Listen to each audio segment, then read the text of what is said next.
This is a short, semi-short video on which I'm calling 11s of the GGS series, Greek Geek stuff. The reason for posting it, it's going to be a sort of divergence for the moment away from Diocletian and into something I just learned last week about how Paul might have derived his meter from Mary's Magnificat, not as Mary said it, but as Luke recorded it. I'm not saying that what Luke recorded isn't what Mary said. I'm saying that he added a feature that's in Psalm 90 as a prologue to what she said, which created the meters that Paul is using. Now, the import of that, if it's true, I'm not sure that what I'm going to tell you is correct. Now, I'm throwing it out there for discussion. If that's true, then of course it means that Luke's gospel was out at the time Paul wrote Ephesians, which is the top window here. All right? And that might have some significant hermeneutical value. You know, because there's always debates about when the Bible books were written, and the smart way to evaluate that is to look at how one book references another book in its own words. Not, you know, what's the copy that you have? Is it a papyrus or a parchment? Is it 3rd century? Or, you know, because that's not how you date Shakespeare. You know, I just bought a copy of Shakespeare's complete works from Amazon. Does that mean Shakespeare wrote it in 2011 when I bought it? You know, I'm sure that the copy of it was printed in 2011, but that doesn't mean Shakespeare wrote them. Okay, so you look at the words that are used, and you can date the language by the way the words are used. And sometimes, you know, it's a ambiguous process. And that's what I've been doing in the Synoptic series. And although I've not posted it to YouTube, I've got in the can 22 episodes, 21, and episode 22 is on the Magnificat. I'm finally getting that far. But that's when I found out that the meter pattern is like Paul. So I'm just going to go over it with you a little bit, and I'd appreciate any feedback you want to give me. Okay, just as a refresher course, this is, you know, upper window, you know, right here is, you know, the Ephesians 1 repar stock. And as you've probably seen so much, if you've been watching those videos, you want to throw up. It's, you know, I did a meter translation in English of the Greek over here, which is pasted from BibleWorks. I didn't change the words at all. And I tried to translate it into English meter to match the Greek so you could get a sense of the cadence. And I've been showing how this is a time poem based on the tradition that Psalm 90 started, that Isaiah 53 continued, and that Daniel 9 continued, of turning what looks like on the surface generic, almost syrupy text, you know, doxology type text. But because it's metered, it's actually a time poem about some period in history. And we saw in Psalm 90 how the period in history went back to Adam and went forward prophetically to the voting period after the voting period that Moses voted in. And then Isaiah 53 picked that up, picking up where Moses left off, crafting his own Isaiah 53 as first David to last David. Okay, because that began the time of the kings, and that's where Moses had left off, you know, with the appointing of Saul. So Daniel 9 then picks up on Isaiah 53, doing a retrospective exposition, and then given the prophecy he was giving going forward to, you know, the advent of Rome, he does a forward exposition after verse 14 to basically petition God in his meter for time. So the words, you know, if you look on the surface, the words of Psalm 90 are generic. The words of Isaiah 53 are specific to Messiah, and yet at the same time, kind of generic. All right, you only understand what they mean with hindsight. And then the same thing for Daniel 9. It looks like he's just saying, we have sinned, we have sinned, we have sinned. over and over and over.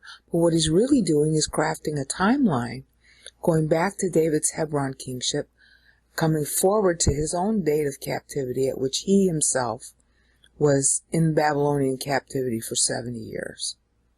And then going forward from there to petition God to restore time that was owed to the temple. And then what we see, to us in English it comes out of the blue, is God replies to Daniel using Daniel's own meter with the explicit numbers. 70 weeks, 62, 70, 49. Okay? He uses those explicit numbers in the text that Daniel used in his meter. So we don't know why God suddenly does that. As far as we know, that's the only use of 490 in the Bible, but that's not true, as I've been trying to show. It's the underlying construction for how God makes time from Adam forward. And Paul continues that same tradition that Daniel did, except here he's doing a 434 syllable. 434 equals a 62 weeks. Okay, it's a pun. 434 syllable time poem about the trends of church, and that the very structure of that time poem, see it ends right here. Because it ends at 434, it's telling you that we are in a time bubble of history. We're still in the 62nd week. Alright, and it takes a great deal of explanation to prove that out, or at least demonstrate the contention so that you can decide whether I'm full of dog doo-doo or what. Okay? And I spent a lot of time on that. I learned this about Paul's meter in December 2010, owing to an argument that I had with 1689 Baptist over limited atonement, and I had to go look up the Greek of Ephesians. And, none of this stuff is known in Christendom. I wouldn't know it either, except that, like I said, I had this argument with 1689 Baptist. So that's what I've been doing. And as you can see right here, at the end of verse 6, Ephesians 1:6, you get a mapping of the meter that Paul's using. It's 21:7, 21. You see how it's palindromic right here? That's a feature of Bible Hebrew meter that Paul is actually using in Greek words. You got 27, 21:7, 21, 28, 14. All those are Bible Hebrew meters that I've extensively covered, equaling 91, first quarter of church. He's likening the year of church to the year that Noah was in the ark. That's the rhetorical style he's using for his meter. Okay? And then year by year, syllable by syllable, like Isaiah and Daniel and Moses had done, he's plotting out the future of church from Christ's birth. And we saw how when he got to this, that was when Augustus died. And it's really weird how his meter is functioning as an Anno Domini accounting that pretty much fits the way we think the Anno Domini is, even though we know our Anno Domini is wrong. And I'm still trying to figure out why that works. But that's basically what I've done. And in 11R, I took you all the way to the beginning of Diocletian, which is right here, and that's 283 AD, begins when he started to come to power. Okay, and I went through some of the history, but I've got much more to cover.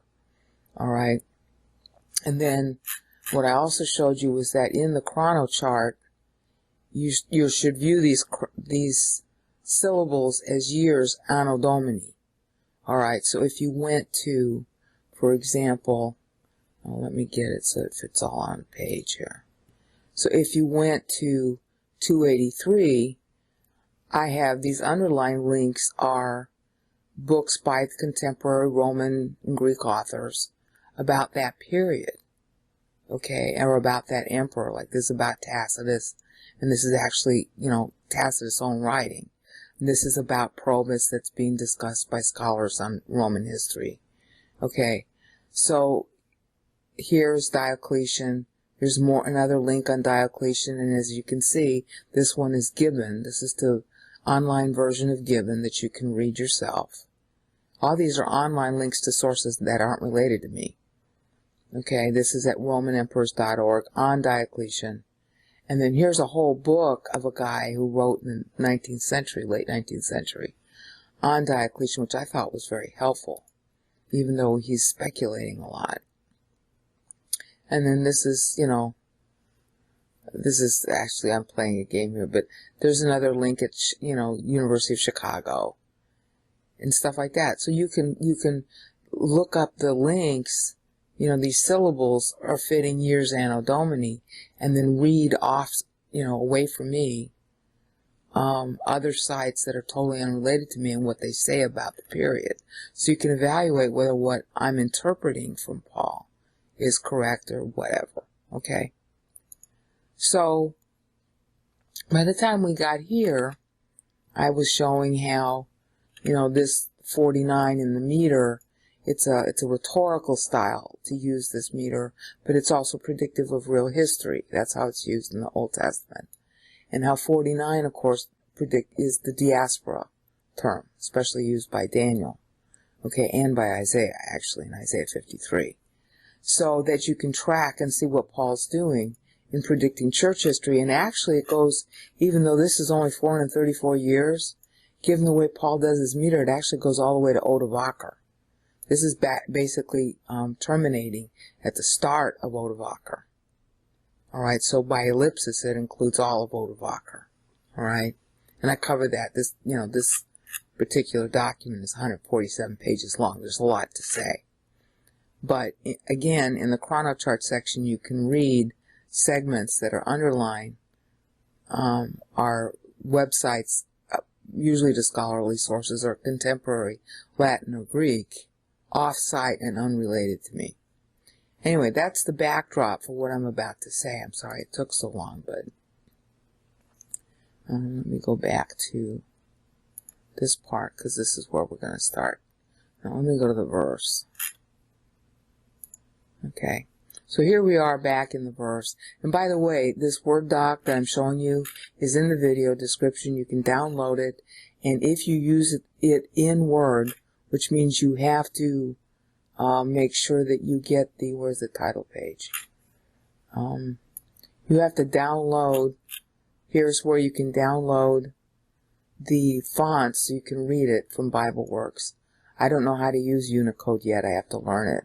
So what I do is use BibleWorks fonts, and you can download them for free. BibleWorks allows you to do that. The fonts themselves are copyrighted. You're always supposed to say that, but they're free just the same. Okay, so much for the introduction. Now let's go back to the passage, and I'll show you what I'm talking about. Okay, you've seen how I've talked about 56 being Paul's own Anno Domini accounting, saying that Christ is 56 when he writes. We got a 3-year variance on that.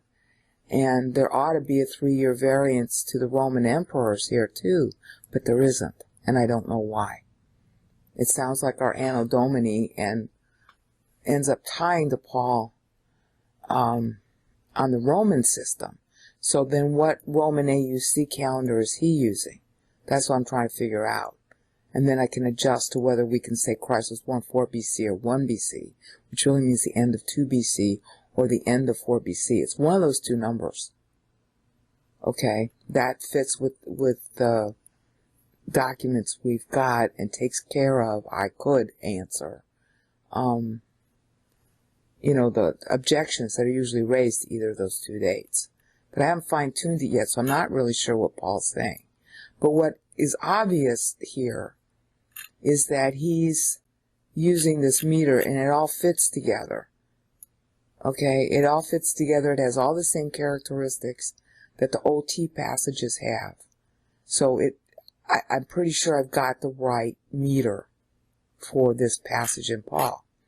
Now, in order to get that right meter, and that's where we're going to start tying to the Magnificat, you'll notice that here, highlighted in red and underlined, that's an elision. There are occasions where, in order to properly enunciate without sounding like you're drunk, two words in Greek where one of them ends with a vowel and the other begins with a vowel. In order to do that, you end up eliding, leaving out one of the vowel sounds. Okay? So, whereas this should be 2 syllables See? It ends up being 1, and therefore the syllable count is 1 less than what you would actually find in print, and yet the reader hearing you say it, because remember the Bible was mostly memorized orally in those days, but the person hearing you would know already that that syllable's there and that syllable's there. So you could elide it, and at the same time, to properly speak it, you do elide it. But you'd have to expect that such elisions ought to be sparse. They shouldn't be frequent, all right, especially in good writing. And the Greeks considered it pretty, gauche if you had too many of these. They would change their wording in order to avoid it. So you don't find too much of this in Paul. Or, So there's one here, and it's in one verse, and then you get another one going here. And these are my assumptions, okay? And then you got another one here. I'm assuming he's eliding it here, but it might be a different elision somewhere else, because I'm still getting the right meter. But you got the point about elision, because that's the central focus of my making this video. All right. The other thing that you're noticing, I hope, or have noticed, is that he's doing the 28s and 50s. All of these are exactly like Isaiah does, and like Moses does in Psalm 90. Daniel, of course, makes a syncopated version of this. All right, so Daniel almost never balances until he's said like 2 or 3 verses. He doesn't balance to a 7. And he's trying to make a point by not balancing to a 7 that Israel was always $1 late and a day short. Because his whole petition is about we have sinned, from the beginning of David forward. All right, so when I stopped here with Diocletian, I was on a 49, and I said in 11R that means that church is sort of in the tank. We're so bad we ought to be banished the way Israel was, when the temple went down. That's metaphorically what the 49 is standing for. It has historical predictive value. He's actually covering real history, okay, that comes to the 49. But the primary thing you're supposed to get out of it is doctrinal. This isn't Bible codes, okay? All right, but you notice down here we got a 35. That's the first time we see it. All right, and that's occurring in what we would call year 343 AD. And I explain what it signifies in the document at length. But that's not the point I'm trying to make here. What I'm trying to make as a point here is that he's using a 35. Okay? 35 is a prominent number in Isaiah 53. It is a prominent number in Psalm 90. In Isaiah 53, it's located, 35 is located in Isaiah 52:15 and Isaiah 53:10. And I've done videos showing that as little, maps, and I went through the Hebrew and remetered it so that in English you got a metered translation that could conform to the Hebrew meter. All right, in Psalm 90, I didn't do a metered translation, but I did show that Psalm 90 verses 10 and 17 were deliberately 35 syllables, and what that meant. This is a form of tagging or indexing. All right, you're indexing the text. Oh, I should have done that. You're indexing the meaning of the text to specific other passages, not simply by using keywords, but also by using meter, because the meter of a long swatch of Scripture is going to have a distinctive fingerprint. Okay? Now, at 19 minutes, I'm finally ready to introduce the Magnificat. In the Magnificat, we have a situation where there is a great deal of potential elision. And I don't think it's right to elide this much. What I'm trying to do is make sure that these meter counts here at the end in these boxes, okay, that they are valid. That's what I'm trying to do. But to do that, I have to be sure what my elision ought to be.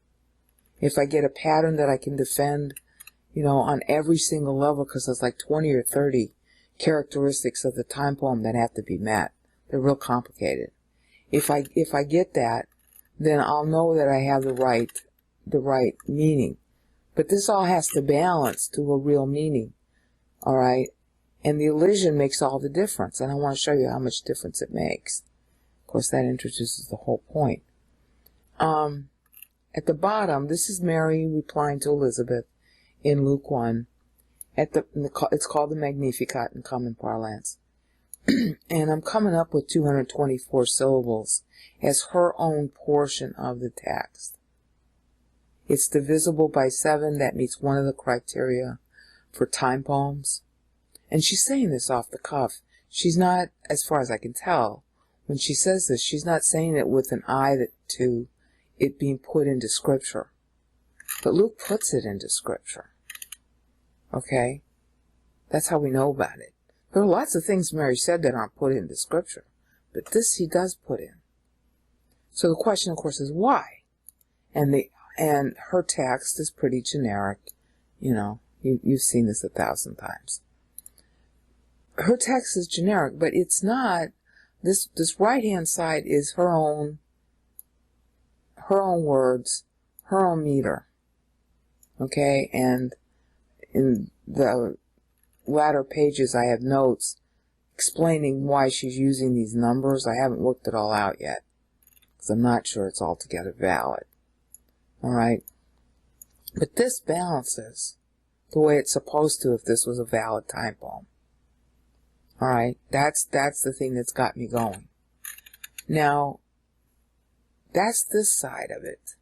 But this side of it is including these 5 syllables. Those 5 syllables are written by Luke. Alright, when Luke puts those first 5 syllables as a prologue, if you were to look at Psalm 90 verse 1, the prologue is part of the total meter of Psalm 90. The prologue is, Psalm of Moses, servant of God, in English, roughly translated. And then it begins with what Moses' psalm is. So, following that convention, if you were to read this, and I've divided this syntactically, that's another rule of the time poems, you don't split the meter in a stupid place. You follow the natural syntax because it's recited, okay? If I treat this, and it's breaking at a natural place, if I treat this as the first line as a title, then I have to include this. Not because some later translator called this verse 46, but because that's how you would remember it if you were memorizing the text orally. Now, those 5 extra syllables completely changes how you read the meter. Instead of it being 30, which are Mary's own words, because of the Luke prologue, it's 35. Ding, ding, ding, ding, ding. 35 here in Ephesians. Oh, that's 135. Okay. Remember, it's only because Luke is making his prologue that sudden sevening occurs.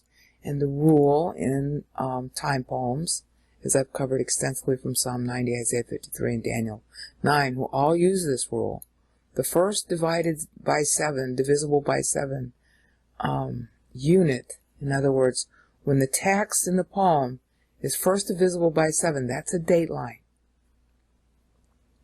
It means that number of years from, and then palindromically, after the poem ends, in ellipsis, you're to apply the same number going forward. So like in Moses, he's saying in his time poem, he's saying that he's writing 1050 years after the flood and 63 sevens after Israel went into captivity. Alright, went into Egypt rather, not into captivity. And that took some explaining because he's using 2 separate accounting pieces. They're not consecutive.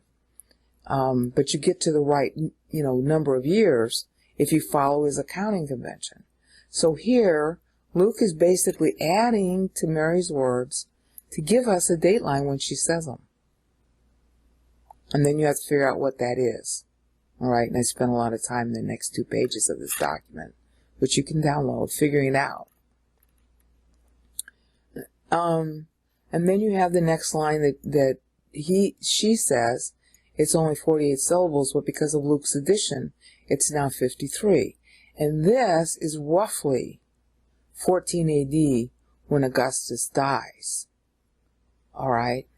And of course, we already saw that Paul, his own meter, going back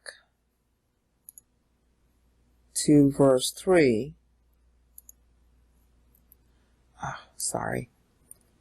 is that when he gets here, this is 14 AD, and that's what they called Augustus, was Lord. You know, they deified him because he died. So it's a little play there. So it's like, okay, is this a coincidence or not? I haven't figured out the answer to that yet. I'm just showing you the idea. All right, and then we got here 70. So we've already seen Paul is using 35 in verse 11. All right, which begs the question about, well, is he building on the Magnificat? That's the question I'm posing here. Okay, he used 35. And then, of course, his numbers are adding up to 70. 70 being the voting period, prominent first in Psalm 90. The numbers are adding up to 70. Okay, because you got 14, let's see, where did I show you that? 14 is outside the box. This 14 is standalone. Okay, and it's real important why. This is 14 standalone, and what he's basically doing is taking the first 2 quarters of what he calls church and embedding them between 56, Christ's age, and 14. And I go to some length to try to explain why I think he's doing that. All right? So you got a second 91, second quarter of church here, which lasts until 238 AD. And you got a first quarter of church ending at 147 AD that's going here. Okay, and you'll notice that's 91 versus the outside the blocks, outside the 91s, 14 here, and 56 at the beginning when his date line is Christ's age 56, almost age 57. So you got a 70 there. Is he getting that somehow from Luke? Because this would be roughly corresponding to the time Christ dies. Okay? He's roughly 17 or 18 at this point. Okay, by the end of the verse, where it's broken, if I broke it in the right place.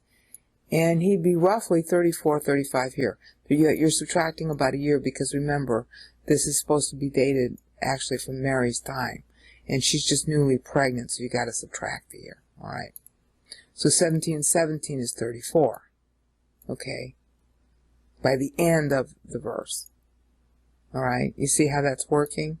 I don't know that what I'm telling you is right. I'm just saying, here's a pattern I'm seeing. And then, of course, here's the 91.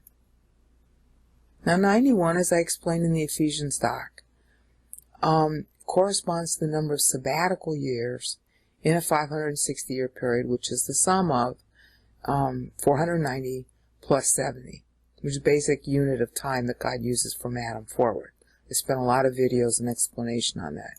So that corresponds to a quarter of a year. This dates back to Noah and the flood.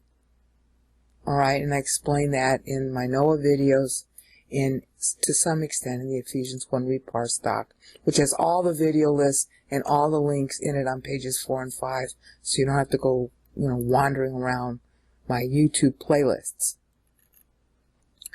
All right, so that's the question. Here's the Magnificat. These orange 70s would not exist if Luke didn't add this. All right? And the ones that we see are prominent in Ephesians, and of course we know that Luke and Paul were close, contemporary, traveling together, etc. So obviously Luke's gospel was out. And the hypothesis is that maybe because Paul's so consumed with the pregnancy question. Especially Galatians 4. You got Galatians 4:4, Galatians 4:19, Galatians 1:15. And all those things are about pregnancy. He's playing in Galatians 4:4 on Kronos, who's Saturn, who ate his kids when they were born. Okay, pregnancy. All right, time is pregnant, blah. Romans 8, that's another place where he plays with pregnancy. So is he playing on the Magnificat as it were amended by Luke's addition of these 5 syllables? That's what it's beginning to look like. So, and then 161, 182, see, 161 from 91 is 70.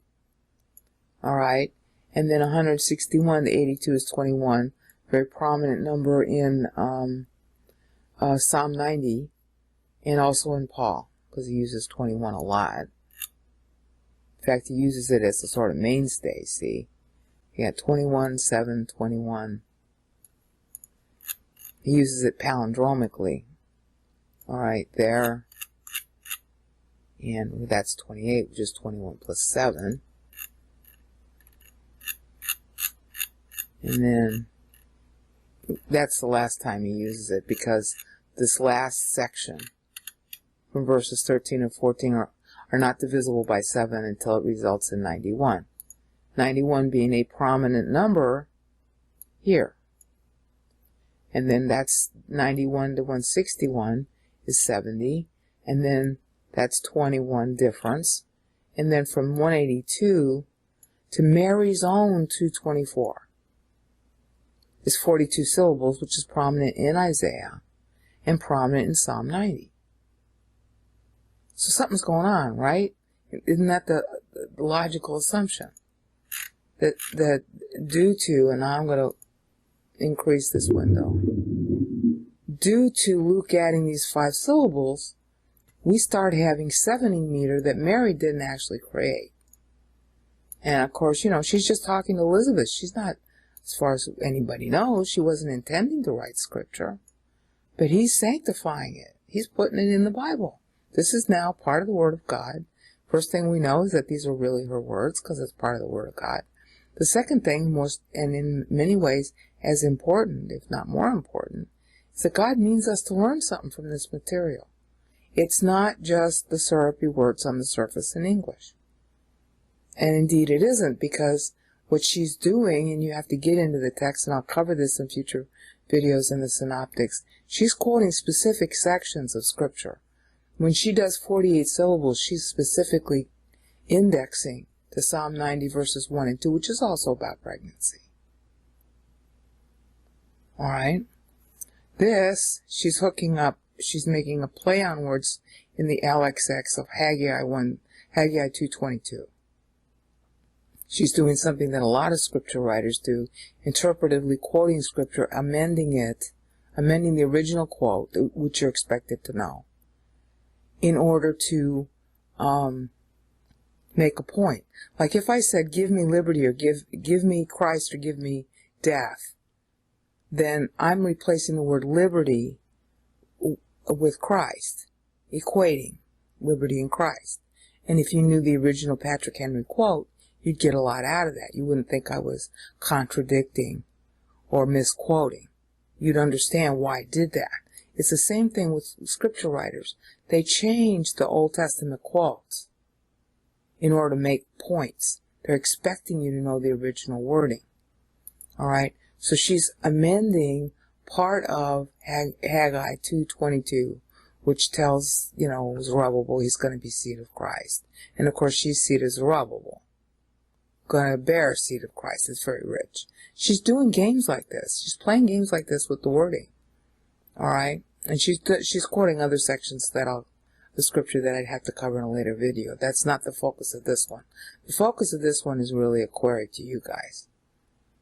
How much elision should I count? Because obviously it makes a big difference in the syllable count. In other passages, I've not seen so much elision that I absolutely have to recognize. Generally speaking, I don't recognize it. Because I don't, it doesn't, it seems like, I don't know, artificial. But since scripture is orally memorized, and you just can't say this aloud. You can't say Kayai Ben Miriam. You can't do that. You gotta elide one of those two vowels, which obviously is going to generally be the Kai. In fact, the whole I here is going to be elided. It should be Kaipen. You know? Same thing here. You're not going to say Megalune, Hey, Suke. It'll sound like a hick from, backwoods of Virginia.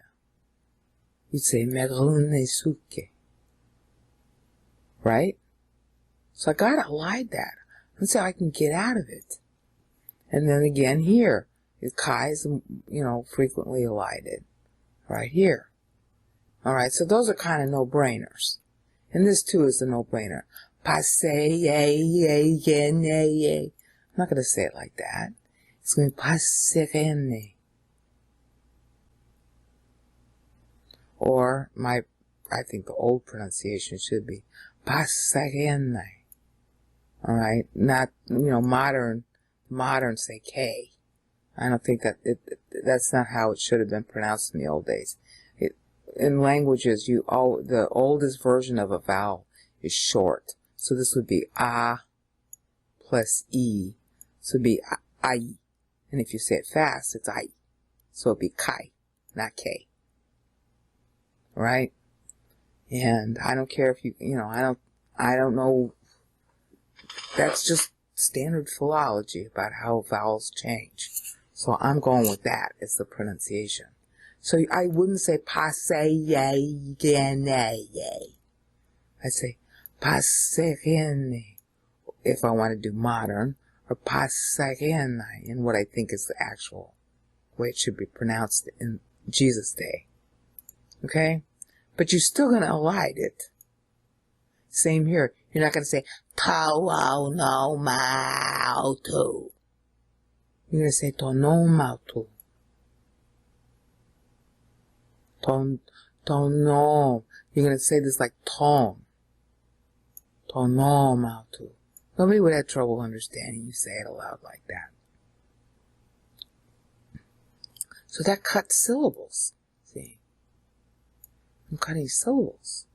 Alright, so if I'm cutting syllables where you see it underlined in red, that's what's resulting in these counts. Well, what if they're wrong? So then I started playing some games. I thought, okay, well, here's Hoti, and that's frequently, swallowed. But it doesn't make sense to say Hoteplepsen. It doesn't make sense to do that, because this is dramatic. It sounds like you say Hoti, pause. The pause doesn't count as a syllable. And then she'd say what it is. Eblepsin epiten pro tapenosin. Alright? Or just Hoti epiblepsin epiten tapenosin. She's not this isn't Greek drama rules. This isn't Greek poetry rules. I mean, there might be a mix of some kind of hexameter or pentameter in here. But she's Jewish. It's about the fulfillment of the Jewish Messiah. So it should be Hebrew meter rules, even though they're Greek words. Because that continues the tradition, especially if this really is a time poem. So that people know how to track it, the rules being established since Moses. So I think she would be saying Hoti separately. Pause, that's not counted as a syllable. Epiblepsin. So I'm not putting in elision here. But maybe I ought to. I'm not sure what rule would break the tie, to definitively say that it's this way, rather than some kind of crassus. I'm not sure. But that's highlighted in yellow, where potentially maybe I should, call it elision. What do you think? Again, the same kind of thing's going on here. Hoteapoisen. Hotepoisen. It sounds more elegant, I suppose. But I'm thinking she'd say choti, epoisin moi megala chodunatos. You know? The cadence works better, it seems to me. Alright? And again here, kai chag yom. Well, considering what this means, I think she pronounced the whole kai and then say chag yom with the rough breathing like you're supposed to. I don't think she, I don't, Crassus with the Holy Spirit or the word holy, which is, this is in apposition to chodunatas, which is the subject of epoisen. This typical Hebraic doubling, okay? And holy is his name, right? So I think she pronounced the whole kai and then chagyon separately. That she wouldn't have lied. Especially because there's rough breathing here. Alright, and then of course, then we get here. And again, I don't think this is some kind of elision, even though this is autu. And this is ice, or I say ice, but it's probably pronounced ace. Alright? I learned, I learned the sounds before I learned the letters. So I have some bad habits.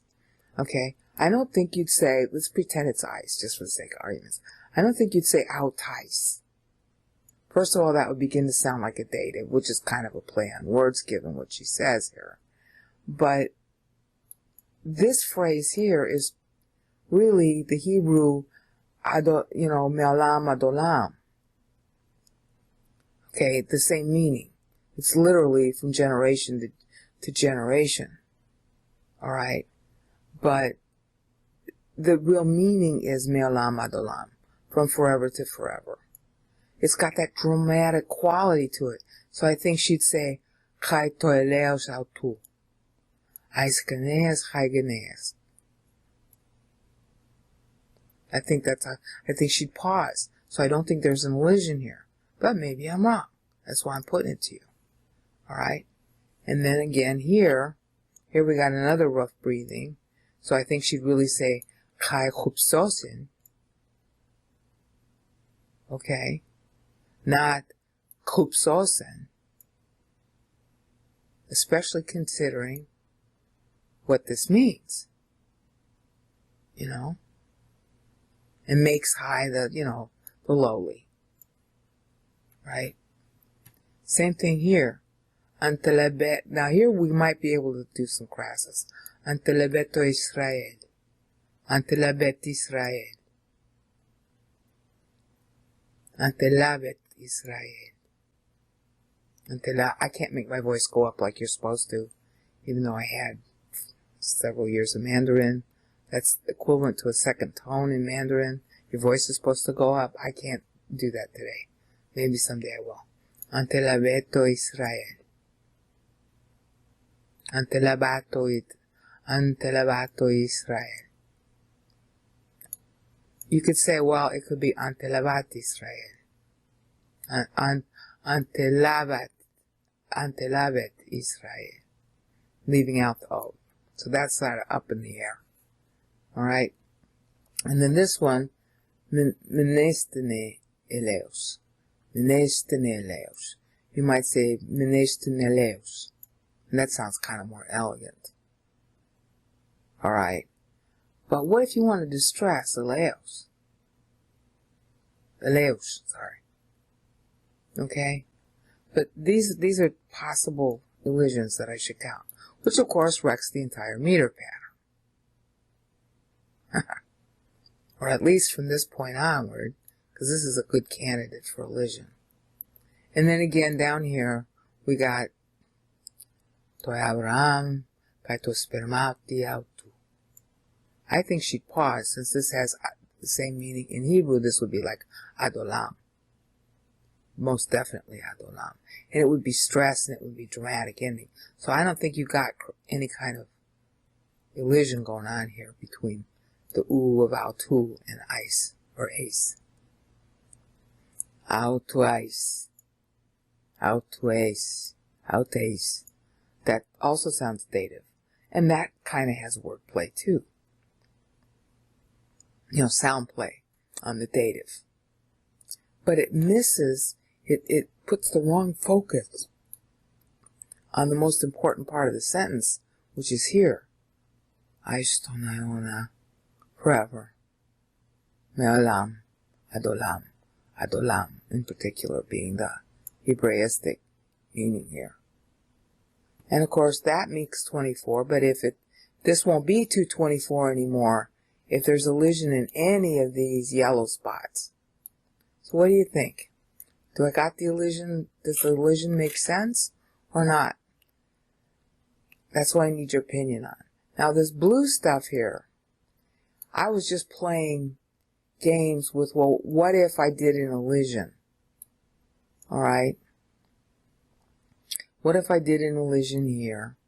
This suddenly, at this point, the text of her own words becomes divisible by 7. Alright, what if I did elision here? Then this is not 13 anymore, but 12. And as a result of these two elisions,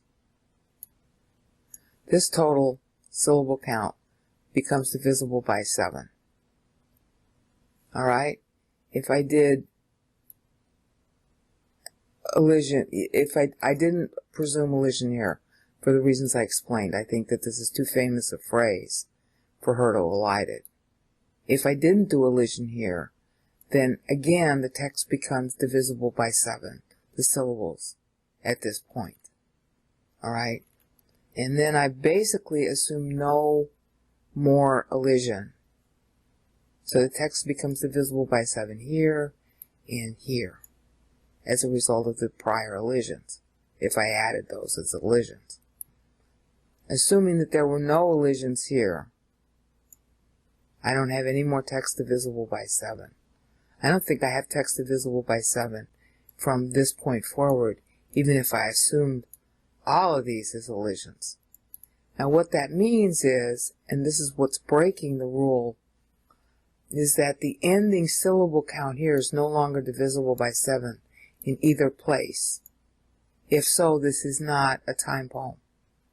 One of the 30 or 20 characteristics I've come up with in my videos is that a time poem, to be validly considered as such, has got to end divisible by 7. And I proved that when I went through Psalm 90, showing you those 350 syllables.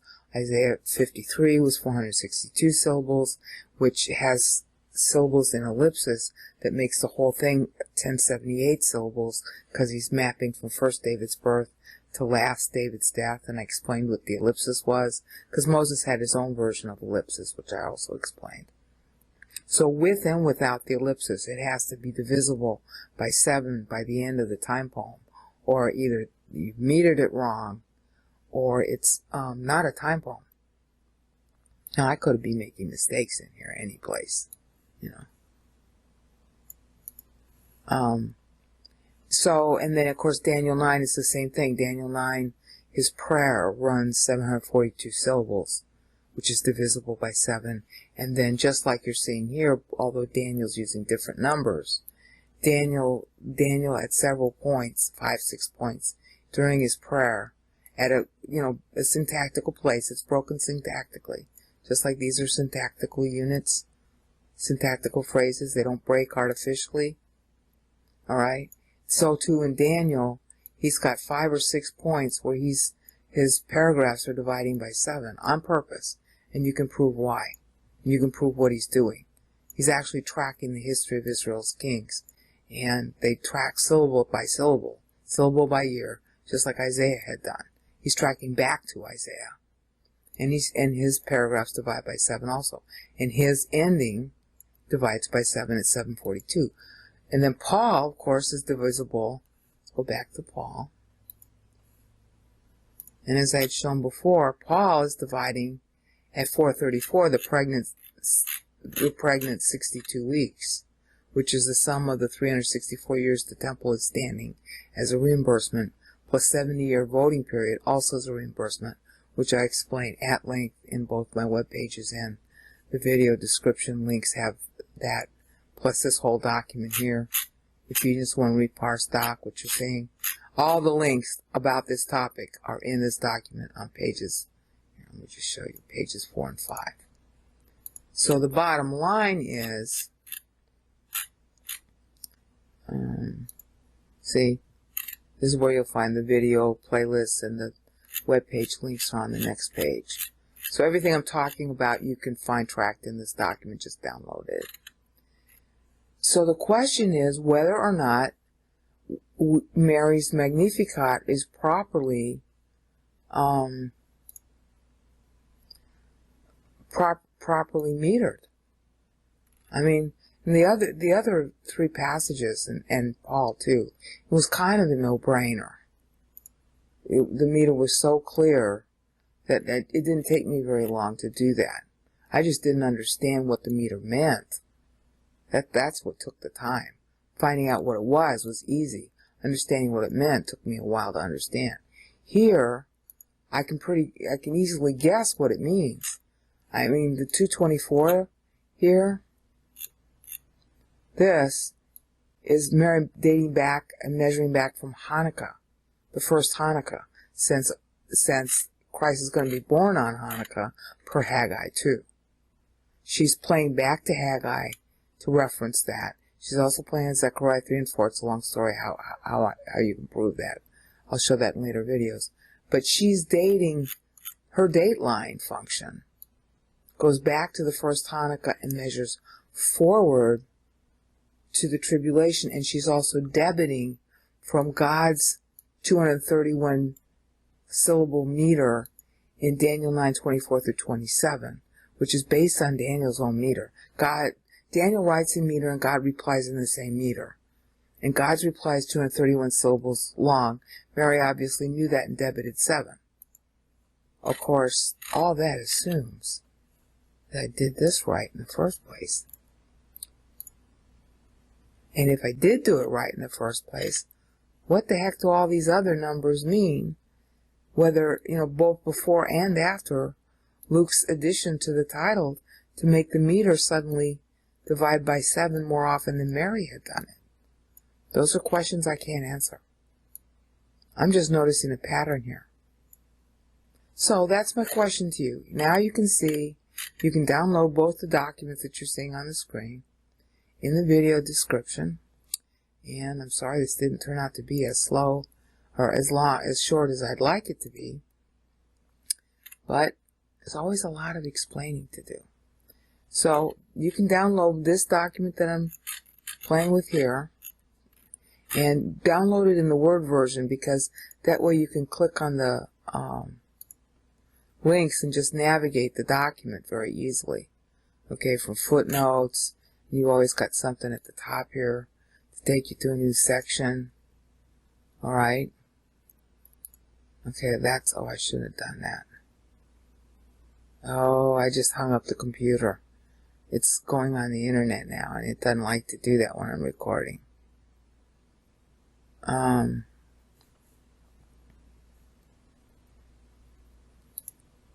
Yeah. So the point is that you can navigate this document very easily if you download the Word doc rather than use the PDF file. Alright, but if you download the Word doc, you're going to need to download the Greek font if you don't already have it in BibleWorks. Okay, so here's the challenge. Am I really parsing this the way I ought to with the right amount of elision, or is there more elision in the Magnificat than I'm crediting? And of course, if you have any idea about what these things might add up to, what historical numbers they signify, because she's doing something to date it back to, the first Hanukkah. So all these numbers reference history from the first Hanukkah forward, and I'm not sure what they reference. But, maybe you'll figure it out. Because, everything that I do seems to always lead back to this meter thing. So maybe you're supposed to have the answer, and I just don't. It's all interactive believer thing. Anyway, I'm tired now. It's like 3 o'clock in the morning. I'm going to sign off. Okay, this is a revision of the Magnificat video that I just did.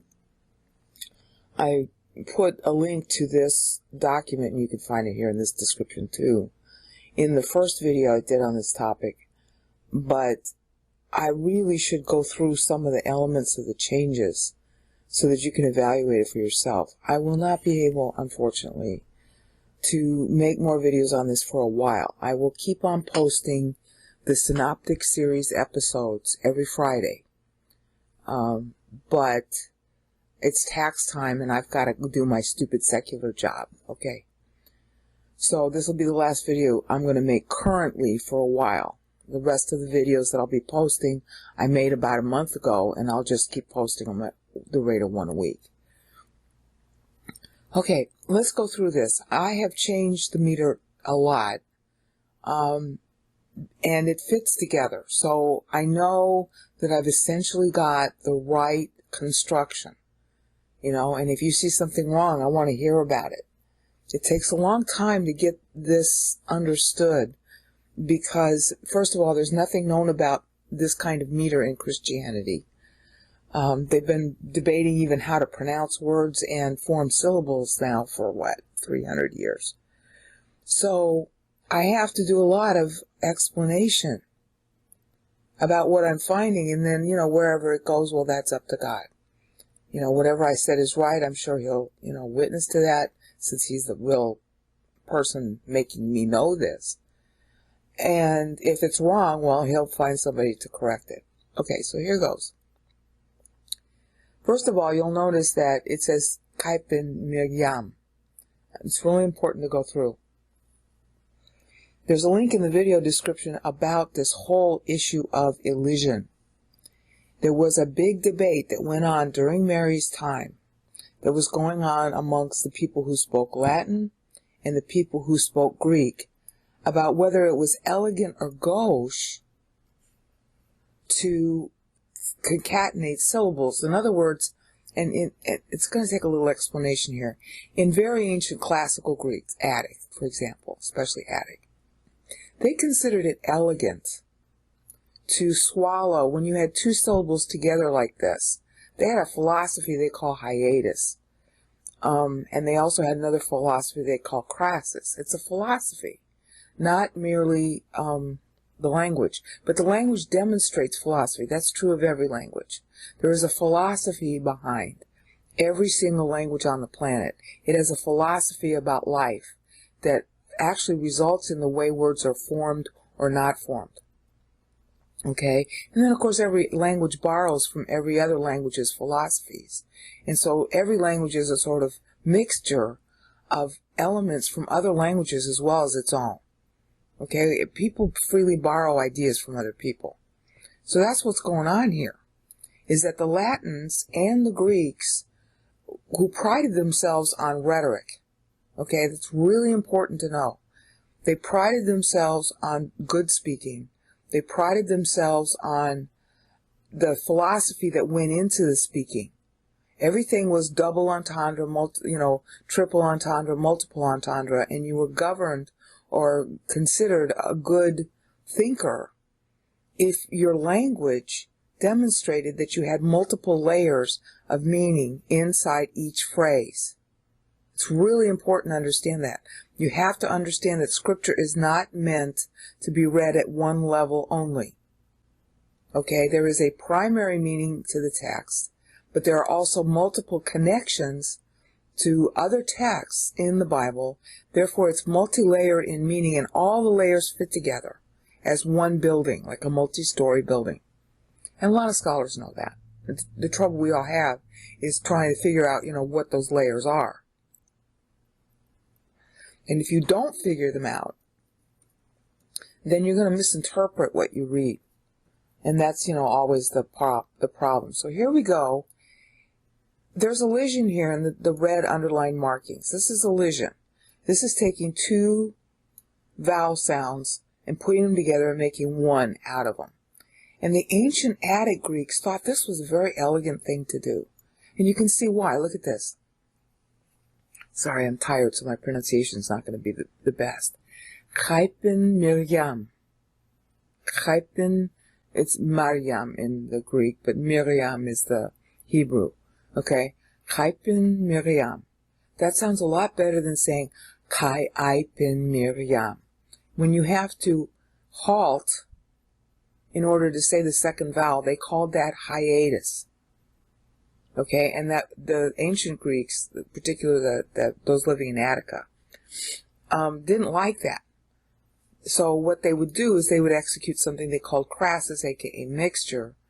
And sometimes crassus mixture is deemed elegant, and sometimes it's deemed inappropriate, ignoble, depending on what you were mixing. Okay? And that's the philosophy behind this idea. So they considered it to have more, euphony if you didn't have a pause between these two vowels. All right? Now, by the time Mary, aka Miriam, was living on earth, there was a sort of change, argument. I don't have all the data on it, but I'm sure I can find it later. There was a big debate between the rhetoricians in Latin and in Greek about whether it really was elegant to concatenate the vowels like this. And then this, instead of iya, is yam. Okay? And not, nicely said. Miriam. Okay? It's not 2 syllables, it's 1.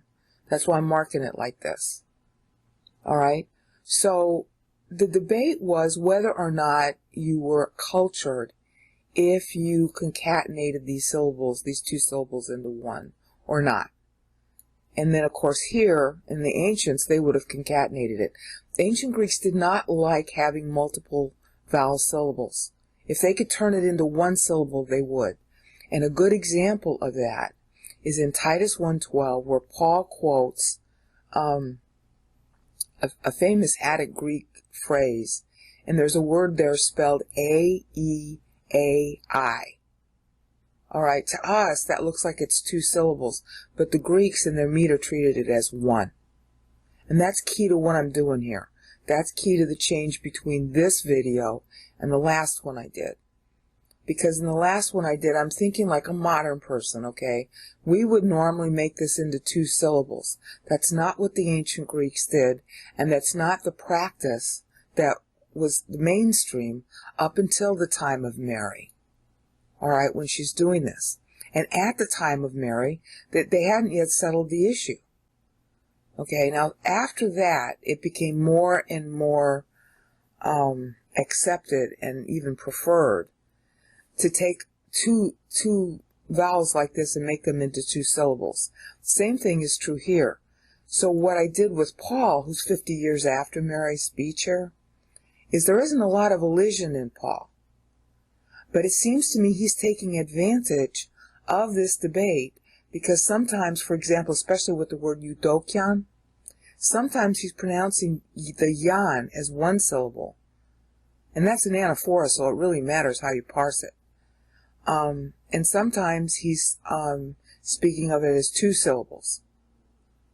And it does become important to evaluating what's being done, especially if it's a time poem, which this is. All right, and I'm trying to prove why. And, I might be wrong, and I'm trying to vet my own conclusions all at the same time. So, Kaipen Miriam. It is no longer 5 syllables, it's 4. Why? Because this should be pronounced yam, nicely. Not yeah, like we do in modern English. All right? Now, I also changed this. The other rule that they had in Attic Greek, and I'm basically using the rules of Attic Greek as we know them. All right? I'm using primarily a guy, what's his name? Oxford Grammar of Classical Greek, written by James Morwood. But there are you can find other publications that essentially say the same thing. Ancient Greek had certain ideas about how you pronounce letters. They considered those rules a sign of good Greek pronunciation and rhetoric. Again, rhetoric was king. to the ancient Greeks and to the ancient Romans. And that's true in Mary's time. So you're supposed to learn the language as it was spoken and written at the time. You know, there's a big thing going on in Christianity today, trying to change the pronunciation to more modern practices. Okay, but and for, a lot of reasons they argue that's a good thing to do. But I'm going to argue, no, it's not a good thing, because Scripture is meant to be understood in its own terms.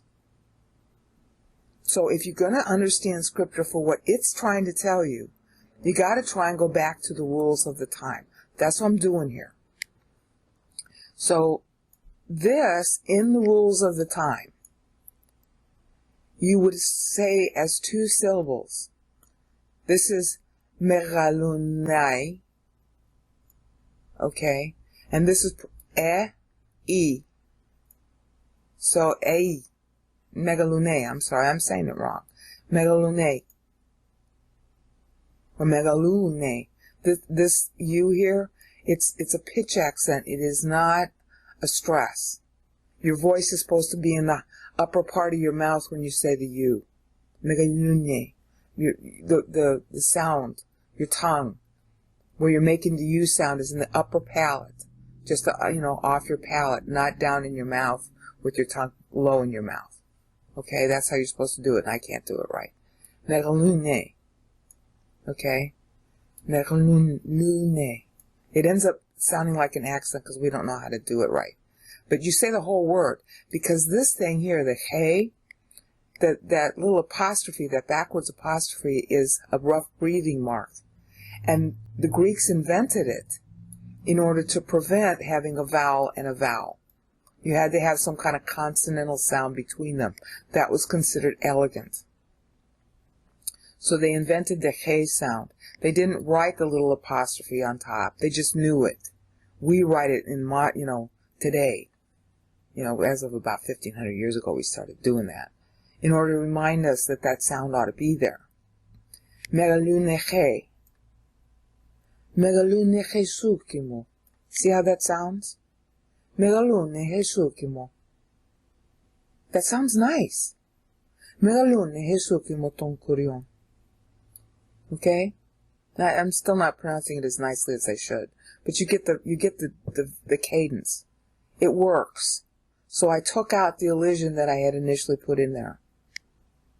I mean, you can say megalunesuke, but that's not how they did it. And they didn't consider that good speaking Greek. So I took out the elision. Alright, so those are the two main examples of the changes you're seeing on this page. So I'm not going to waste so much time of yours now. Okay, so this stays, but this becomes a ya sound. Alright, this I finally did it. Because that was the other practice. Again, because they considered it inelegant, they would, in their rules, they dropped the first vowel. So it'd be hoteplepsen. Hoteplepsen. Okay? That's how they would say it, according to their own rules at the time Mary was alive. So she would have learned those rules. She would have spoken that way. That's the thesis I'm advancing here. How did Mary say these words? What were the rules at that time? Because if I'm going to parse this into syllables, I got to know the rules of that time. And since the debate was going on about changing the rules to allow this to have two syllables, then that means that the rule that was in place was that it wasn't allowed. And Mary is royal family of Judah. She should have been on the throne. Okay, her kid should have been king of the Jews. Okay, so she would have learned the high stuff. Alright, they were not poor. They were much poorer than they should have been because of all the depredations they'd been suffering ever since the Herods. But they weren't poor and they were educated. That was what you always did. Royals even today, even if they have no money, they have the standard, get a good education. So she's going with the classical, in-place pronunciation that even though it was being debated at the time she was alive under Augustus, because that's when the debate began, as far as I can tell, in Rome.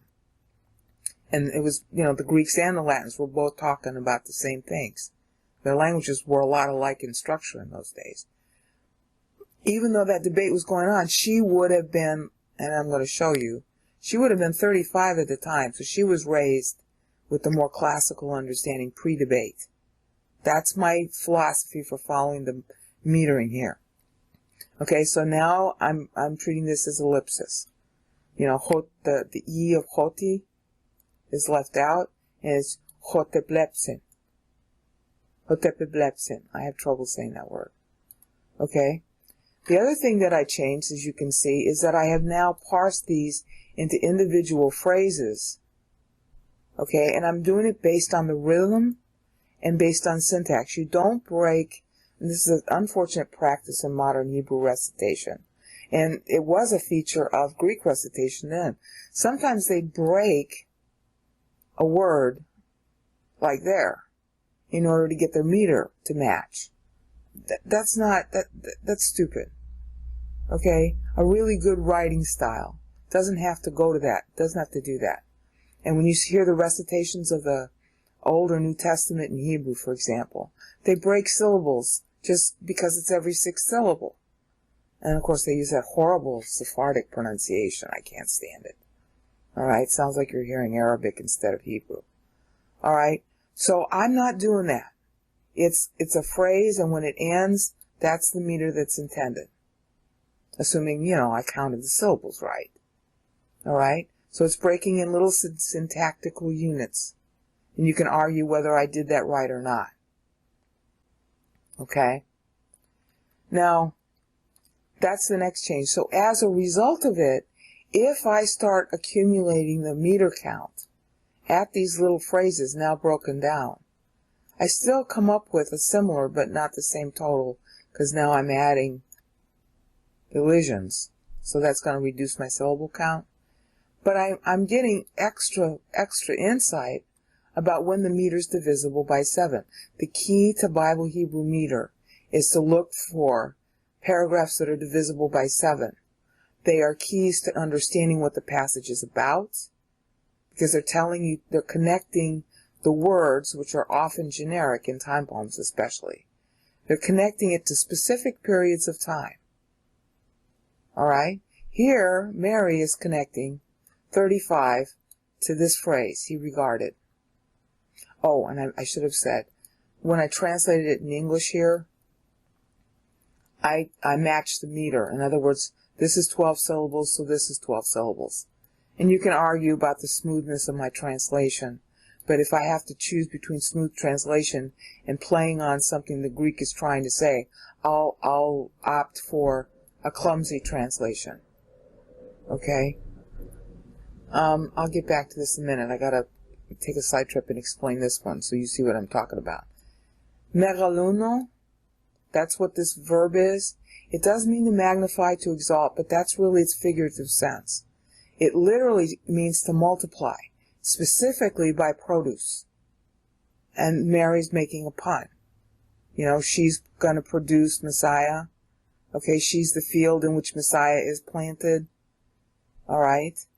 And so she's magnifying the Lord by multiplying, by producing, by being caused, of course, by the Holy Spirit to do this, by producing the body of Christ. Okay? So she's making a play on that when she says megaluno. There are other Greek words that she could have used to say that I magnify the Lord or that I exalt the Lord. It doesn't have to be megaluno. Megaluno has a specific etymological origin of multiplying crops. Okay, you're glorified by having wealth. That's the essential philosophical idea behind it. Okay, so she picks that word. Paul does too in Philippians. Philippians 1:20, I think. He uses that same word. Okay, so that's why I'm putting by multiplying in there in order to fill out the meter. You have to match the syllables. But she means that. It's on purpose. Okay, it's not elegant English, I'm sorry. I don't know how to make it elegant English and yet keep the syllables and yet keep the wordplay. If you do, please retranslate it. All right, now let's get back to the 35. 35. 35 is Mary's age when she talks. Okay, in the Word doc now, I've completely redone the notes. And so down here, first of all, I introduce this whole business about we should know this thing of Mary. We'd think of her differently if we did. And then I go through the meter pattern. And then footnote A on 35. Now, instead of paging down like that, now you can just click on the footnote. See where it says A here? And you see a light there in the Word doc. Only you can do this, not in the PDF.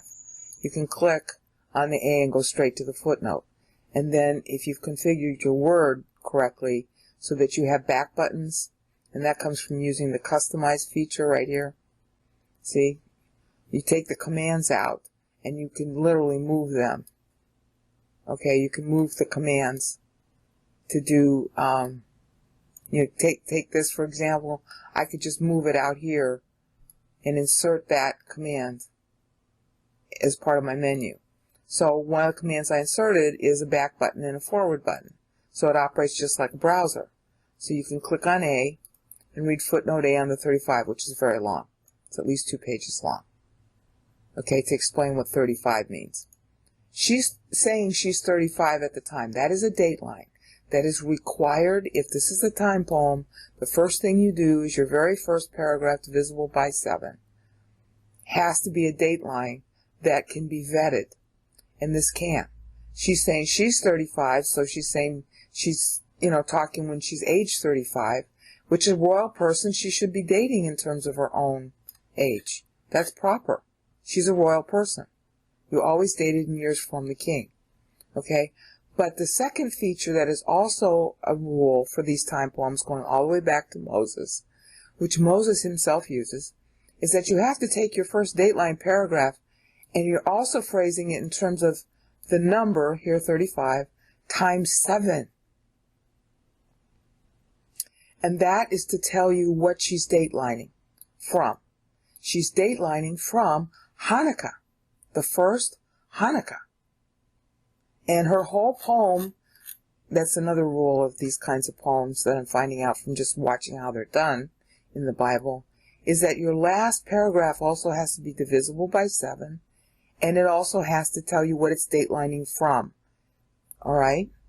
It's datelining from Hanukkah. See, the problem we've all had about the Lord's birthday is that we expect our modern standards of discourse to be obeyed by the ancients. They didn't like doing the obvious. Okay? You were prized for your speech, for your writing, by how well you finessed your meanings. If something was obvious like Hanukkah, you wouldn't say the word Hanukkah. You would say the things that relate to Hanukkah, like Matthew uses the word star. Okay? Feast of Lights is what he's playing on. Alright, Hanukkah meant Feast of Lights, the physical act of the very first Hanukkah, where everybody in Jerusalem had a candlelight procession going down to the temple to dedicate it and celebrate the fact that it was operating again. Alright, just like I would say stockings and candy canes without using the word Christmas, you still know what I mean. But if you don't know that candy canes and stockings stand for the holiday of Christmas, you're not going to know what I mean. Okay? So she is dating her poem, and she really should do this, to Hanukkah, which means that the content of every single clause in here is going to be a historical tracing from Hanukkah to the day she writes. That's another rule of these time poems. Moses followed that, Isaiah followed that, Daniel followed that, and Mary is essentially picking up where Daniel left off in his text. Daniel did a time poem. We can't tell that in English. We don't know that's what he did. His words in English are generic, like her words are generic here. Like Paul's words are generic in Ephesians 1, 3-14. Like Daniel's words are generic in Daniel 9. But the meter matches the words to specific times in history. That's what Moses did. That's what Isaiah 53 does. And the text, therefore, has multiple layers of meaning so that they all fit together, and you're supposed to read it that way.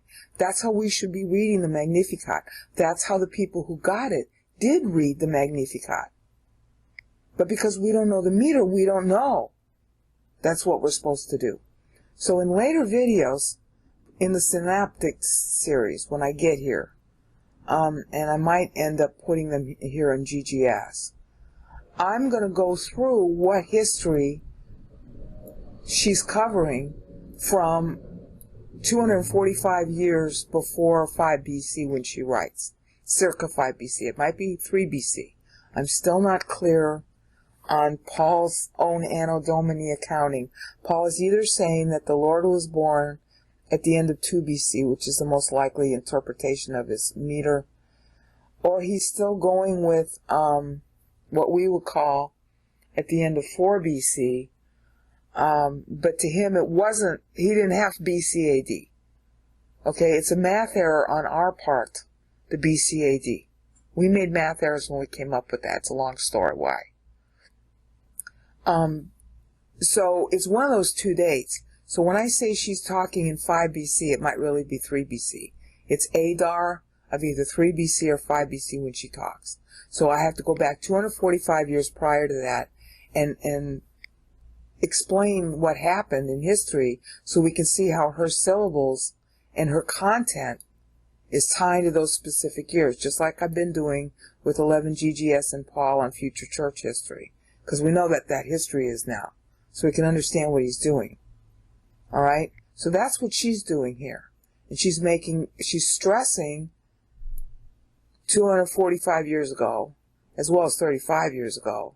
Then she's stressing the 7 years that follow it, because she's dividing by 7. That means it's important. That's what the other Bible writers also did. And then 35 years after that point, something was important, that she changes it to a 63. And each of these numbers has a philosophy behind them. 35 means God votes. 42 means that man's vote is generating something, but it's not yet, it's still dicey. 63 means man's vote is bad. Man is short. That's how Isaiah used it in Isaiah 53:9 and Isaiah 53:11. God votes, but man's vote is not good. All right. 98 has a significance I'll have to explain in future videos. It's complicated. And then these other divisible by 7 times. Paul is using all of these numbers in Ephesians 1. Paul is playing off Mary. So now I have to explain what Mary's doing in order to better understand what Paul's doing. And this number in particular is also dating back to the first Hanukkah. Because all this whole Magnificat is basically a biography of why Christ comes and what he's going to do and when he's going to die. And she's dating this in terms of an equidistance between the last 40 years of history and his scheduled to die at age 40. Because that was what the Mosaic Law had said, is that he was scheduled to die at 40, ends up dying 7 years earlier. And she was equating his death age of 40 with the last 40 years of history. Well, that's going to take a lot of explaining, And then how each text matches the period that she's referencing. So that's a preview of coming attractions in future videos. So to sum up, the difference here is that Elysian, it was considered elegant and was just newly being debated as not being elegant anymore by the rhetoricians in both Latin and Greek at the time Mary was alive. So when I first made my video, I thought it wasn't elegant because that's, future of her time. That was the consensus. They finally decided in order to have purity of words, you shouldn't elide the syllables. Okay, so I didn't think I should elide her syllables, but in her day, that was considered good speech. So I'm eliding now. And that's the essential reason for the difference in the meter count, which now is 7 syllables less than I did in my prior video. Okay, that's the first thing. Second thing is that I've now broken the text by their syntactical subunits okay, to see what meter results. Boy, this was a pistol to do. Okay, I kept falling asleep, and anyway. So that's the second change that I've made. And then, you're free to say, well, brain out, I don't agree with how you parse this. Okay, tell me why. Because this is all still a draft. All right? And the other thing that's different about this is that you have footnotes now which extensively explain what Mary's doing. She's doing rhetorical things, not just historical things with her meter. She's actually indexing. Meter was used as an index to other Bible passages. And here she's incorporating Isaiah 52:15 and 53:10 and Psalm 90:10 and 17 because those passages had the same meter. They didn't have Dewey Decimal System. They didn't have chapter and verse. They had meter counts, and that's what she's doing, is indexing other scripture by means of the meter count. All right, and I explain what those are, and you can look them up and check them out. All right, what I have yet to do, the next thing is I added a meter translation. And then what I have yet to do, and I'll have to do in future videos, is to show how keywords she uses, are wordplay on her own pregnancy. That's one of them. Here's another. They're kind of all over the place. This is a keyword in Judaism. God sees. It's a very important idea in Judaism, and especially in the Bible. She's making word plays on Bible concepts, and therefore, hundreds and hundreds of Bible passages using these keywords. All right, so you know how to interpret what she's saying. And then she's also making cute wordplay quotes on specific passages relating to Christ's birth. All right. For example, this one. This is a specific reference to Haggai 2:22. I'll have to explain that. So she's quoting scripture here too. And, how do you know she's doing that?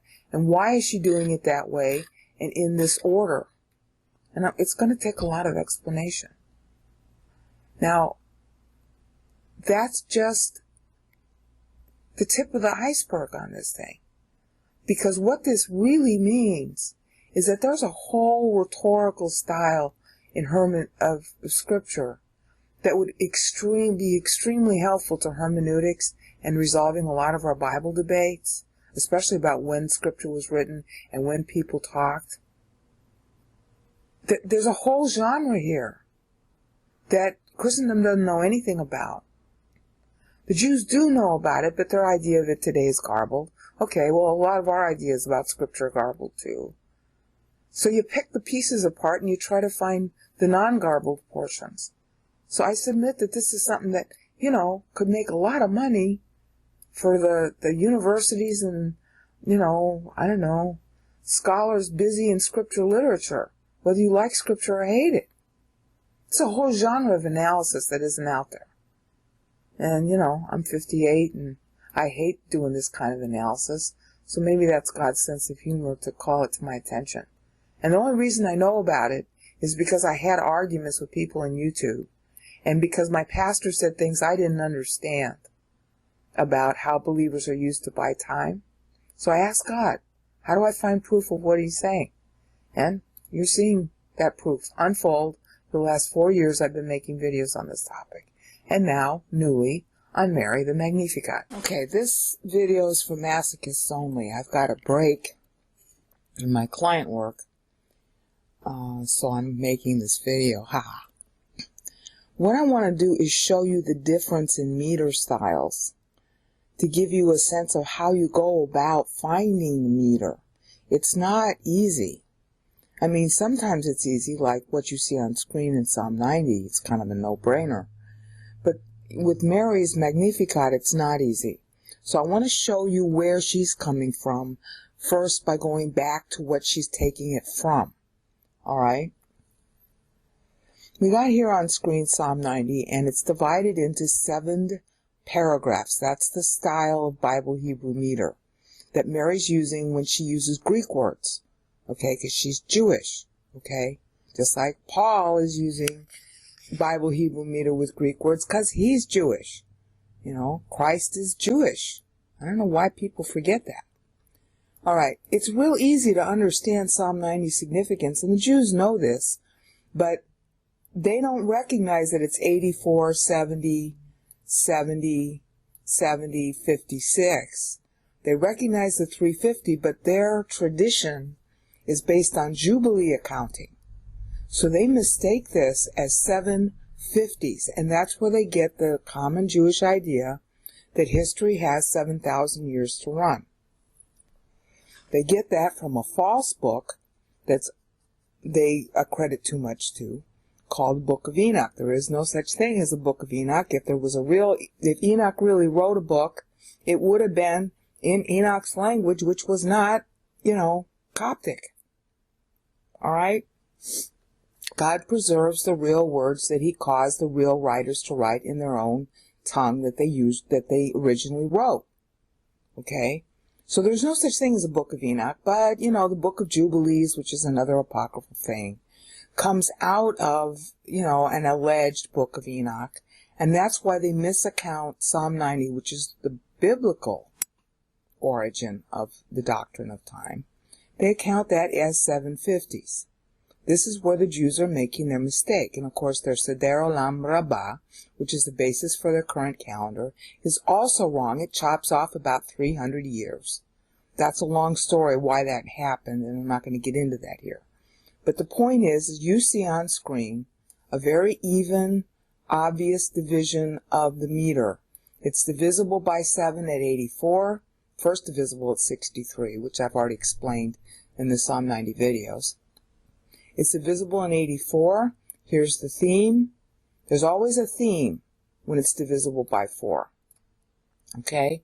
That's the theme of the next divisible by 7. That's the next theme is Adam. The third theme when divisible by 7 is Noah. Then Moses' own, also divisible by 7 at 70 syllables. Then finally Purim, the future Purim. Okay? Now, when Moses wrote this, I don't know if he knew it was going to be called Purim or that Purim was going to be the issue. But he did know it was going to be a problem. And that was what he was warning Israel about by making it 56.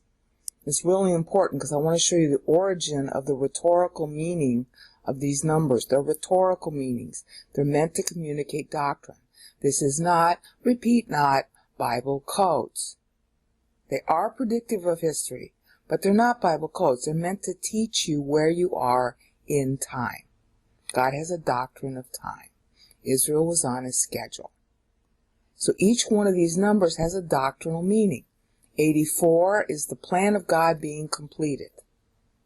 All right? 70 is the voting period in history. I went through that extensively in the Psalm 90 videos to show you from Adam forward how time is designed by God in 490, 70, and 490, equaling 1050. So there are 5 1050s in history. History was supposed to end pre-church at 5250, the last 1050 being the millennium. That's encoded up here by means of 70 plus 14, because down here, that 14 was in jeopardy. The voting period might not play. I went into extreme detail in the Psalm 90 playlist. You can look that up. But just know here, this is the meaning of 84. It's going to be really important when we look at Mary. Okay, so 84 represents 70. 70 is a voting period. God votes, that's 35. The other 35 was supposed to be the believer. Pre-Israel, it was still a historical voting period. Post-Israel, it's still a voting period. We got our 70-year voting period that ended, our 490, our current 490 ends in 2130. Okay, if my math is right. So our last 490 started with the Reformation. And we know what that was about. Okay, so the history follows the meaning. So this was a voting period for believers to vote. And if they didn't vote properly, history was going to end. Well, Adam voted, and so did, the people in the Genesis 5 roster. That's why Genesis 5 exists. So it was a voting period. Okay, the next one was Noah. Noah voted during the 7-year voting period of history. Okay, and this was the time when he voted. All right. And then Moses also, his own vote occurred during another historical voting period of history. Here's the period measured in years from Adam's fall that he voted. That's the theme of Psalm 90. It's telling you the orchestration of time. Here, the problem was that the Jews might not vote, and therefore time was going to end. So the extra 14 is a promise by God that he will complete time. That totals 350. This is also doubles as the number of years from when Moses wrote to when the judges ended and the Israelites rejected God as king in favor of Saul. It's got a double calendar function. And I covered all that in the Psalm 90 videos. What I want you to see here is the doctrinal significance of the numbers and how simple it is to know what Moses was saying. All right, 84 is 70 plus 14 because here we got a jeopardy. So 56 comes to mean in the meter that you can't see in English, it comes to mean, hi, there's a problem. All right? So when you see somebody after Moses using 56s, and we're going to get to the next person after Moses in a minute, once you see somebody using 56s, that means warning. The vote might not complete. Okay? 70 means the vote completed. God's vote is 35. The vote of man is 35. That's what these 70 signify. And that's why history continued past the 70. And God is saying, hi, there's going to be a 14-year shortage, that Israel is going to not vote properly, and I'm going to solve that problem. That's the most important thing to understand. The 14 comes to signify how God rescues time. It's essential to understanding what Mary is doing and essential to understanding what Paul is doing. Okay, that 14 represents pregnancy in God. See, here it is. If you look at the text of verses 1 through 4 in Psalm 90, it basically says God is pregnant with everybody, and he makes everybody return to dust, meaning return to God. All right? Before the mountains were born, or the land, meaning Israel, or the world was created, you, God. You know, that's what verse 2, Psalm 90 verse 2 says. So it's saying that God is pregnant with all creation. That's the idea. Mary's going to play on that. She's going to make a big stink about this 84. All right? But Moses started the ball rolling. This sets a precedence for the meter. So this 14 is a big deal. It's subtracted from here and put up here, meaning that God is going to make it happen. That 14 is pregnant in God.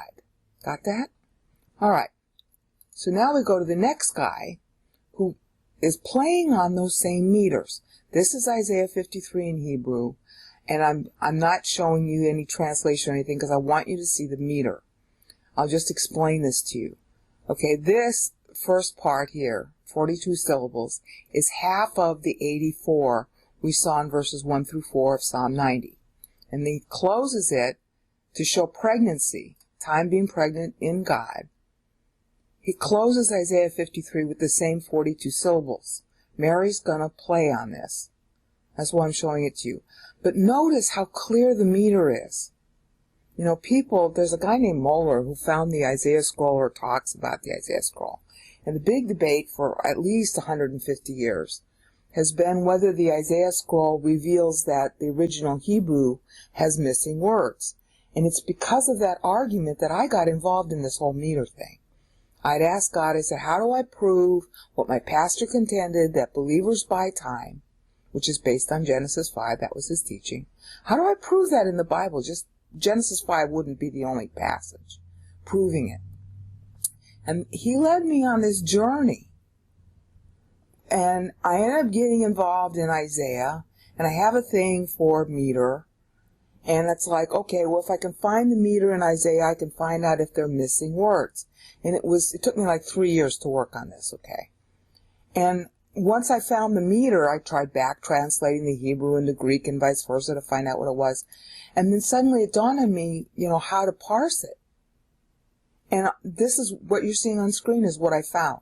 And I recorded that discovery. I was so shocked about it back in 2008. It's in the Isaiah 53 meter hypothesis playlist. And you'll see that I went through like 4 different hypotheses before I found this. Because it was all a live journaling of the Isaiah, struggle, trying to figure out how he had metered. And this was the final one. And and I found out about Psalm 90 later. And it perfectly matches Psalm 90. This is 42. This is 42. All right? So, our dear boy, Isaiah, is playing on Psalm 90's 84 there. You can see that. He divides it in two. Psalm 90 verses 1 through 4 is about time being pregnant in God. So before Messiah is born, Isaiah takes his thematic meter as the first David, which is right through here, because the first David dies at age 77. And then he makes it go to, that's Isaiah 52, 13 through 15, which is where in Hebrew Isaiah 53 begins. And then he closes it here showing that Messiah is pregnant in God. Because he wasn't born yet. But they had known by Isaiah's day, 2 Samuel 7, that Daniel's greater son was going to be Messiah. So, metrically, when you memorize this in Hebrew, you'd notice these meter patterns and you'd be caused to remember the meter pattern in Psalm 90 on the same theme of Messiah being pregnant in God, the promise of the millennium being in verse 4 of Psalm 90. Okay, and that's what Isaiah is playing on when he does this here. All right, and then look at the next meter pattern. Then he launches into a future history of Israel's kings, beginning here with Hezekiah in 712 BC, when he was currently ministering to Hezekiah, and the birth of his son Manasseh. It was due to Manasseh that the temple would fall. That's in 2 Kings. I quote the verses and everything like that in the Daniel series of Psalm 90 playlist. I want to say it's 2 Kings 22 or 21, something like that. That's Manasseh. That covers the period of Manasseh. And down here at 133, syllable 133, is where Manasseh goes into captivity. All right, because this is an annual timeline. There's a 252 syllable hiatus between Isaiah 52:15, which starts right here. Okay, and Isaiah 53:1, there's a 252 syllable hiatus that Isaiah inserts. They all use ellipsis, as you saw here in Psalm 90, see? There's ellipsis. This is Adamic, and then there's an ellipsis of 980 years. So here's another ellipsis, another 980 years. There's an ellipsis, and then another 980 years, and ellipsis. Okay? So Isaiah uses ellipsis also. Consequently, the ellipsis begins here in 712 BC, and it's measured at what? 56. What do we see 56 mean in Moses? 56 meant high, Israel's in danger, the voting period might not complete. All right? So that's what Isaiah plays on, and he does it twice, God-man. Okay? All of these, you'll notice, these are all bookends. This is really important. 42 with 42. And then we got 56 covering the period of Hezekiah and Manasseh. And then 56, and at this point, the temple is down. And this 56 is the voting to rebuild it. Israel wasn't voting to rebuild it.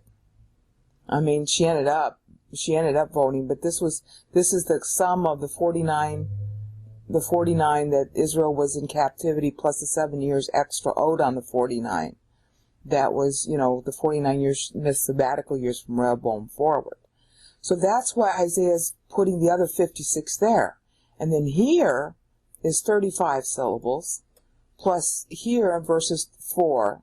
This is the lower 70 is verse 3. This is verse 4. This is verse 4 here. And where you see the 203 here, let me cover it here, the 203 right here, that's when the temple goes down. And the text in Isaiah that corresponds to that is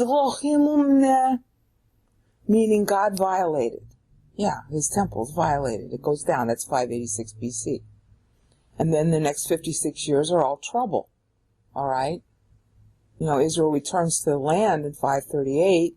Daniel times his prayer 7 years prior to this 56 elapsing. He times it based on the Isaiah chronology. And he matches his meter based on the Isaiah chronology, which we're going to get to in a minute. And then the next 70 years after that, of course, is the voting period that Moses was talking about here. Right down here, it was 56 then. Okay? But it ends up completing. That's what Isaiah is forecasting. He's updating Moses and saying, hi, the temple will be rebuilt and it will complete. And then, and notice that he's making all this text run underneath the text that's ostensibly and truly about Messiah. He's tying the advent of Messiah to the kings, because it's first David to last David. He's showing how the history is still going to lead to Messiah, but because the past is prologue, he's showing how the bad votes are going to continue even when Messiah comes. That's why the text of Isaiah 53 reads as it does. Okay? When he gets here, he's talking about the period of Nehemiah, going back, you know, the story of that, because Esther and everything took place in here, This is 460 BC by the time this ends. This is 329. In the Isaiah chronology, this is 460 BC. Then he's coming down here, and this is the period of Nehemiah, rebuilding the walls, and right down to here is the completion of the voting period that led to the completion of the book of Malachi in 397. Okay, that was the total end of the voting period. All right, which he is showing as being short 7 years because the temple occupied, 7 years of rebuilding, and he's making credits and debits. That's another story he's doing. Okay, but here, once he gets here, he's reinstated time. There's a syllable. There's 364 at this point in time, right here. All right. He's at 397 BC. There is another ellipsis of 364 years because God was going to reinstate the time the temple was down. The temple was up. First temple was up 364 years. So God's going to reimburse that. Isaiah is essentially predicting that by means of ellipsis. He puts it in there so that this period here is starting, I want to say it's 33 or 28 BC. Okay? And so he's matching the what do you want to call it, pivotal nature of that time, which is when Augustus came to power. All right? To this period, because Israel was in danger in both of these periods.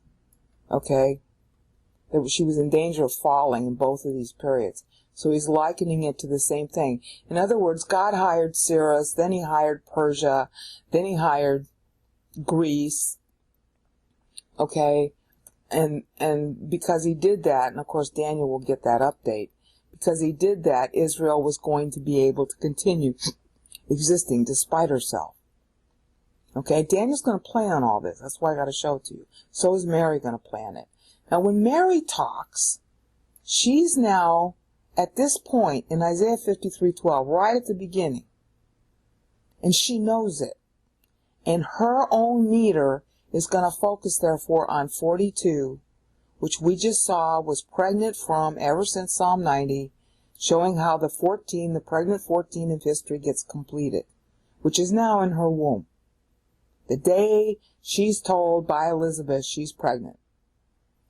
All right? That's when she says the Magnificat. So she plays on the 42 of Psalm 90 and Isaiah. You can see it very clearly here just from the numbers. And of course, when you match the text, it's even funnier. All right? The text and the numbers always interface. They always interlock in order to give you more understanding so you can be real precise about knowing what the scripture means. You have to mull it over. You have to turn it over. You have to evaluate it. You can't just read it like a novel. All right? So this is time being pregnant, you know, and now she's pregnant with Messiah, and it's updating there. That's Isaiah, that's Psalm 90 that Mary plays on. Okay, but there's another writer, okay, that Mary's going to play on. And this is the one where it gets really hard, and I need to understand this better in order to know her meter. This guy is Daniel. Okay, let me go to the beginning. Okay, you can get all these things I'm showing you in the video will be linked in the video description so you can look at them yourself. This is about Daniel. I've already covered this in the Psalm 90 playlist, but it's relevant to what Mary does also. So this is the basic organization and structure of Daniel's meter. It's very long. And Daniel's meter in particular goes all the way through the kings from David forward. Mary's going to do the same thing. When Daniel does his meter, he plays on Isaiah 53 and on Psalm 90, but it's syncopated. By doing it syncopated, he's stressing the fact that Israel kept sinning, which of course his text already says. You know, he's matching his meter to the meaning of the text. That's what the meter is for. So what I had to do, it took me forever to figure this out. This is really complicated. This here that you can download is a map of his meter. In the verse in the left-hand corner, you can see the verse. This is the number of Hebrew syllables it is, right here. Okay, this is the cumulative number of syllables. And then what he's doing in order to track to Isaiah, because he's using 2 time tracks, he takes the differences in the sevenings. Like here it's divisible by 7, and here it's divisible by 7, and the difference is where he tracks to Isaiah. It's awesome how he does this. But you'll notice that you don't have, look, this is 49, and then it doesn't equal, you got a 49 here and a 49 here. You got 49, and it doesn't equal, it's not divisible by 7 until 182. Then we got 385, and then here's the pregnant 434, that's the 62 weeks. Okay, see, God's response to Daniel is based on Daniel's own meter. And then we got 476, which is showing 14 short. Well, actually 24, but that's another story. And here, the ending meter is 742. Let me unblock it so you can see it's 742, which is 56 short. Remember? Psalm 90, 56, he's using the same convention. Vote short. Israel's vote is going to be short. He knows that. That's the whole basis of his petition to God. Hi, we're not voting the way we should. Okay, and of course in those days they didn't have a whole 70 unit. They had to do it every 7 years because they were the poster boy for God. You know, they were the place where you could vote with your feet and go to Israel and find God. That's what was centrally located in the world, you know, nexus of 3 continents. That's why Israel's located where she is. It's a tiny nation, but everybody travels through it. That's the point. So you can find God pretty easily along well-known travel routes. So Daniel's method here is just really weird. You got a 49 and a 49. That means the text between is bookended. You got a 42 and a 42. These are divisible by 7 paragraphs. So that's a bookend. You got a 69, meaning vote short, you know, 1 week short of 70. Here and here. You know, it's really obvious what he means by it doctrinally. Excuse me. But it's not simple. The meter is not, look, the meter here is real simple. Simple paragraphs, very easily understood. The meter in Isaiah is really simple. Simple paragraphs, easily understood. But not in Daniel. Because sin is never simple. So Mary's going to mix elements of the syncopated nature of Daniel in her own, as you can see here. Okay? Remember, the gold color, the orange color, is divisible by 7. But she's got a lot of, this is 30, that's divisible by 3. 12 is divisible by 3. Okay, she's using the 47 of Daniel 9:19 here. Then she got 54. I mean, she's got a lot of just like Daniel did, she's got a lot of non-divisible by 3, non-divisible by 7 sections in it. And the question, of course, is why? That's what I'm trying to figure out. But when you look at her whole poem right here, I have to, because it's stupid black that word uses. When you look at the orange numbers here, you can see a definite pattern. You got 35 plus 7, that's 42. Hello, does that ring a bell? Then there's a 21 in between, pregnant. Then 35 plus 7, that's another 42. Then 28, closing with two 42s. The two 42s, of course, refer back to where? Up here. She's making a play on Psalm 90. She's showing that Psalm 90 is going to, the promise of the millennium is going to happen. That's her theme. And she's showing pregnancy when she does this. She's got 42 here. Look, 42. And then another 42. And then in between is 21. That stands for vote being germinated. 3 generations. Okay, 42 itself stands for germinating. God votes, that's 35. Man starts to vote, that's the 7. And it's got a connotation of tribulation in it. In other words, when man starts to vote to respond to God, Satan has to make trouble. And of course, man, when he starts to respond to God, is usually responding to God because he's been negative and he's being punished, so he has to respond. And of course, 7 plus 21 equals 28, which is where, Isaiah kept. See, we saw that 28 from Isaiah. That's back up here. See the 28s? Voting in times of trouble. Okay, voting in times of trouble. See how she's playing to Isaiah? All right. And then we got another 40, we got another 35. God votes again. And then there's still time of trouble. And then she shows 28, just like Isaiah does. She doesn't break it into 2 units. And then God's purpose being revealed. So it's really obvious doctrinally what she's doing. All right? But to get there, she's not doing it even. She's got all this craziness in between. All right? And even the craziness in between, the numbers are doctrinally significant. And the question, I still don't know the answer to this yet. I have to look at it and find out why. Her job is to date back. She has to pick up where Daniel leaves off.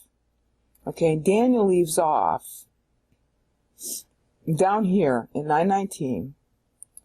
Daniel leaves off with 47 syllables. Mary's going to use that. The time period that Daniel's tracking to when he does that is dual. Okay, on time track 2 here, Daniel's tracking to the Isaiah timeline. In time track 1, he's just going straight forward from his own captivity, coming full circle and then going forward in time. This is a straightforward track from his current moment of praying to the future that God had already shown him in Daniel's chapter 2 forward. That ends with the rise of Macedon and Alexander the Great. Okay, that's the time period where he stops. Okay, and on track 2, where he's tracking to Isaiah's timeline, he ends with the rise of Rome. And he's doing that by taking the differences between the 7s here and tying to key syllables in the Isaiah timeline. All these are key syllables in the Isaiah timeline to get his second track. And you'll have to read this to see the whole thing. It's very complicated. Right, that's what Mary's got to piggyback on.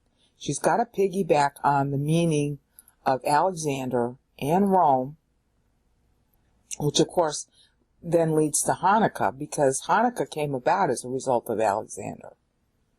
Alexander dies, then you have the Diadochi, which are the 4 generals, all right, and one of their sons, Seleucus, had his own dynasty, and Antiochus IV was of that dynasty, and because, as predicted in Daniel 11, because he didn't quite make, he tried to attack Egypt. He won at first and then he lost due to the rise of Rome.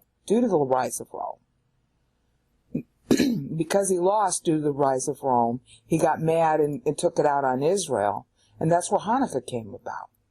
And that's what the book of Maccabees, which is not the Bible, but it's got historical, historically valid material in it. That's what the book of Maccabees tells you. Explains that lapse. Okay? But the Maccabees were usurpers. The Maccabees, it started out with this guy Mattanias, who was of the first priestly course of Jehoiarib, which you can find in 1 Chronicles 24. Unfortunately, even the Cambridge scholars don't know that. They don't know the Bible well enough to know where Mattanias came from, because they don't read the Bible. They don't trust it. All right. He was of the first priestly course. He was not of the sons of Aaron. He was not of the sons of David. And his son, Judas, not necessarily Judas, but Simon, ends up trying to usurp both the priestly house of Aaron and the kingship. And Mary, of course, was supposed to be, her line from Zerubbabel on down was supposed to be the ruler. Okay, so they get displaced by the Maccabees, because the Maccabees said, "Wow, we defeated this, son of the generals of Alexander, so we ought to be kings and priests instead." And that's where it all got corrupted. And then, of course, that produced the son of Simon, was John Hyrcanus, who comes to power about 135 BC. And then Herod gets mixed up with Hyrcanus's family, and then Herod makes nice with Antony. And then, of course, at that point, that's when Caesar dies, and Augustus, who was then called Octavian, and Antony sort of get into the little triumvirate with Lepidus. I think it was Lepidus, or was that Julius Caesar? They get into a triumvirate, and then they fight with each other. And then Octavian defeats Antony at the Battle of Actium in 31 BC. And after doing that, he, makes his way through Egypt. And, of course, he takes Palestine in suit. And, of course, Pompey had already done that back in 63 with the help of Herod Antipater, the father of Herod, who became Herod the Great, who's the Herod at the time Christ is born. You see what a soap opera this is? All this Mary's going to be referencing, but she's got to tie back to Daniel to show the continuity in her time poem. Now, how is she doing that? I know she's doing it. These numbers are all doctrinally significant, but I don't know exactly where she's starting. Daniel took me forever to figure out that Daniel's first introducing, his dateline is here. He's saying, "Hi, I'm praying in the 49th year of the temple being down," because he was supposed to. And then this is his second dateline. He's saying he's now counting back to Psalm 90, which ends at 1050 BC. See, 350 syllables from 1400 BC is 1050 BC.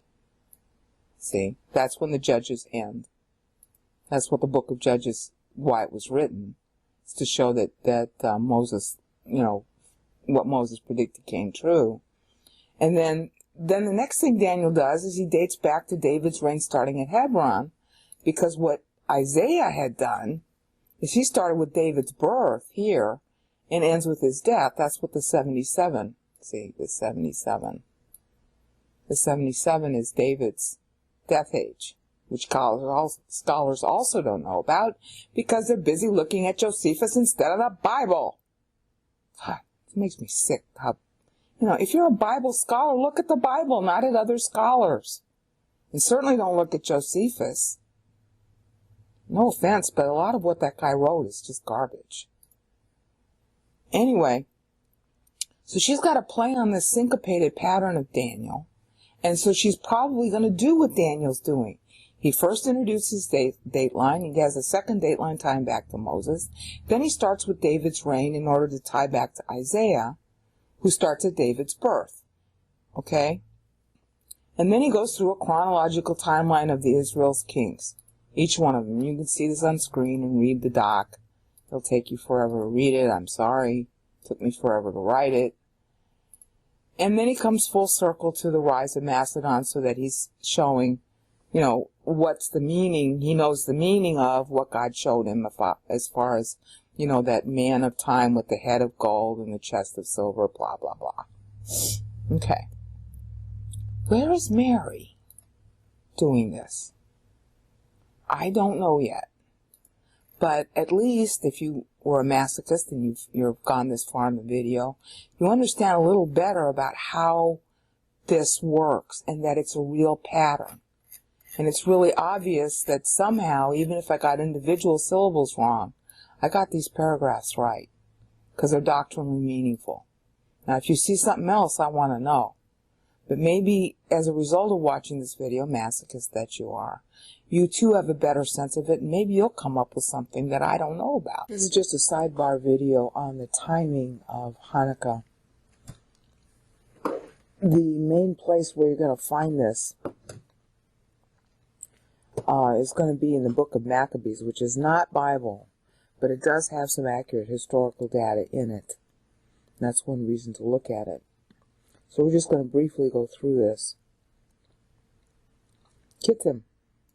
That's the term that's used in Daniel 11. It refers to the area of Thrace, which is the northeastern highlands of Greece. And then if you were to go down the coast, picture in your mind what Greece looks like.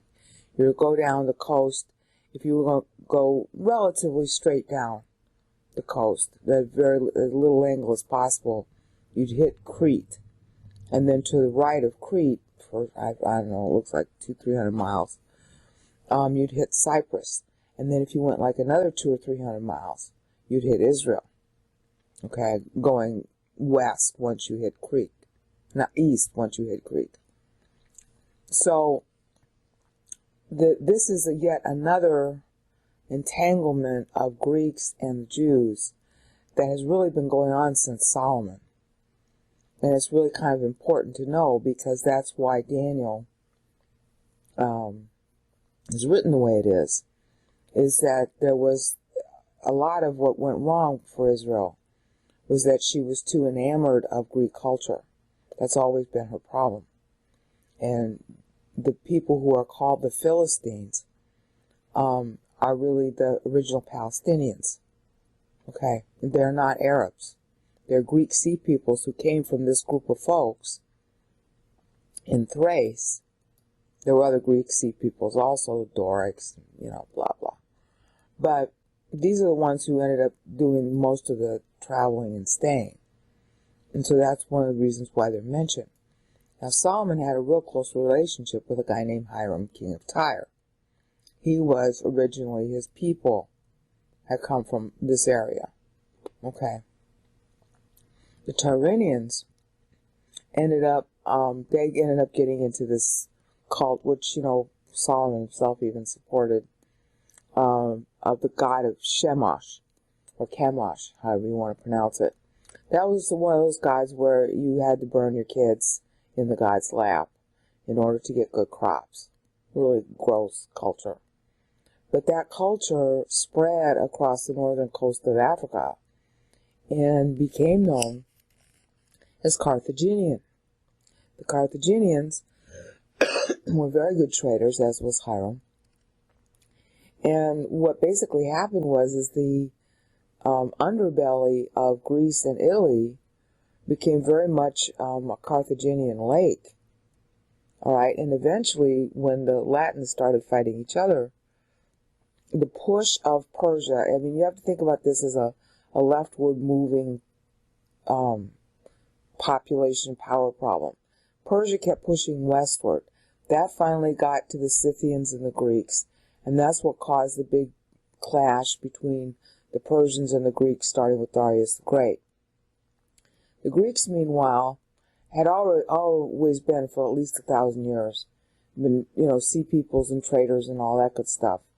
So they were already investing the southern areas of the Mediterranean and the northern coast of Africa. They were already doing that. And this just encouraged them to do it the more. Well, as they did it the more, that, thinking of dominoes moving westward, had an impact on the growing colonies of Latium, which originally were Etruscan and there were other sea peoples, including the Greeks, who mixed with them, and there were other Latins, and that ended up coalescing in this really fetid marshland that became known as Rome, on the western side of Italy, about 2/3 down the coast, the westward coast. Well, the Carthaginians, who, like I said, from generations back, originally came from this kind of stock, had a long history of contact with Israel, friendly contact, basically.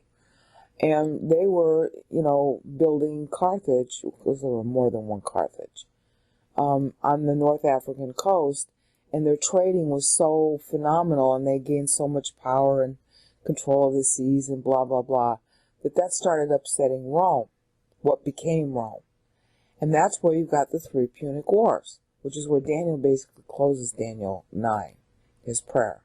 He's closing it right at the beginning of the part of the Second Punic War, where Hannibal ends up, not Hannibal himself, but Hamilcar, ends up limping home, and Sardinia goes back into Roman hands. See, there was this big fight over who had control, and the Romans basically had the same kind of mindset that the Soviet Union does. They want to protect their border territory as a buffer state from incursions from the Greeks. And so that's why they ended up getting into the Punic Wars, okay, because the Carthaginians were pretty aggressive. And the Romans were a cruel people, but they weren't quite as cruel as the Carthaginians as far as religion goes. So, this was the issue that was going on. Now, Alexander, again, is one of them coming out of that same territory, and he was born about 345. He died in 312. And the book of Maccabees is picking up on what Daniel predicted about, the belly of brass. I think belly of brass. That's Alexander, that's Greece. Okay, so it's covering to this part, and then this right here is 312 BC, right here at verse 7. All right? And then this is the war of the Diadochi, the 4 generals. All right? Now, when it says here, this is what I want to focus on so you can understand their timing. When it says 107th year of the kingdom of the Greeks. The Seleucid Empire, first of all, this is Antiochus. He's a Seleucid. Seleucus was one of the 4 generals when Alexander died. And he ended up taking the area that is basically Asia Minor, okay, closest to Greece. And he established his own little area there. And Ptolemy, his chief rival, because there were 2 other guys, but they didn't last long. Ptolemy, his chief rival, ended up establishing his own little kingdom in Egypt. And so the Seleucids and the Ptolemies were always fighting with each other. So in the 107th year of the kingdom of the Greeks, that means 312 BC minus 107. So that you know what you're looking at when you look at Maccabees. When it says here, after his conquest of Egypt in the year 143, that's measured on the same basis as this is measured. Okay, so it's the 143rd year after 312 BC when Alexander died. Okay, he tried to take, in his usual, the fighting with the Ptolemies. He tried to take them. He didn't succeed. This was due to Rome's intervention. This was that famous thing with the circle in the sand.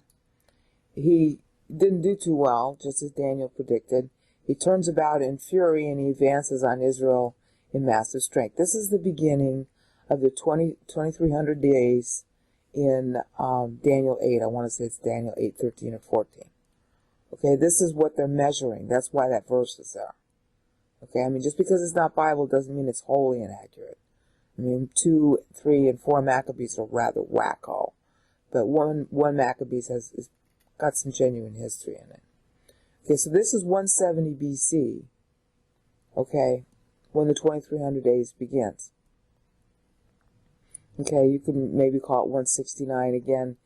There's a problem about, when years begin and when years end.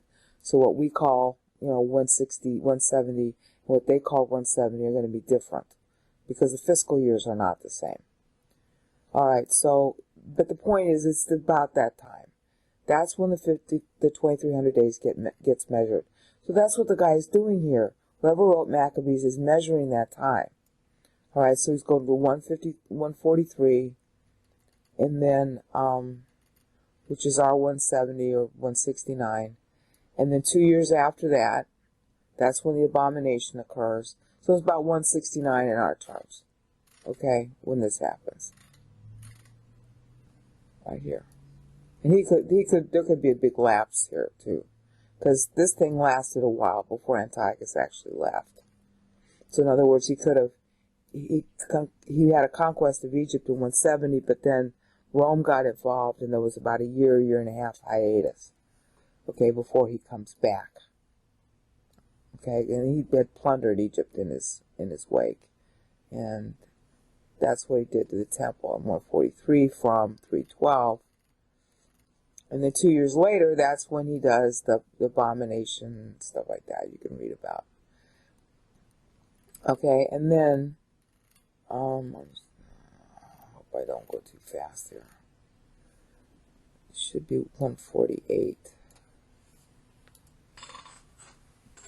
Let me just type it. Yeah, there we go. Then by the time you get to Maccabees 4:52, this is when Hanukkah occurs. Now, the first time they celebrated it, they rose at dawn. Okay, but they also ended up having a nighttime procession. That's where we get Feast of Lights from. Okay? And so that's the original Hanukkah verse right there. And Mary's going to be referencing, kicking off from that. But that's not the whole timeline she's using. I haven't quite worked that out. The next step on the thing is Maccabees 10. Right here, this is again 160 from 312. Right, that is the next time that Antiochus wanted to raise an army. All right, so that is 152 BC. Okay, so notice that 160 is 12 years after, because Mary's going to maybe reference this, is 12 years after the first Hanukkah, which is down here. Okay, that's 148. 12 years later is the next fight with Antiochus that occurs 12 years later. Alright? Because Mary's going to start from the 1 Maccabees 4:52 verse. She's going to pick up here. And then it's a sort of straight chronology in here. Goes into kind of some detail. But I think it's in chapter 14. Let me go to it. Where you get to Demetrius. There's Demetrius. Okay, that's 7 years after, 8 years after the second battle with Antiochus. Demetrius was the local guy. Okay, that's another story within a story on the part of Ptolemy. And so how Demetrius took over. Demetrius wanted to fight with the Jews also, and this is recording that. Alright, there's a lot of treachery that goes on, blah, blah, blah, blah, blah. But what the author is tracing here is the rise of John Hyrcanus, which is really important.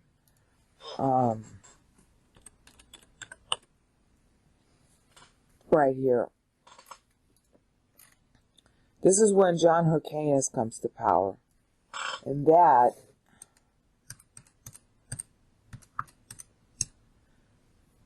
wait a minute. 312, which is their starting point in the measure, minus 170. 312 minus 170. 142 BC, which is 7 years earlier than we generally think of Hyrcanus coming to power. Okay, now maybe he wasn't officially a king or something, but this is his time. And then 171 a year later after that, so it's 141 when they won their independence. Alright, 141 BC. because it's 312 minus 171. That tells you that's how to convert it to BC. Okay, and then from this time onward, John, who just came to manhood, that explains it. So John didn't actually take over until, according to history, 134 or so. And then this records what happens at 172, and it keeps on kind of going on from there. But it doesn't, see, we got 172 here, 18th of Elul. And this, this is where it starts getting really weird. I don't know if you can trust what's being said here, because it's all sort of self-aggrandizing. All right. And it goes onward through. Here's 174. Okay. So I'm trying to see if it stops. Thought it stopped at 178. So 174 we just saw. That's the third invasion of Antiochus.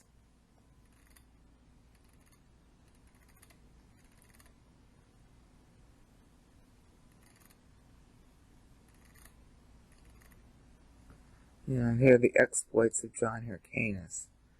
Simon was the guy who usurped the priesthood and the kingship away from the house of Aaron and the house of Judah. And, this is his reasoning why he did it. Okay, and Hyrcanus ended up being, his son on the new fake throne. Okay. And this is where Israel really goes apostate. See, here's 172. That's kind of a backtrack from 174. And, this is basically how they took power, how they usurped power away from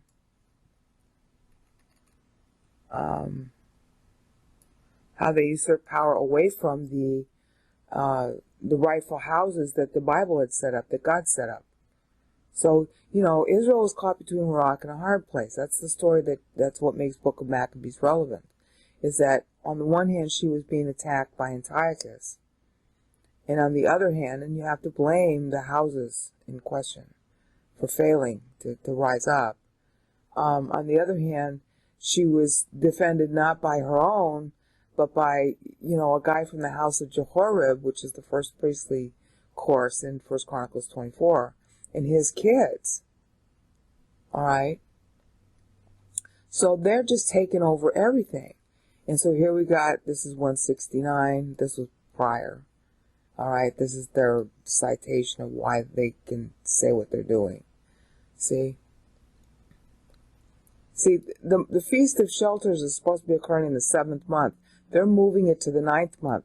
This is total blatant abuse of Bible. They don't care about the Bible. All right? But if you have to choose between local bad rulers and foreign bad rulers, you're probably going to pick local bad rulers. And that's what happened. All right?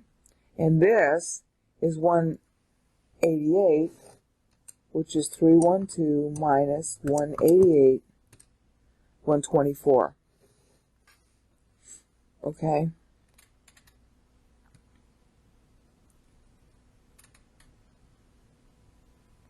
This is when John came to power. And this is him making changes. Okay? Just blatant. Doesn't matter what the law. They didn't care about the law. That's the point. They didn't care about the law. Israel went apostate from within. So this isn't going to last too long. This guy, John Hyrcanus, is the guy who he'll end up getting, what do you want to call it, sort of close with the Nabatean Arabs. That's where Herod's family comes from.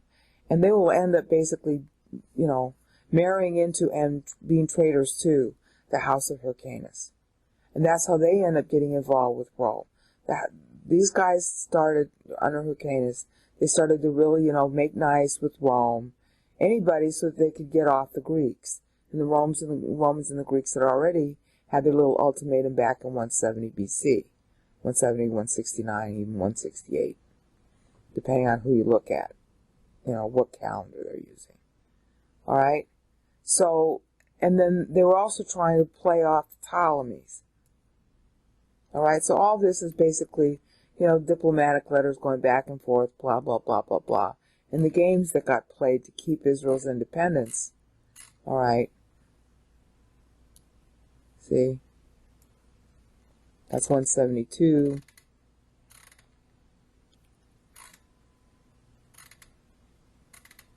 Where did I show it?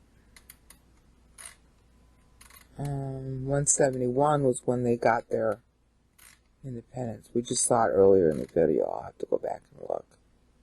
Because I'm just reading the text as I move. It's kind of hard to see it. Anyway, there we go. This is 172, but the year before, they won their independence from the Greeks. And now they engage in a bunch of diplomatic maneuvers. Okay? One of which is to get power over your own so that you can present a united front to the foreigners. You got Greece as a foreigner. You got Egypt as a foreigner, which is run by other Greeks. And then you got Rome as a foreigner. And since Rome didn't Rome was ostensibly a friend on the Ptolemy side because Seleucus was too close. Ptolemy was farther away, so you make friends with Ptolemy so that you can defend yourself closer to home. That's the strategy in geopolitics. The Jews are petitioning to, be friendly with the Ptolemies in order to be friendly with the Romans, and they're severally going to the Romans in order to defend themselves against the Greeks so that Antiochus can't come back. That's basically the story here. And this year, right here, 188, is 124 BC. Hyrcanus is solidly in power, and he's going to stay in power for the next 20 years. Okay, we're back at the Magnificat, and I'm going to review this now from the standpoint of the history that she's covering. It's pretty straightforward. I don't think that what I'm going to tell you is like the main thing she's doing, but it is a characteristic of time poems that she would have to do. And I'm not 100% sure what I'm saying is exactly what she meant to do. But we'll call it a hypothesis, okay? She's starting her poem. One of the things a time poem has to do is cover history and then parallel it with the future. That's what Moses did. That's what Isaiah did. That's what Daniel did. And we're going to be getting more into Daniel in this episode. And so that's what we have to see if Mary's doing. Otherwise, there's a mistake that I'm making or there's something else she's doing. That's the basic idea. So if we take the first hypothesis and say, okay, well, he's born, the Lord is going to be born on Hanukkah. And that was promised ever since Haggai 2. She should be doing a review of history from that point to her current day and then forward from her current day. That's the style that everybody else follows, so that's what we should expect here. So, we saw how Paul did that. If you've been seeing the 11 GGS videos on Paul, right now those videos are on pause at Diocletian. Paul having gone through the past, starting with Augustus when Christ was born, and then going forward in time all the way to, which you haven't seen yet, but all the way to the rise of Odovaker. That's what his meter does. I've extensively documented it in the Ephesians 1 reparsed doc, but I haven't yet done videos showing it. I've only gotten as far as Diocletian. And now we're interrupting with Mary because I'm now finding out that this is how Paul derived his meter. It's from the Magnificat, which is a big surprise for me. Okay? I don't know, maybe I'm something of a misogynist. I just don't expect a woman to have, that much of a play in the Bible. So this is a really big surprise. But it shouldn't be a surprise because it was her job to train the humanity of Christ. So she would have to be really good on doctrine in order to get that role. And of course, the Holy Spirit causes it. It's not like she is meritorious of herself. But anyway, this is the chronology that she should be following. This right here corresponds to, I think it is 1 Maccabees 10. Not that Maccabees is a Bible book, but this is where the date is located, which they called in their own calendar 160, which is approximately 152 BC. Okay, that's 12 years after Hanukkah. Alright, so she's starting just a straightforward chronology, 12 years after Hanukkah, and then this is 8 years later, which corresponds, I want to say that it's 1 Maccabees 14, the year 167, which is when Demetrius became king. He was sort of like a buffer king that Ptolemy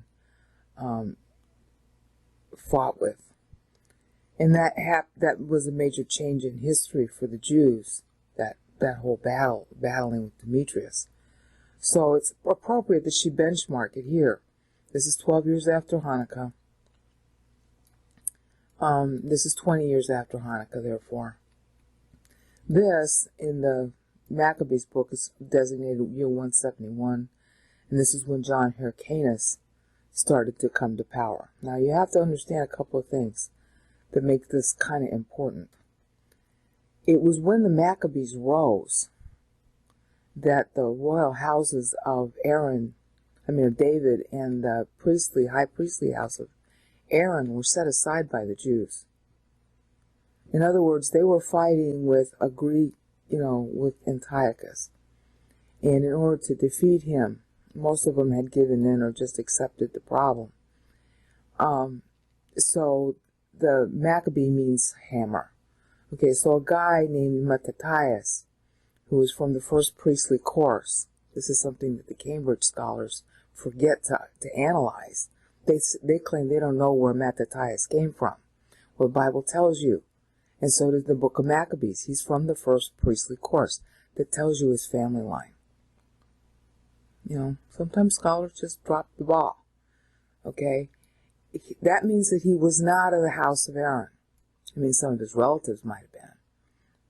But he himself was not entitled to be a high priest. And he didn't try to be a high priest. He just wanted to be, patriotic and fight for Israel. So he and his sons got together, and, then people gathered around him. And that's how, they were able to drive out Antiochus, and how Hanukkah came about. Well, like anything else, when you have a victory, then people rally around you, and you get all big-headed. So Mattathias, his son was Judas, and he was a good guy, basically. But Judas's brother Simon got all full of himself and made himself high priest and tried to found a dynasty on himself. And his son Hyrcanus comes to power in what they call 171, and that's at the end of the first Maccabees.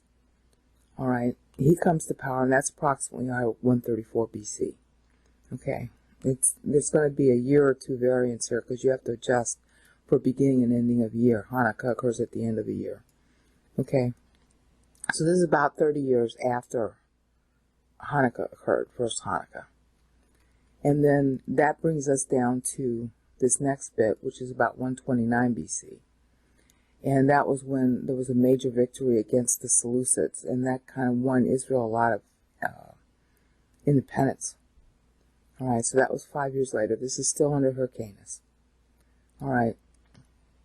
And this is about 122 BC, and again, there were further victories that basically ensured Israel had her autonomy back. I'm going to have to go get my calendar here, because I mapped all this out. Okay, so that was about 122 BC right there, which you see highlighted, unfortunately, in black on the screen. And then, after that, at the 47 mark, which is evocative of Daniel, which we're going to have to get into, at the 47 mark, that's about 117 BC. All right. And there's nothing remarkable that I could find about that particular time. And then it just kind of keeps going on. This is like 100 BC. I'm saying that right.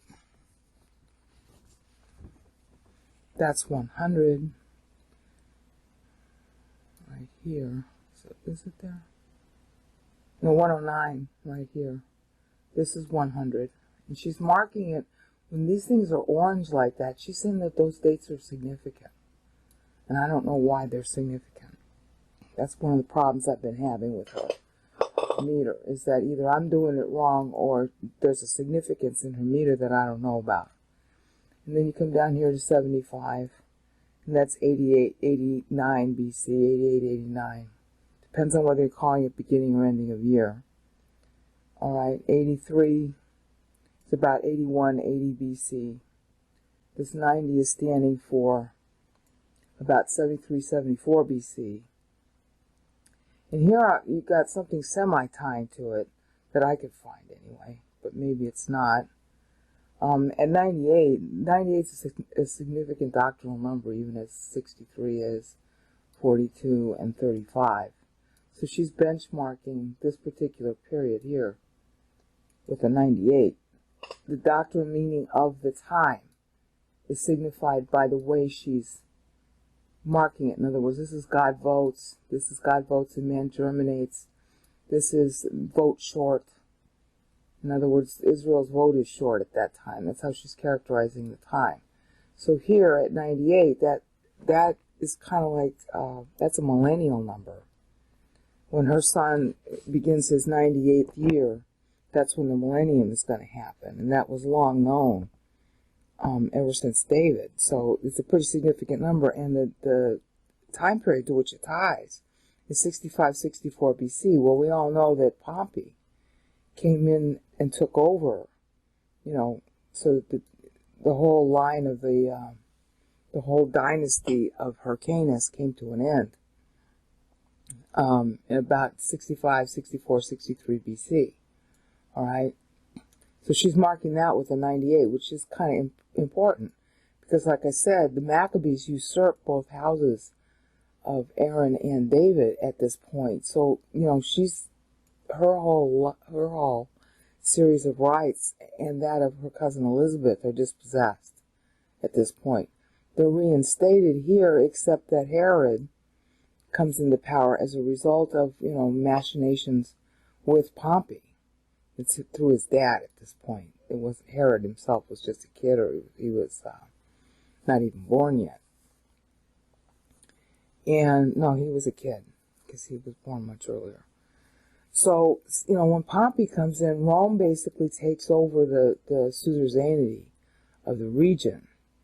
And so she's giving that a 98 doctrinal value, which I find very interesting. And it's also, 98 years from Hanukkah.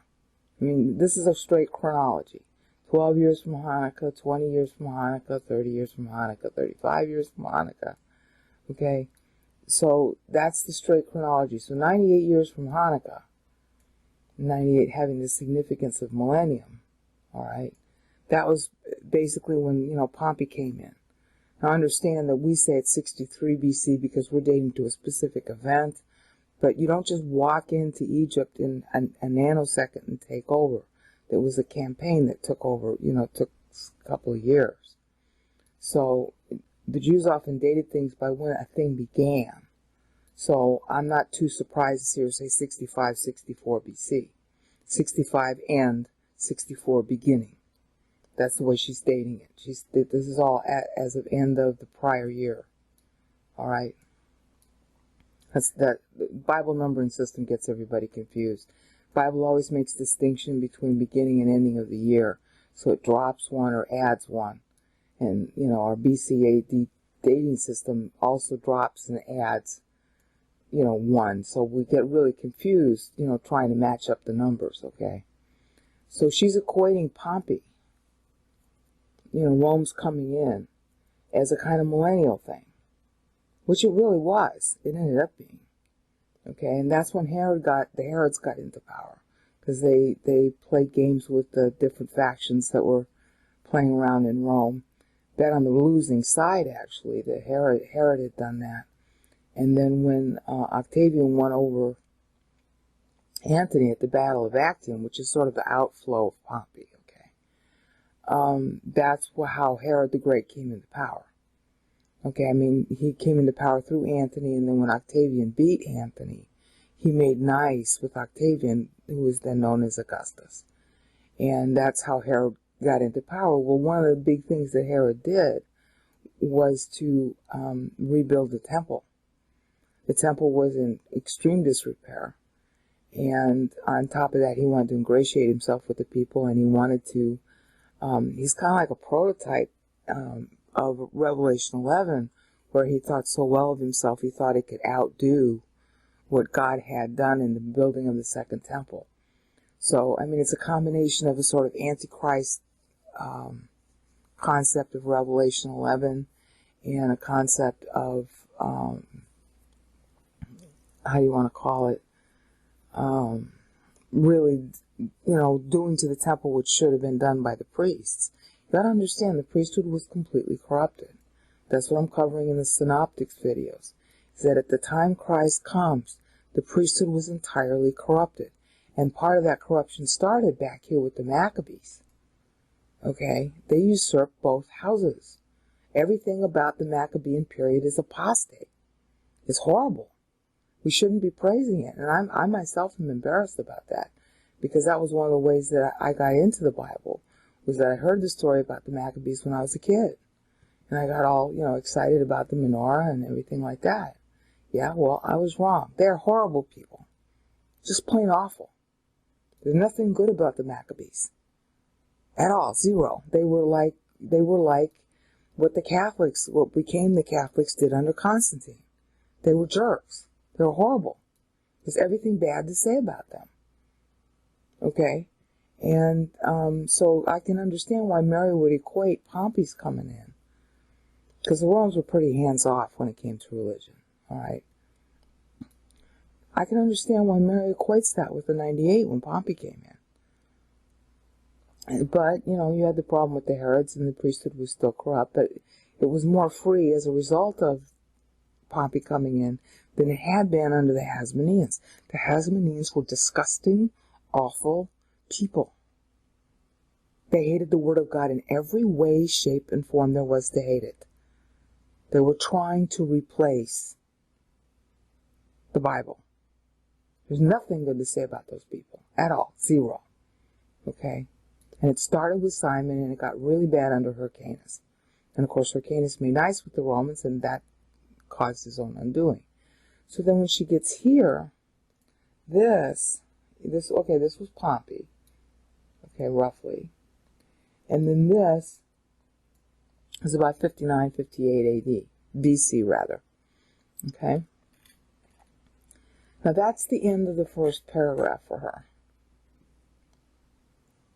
Okay, this is all one unit syntactically at this point. What's bothering me about this, except I understand why she's doing it, is that this is not the right place for a seventh paragraph to occur. It's, hotepiblepsin. Okay, you could, if you stop the sentence, you're supposed to stop the sentence when this happens. When you see it divisible by 7, the sentence should be coming to an end at the end of the last syllable in that phrase. Okay, well, yeah, that's a famous phrase in Judaism. I can sort of go with that. Because God sees. God sees, in Hebrew and even in English, if you just say something like God sees, you don't need to say anything after that. Because it's got omnidirectional meaning. You don't want to put an object there to convey the omnidirectional meaning. So I can understand why she's putting 35 there. And that's either the 35th year of Herod or she's 35. That's her dateline. That doesn't disrupt this chronology that's also going on. So I understand this part. But this too is a dateline, and 42 sevens means 294 years before she speaks. I haven't yet been able to find out what she's talking about there. But this, you wouldn't say, well, you could, I guess. For he has regarded the humiliation, and that stops there. That could be a generic statement applying to all times and all objects, because no objects are really mentioned. I mean, when you say the humiliation, That's the ostensible direct object. Alright, but humiliation of whom? It needs a phrase. Okay, but if you're stating it as a generic, and this is a facility that we even have in English, for he regarded the humiliation, the mind will fill in the blanks. Anybody's humiliation is in view. It's a generic pan, time statement. So I can understand why she's dividing it here and here. But this would have to then begin a new paragraph that gets divisible by 7, and that doesn't make sense. I mean, there's this facility in Greek and even in Hebrew, and we used to use it in 19th century English when we're saying concerning. You'd say of the slave. And you've seen that kind of stuff in 19th century books. They will have of as the first letter, meaning concerning. And then they have the title, what the book is about, what the section is about, what the poem is about. Okay, and the same facility existed in Greek and in Hebrew. But it's kind of awkward. So then this would become the title of a new paragraph that ends here at 63. Okay, and 63 ends in her chronology at about 110, 109 BC. Hyrcanus is in his last years. All right, why is she doing that? Why is this there? How does that text relate to Hyrcanus? I can see the text relating to history this far. That makes sense. Okay, considering that the backdrop is Hanukkah and how Israel gets free. This all makes sense. But I don't understand, because this is Hyrcanus' time, I don't understand why she'd be linking that to that text there. So that's something I gotta solve. Okay. So we last stopped with the chronology right here. Okay, where she's doing again a doubling of paragraphs. We said this was Pompey. Okay, that corresponds to 65, 64, 63 BC. And then this is 7 years after that, which is, 59, 58 BC roughly. Okay. I don't know why that's of particular import. Okay. She's benchmarking the whole thing to that period. In other words, this is all from Hanukkah down to current time and past. In the straight chronology, she's basically making that paragraph start at Hanukkah and end at 59, 58 BC. I don't know why. Okay. Then we have a new paragraph. This one is easier to parse, easier to understand. The text is more generic, and it's easier to understand what she's doing. Okay, this, forget the left-hand side with Luke. I haven't worked out why he's doing that yet. This 115 corresponds to about 49 BC.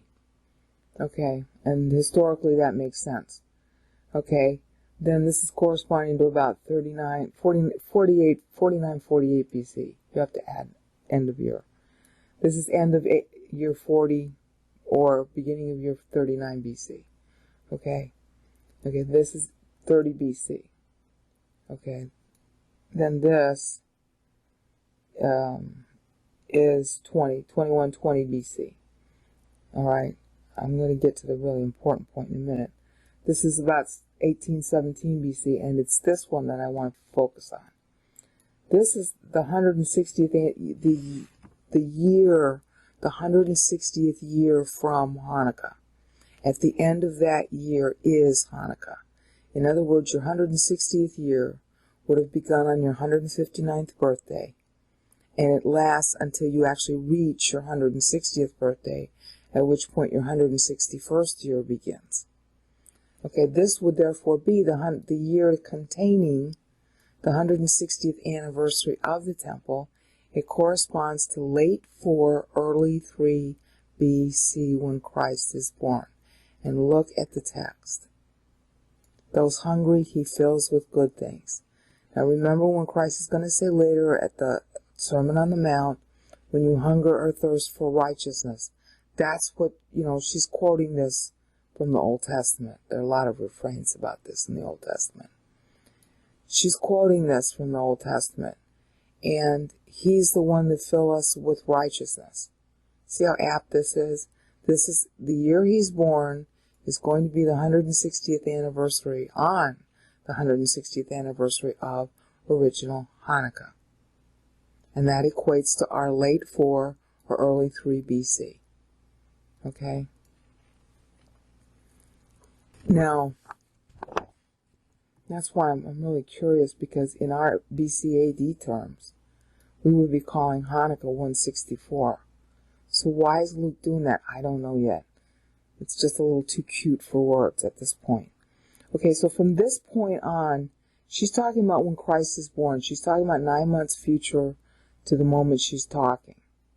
So everything from this point forward is future. You got that? Future with respect to her. Now this is just really kind of odd how this works out. Okay. So this ends up being Christ. That we're going to switch now to his age. So that makes it, that's close to, that's what Anno Domini accounting is based on. So this is when he's 11. End of his year 11, beginning his year 12. Well, we know that Luke's going to later be telling that story. Okay? And he was sent off. They went off without him. And he's in the temple when they find him.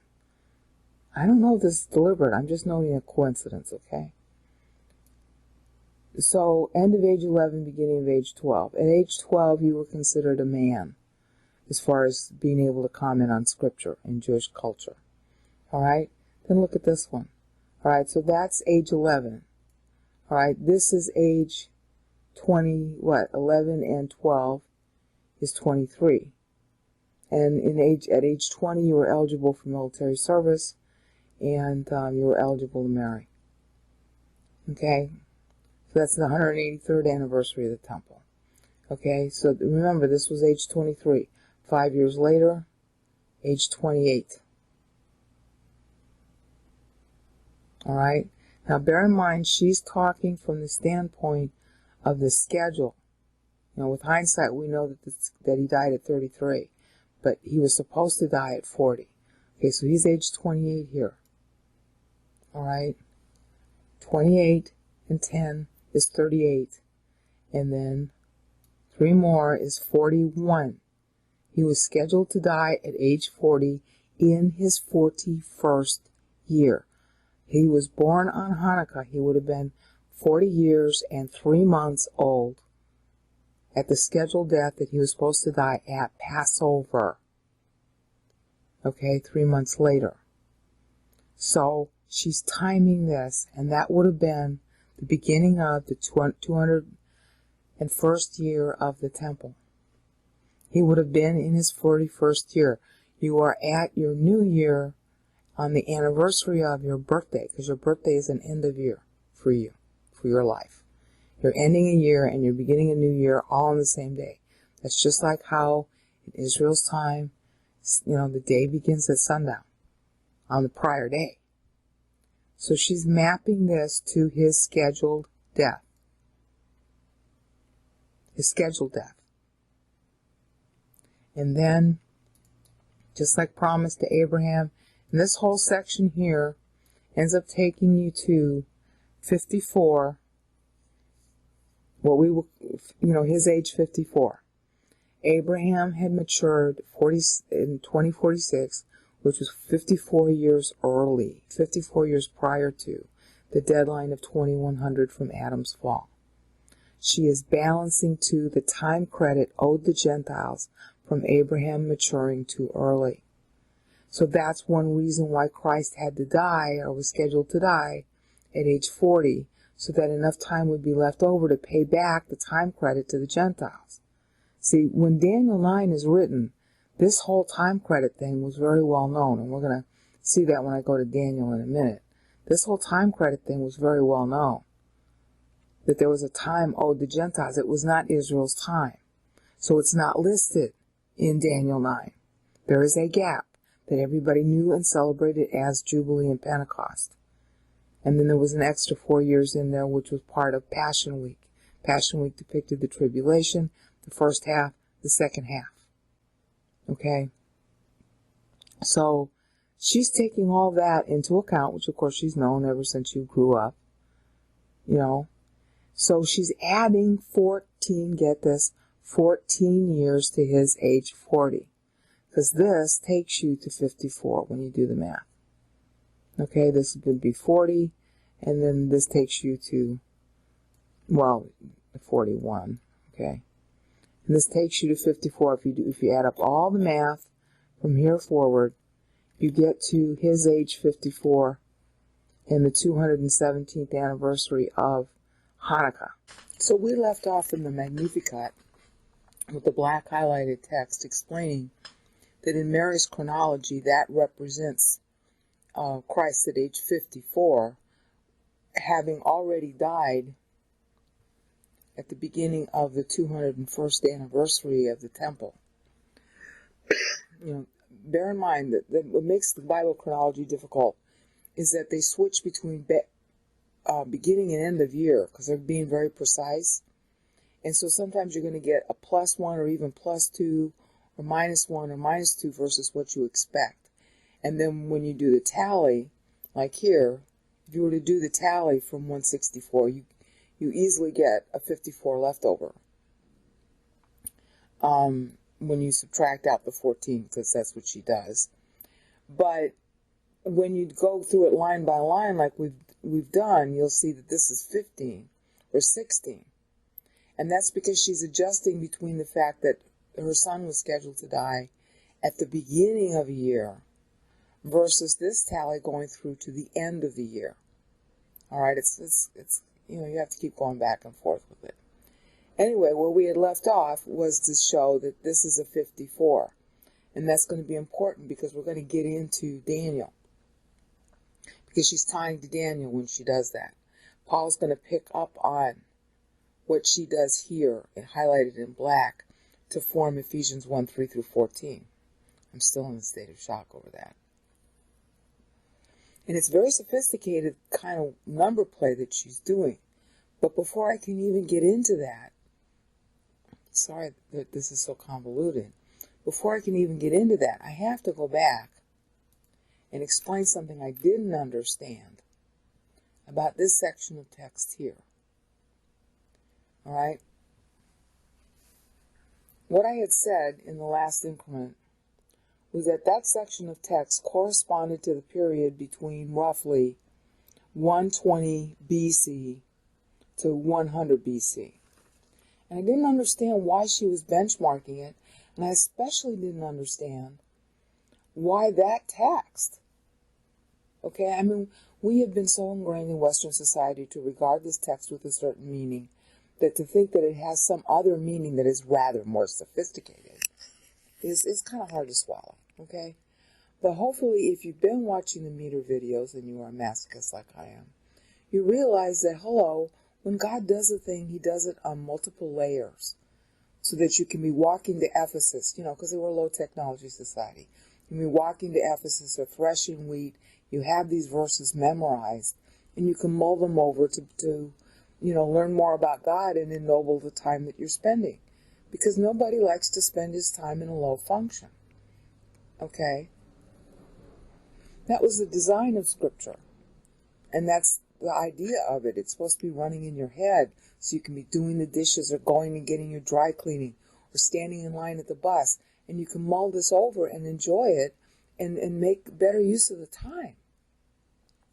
So one of the things they did was they would have multiple entendre sentences. And in Greek in particular, and in Hebrew, if you use ellipsis, which is very frequent, or you block text the way she's done it here, that ends up having a different meaning that's related to what she's saying, but isn't the same as what she's saying. Okay? Now, it took me a while. I had to think about it. You know, what else could this text mean? Apart from our, you know, typical, you know, Bible movie version of it, which just robs us of all other ideas and meanings. Okay, think about this. In Greek, Hebrew, even in English, we have titles.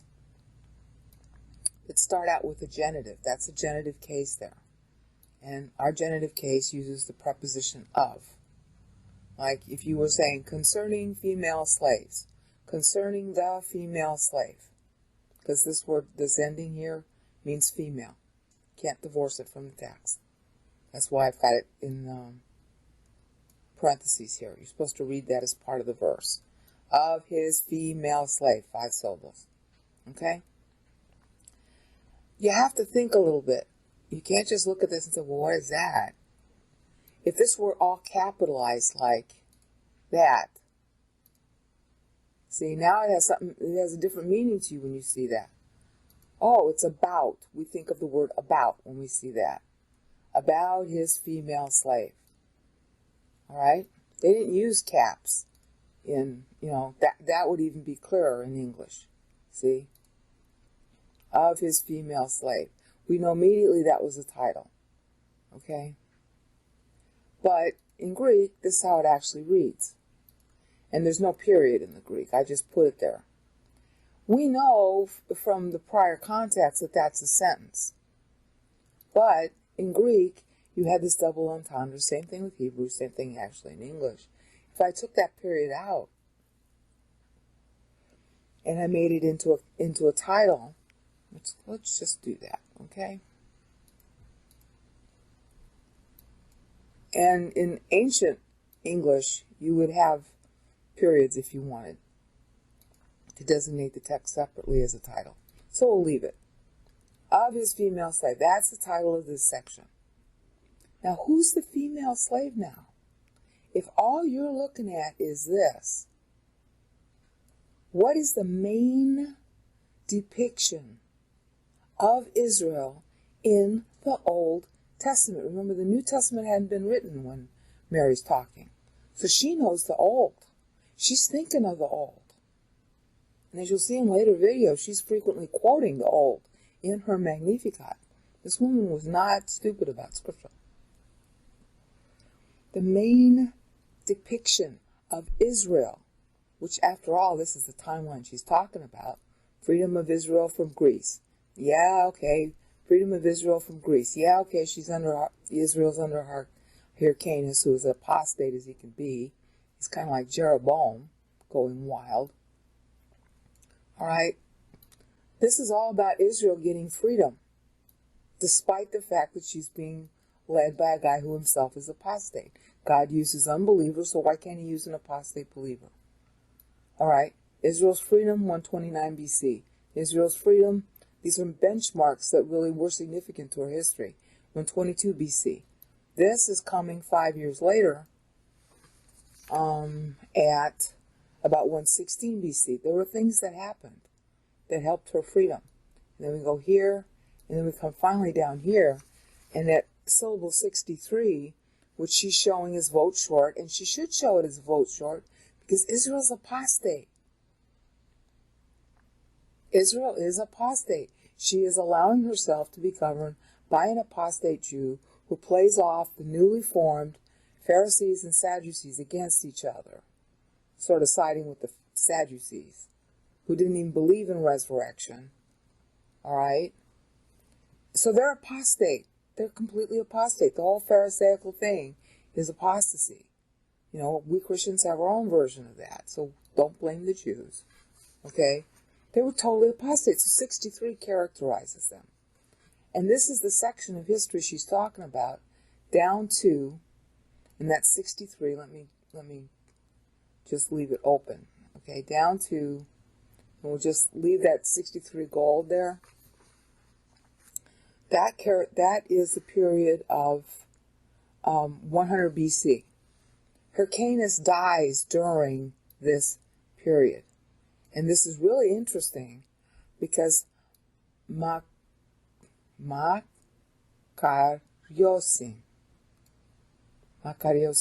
You have to put your voice upward. It's not really an accent. It's not really a stress accent. It's a pitch accent. Happy. Yeah, she's going to be happy when Hyrcanus dies. 104 BC in our parlance. He dies right at the end of that word. And why is she happy? Why are all generations, it's translated blessed, but this really means happy. Blessed, I only had one syllable, so I had to translate it the typical blessed. That's not what it means. It means happy. Okay? Why is she saying that? Because her Canis is gone. And other things happened during this period, which I'm going to cover in the next increment because my mouse battery is dying. So what is she covering around 100 BC? Well, what she's covering is the changeover that was occurring. She must have been extraordinarily informed. The changeover that was occurring during this period was basically Hyrcanus going nuts, with going power mad. And at the same time, the nations around him, again, chiefly Greece, which is the king of the north, the Ptolemies, which is the king of the south, and they're both Greek peoples, descendants of the generals and related people under Alexander the Great. And then, of course, our newly arising Rome. Rome, at this time, that's highlighted in black, was finally coming into its own militarily. Basically what had happened was Rome was pushed into getting involved because of the I covered that in the last episode. Rome was pushed into getting involved because the Persians pushed the Greeks. The Greeks were already colonizing the Mediterranean in the south, the underbelly of Rome. Rome started to feel that pressure. And meanwhile, Rome was also coalescing itself with its different tribes. And unlike the way the Greeks would handle their conquering, when the Romans conquered the Samnites and blah, blah, blah, when they did that, they did a deal at the end. Hi, you'll get to be citizens of Rome. Now, that ended up having an extraordinary amount of appeal to people. First of all, because they were all Latins of one kind or another. They shared a common history of a certain amount. And they were all alike against the Greeks, who were pushing at the coastlands of what we call Italy today. All right? The Greeks were trying to get footholds, and they wanted trading posts, but where trade goes, politics follow. And then the military follows in order to protect the economics.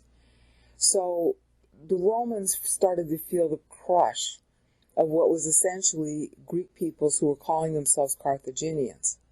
All right, again, like I said before, they were related to Tyre and Sidon, and Tyre and Sidon had a long history of getting along with Israel ever since Solomon. It was Hiram of Tyre who helped Solomon build the temple. So they had a long history going back. It didn't matter, because Israel's always been sort of cosmopolitan in her dealings with others. It didn't matter that the Greeks were, worshiping pagans and all that. They were pagans and worshiping really gross gods and all that stuff. They still maintained friendly relations. So Rome ended up getting into the whole conflict with Israel because of the incursions made by the Greeks at her underside. Rome was trying to prevent the Greeks from making incursions on Italy, and that was one of the, this population incursion, trade, military following, blah, blah, blah. That's kind of what encouraged the Romans to fight with their fellow Latin tribes and try to get suzerainty over them so that nobody could make treaties with those people and thus hurt Rome. Rome has always been very paranoid about its defense. That's really what started Rome to become Rome. That's really the mindset of where it starts out. It's very, very like the Soviet Union. Okay, very different economic policy. Rome really believed in free enterprise to a huge extent, unlike the Soviet Union. But the Soviet Union, Russia in particular, has always had, in spite of its bigness, has always had a concern about its borderlands being buffer states. That's what they always wanted. So Rome had a similar mindset. And that's how it grew. So this black text that's highlighted is really showing the rise of Rome. And there were particular things that happened during this period. Like, for example, right here, 47, that's about 117 BC. Rome had finished coalescing with the Samnite Wars. Then they got into it with the Carthaginians, and that was the name of the Punic Wars. Okay, and there were 3 of those, and they lasted almost, a century or so. And so they were just coming out of that. They were just starting to recover. The Republic was really getting soft. And at the same time, there were certain leaders who rose among them. Okay, this would be the rise of the Claudio Julians. All right, at this point. And there was a guy who ended up being the uncle of Julius Caesar, who was just starting to get his feet wet at this point. And in fact, at this point, well, really between this point and this point, and during this period right in here, Ilugar Apotunum. All right, from now on, that's really cute. From now on, from this point onward, this guy, I think his name was Marcius, he married into the Claudio Julian family and ended up becoming the uncle of Julius Caesar. And he was really kind of brilliant at organizing. All right, his fortunes went up and down, and he ended up, being very sorry for it by the time we get down here. But he was an actor on the stage. He had his role of helping Israel by means of helping Rome. Because what this guy did, he was consul a couple of times, or 7 or 8 times. What he ended up doing was he revolutionized Roman military. See, they had been fighting so many wars that they were losing manpower, because they used to have this old rule that you had to be noble in order to fight. What this guy did is he opened up the eligibility for being in the army to anybody. Well, and then, and you got these great rewards at the end. My pastor spent a lot of time when he was exegeting different parts of Ephesians on this, to explain to us, our rewards in heaven are likened to the rewards that you got for being a Roman soldier. You got citizenship, you got land, you got all kinds of things. And that would induce people to want to go and fight for the 25 years that they were in the military. You didn't go for like a 2-year stint. You went in and you had to stay. And that stabilized the military. He opened it up to the common man, so that kept the nobles, the ranks of the nobles, from being decimated. And it helped everybody feel like they had a share in it. It helped unify the whole idea of being Roman, in ennobled and unified Rome, like nothing else could have done. And he also, this is really interesting, he also invented a new system of fighting, not entirely an invention of his own, but he made it work, called the maniple. The maniple is like, okay, how do I want to put this? In the old days, what they did is all the troops got together in a little box of people.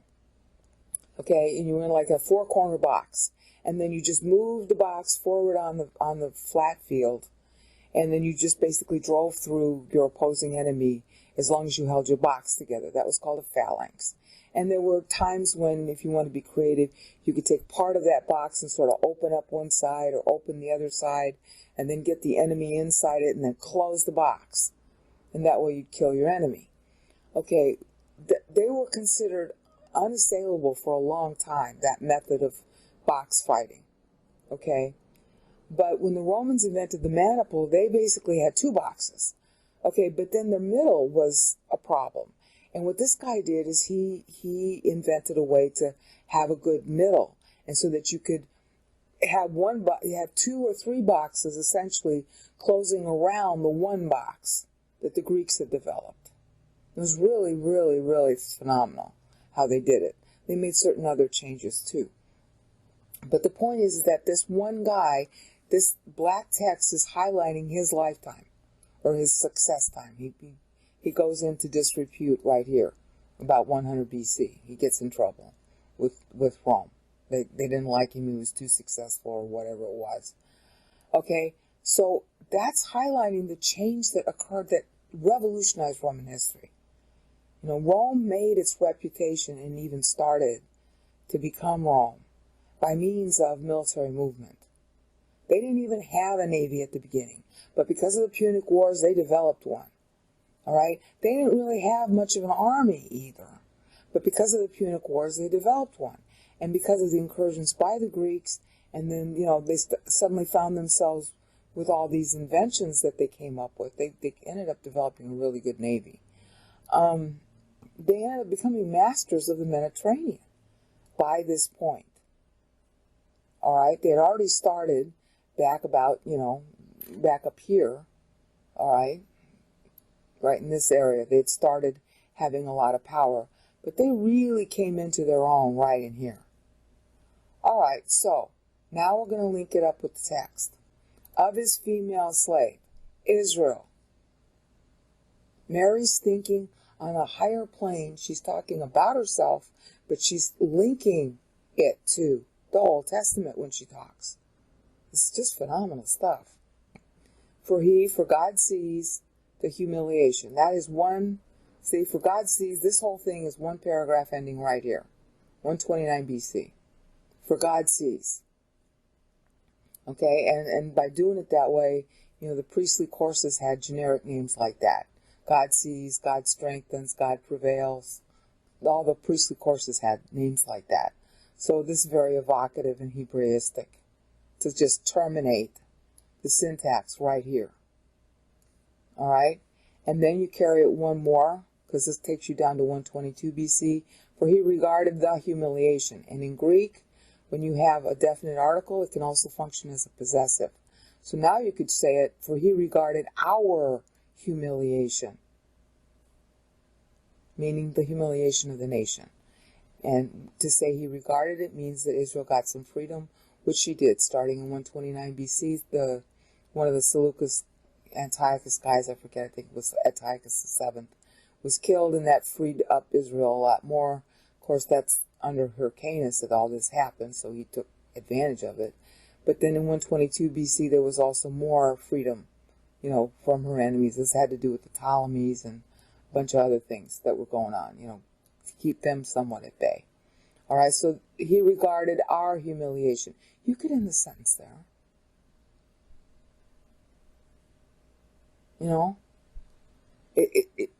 Greek is a lot more, you can even do that in English.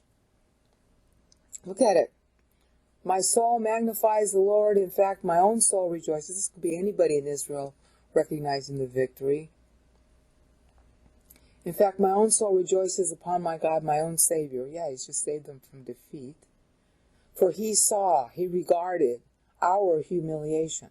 That works. Okay, and then the next paragraph, which is what was throwing me in the last episode, if we make this a title, of his female slave, about Israel, the bride, she was supposed to be the bride of Christ. That's the only thing church inherits. It was the only conditional covenant was the Mosaic law.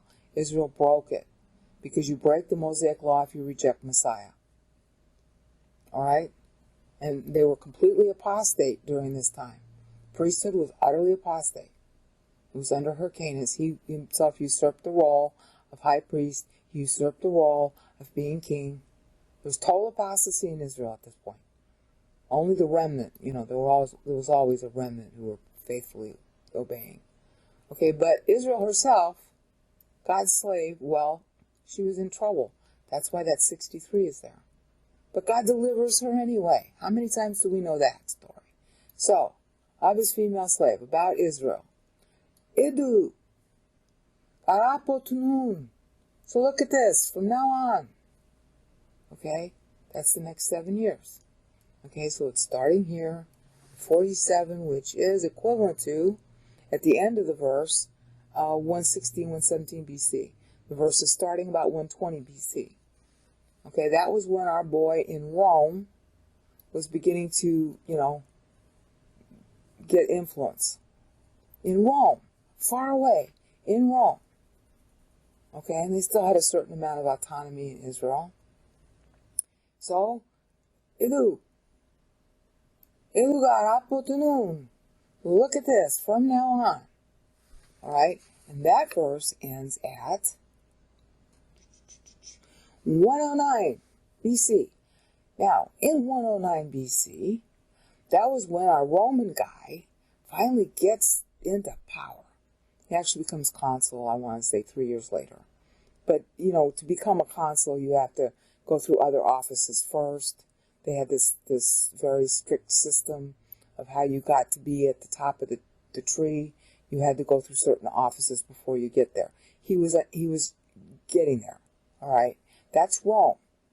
In the north, we have two very weak Seleucid kings who they're kind of like Arcadius and Honorius, in the later Roman Empire. They're very just concerned with having a good time. All right.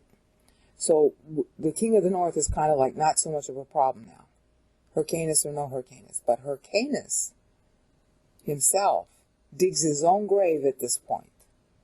Hyrcanus goes and invests, meaning he besieges, a colony that had belonged to Alexander the Great, that was in the land of what we call Samaria. And those people, they were Greeks. They weren't Sumerians. The Samaritans were moved out by Alexander the Great. I forget where he moved them to. And then Hyrcanus besieged that area. And in so doing, he brought down the supposed, the people there that were besieged. They called to these two weak kings up in the north, two weak Greek kings of the Seleucids. Come help us. Oh, please, come help us. Please, please, please, please, please. Well, the kings do a really bad job of helping. So John Hyrcanus wins. This is 110, 109 BC. That's the period in black at the end of the verse. As a result of that, that just sort of like killed everybody's intention from the north of trying to hurt Israel. This is when Hyrcanus got, total power over Israel, finally. Okay, but he no sooner does that than he dies. 4 years later, 5 years later, 4 years later. I mean, when I say 109 BC,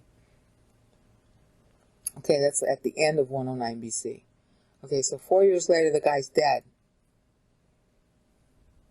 And whenever a leader dies, especially in those days, there's a scamper for power and there's a sort of breathing space. At this very time, right during this period, 107 BC forward, our boy in Rome has revolutionized the Roman army. So look at this.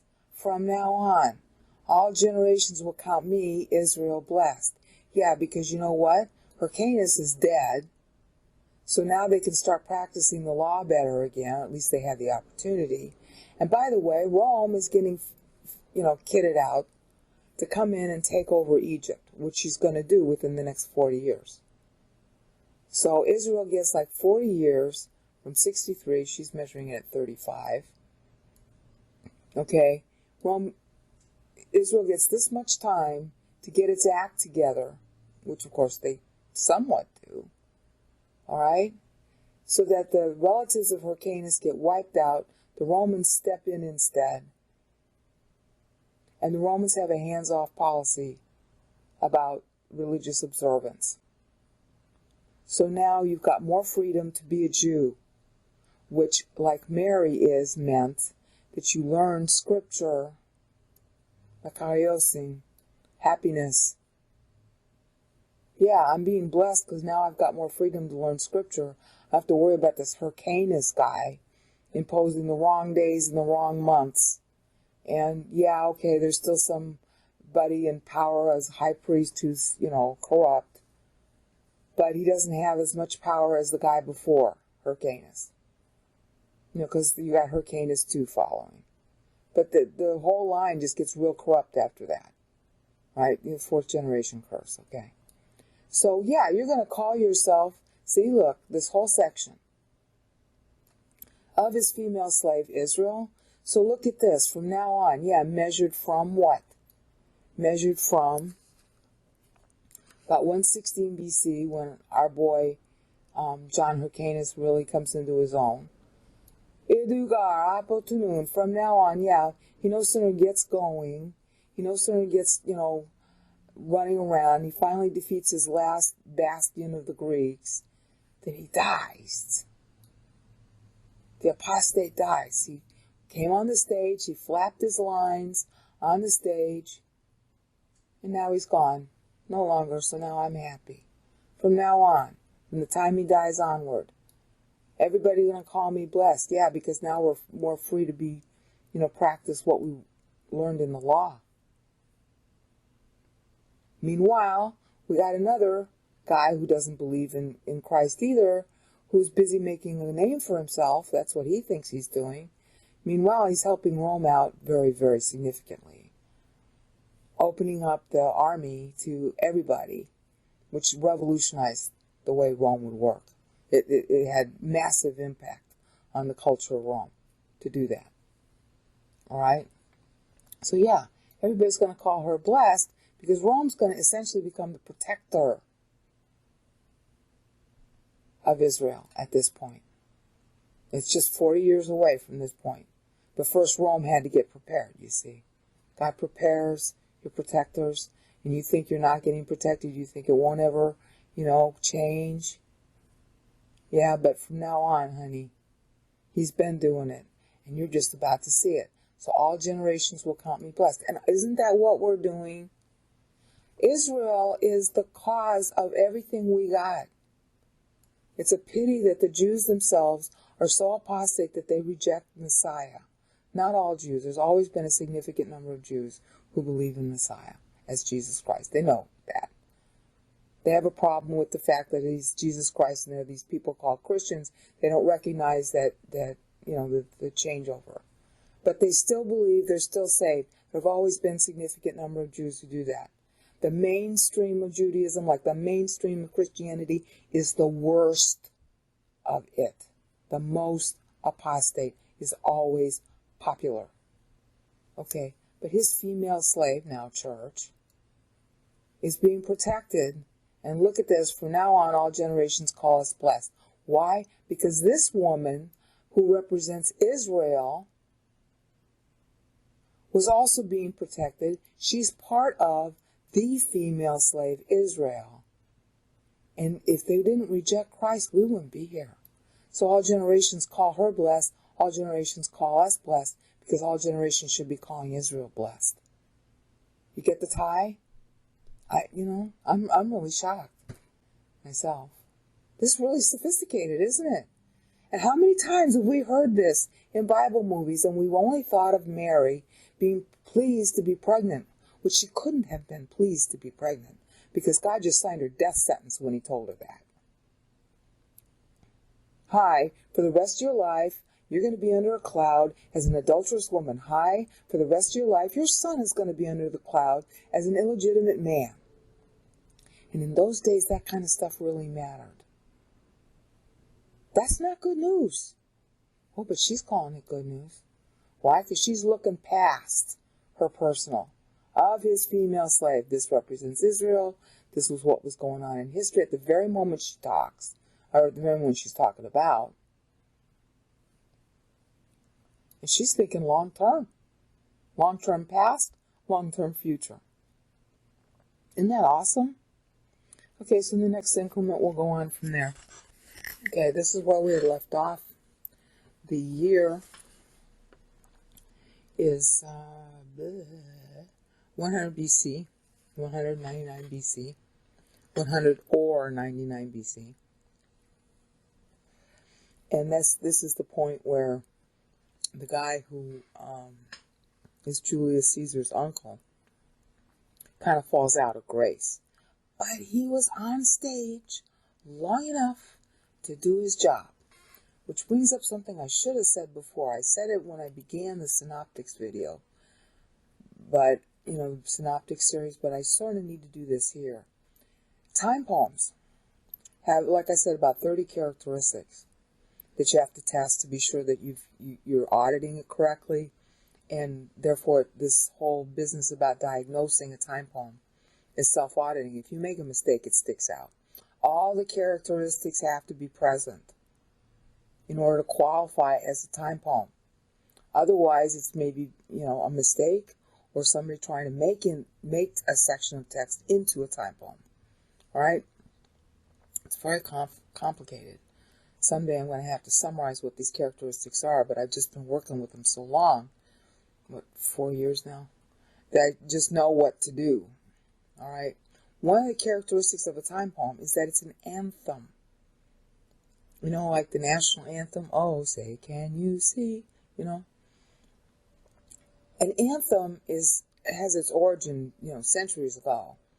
It was designed to be one group of people singing to another group of people, each of them complimenting each other, in not compliment like say something nice, compliment like in fit, each fitting the other, so that you wouldn't just have one group of people singing the same thing all the time. It was deemed more interesting, and there were things you could do with it. The other word that's similar to anthem is antiphonal. Anti means instead, phone means voice. All right?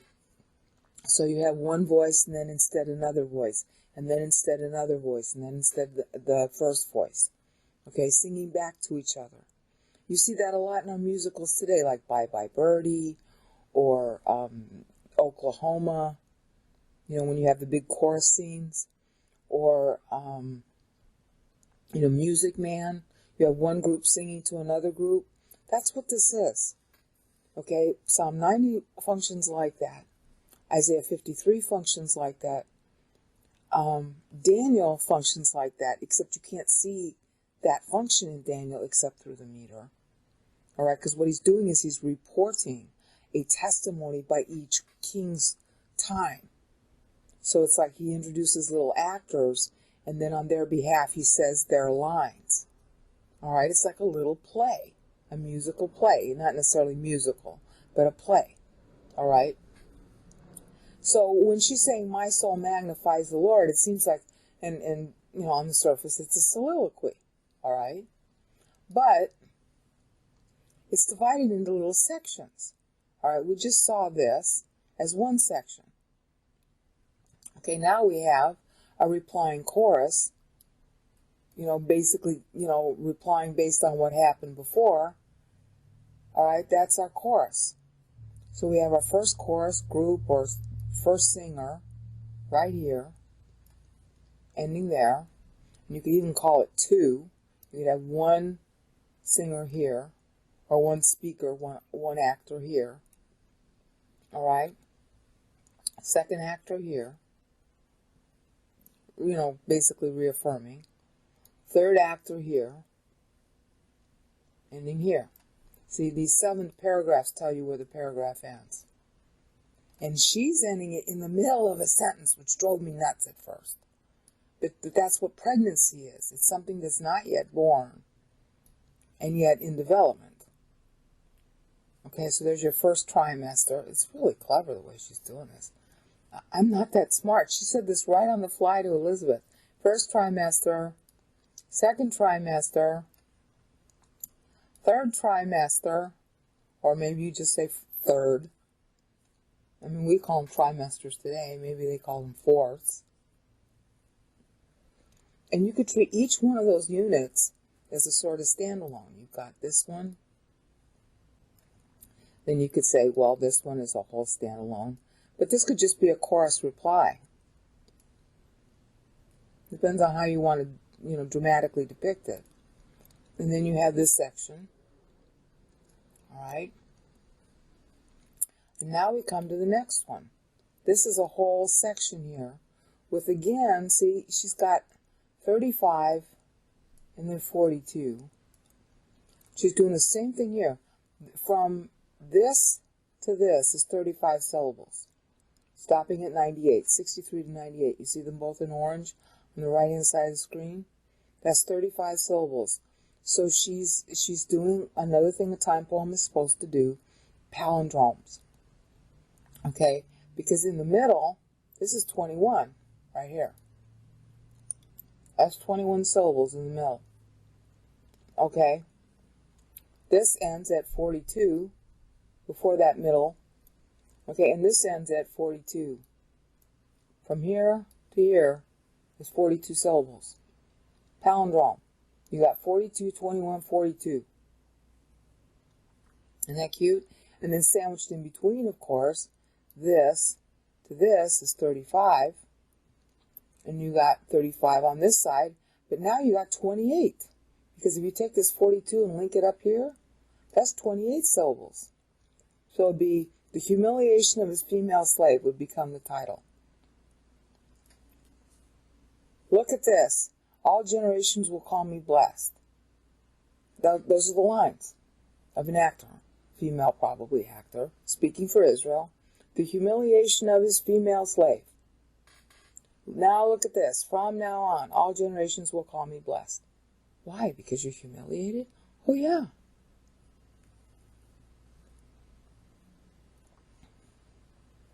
What is the cross? You love somebody so much you want to be humiliated.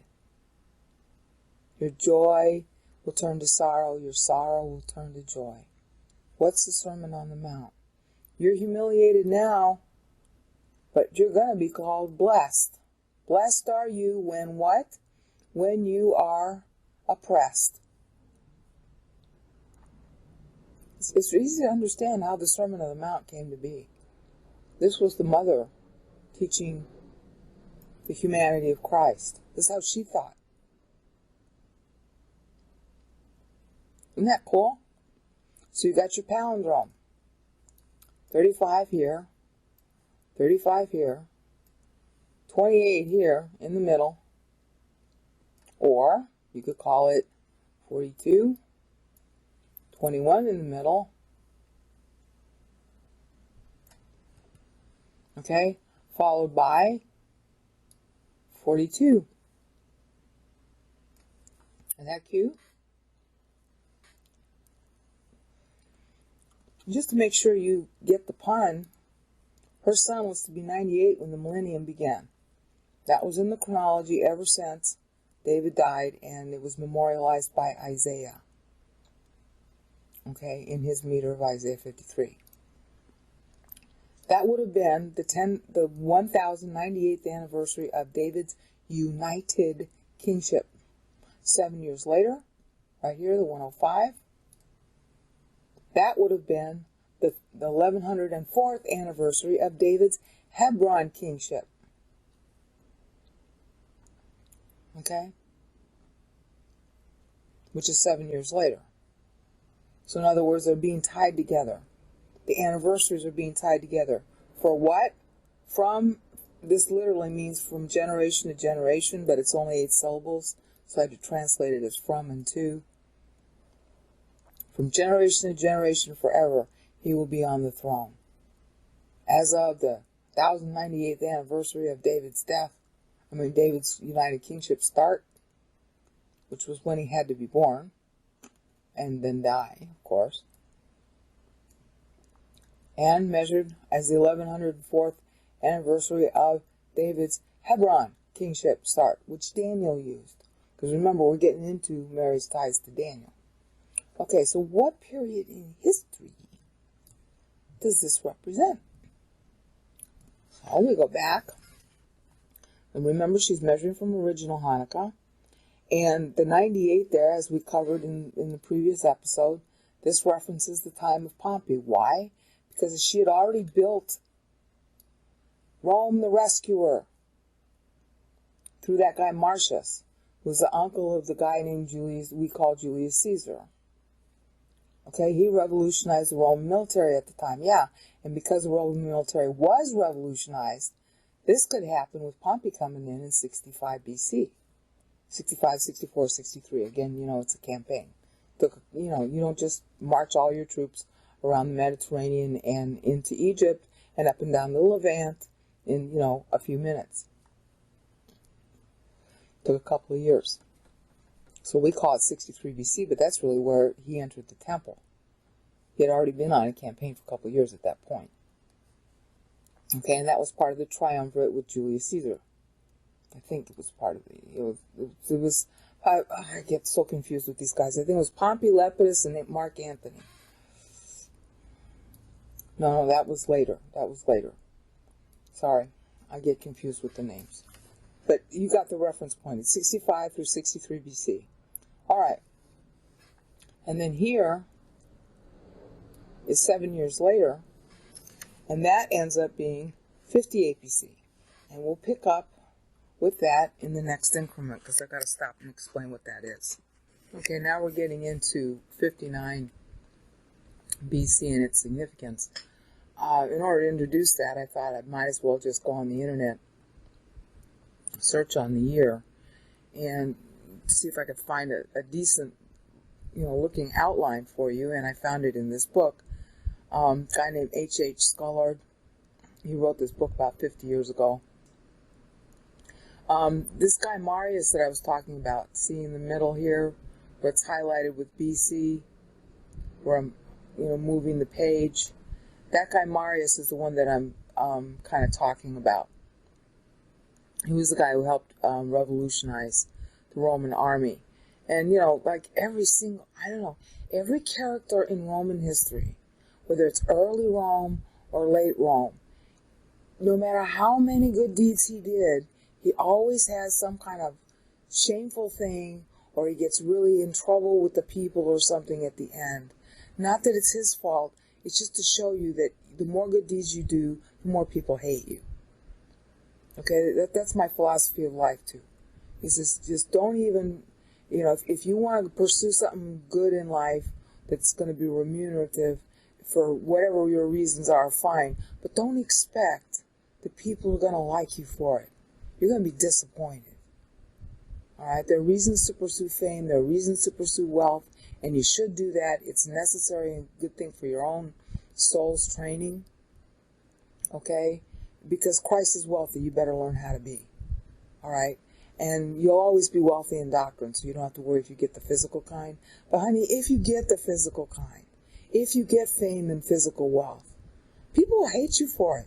There's nothing good that comes out of it, except whatever training you got in your soul and whatever pleasures you might have had the meanwhile. That's it. This world has nothing to offer as far as any lasting, memory, or people will remember me, I'll be important. That's a lot of baloney. Okay? People just hate you. All right? So now we come here. This guy falls out of grace. That's number 8 here, where I'm moving the page. Marius' sixth consulship. He was the guy who helped revolutionize the Roman military. Then we have, and this was the thing I was forgetting about, is that Pompey, remember Pompey from 63 BC? And that was at Mary's syllable number 98. That's the guy, Pompey. He gets into, that's his consulship in 70 BC. And as a result of it, he ends up leading the armies that culminate in taking over and him being, fat-headed and wanting to enter the Temple of Jerusalem by 63 BC. Okay, but Rome still ended up being the savior of Israel, away from the two competing Greek states, which were the Seleucids, king of the north in Daniel, and the Ptolemies, king of the south in Daniel. All right? So, then you have this little history about the other wars that Rome was going through in Pompey. And right here on page 88 is where it's tying to syllable 98 in Mary. Okay? Now, here's where it gets into a deal. There, you got the Catalan conspiracy. That's a whole thing. Very excellent speech by Cicero, if it's not. I mean, Cicero's kind of wordy, full of himself. But anyway, this was Crassus, and then Crassus and Pompey had sort of gotten together as consuls, and they were both competitors as well as allies. Okay? This is total typical Roman politics. And Caesar was a young guy, very charismatic, very much in love with the ladies, very much in debt. And so he needed to find a way to, make money so he could get out of debt. And Crassus sort of became his mentor. And then Caesar just took the ball where he got it. And he ends up becoming consul in 59 BC. That's the significance that Mary's talking about.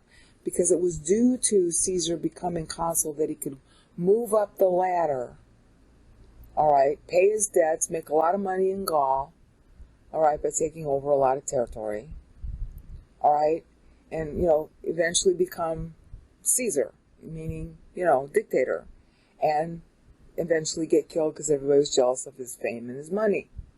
That's how this guy rose to power. He was poor, relatively. Okay, he was from a noble family. But Crassus took him under his wing, and then he ran with the ball, and then he ended up beating Pompey. But before that happened, they formed this kind of mild thing they call today, but not at the time, the first triumvirate. Caesar then, gets to have his day in the sun. He becomes consul, and he starts doing stuff with it. And of course, the first triumvirate breaks down because Crassus and Pompey end up getting, fighting with each other. And then Caesar ends up profiting from their fighting with each other. And he does so by distance from Gaul. Kind of like Winston Churchill wrote all those reports from South Africa. Caesar wrote all these reports from Gaul to make himself popular in the Roman mind. And then, of course, he crosses the Rubicon in order to allegedly deliver Rome from the civil war that they were going to suffer under Pompey and Crassus. That's how he wins. Okay? Meanwhile, in order to do that, he himself forms a second triumvirate with Antony, and I want to say it's Lepidus, but I don't see Lepidus' name mentioned here. Okay? And as a result of all this, Caesar, of course, gets killed in 44 BC. All right? And this thing is all covering that story.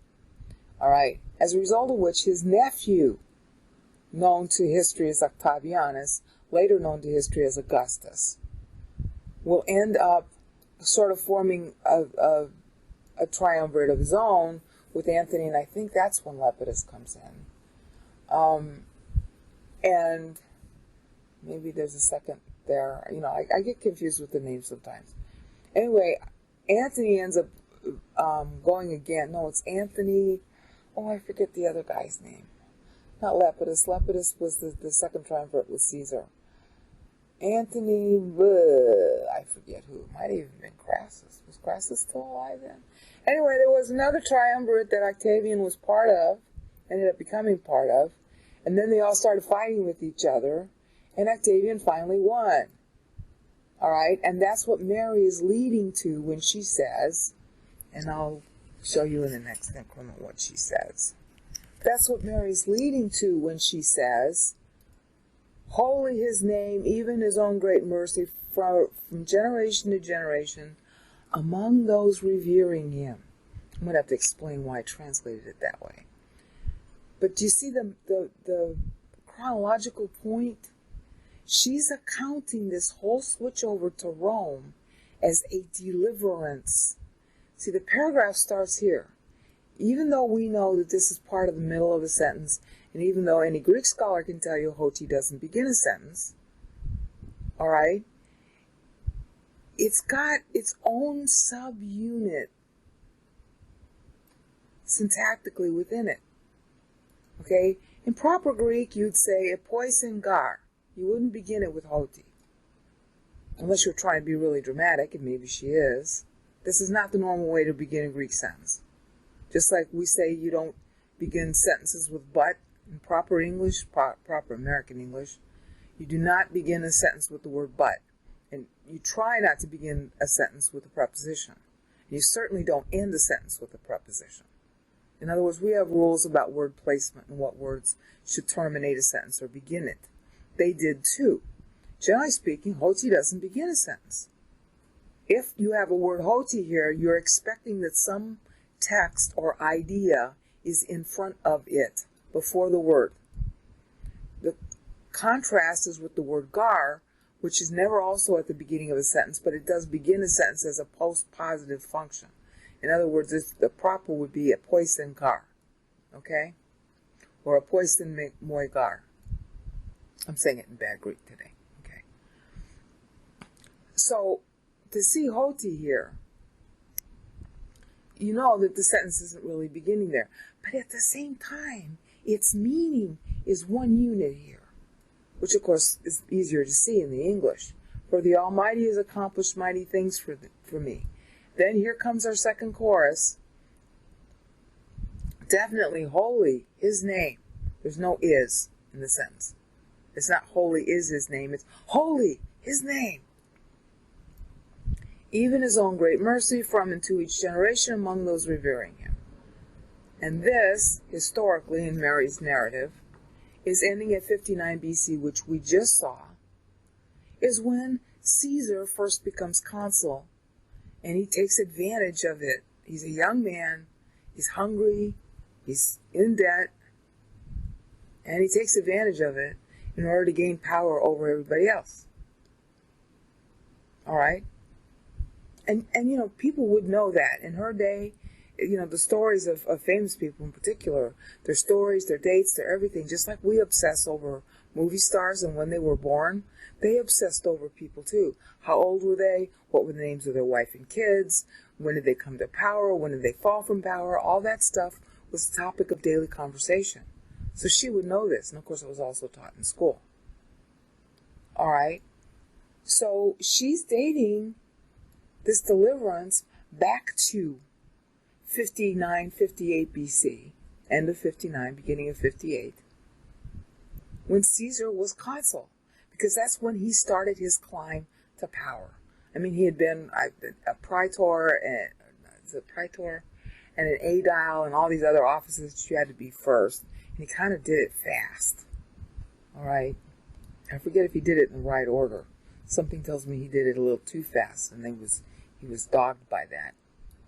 But I could be confusing him with someone else. The point is, this is when he gets his first consulship, which was the top of the tree as far as the Romans were concerned. Okay, that was, your next step was you're going to be a senator. All right, and sometimes you had to be a senator in order to be a consul. And I don't remember if he was a senator at that point. All right, I don't think he ever was. My brain is out. All right, but this is 59, 58 BC. That's where she's stopping it. It was due to Caesar's rise that the Republic stopped being a republic. If Caesar didn't rise and cross the Rubicon, the Roman Republic would have limped on the way it was. It was horrible. Everything was disorganized. Even their calendar was awful. They had this goofiest calendar I've ever seen. I mean, even the Egyptians reformed their calendar in 238 BC to do leap year. But it took Rome until 44 BC under Julius Caesar to do the same thing. That was the Canopus decree in Egypt, 238 BC. All right? So she's dating it to the rise of Caesar, and correctly so. God raised Cyrus. God raised the Persian kings. God raised Alexander the Great, because Alexander the Great was very pro-Israel.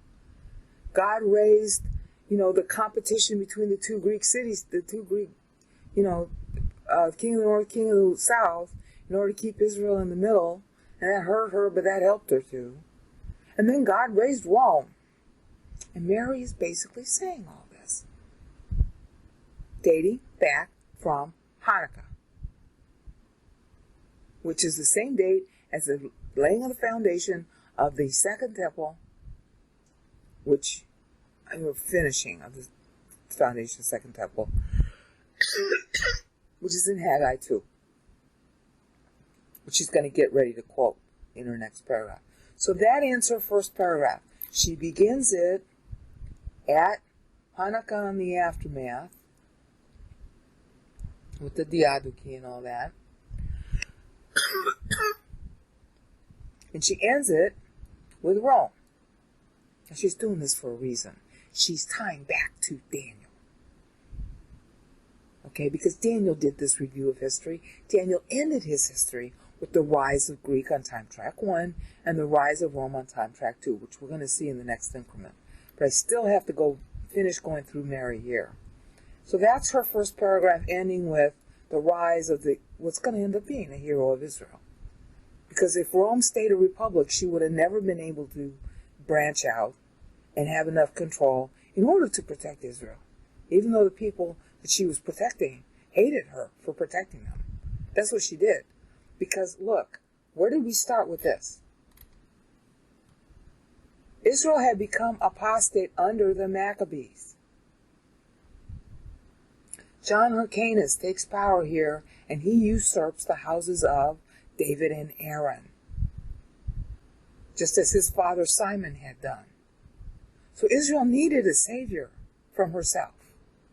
The trouble was the available saviors offered at that time were more against her than being apostate from within, and at least being apostate from within, the temple still stood standing. So, the temple still stood standing. Until Happinesses, the internal guy, John Hyrcanus, dies right there at that syllable marked in black. Oh yeah, well now Israel's all going to be blessed from now on. Okay.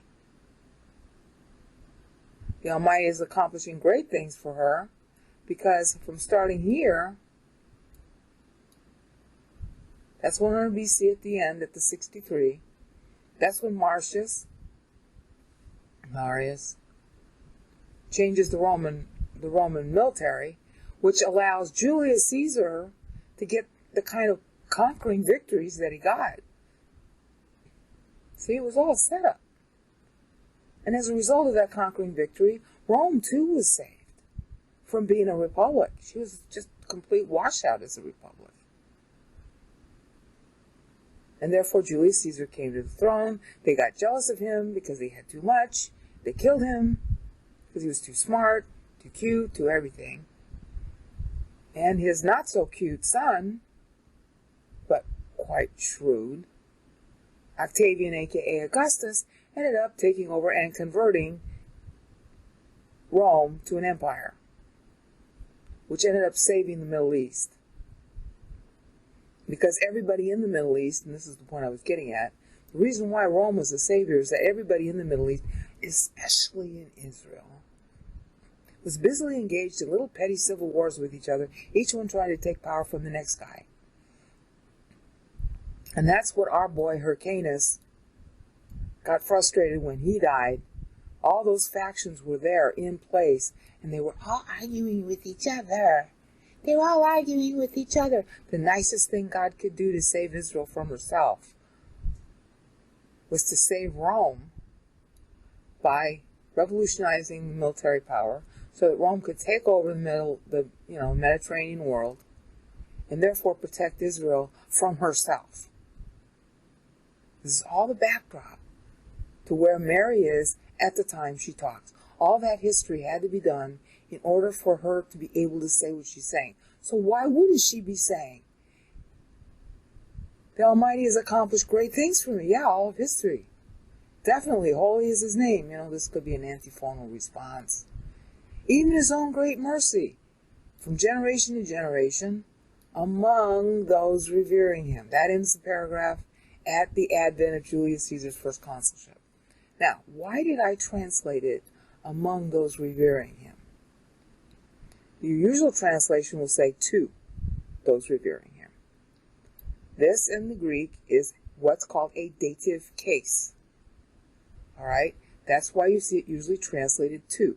In English, the dative case is indicated by the preposition to, on behalf of, for whom a thing is done. But in Greek, the dative case, especially in classical Greek, and remember, that's Mary's training, that's why she's eliding syllables. In classical Greek, you didn't used to use prepositions. They were considered inelegant.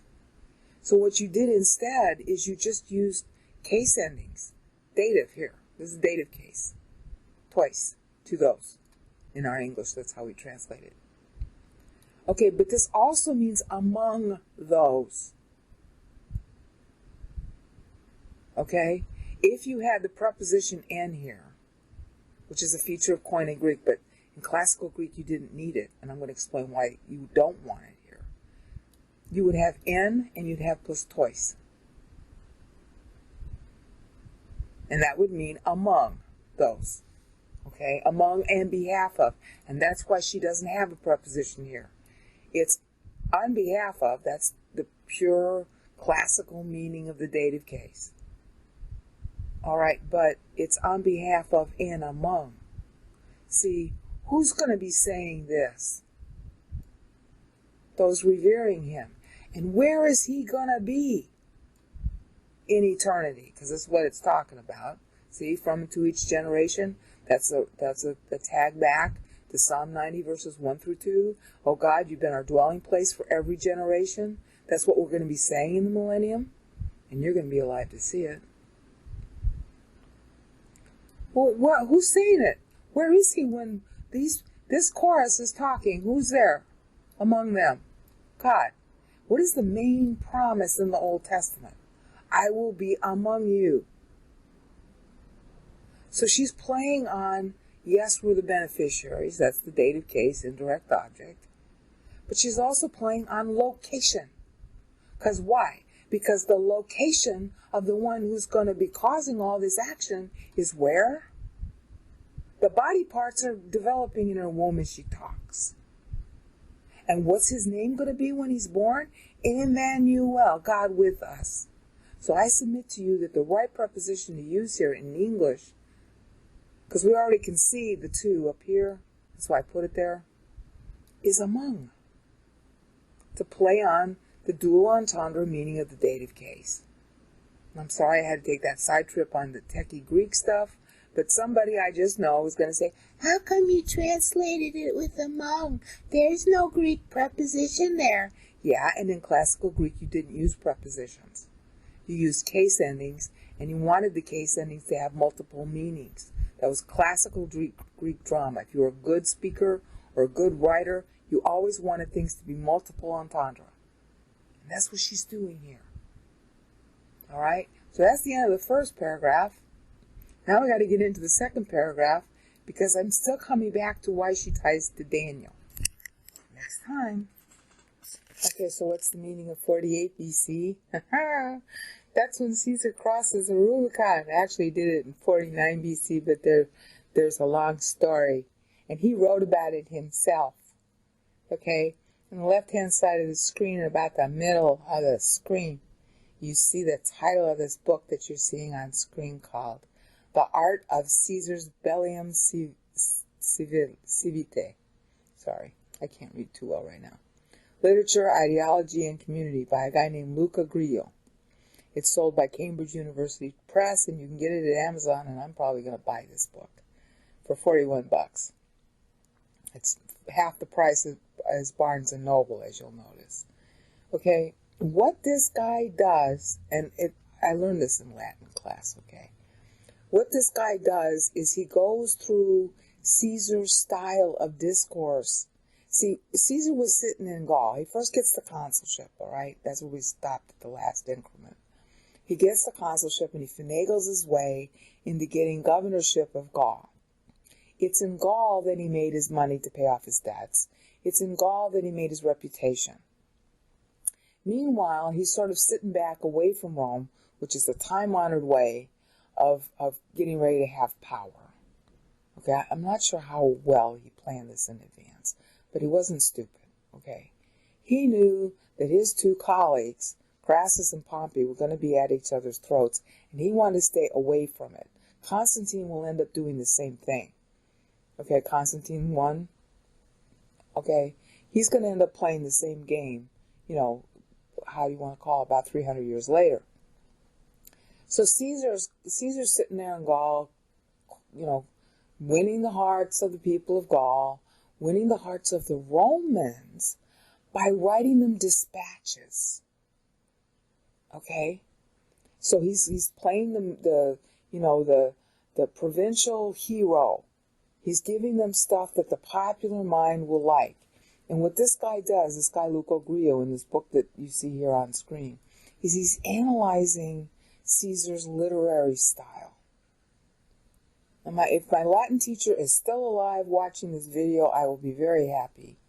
Okay? Because this is something my Latin teacher did. And we had to go through, all the writings of Julius Caesar. All right? It was one of the things in Latin that they made us do in the, 3 or 4 years we had it. So that's what this guy is doing. It's going to be really interesting to read his book. What he's saying on the page in front of you is he's trying to explain why Caesar ends book 1 of his Bellum Civitae, sorry. My pronunciation sucks. Why he ends it with a cliffhanger and then starts book 2, okay, like he ends book 1 saying that the war is over, but the war's really not over. So you're frustrated when you read the end of book 1. And then he starts book 2 with the war continuing, because it doesn't really end until when? 48 BC, which is what? The number that Mary's going to use to begin her second paragraph in the Magnificat, starting at verse 51, which we're going to get back to. But I'm just introducing it by showing you this is what the history she's tying to. All right? So Caesar was cultivating human approbation long before he crossed the Rubicon. You got that? And he does it in order to make it easy for him to cross the Rubicon. Sorry, it's there's a storm going on outside. He's making it easy to cross the Rubicon and win popular opinion, so that, just like he did in Gaul, he doesn't have to, stab anybody or use his troops. That was his genius. Okay, he was very personable. All right, and he was really smart. I forget who it was it Gibbon or some other Roman historian that made the note that Caesar could be dictating to 7 or more secretaries at once on very different topics, going from one secretary to the next, just keeping like 5 or 6 or 7 or 8 topics in his mind at all times. He was a great organizer, all right, and I think he also had epilepsy, so that tells you, not to, have a phony view about epilepsy. Okay, epilepsy and genius kind of go hand in hand. All right, but that's a sidebar. So now in the next increment, I'm going to go back to more about this period in history, which is the crossing of the Rubicon, the campaign of 49 to 48 BC.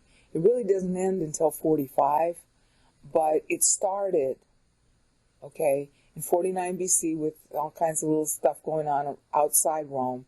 And then it centers on Rome in 48 BC forward. We're talking about Caesar crossing the Rubicon in 49 BC, which it started in 49 BC, but it didn't really get to any kind of conclusion in his favor until about a year and a half later. So it's understandable why Mary would be referencing this event in the Magnificat in verse 51, using a 49-48. Now, there are a lot of different sources where you can read about this. This is one of the most famous events in history. All future history was changed by it. Okay? We think our movements or our lives have small effect. What we don't know is how a little ripple in a pond makes a big difference in the pond.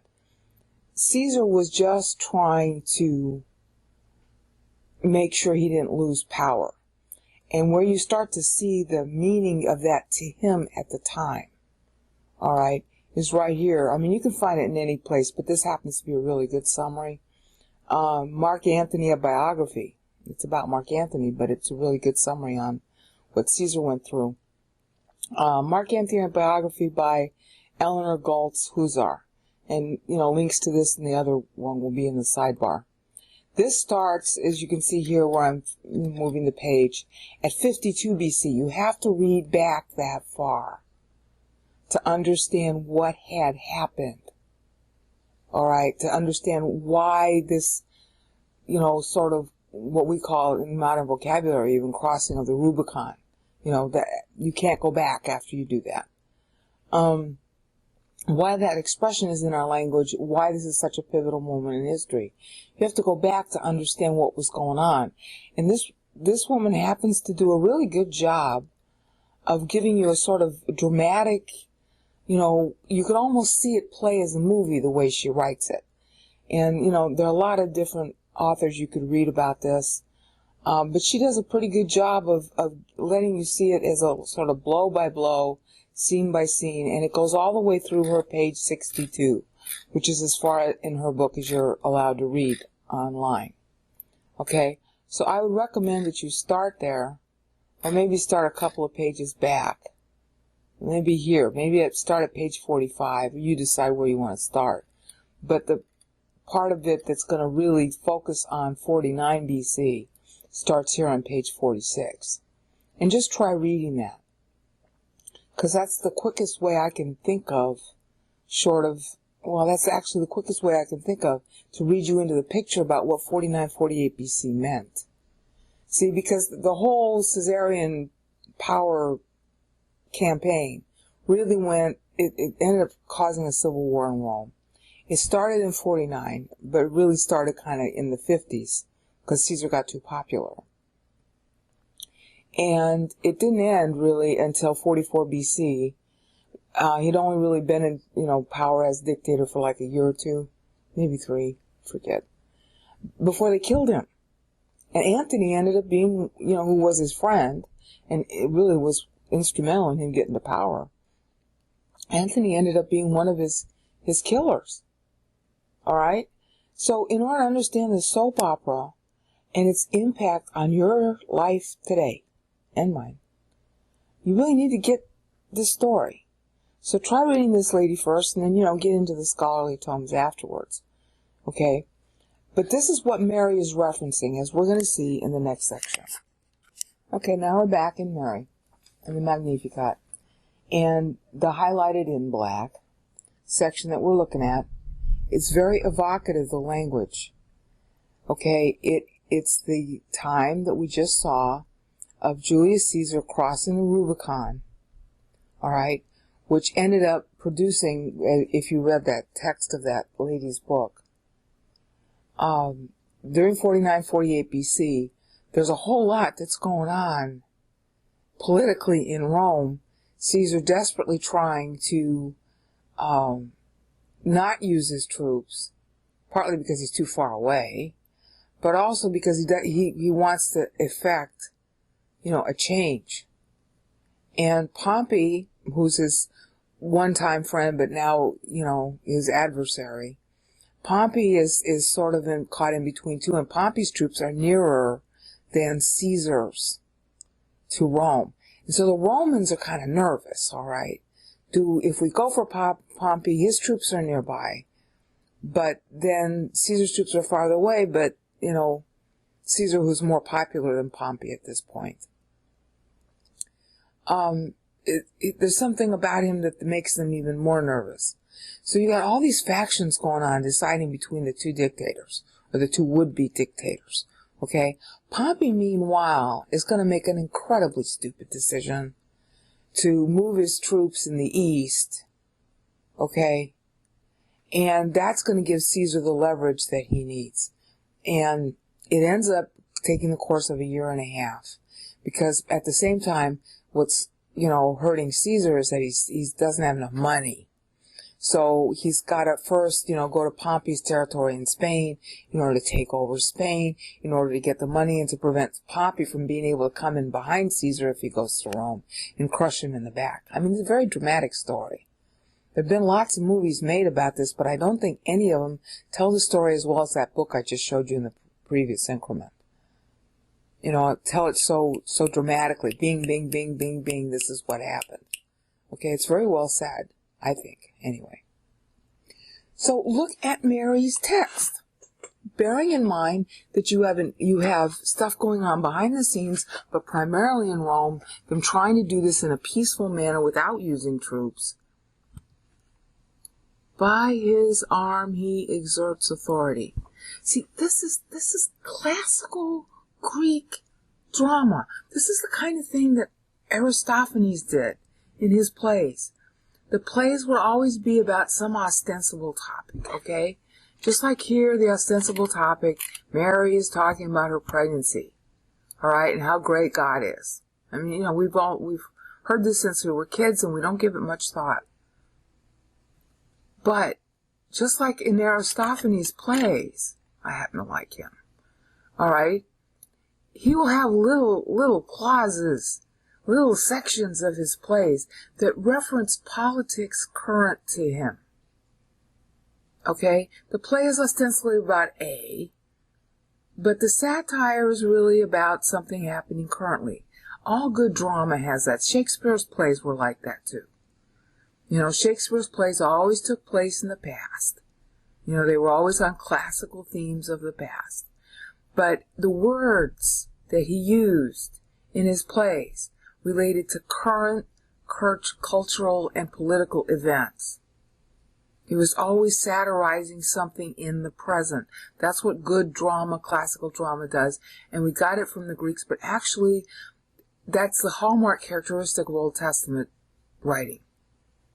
When God, we don't understand when we read these long speeches that God makes through the prophets, especially Isaiah and Jeremiah, and, it's like we don't understand what he's talking about. All right? It seems, okay, I'm going to spank you and then I'm going to help you. I'm going to spank you and I'm going to help you. That's always the ostensible theme, and it's true. But God is always making reference to something current to his audience. And it almost always is a satire. So you have to ask yourself, did the Greeks get it from the Jews, or did the Jews get it from the Greeks? And since they both are so intertwined, going back to Solomon, it's really a tough call to say who got it from who. I mean, a lot of the Greek tribes think that they come from the Jews. The Danites, who are from the Jews, went, as far as we can tell, maybe this is true, maybe this is not true, they founded Troy. Okay? And then you got some other Greek states, especially during the time of Hanukkah, who maintained that they came originally from the Jews, and that they're, cousins. That relationship between the Greeks and the Jews has always been there. All right? So when you have this kind of thing going on, Mary is just practicing time-honored drama. Okay? This is the time when the arm of Caesar is crossing the Rubicon to change the face of history forever. And in her womb, she's got the one person who can really change the face of history forever. So by his arm, that's classical Isaiah 53:1, classical Hebrew construction for power. See, this is the word for arm. All right? And N is in, but it also means by means of, and that's why I just translated it by, but it really means by means of, using. By using his power, his arm. See, you'll think of arm and hammer, baking soda, with the guy with the arm raised and the biceps, the heavy biceps. That explains power. By his arm, he exerts authority. Yeah. And that's what Caesar was doing at the moment that she's writing about. 49-48 BC. This was going to change Roman history. This was going to end up protecting Israel from herself. So, when Elizabeth's hearing her speak this, I just know Elizabeth had to smile. Because, by this point, it's real obvious she started her second paragraph. It's real obvious that she's tracking known history. All of these syllables track specific times, as you've seen me cover. At first, I didn't know what they all reference, but now I'm beginning to see it myself. Well, Elizabeth would have known this since childhood. Elizabeth would have been smiling broadly as Mary talked. And all this is coming to Mary's mind as she talks. Okay? So when she gets here, that's all recent history to them. Mary's talking at the end of 5 BC. Okay? Caesar had died, 40 years prior.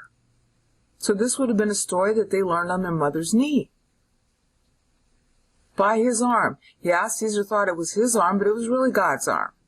Caesar thought he was exerting his authority over Pompey and getting rid of everybody else, but it was really God's arm. See, and that's a major theme in the Old Testament, is the people, we humans, think we're doing something on our own, we got our own goals, but God has his own goals, and God's goals are going to get met whether ours do or not. That's the assurance. And of course, this is a, an anthem of assurance. And so here we got the chorus. By his arm he exerts authority. He puts to flight those of haughty mind. Mean. I'm not sure how to pronounce that word. I know where it is, but I don't know how to pronounce it. Okay? By means of their own thinking and beliefs. Now I have to explain that too. But this is all going on at the time. All right, and then she caps it off with a 133, okay, and that is 30 BC, 2930 BC, okay? So it starts with Caesar, who dies in 44 BC, and it ends with 30 BC. And what happened then? Augustus comes to power. And how does she characterize that whole paragraph as a 28? Meaning, it's struggle for Israel. All right. It's also 4 generations responding to the vote of God, which is a 35. See? But this is a 42. So 42 and 28 is what? 42, 52, 62, 70. Vote complete. So now Augustus comes into power. Battle of Actium was 31 BC. He defeated Antony. He ends up being the sole ruler. He's the guy who turns it into empire based on his uncle, Julius Caesar's, plan. See, Caesar ended up living long enough to make the plan, but it wasn't actually implemented until Augustus came to power. And this is where he comes to power, and that's why Mary marks it with 133. Okay, 28 syllables even, divisible by 7. Okay, is this cool or what? And therefore, it represents, see, this was 42 at the end of this. So if you add it up from here to here, okay, you got Augustus, you got a vote of 70 syllables within a period. Okay? So God is bringing his purpose about by bringing Augustus to power as a result of bringing Julius Caesar to power, as a result of making Marcius revolutionize the army before Caesar's generation. Isn't that cool? I don't know, I'm blown away with it.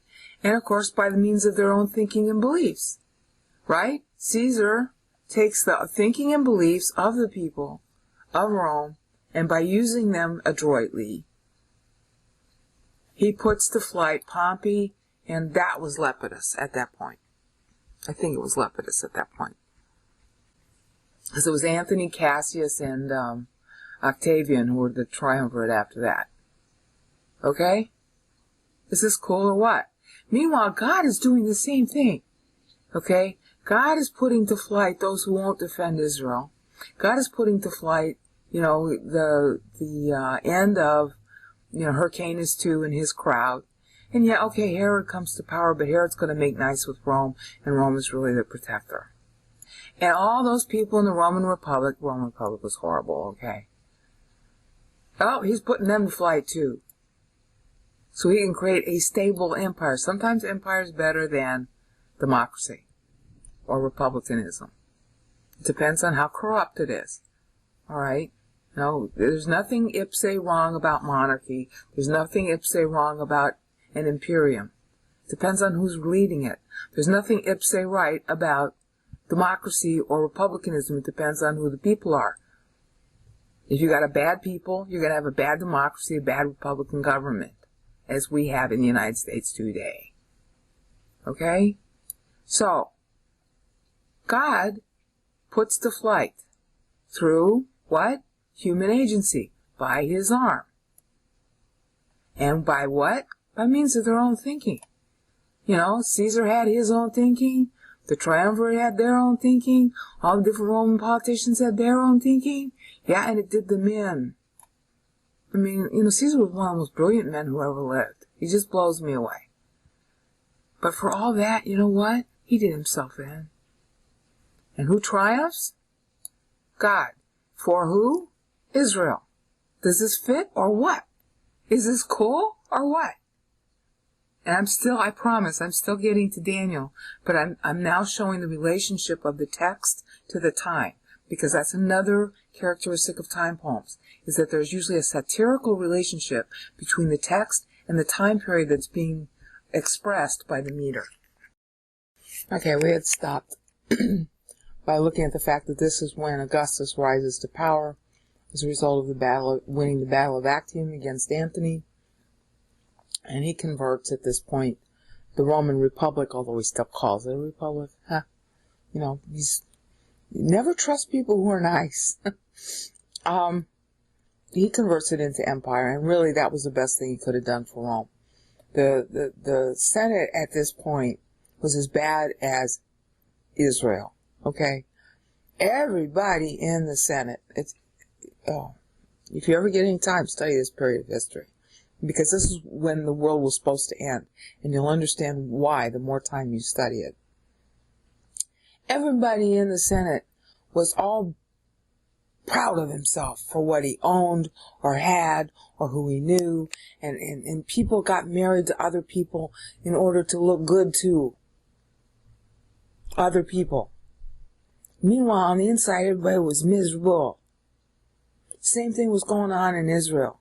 Everybody was hung up on how they looked at the outside. They had nothing going on inside. They didn't really care about the welfare of the nation. They didn't really care about the welfare of other people. They made huge charitable donations. Huge. Because the bigger the charitable donation, the more approbation they got. They didn't really care about the poor. They cared about what people thought of them. And they did absolutely everything based on what people thought of them.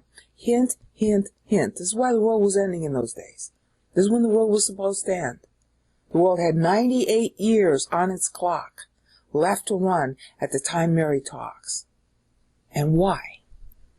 Because when you go in for so-called morality, I don't care what version of it you pick, when you go in for good deeds, what ends up happening is it's like, if you'll excuse the expression, masturbation.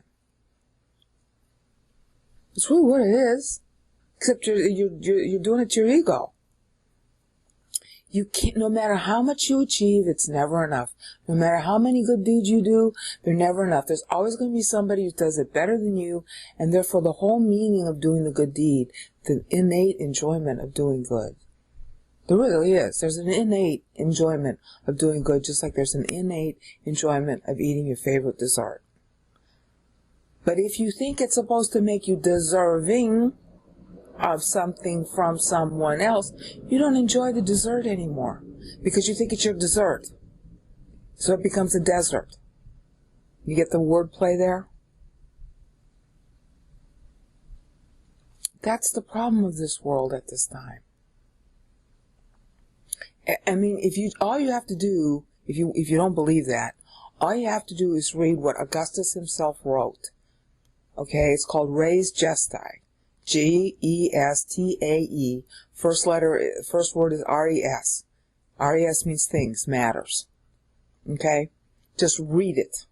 And you can find it at Thayer, a guy named Thayer at Chicago, University of Chicago.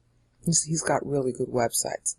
He has an English and Latin side by side. Okay? With really great footnotes. Just read it. And I've got a link to that in my Ephesians 1 doc in the section, the syllables 10 through 20 on Augustus. I have a link to that very, article. Just read it. It is so full of self-assurance. When I say self-assurance, it's the person trying to assure himself, yes, I'm a good person. Yes, I'm a good person. Yes, I'm a good person. See, I did all these good deeds, so I'm a good person. Yes, I'm a good person.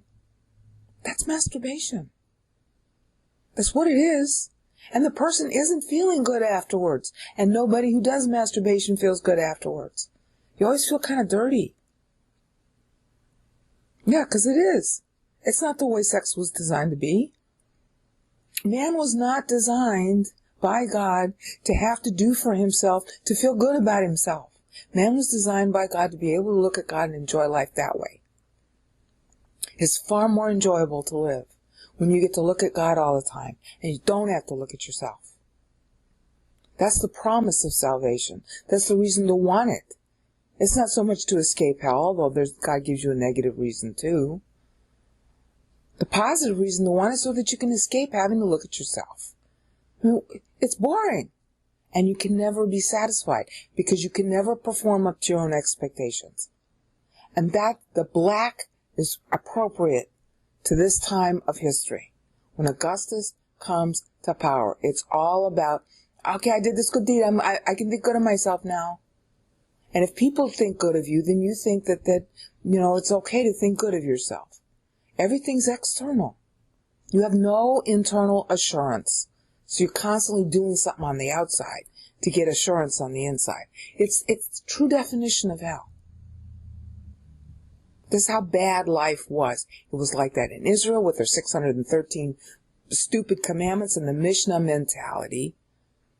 Because the Mishnah is basically a recording of the first century, Pharisees and rabbis. I mean, they're including, the thought pattern of the rabbis before. But it's really legalistic and puny thinking.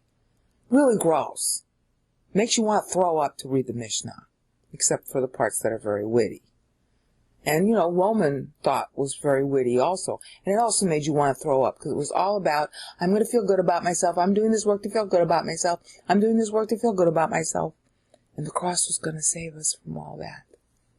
So, by his arm, he exerts authority to save us from this horrible life that we're living on the inside of our souls. He puts to flight those of haughty mien by means of their own thinking. Because you know what? At the end of your life, it's ennui. It's a French word for boredom. Oh, I'm such a martyr. I'll end my life with a sigh. And that's what Mary's referring to, and that's in the first half of Psalm 90. Yeah, 30 AD, that's the world. 30 BC, that was the world she lived in. That's what they were thinking. And God is going to put all that to flight. It literally means to scatter. Diascorpise. It means to scatter. Puts to flight. It's the same idea. And it's really more the meaning of the text. Because when you scatter the enemy, you're putting them to flight. They're scattering in all directions to retreat. They're not even doing an orderly retreat. Okay? That's what happened. When Augustus comes to power during this period, that's exactly what happened. See how she's matching the text to the time? Is this cool or what? Okay, so that's where we left off. And I wanted to get to this, but this takes some extra explaining. Okay? This, at the end of it, syllable 143, is 20 BC. 20 BC. 20 BC. Oh, this is so cool. Okay? There are two things she's referencing in 20 BC. Because remember, this is what a time poem does. It's been recasting, it's been relating, it's been recapping the history of kings, because the history of kings is deemed to be the history of the people. The king that you got over you now tells you what the character of the people that king rules is like. We got a bomb over us now that tells us everything about what Americans are thinking. Alright? It does. You always get the guy over you who represents your majority mindset. Even if it's a monarchy. That's what happens. That's one of the rules that God explains in history. Okay, 20 BC.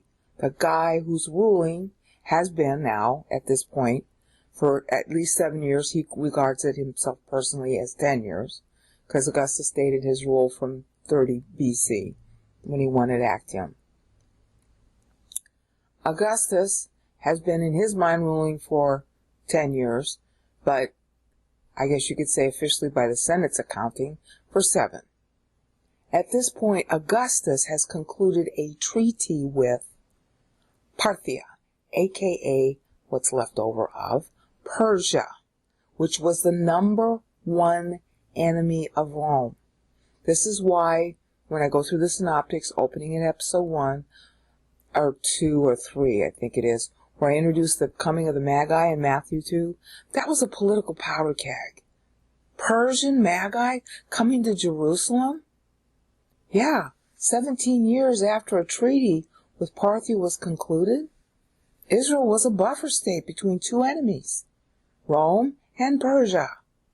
So what, were these Magi in town to try and make a political marriage in the very year that Herod was dying? That was why the gospel was so upsetting to people. And the Magi saw an angel that they mistook for a star, but it wasn't really a star, so Herod and company didn't see any star. What they saw were Magi from Persia, and they were on the side with Rome. And Herod had already gotten himself in trouble back here in this part of it, in 30 AD, he was on the wrong side. But he aligned himself with Augustus after Antony lost at the Battle of Actium. So that's why Herod was in power. Okay, here it is, 10 years later. Herod's been in power for about 10 years at this point. Or no, 20. And we got a treaty made with Parthia. Whew! Herod would be very, very happy about that. Because now his back door is making nice with Rome. That's one less thing Herod has to worry about. So what else does Herod do? Well, he's got one main enemy left, and that's the Jews he rules. So what does he start doing at this point, which is 20 BC? What does he start doing in the same year that Augustus concludes a treaty with the long-term enemy Parthia? Herod starts rebuilding the temple. So look at how apt this text. And she's quoting Haggai 2:22 when she says this. I haven't covered much about the verses that she's quoting, but here I have to bring it up because it's essential to the time poem. He lowers the powerful from their thrones. The Haggai 2:22 text says, and I'll be covering that in the synoptics, he throws, not he lowers, but he throws down the powers from their thrones. Haggai 2:22, the text in the LXX, changes this verb. She's slightly changing this too. But it's not enough of a change. It's just, I think it's metrical why she uses it. But she does change this word. In Haggai 2:22, he throws down, overturns, literally, the powers from their thrones. Their thrones, their chariots, their everything. It's overturned like turning the tables when the Lord goes to turn the tables. All right. She's using lower. Okay. When the treaty was made between Rome and Parthia, that lowered the throne of Parthia. Okay. In effect, it did. Parthia was basically accepting Rome, not as a suzerain, but as an ally. No more fighting. We're not going to fight anymore. Now, to be honest, in the same manner, Rome was sort of lowering itself. That's what a treaty is. The two parties stop fighting and being on their high horse. They get down off their high horse and they actually negotiate. And Rome, what Augustus needed to do is he needed to get his back door closed. He needed to protect himself because he had a lot of problems still at home he had to get through. And so he kind of, makes a nice little treaty with them. So both Rome and Parthia are getting off their high horse. They're lowering down from their thrones. This is the same verb you use to lower a jar to get a drink of water in Greek. It's much milder than. Yeah, and Augustus at this point needed to be milder than, because he had his own enemies internally to fight. So he makes nice with the Parthians, and the Parthians at their point, but on their hand, they were also weakened by their own wars with each other. So this was a nice little lowering of the thrones. Okay, and then of course, what ended up happening is everybody between these two enemies gets a respite, and in a certain respect, their thrones are lowered too. Because now the two big boys are on the same side with each other, so now all the little guys that were playing the two big boys off each other can't do it anymore. That's what happened when you got Entente between the Soviet Union and the United States. Same thing happened.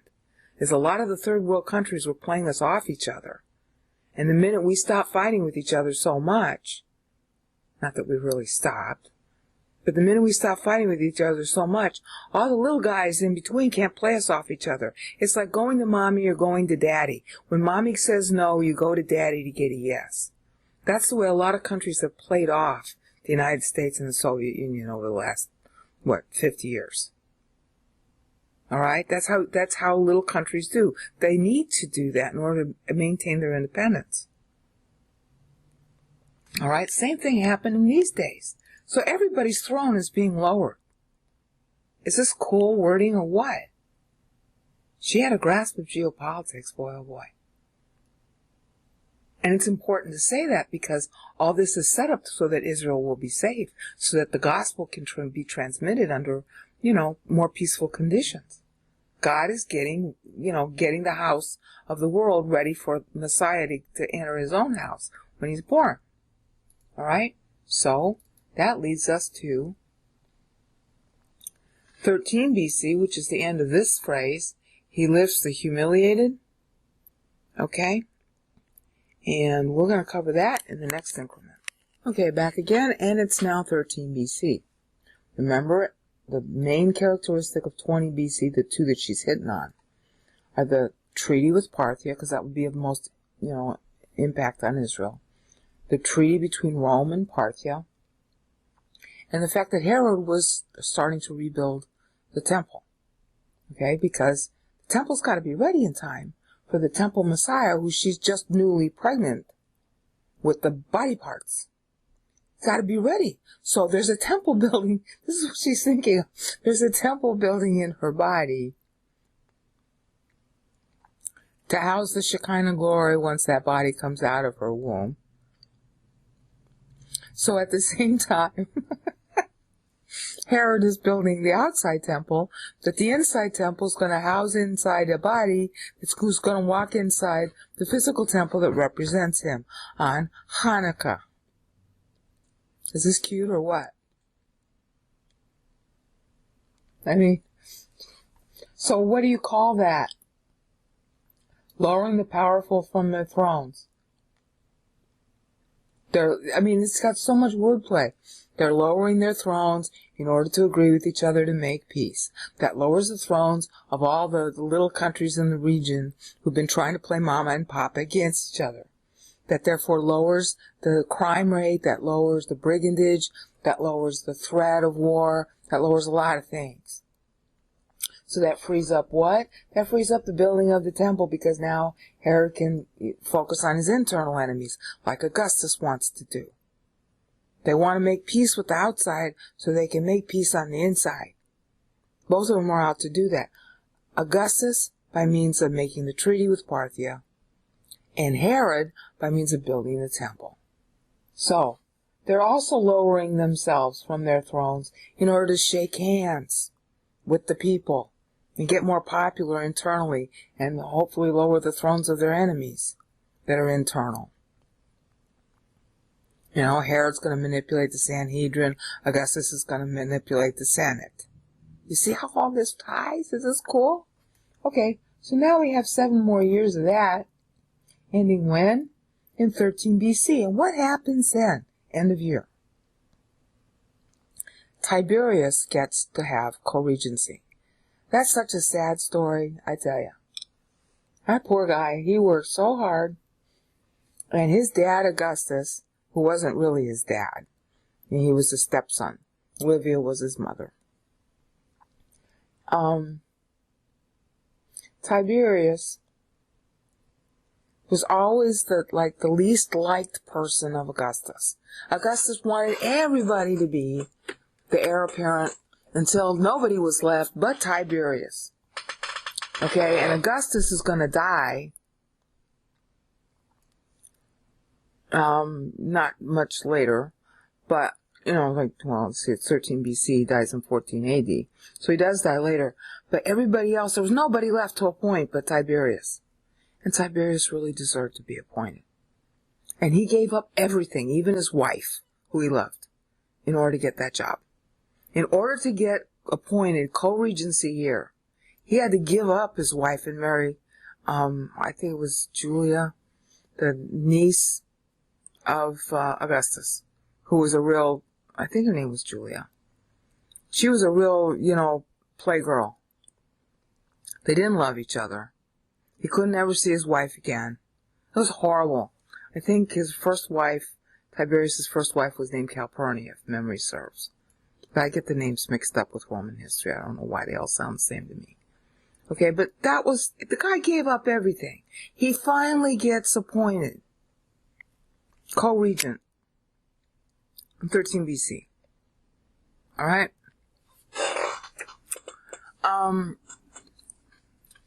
There is a change that occurs after this. All right, where he loses it again, and then he gets appointed again. But this was the beginning of it. All right. He distinguishes himself as a result, going out to, the fighting the Dacians or whatever. And then the reason why he loses it again is that there are kids born who Caesar likes better. Now, it's just a heartbreaking story. All right. But the reason to mark it here in 13 BC is that Tiberius is going to end up being the Caesar at the time. All right. And when Mary's writing this, she's already got that information because at the time she writes it, okay, he has already come back into favor. All right. And maybe this is partly prophetic. I don't know. But he is going to end up being the Caesar at the time Christ is born. Okay. Actually, no, I'm sorry. When she's speaking this, he is already Caesar at this point. Right? No, not yet. I'm getting confused with the later time. The thing I'm trying to get across is that this guy Tiberius was in and out of favor. All right? And he didn't deserve to be out of favor. But there were more charismatic guys who were, the heir apparent that Augustus liked better during this guy's whole life. Okay?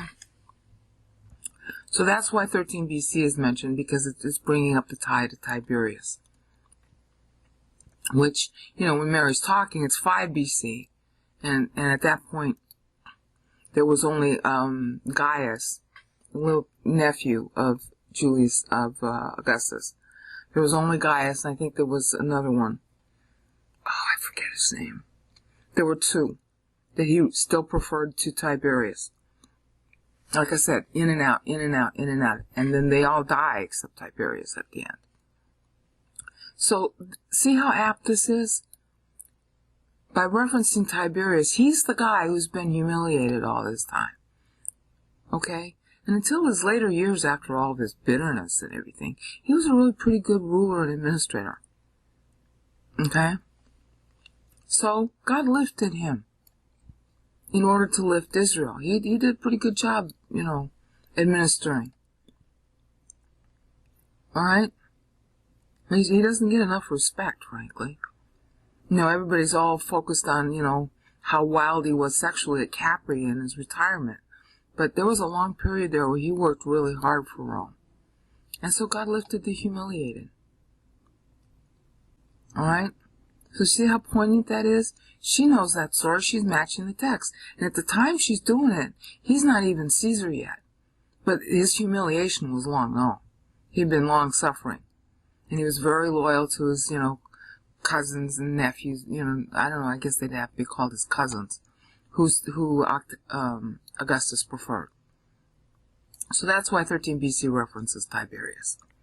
Okay, and then we get here, which is of course when Christ is born. And that's where we'll pick up in the next increment. Hi, we're back, and now we're getting ready to introduce the King of Kings and how Mary's tying to Daniel, because she's been tying to Daniel in more subtle ways, but now she's going to start to do it blatantly. And because the tie that she makes to Daniel is so sophisticated, I had to lead it up with the history. Because when you get to Daniel, what Daniel's prayer is about is history. Both past history and the future history God saw, gave him, through the Daniel 2 man of time, which I'm going to also have to explain because it's pretty much misunderstood. I mean, not greatly misunderstood, but partly. Okay, so here she is. This is the end of 4 BC. The 160th anniversary of Hanukkah is when he's going to be born. She is now speaking 9 months into the future by the end of this verse, by the end of this section of the verse. Penontas eneplesin agaton. And you can argue with me about the pronunciation, okay? I'm just saying it off the top of my head. Those hungry, he fully fills. Iniplesin means to fill up. Comes from pleroo. But the N in front of it makes it stronger. Okay? Iniplesin. Agaton. Good things, literally. And agaton is anarthrous. There's no definite article there. So it means divine good. Whenever in the Bible you don't have an article in front, and God is talking, and here he's talking through Mary, very obviously. Nobody's this smart, okay, on their own. He fills them up with divine good. Hungry, hungry for what? As I said in the previous episode. Hungry for righteousness. This is what the Sermon on the Mount is going to be drawing on. Okay? And this is a refrain in the Old Testament. She's, concatenating a bunch of verses when she says that. And that was the prophecy in the Old Testament, that Messiah would come and fill the hungry. That prophecy occurs so many times. Hi, Israel, I'm going to beat you up, and at the end, just like I promised Moses in Psalm 90, verse 15, I will give you as many good days as you had bad days. And it's really more than. The good days on earth will be as many as the bad days on earth. That's why you got to know about this stuff about how God constructs time. Because God made this promise of equating. He made the promise, and he's making it as a reply to Moses, but he'd already made it to Adam. 2,100 years for the Goyim, 2,100 years for the Jews, then Messiah comes, and that's the reference right here. 160th anniversary of the temple is when Messiah comes. All this time you waited, and you're hungry for me to come. Okay, here's when I'm coming, 9 months from when Mary speaks. You see the tie of the text? The text in a time poem always ties in a wry manner to the period that's being referenced by the meter. So you know if your meter is wrong, if you're not getting the right time period to match the text. That's how I'm able to figure this out. It's self-auditing. Here's the rule. Okay, so that's how I know how the text is doing it. That's how come I'm able to match the verses to the time. It's not easy, but you can get it. It's like a puzzle. You get a puzzle box, and you don't see the picture on the box, but you got all the pieces. Well, if you play with the pieces enough, you can figure out the picture on the box, even if you don't have the picture on the box. That's what I'm doing here. There are hundreds of time poems in the Old Testament. I've only found like 6 or 7 of them because it takes a long time. But once you find it and you see the fit, it's like a puzzle piece fitting with another puzzle piece. See how this fits? That's Messiah's arrival. 9 months from when she talks. 160th anniversary of Hanukkah. Okay, and then, of course, this is a new section. She began the section here with he lowers the powerful from their thrones. That was the treaty with Parthia. That was the rebuilding of the temple. This is a new paragraph as far as the 7ing goes. She's starting a new paragraph here. You can just see another chorus saying those lines. And then there's a third chorus. Okay, beginning this section. But it doesn't have to be 7 because Messiah's arrival is part of the rebuilding of the temple here. See, this is the temple depicted, Christ arriving 9 months from when she speaks. Okay, but in order for it to arrive, a temple's got to be built so that he can visit it. And of course, the temple of his body has to be built inside her belly. Okay, so she's hungry for him to arrive, and she's twice as hungry because she's pregnant. You see how cute this is? I bet you're not thinking of the Magnificat the same way as you used to. I know I'm not. I used to gloss over this text. Not anymore. 160th anniversary of Hanukkah, he comes. Just as promised in Haggai 2, which this paragraph led off by quoting Haggai 2:22, which was the prediction of the day he would arrive, which we now know as Hanukkah. 24 Kislev at sundown becomes 25 Kislev, which became Hanukkah, 357 years after that prophecy was given to Zerubbabel, Mary's ancestor. Ding, ding, ding, ding, ding. Okay? So now she's going to launch into the character of Christ's life. When you're 11 years old, you're entering your 12th year. That's the year that Luke is going to later cover about him being in the temple, as smart as the sages he's talking to. Those with abundance, he sends off empty. Those full of themselves, thinking they know Scripture so well, well, here's this 12-year-old kid going to tell them more than they know. And, of course, his own parents having a lapse. Okay, they're human. They go wandering back toward Nazareth when he's 12, forgetting to check if he's in their caravan. And so they got sent off empty too. Okay? I mean, I'm only picking up on the end point, but you can see how that would characterize the whole first 12 years. He's going to grow up not being politically correct, just like John before him. That's the topic I'm covering in the synoptic videos. Okay, and at the time I'm making this video, the synoptic videos that are posted are through episode 5, and I'm starting to get into that topic about political incorrectness. The scandal of being born Messiah, the scandal of being born John the Baptist, the son of Aaron, who's going to reject serving in what? The corrupt temple.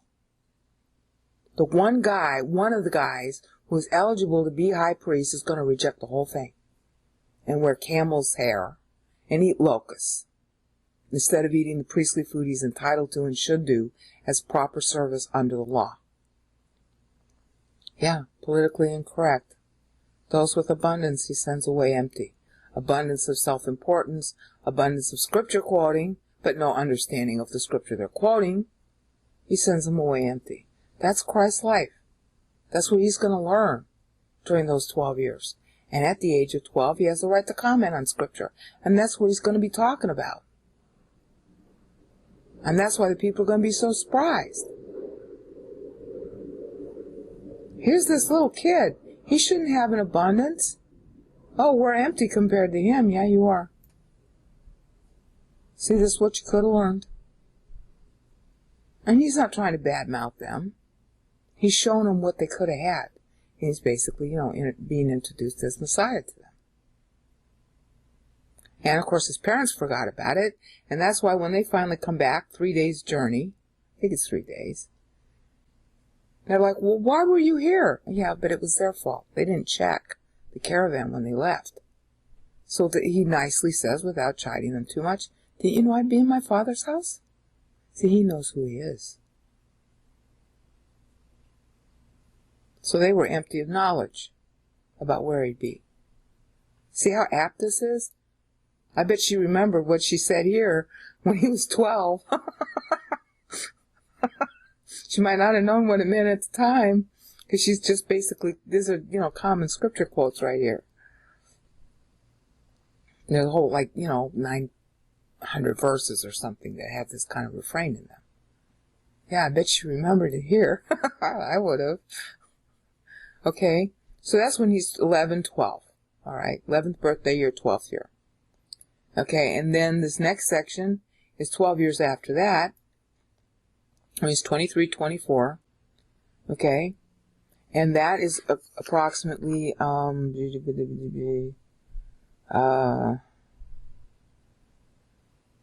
about 20 AD now. 21 AD. Okay? Now he and himself has just become of age for military service. Alright? And so now it's his choice. This is really important. The wording here, he returns to exchange for Israel his child. Your usual English translation will say he aids, he helps Israel his son, his child. Alright? But this word antelaveto, Ante el hábito, ante lambano is the vocabulary form. It means that you give something in exchange for something else. Yeah, he gives his life in exchange for us. And notice this.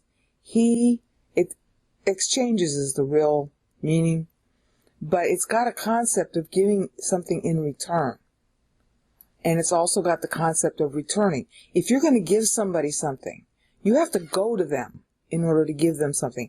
If I'm giving you something in exchange for something else, and you use UPS, all right, then I'm going to have to physically go to you and bring it to you. And then we do our exchange. And this actually has a connotation of a formal exchange. You know, hostages. Okay? When you're doing something that's kind of like official. All right? He's exchanging, and that's 2 Corinthians 5:21. You know, in the Jewish version of that same phrase. All right? He's exchanging his son for us. That's the idea behind what she's saying. All right? That has to be a personal decision by Christ. Does he want to do that? So he has to be what? An adult. Over age 20. Eligible for military service. See, when you're an adult and you're eligible for military service at age 20, you are agreeing to give your life as a soldier for the civilians. Same idea. Okay? And it's got extra syllables in it going through age 24. Okay, this is the 183rd anniversary of the temple at that point. Because she needs to say, Israel his child. See, she's making a play on words.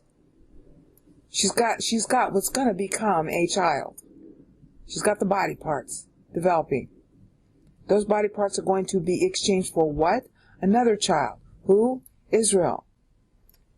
Israel is not her own savior.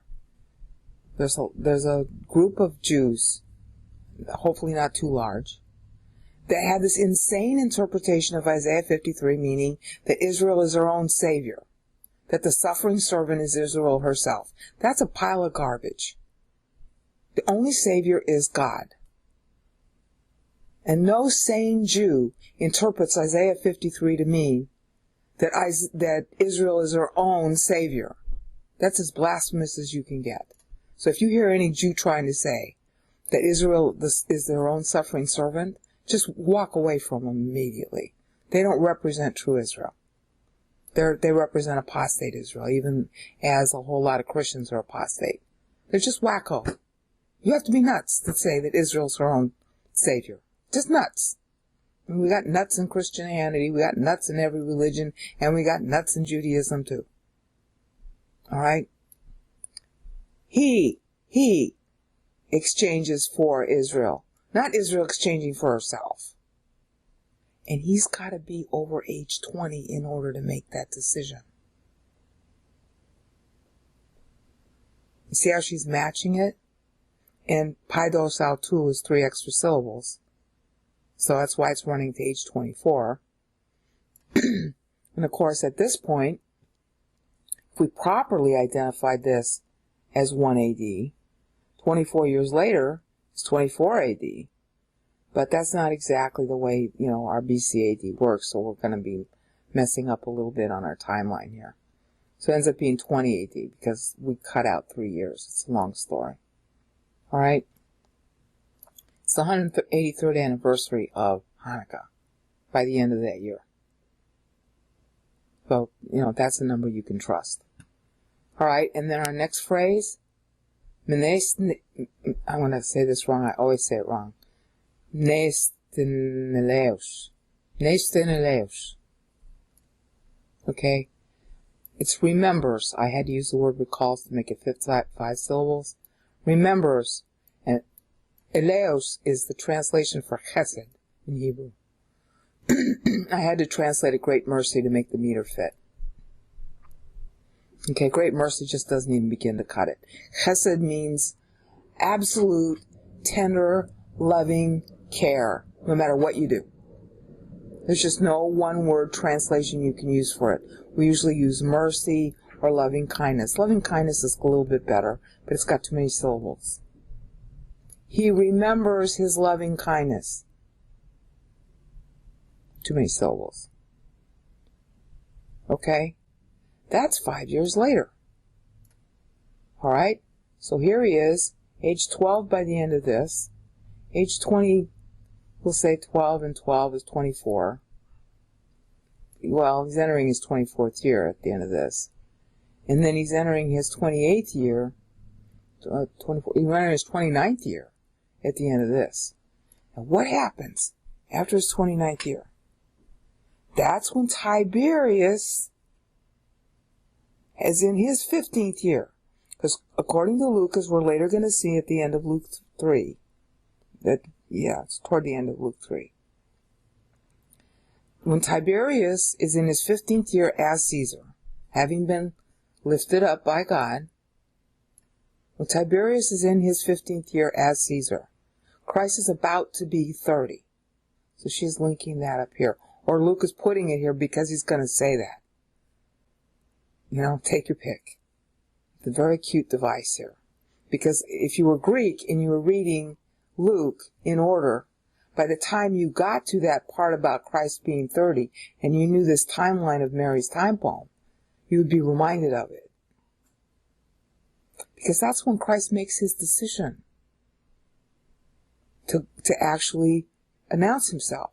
At 30, that was when you should be crowned a king.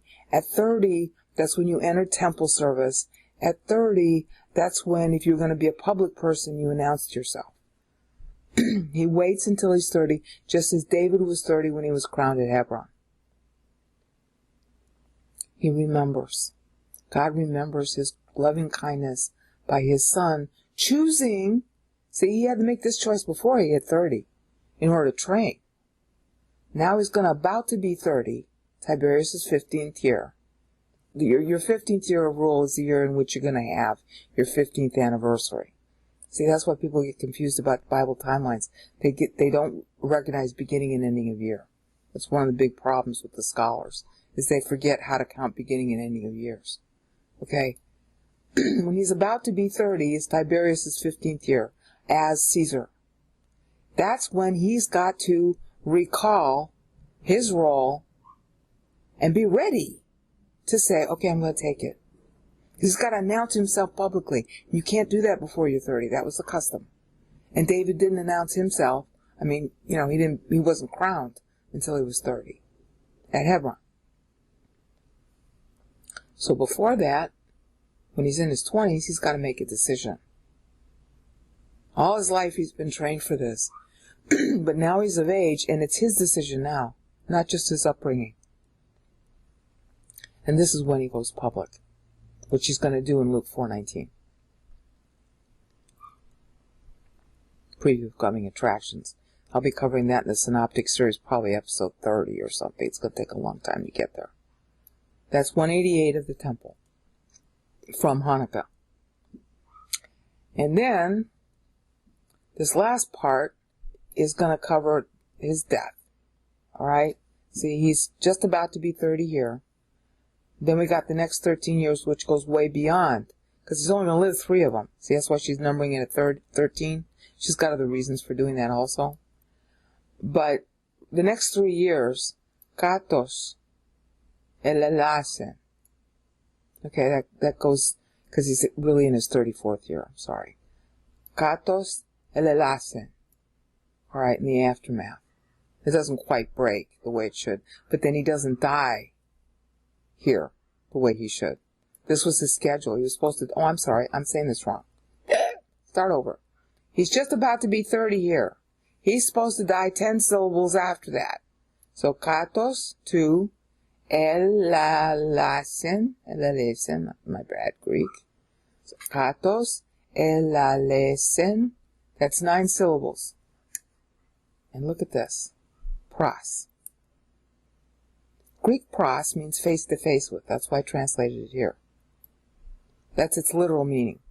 Yeah, and who's he going to be face-to-face with when he dies at his scheduled age 40? Again, Christ ends up dying early, but he was scheduled to die at age 40, so he would have been king for as long as David was king. David retired at age 70, and for the next 7 years, he spent time building up the temple service. All right, so Christ was going to be king until his age 40, at which point he would be what? Pros, face to face with who? Father, which is just like what he's going to be saying in John 8. Hi, I'm going back where I came from. Pros. Pros what? Pros tus pateras hemon. Now, see the wordplay there? This is plural. Our fathers, meaning, the patriarchs. Okay, but there's one father. Is this cool or what? She knows what she's saying when she says this. He's supposed to die at 40, and then he'll be face to face with the Father. So she makes it a plural to refer back to the promise, because she's getting ready to really close this. But see, he's 30 here. 10 years later, he's 40, which takes us this far in the Greek. All right? At which point, he's going to be face-to-face with the Father instead of he'll be face-to-face with the fathers of the past, too. Huh? Is this cool or what? At which point, it's the beginning of the 201st anniversary of the temple. 201st year of the temple. Because he has to die at the beginning of the year. That's why she's making this adjustment. He's dying at age 40 in his 41st year. But he's dying at the beginning of the year at Passover, predicted by Moses. That's encoded in the Mosaic Law as Passion Week, what we call Passion Week. Passover week. That was always predictive of the week he would die. Slaying of the firstborn son, you get that? You see the wit here? It just blows me away. Now, can you imagine being in her place, knowing that for the next 40 years you got to train the person who's going to be your savior? But look at how witty she is. Look at how well she knows Scripture. Look at how she can do her meter on the fly as soon as she's told by Elizabeth she's pregnant. I mean, did she know she was pregnant before Elizabeth told her?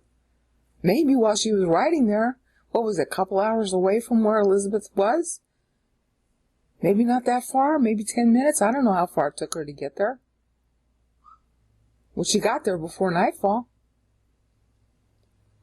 Okay? So, woo! Here she is, talking about her own son's death, and he's not even born yet. Face to face with, the Father, and all the other fathers to whom the promise of him was made. And so this ends at 13.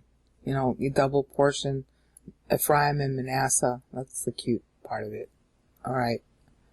She's making all these plays on words at what will be his beginning of his 41st year, because he's only 40 in 3 months when he's supposed to die at the beginning of the sacred year. All right? Which is the beginning of the 201st year of the temple. Okay, now we're getting ready to explain something that's really quite sophisticated. When she says, to Abraham, even also his seed, until forever. That's where we're at. This is referencing, oh boy, how am I going to explain this? There is a balance. God uses time as a balance sheet. And she is tying to that balance sheet item, which Daniel was also referencing in his meter. But the meter and the balancing actually began with Moses.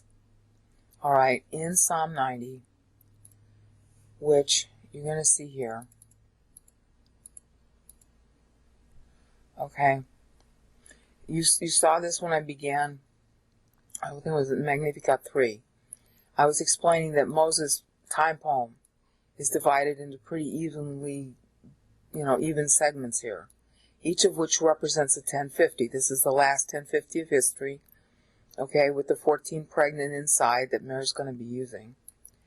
The 70-year voting period represents the first 1050 of history, which is the Adamic period.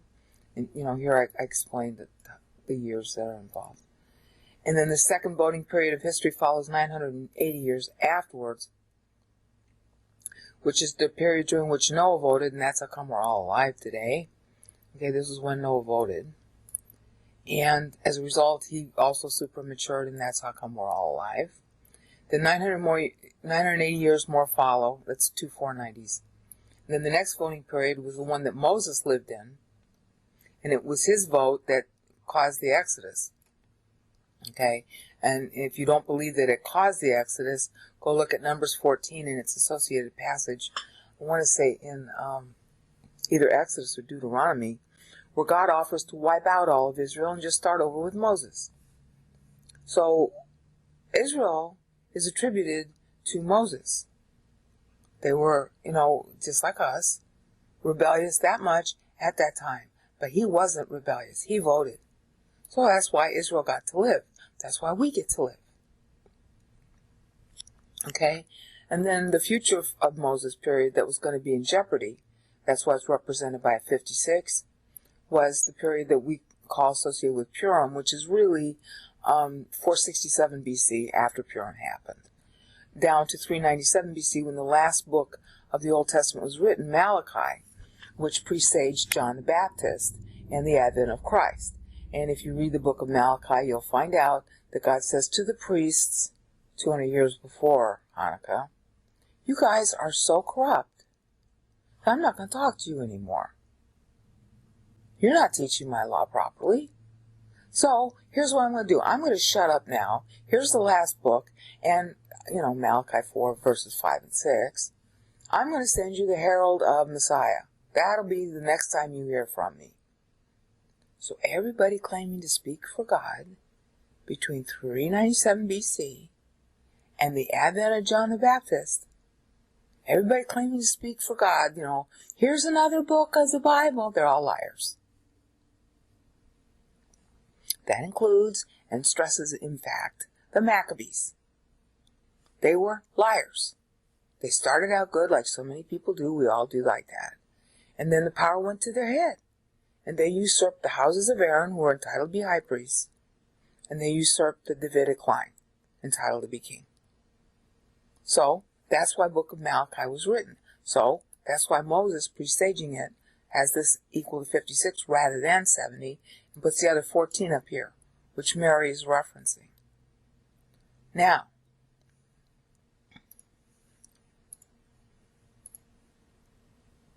we have to talk about our boy Abraham, and that's where it's going to be a little bit complicated. I've introduced this to you already, so you shouldn't be too surprised. Okay? Abraham, here he is. Abraham. Noah, as we saw, here's the voting period for Noah. This is the voting period that was in verses 9 through 11 of Psalm 90. Okay? Verses 8 through 5 through 8 of Psalm 90 are right here. It doesn't show much because I didn't list any historical events. That was the period when Adam and his sons voted.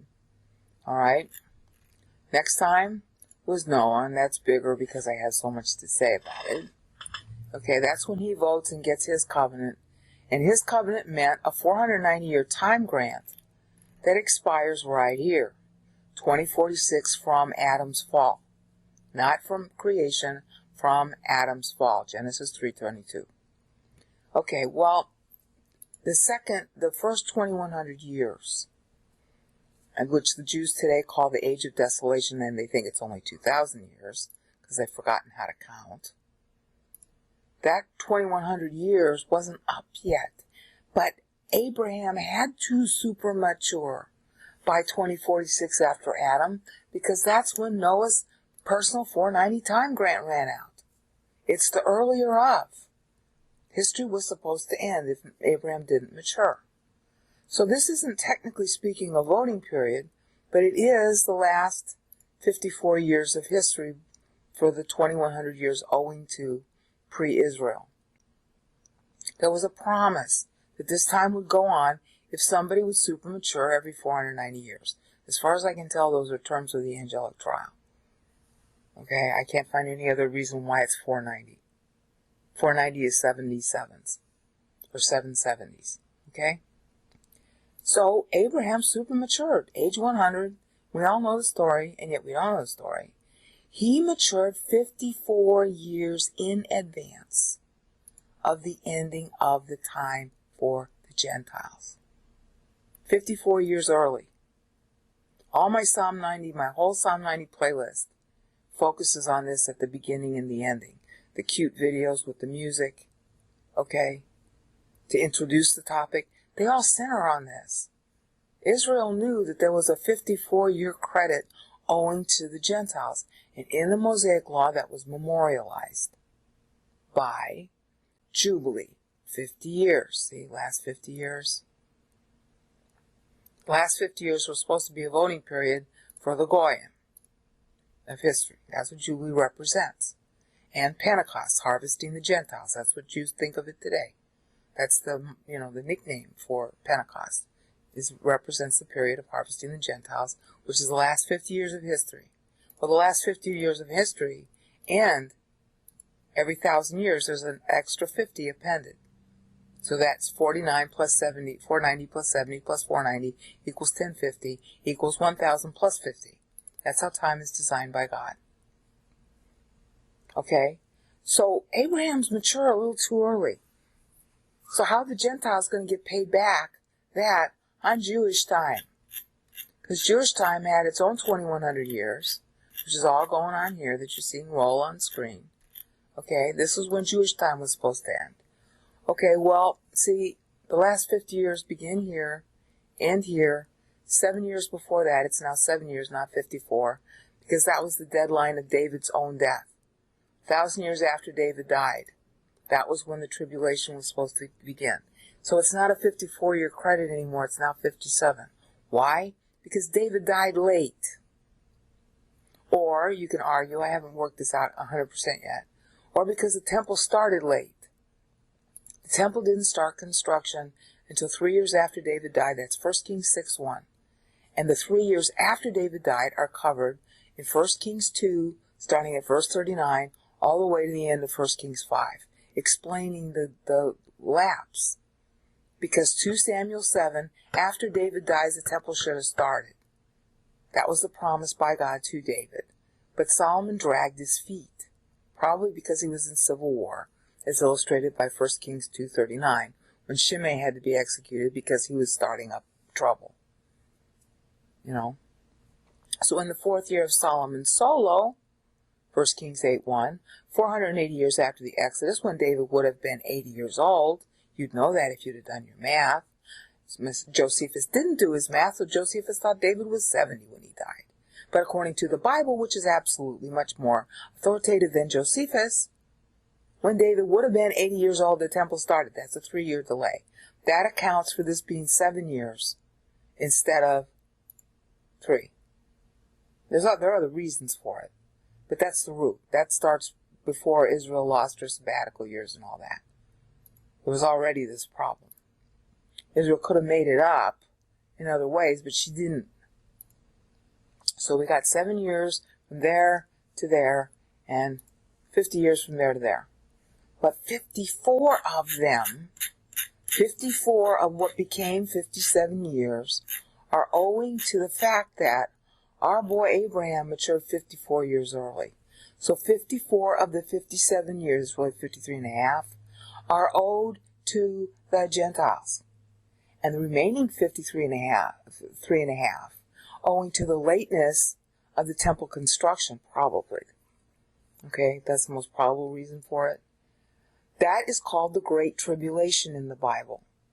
That belongs to the Jews. And that's the last half of the tribulation. It's a time debit. Church doesn't get any part of that. That's why the rapture is pre-trib. It's a math thing. It's a balancing the books thing. It's balancing time for this time that's owed from Abraham and the other loss of time due to the lateness of starting the temple under the Jews. Okay? It's time balance. Time must balance. Time must do what God wants it to do. That's Isaiah 55. Give us as many good days as you gave us bad days. That's Psalm 90, verse 15. Oh, please, computer, don't die on me now. Right in here. This is Moses' own vote. Verse 15, Moses prayed, give us as many good days as you gave us bad days. You can read it in any translation you like. Alright? So, that's what God does.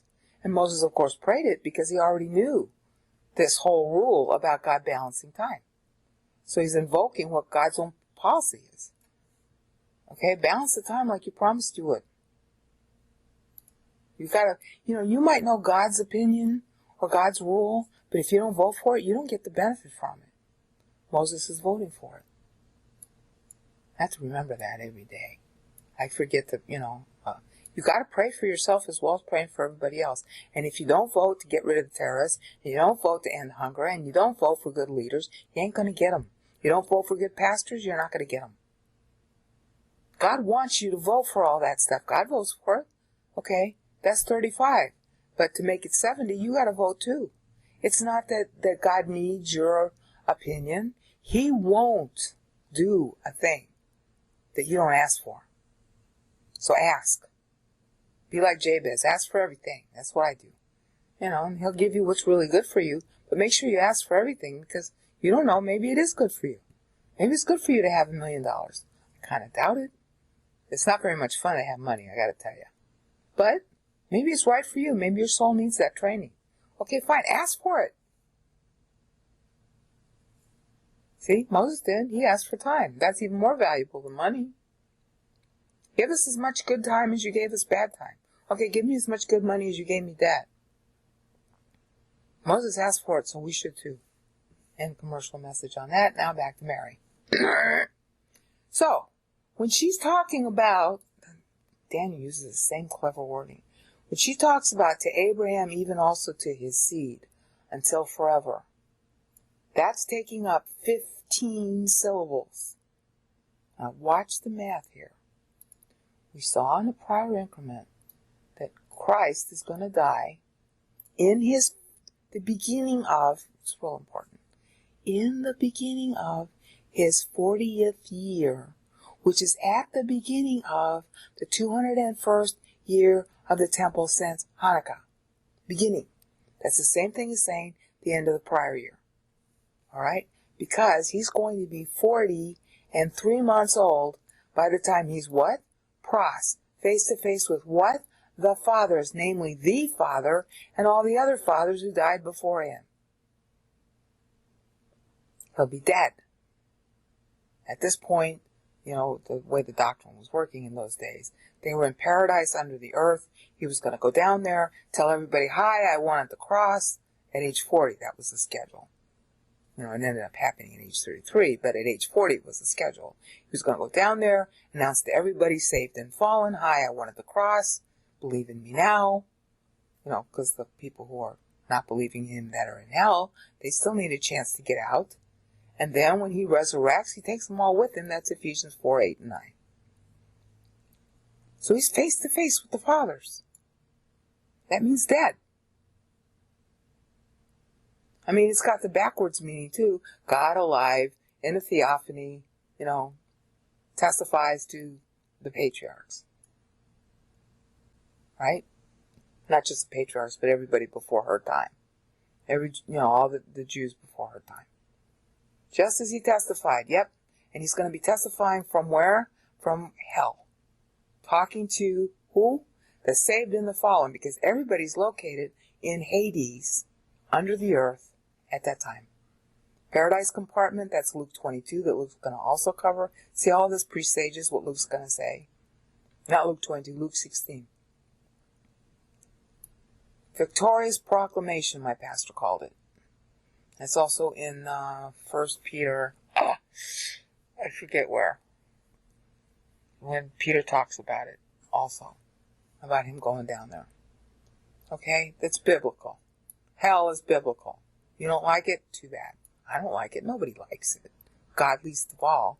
But this is what happened. And just as he testified, he dies at the beginning of his 41st year, which is age 40 and about 3 months. You got that? Age 40 and about 3 months. It's real important.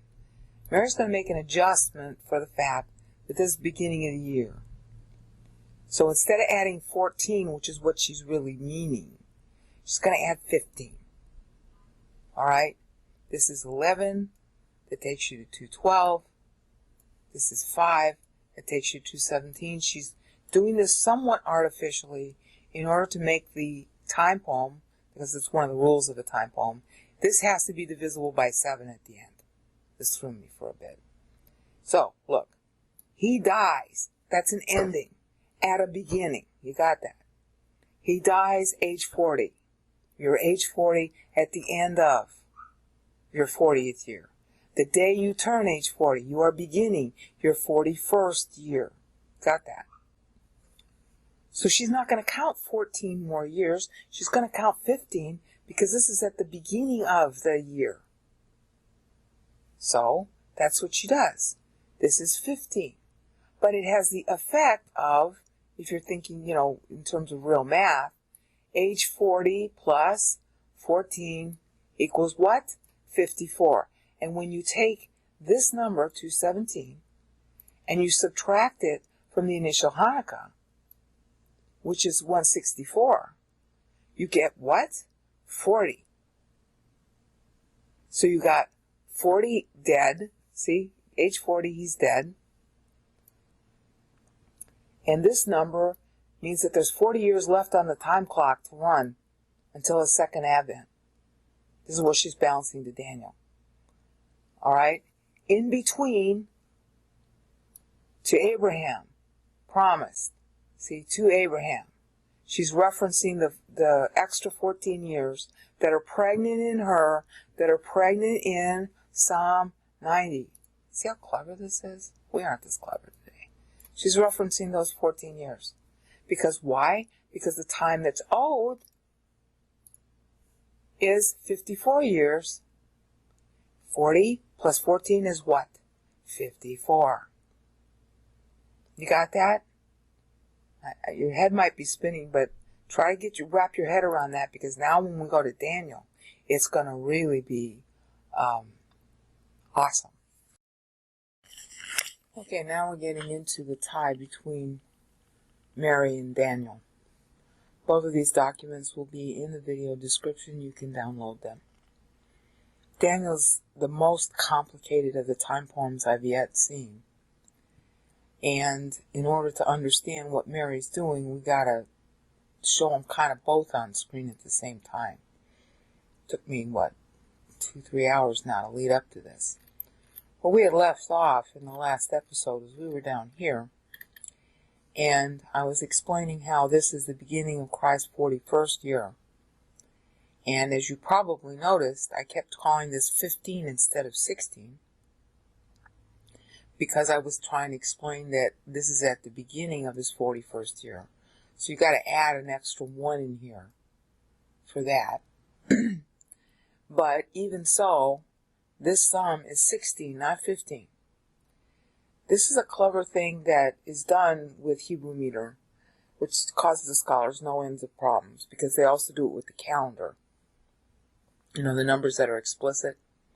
When they're adjusting to a beginning of a year, and when they're also making a point about the transition between an old ruler and a new ruler, or the old time and the new time, they piggyback the new year on the old year. And there's been a lot of scholarly discussion about this, and the scholars come up with a sort of shorthand, inaccurate answer that in counting in general, that you're counting the beginning and the ending, as if that's all it was. All right, but that isn't all it was. When you're making a point about the transition, you're counting two things as complete wholes separately. Okay? This is a complete whole. He dies in what becomes his 41st year. It's another complete whole that the temple's own year is beginning at that time.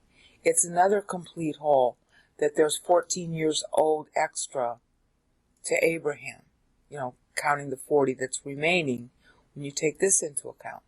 But when you take this into account, if you subtracted 164 BC, which was Hanukkah, from that, you got 41. Why? Because it's the beginning of a year.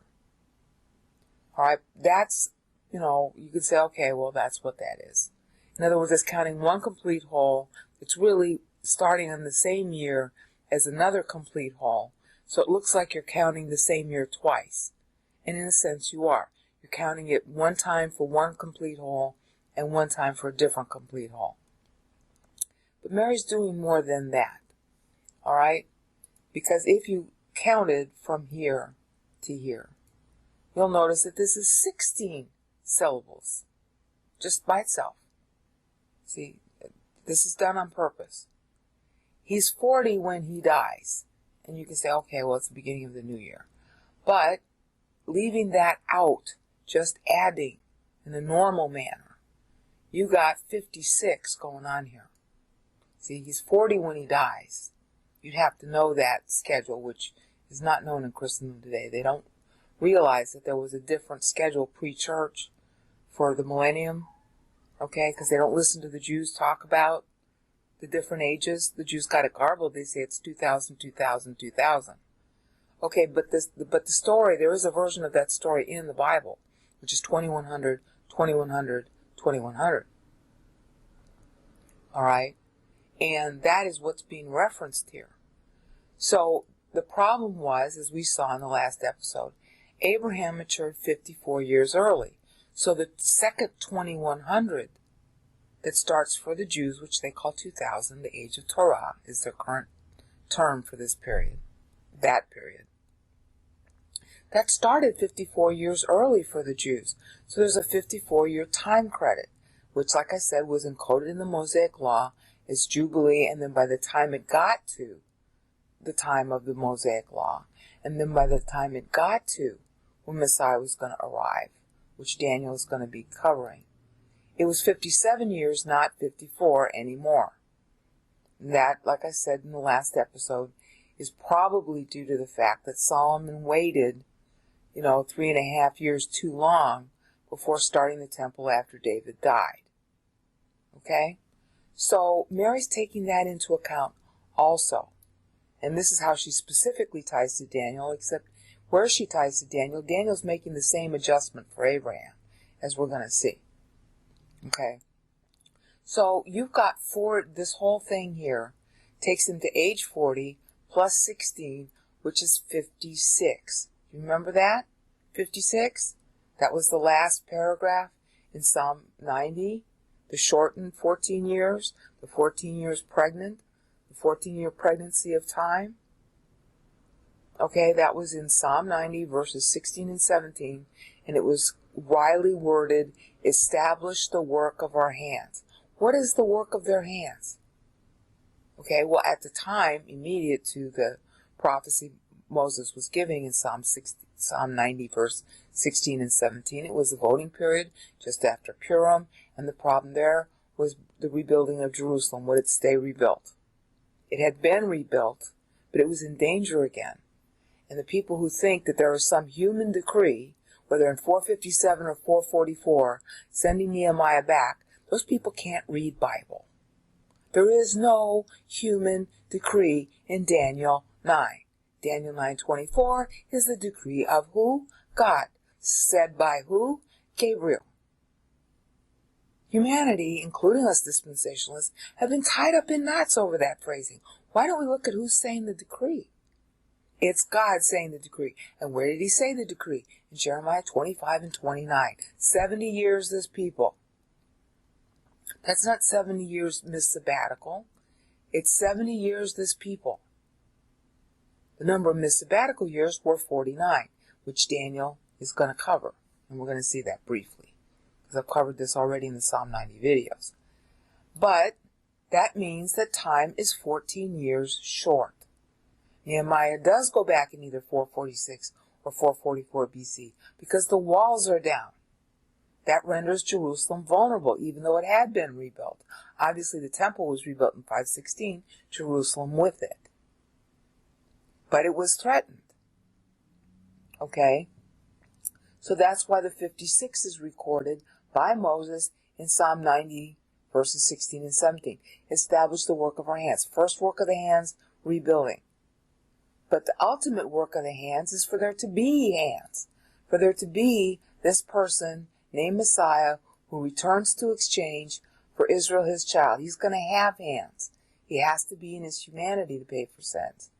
Deity doesn't owe anything for sins. His humanity didn't either. But it's man that sinned, and he's exchanging his human life for the human life of everybody. Now, obviously, if he's going to be able to do that, just like Isaiah 53:11 says, to do that, it's not going to be physical death that pays for sins. Physical death of one person cannot pay for everybody. That's not possible. God is not paid by you physically dying. And Isaiah 53:11 tells you how he paid.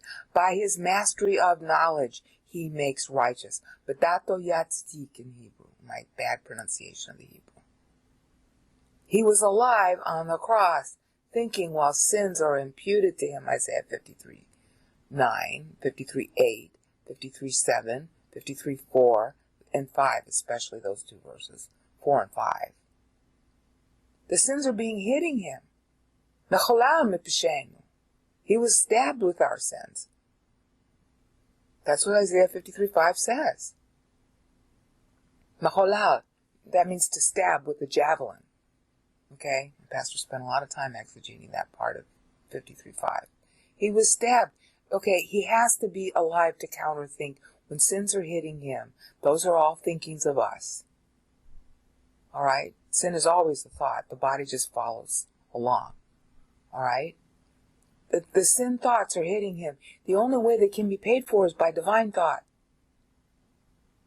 And as a human being, he can have divine thought because he's also God-man. In other words, his soul had to be big enough. The only way it could get big enough is for him to have a soul full of Bible, which is divine thinking. And that's why he had to be God-man. So, because otherwise it'd kill him to have that high level of thinking. So he has to have a dual nature in order to stay alive. It's not that he used his deity. He has to be able to be big enough in his soul as a human being. And to do that, he's got to be both God and man. Alright? The second reason he has to be God and man is that it has to be God level thinking, God paying God. God level paying God. But he's doing it through the humanity, which made it harder. He should have been killed just by the thought pattern that he had to have, the high value of the thought pattern. I mean, these are like billions and billions and billions and billions and billions of sins of all human history hitting him in only 3 hours. Hello? How come he didn't die? Because he's God-man. His soul could therefore be larger than a normal human soul could be. And because he's sinless, there's no break in the nature. And therefore he can think high enough to really pay for sins with counterthought. That's Isaiah 53:11. He didn't die physically for our sins. He didn't bleed to death. And puerile, childish, excuse the expression, Catholic Christianity has always taught that he physically died for your sins. It's not just the Catholics, though. I don't want to single them out. Because the Protestants are just as puerile in their idea of how sins got paid. Okay, and I cover that in my Genesis videos, showing that he paid for sins. I showed the text live on screen, because it relates to certain passages in Genesis I had to show. Alright? It's also in the KJVOB playlist on Isaiah 53:11. So he returns to exchange his soul. Isaiah 53:10 is the deal. If you will exchange your soul as a substitute for sins. Im tasim hasham nafsho. In my Americanized Hebrew. Okay. That's Isaiah 53:10. If you will give your soul as a substitute for sins. Hasham is the Hasham offering, that red heifer, for the whole nation, whether they believe or not. That's what he was to do. That was age 40, he was supposed to die doing that. And then 14 more years takes care of the Abraham debit, but she's actually also going to 16 years in order to cover the 56. And that's where we now get to Daniel. Alright? As you see before you in the lower window, this is the first page of Daniel explaining the importance of meter in Daniel. Daniel's very complicated. More complicated than all the rest of them that I've seen so far. So now we're going to show you where this 56 is coming from. Okay? The 56 is coming in many places. The first place it shows up is in Daniel's meter when he closes. Oh, this is so complicated to explain. The first place it shows up is as a cumulative number in Daniel 9:13. Do you remember the expression 62 weeks in God's reply in Daniel 9:25-26? This is where it comes from. Is God is replying to Daniel's meter that you can't see in English. So you don't know why the 62 weeks is there. Alright? He's replying to Daniel's meter. Daniel is doing a line-by-line accounting of the kings from David forward. Alright? And by the time he gets to verse 13, he's gone full circle. He's operating on 2 time tracks. It's very complicated. He's starting out at the moment he prays, which is very early in 538 BC. Okay, somewhere between November 539 and April 538. And he's using 49 syllables to introduce himself to God. Not that God doesn't know who he is, but it's his opening prayer. He's dating 49 years from Temple down. That's how many sabbatical years were missed. He's at the beginning of the 49th year, because he knows it's going to take time to start returning people to the land. It's just after Cyrus has taken over. The first year of Cyrus, as you'll see in Ezra. Okay? That's when Daniel prays, at the beginning of the 49th year that Israel has been, that the temple has been down. Now, at this point, he's going to get into a very complicated thing where every time he sevens, he makes a 7th paragraph. See, this is the sevening at 49. His next sevening is at 182. Let me see if I can get rid of the black. He's at 182. The difference between them is 133, and that's a very specific syllable in Isaiah 53 that ties to Manasseh. Manasseh is fall in the Isaiah chronology. Manasseh's fall and capture. I think it's by the Assyrians. Manasseh has a change of heart while he's captured. But he's captured first.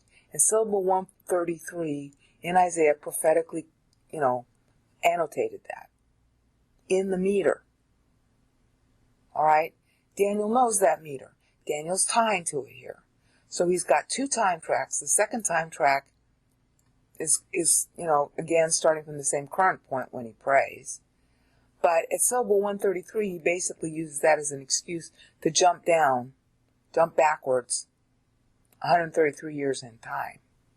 Whereas when he's doing the straightforward chronology here, Moses had his straightforward chronology too, so did Isaiah.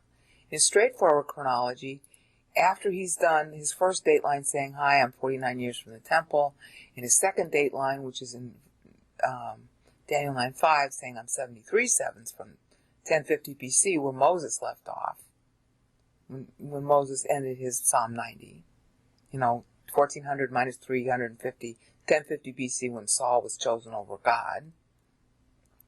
David picks up his chronology showing that all the kings sinned. David, of course, being recorded what his sins were. But it's not just David, and David, of course, believed in God in spite of the fact that he kept sinning. And the rest of the nation, some of them believed and some of them didn't. But David had 40 years reigning at Hebron, so that's metered by Daniel, talking off the top of his head as far as I know, at 40 syllables representing 40 years. So the cumulative syllable counts are taking you down in time. And you'll notice this starts with a 49 and this ends with a 49. Okay? He's ending the 49 to Manasseh, because Manasseh was age 49 when this happened. It's really awesome how he does this. And then in his second time track, he's gotten full circle back to 538 BC when he prays. He started going back in time, and he's full circle back to when he prays. See, he starts with Manasseh, and he comes back to his own time, because in his time track here, he's at Manasseh. See, these people were really smart. He's talking off the top of his head to God. As far as I know, he didn't compose this in advance. Alright? And so he's bookending 49 to show that full circle. This is how you could understand it if you were, reading Daniel in Hebrew. You would notice that because you memorized Bible text by the syllable count. Okay? So then he begins a new paragraph, which is 42 and 42. 42 meaning the number 35 plus 7, we just saw that in Mary. You have 35 is God's vote, plus 7 means at least one generation is responding, usually in times of trouble, because 7 is a tribulational number. All right. So 42 means that there is a response in troubled times, which there was. In time track 1, it's the rest of Manasseh. And Manasseh repented, but Israel didn't. So Daniel has to keep on going with the time track. And then, of course, that's why Nebuchadnezzar came. That's on his first time track, which is just going chronologically year by year. All right, and this takes you to Nebuchadnezzar. And now he's full circle with respect to time track 1 as to where he is in history. Okay? On time track 2, you're going to have to spend time looking at this. I can't go through it in detail. You're going to have to just read it if you want to. In time track 2, he's full circle already, and now he's tracking to a later place in both Isaiah and Psalm 90, just before the end of the voting period, because now he's talking forward of his own time, say 538 to 496 BC, because he's now, at this point, he's beginning to invoke, he's sort of summarizing it, because now he's still in current time track here. Here he's already future, and he's beginning to, 914 is a benchmark between the end of the indictment of Israel and 915, which begins his petition about restoring time. So what he's doing with the 42 paragraphs, see it's bookended here and here, he's asking for the regeneration. That's what 42 means, doctrinally. He's asking for the regeneration of time. And at that point, 126 years are still owed on the first temple because it went down early. That's why God replies in Daniel 9:25 with a unit of 7 weeks, okay, and 62 weeks. 62 weeks consists of the 364 years the temple had been standing, so that's going to be reimbursed, plus 70, because by the end of the 70 that they're going through now, if the temple's, rebuilt, then God can justify reimbursing the first 70 years. That's something the scholars don't understand. All right, but they would understand it if they understood this meter, because Daniel's using his own, he's now in his own 70th year of captivity. He's using that as a pun. Look, I'm in my 70th year, so I'm praying for the restoration of 70 years, to be regenerated. That's what 42 means. It's really clever. And that's what this period stands for. Okay? That would kick the ball off so that the 70 could be refunded. All right? It's very complicated, as you can see. All right. But I'm going to skip over that down to this. Oh, wait a minute. I got to go back up here. At the 49, when he closed the 49, his total cumulative syllable count was 434. Again, that's represented by 364 years the temple was standing, plus, at this point, he's getting ready to petition for the refund of the 70 years that Israel's out from 586 to 516 BC. That's why that's 434 syllables. Now think. The total time grant unit is 490 years. You've seen that several times now. 490 minus 434 is 56. This is where Mary's playing on it. Okay? That's why she's ending here with a 56. 40 years for Christ's allotment, and 16 years after that in order to tie to Daniel. The Abrahamic refund of 40 years is already included in that. But there's this question of the 62nd week. Mary is invoking the 62nd week of Daniel 9:25, and that 62nd week of Daniel 9:25 is caused by God replying to Daniel's request for it, especially beginning here, because he's setting it up, 434. We spent the last 400, these are literal years, okay? We spent the last 434 years screwing up, so we need you to reimburse time. just like he ends his prayer in verse 19, which is what Mary plays on. Because we're sinners, we need more time. And in order to make sure that anybody understanding this prayer gets that point, first he words the text that way, and he ends his prayer at 742 syllables. 742 is 56 shy of 700 and, it's technically 8 shy of 750. But you got to understand, he's accounting now in sevens. 757s equals 5,250 years, which was the total allotment of time that you saw if you understood Psalm 90. Psalm 90 was 5 70s, 14 syllables of which were housed up in the millennial section of Psalm 90 verses 1 through 4, and debited from the very period Daniel's praying about. Okay, that left 56. So 757s equals 8 sevens are missing from the total in his prayer, meaning 56 years are in ellipsis for God to grant.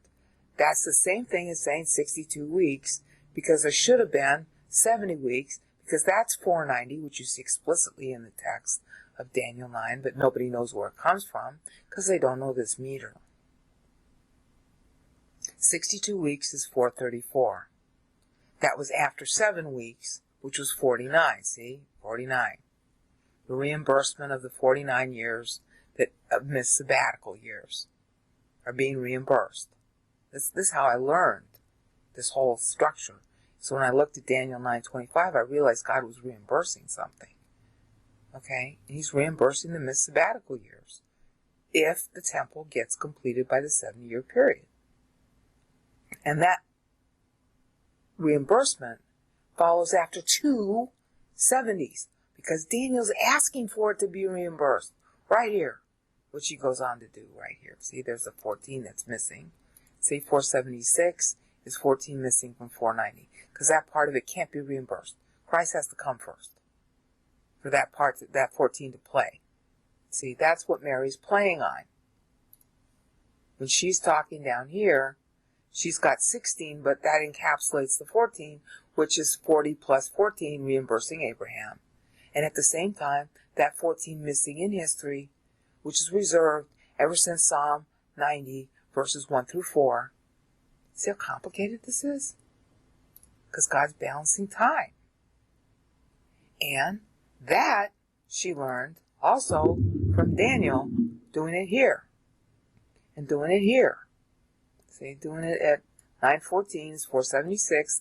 That's the 14 debit. 62 weeks, so some of that's 434 years, and that's right here in Daniel 9:13. The cumulative total syllable count. See how easy, if you grew up learning these syllable counts, the minute you heard these numbers and then you saw the text saying 490 and 62 weeks, you know exactly where it comes from. But of course, if you're learning it in translation, it's coming to you out of the blue. You have no idea. And of course, when you got down here at 742, because you're so used to counting syllables, you know, oh, that's 8 7 shy of 750, which is 8 7 shy of the total plan of history in Moses, because Moses is using 5 70s, which stand for 5 10 50 units of time. See? Including the millennium. All right. Hopefully you got that, because I got to move on. Daniel's ending syllable, therefore, is 47. And that's what Mary's playing on also when she does this business about 40 years, Christ dying when he's 40. Okay? That was here at this point in the text. And then there's 14 more years. The pregnant 14 has to be paid to the Gentiles to reimburse for Abraham maturing too early. Okay? But, remember, 7 of those years are tribulation. There was another 7, and that's part of the 62 weeks. Part of the 7, one of the 7s, was owed on this 49 here. See, 49 sabbatical years had to elapse.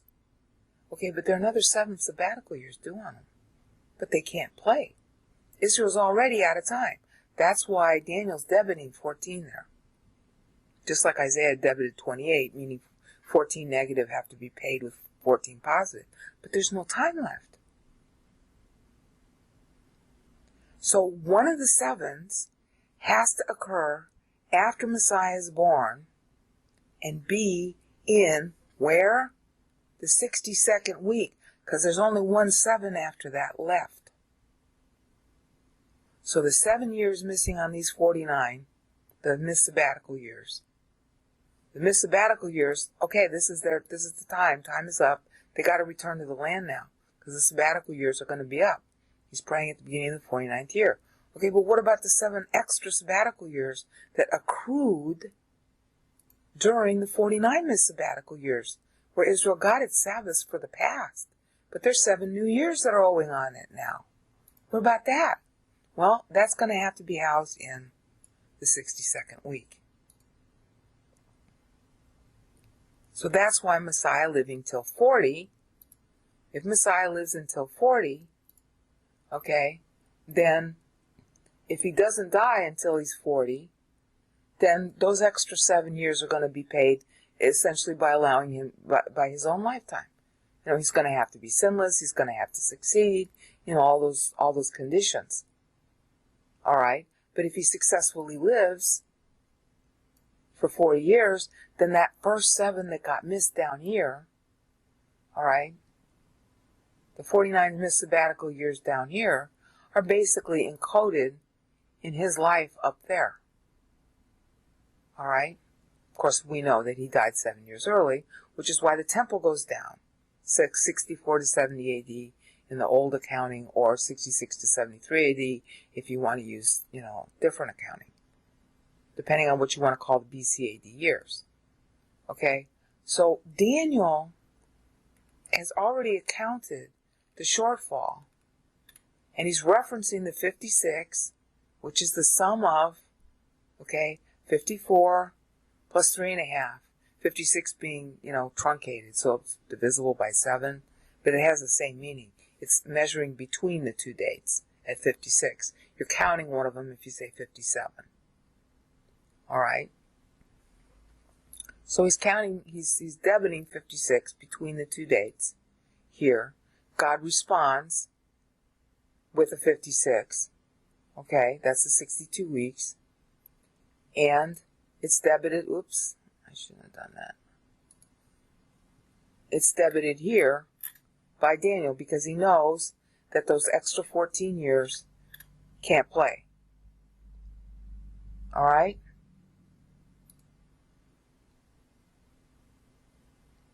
So, in the next increment, we have to get into the next thing that Mary's doing to show the tie to Abraham, because I've explained that that's what's happening, but I haven't shown you how this 47 that Daniel's using right here, my computer's hanging up too. The 47 down here in the lower left-hand corner, Mary is playing on that symbolically by means of syllable count. She's playing on it symbolically here.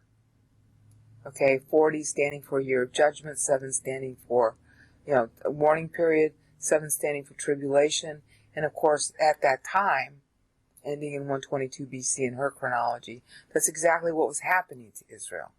So this is symbolically characteristic of the time. And she's playing and tagging Daniel's syllable 47 there. Because what was everybody saying at this time in history?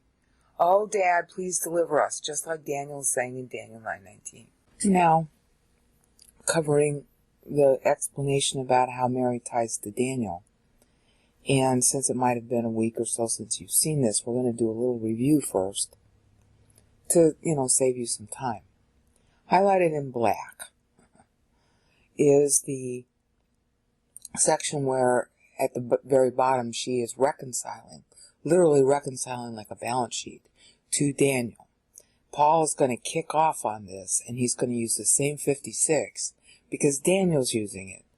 All right? Daniel's using it because Psalm 90 used it. And of course, Isaiah used it in the middle, you know, with the you know, God being pregnant, the decree of God being pregnant with Messiah coming to, you know, give birth. All right? So, you know, each one of them referenced 56 in a different way.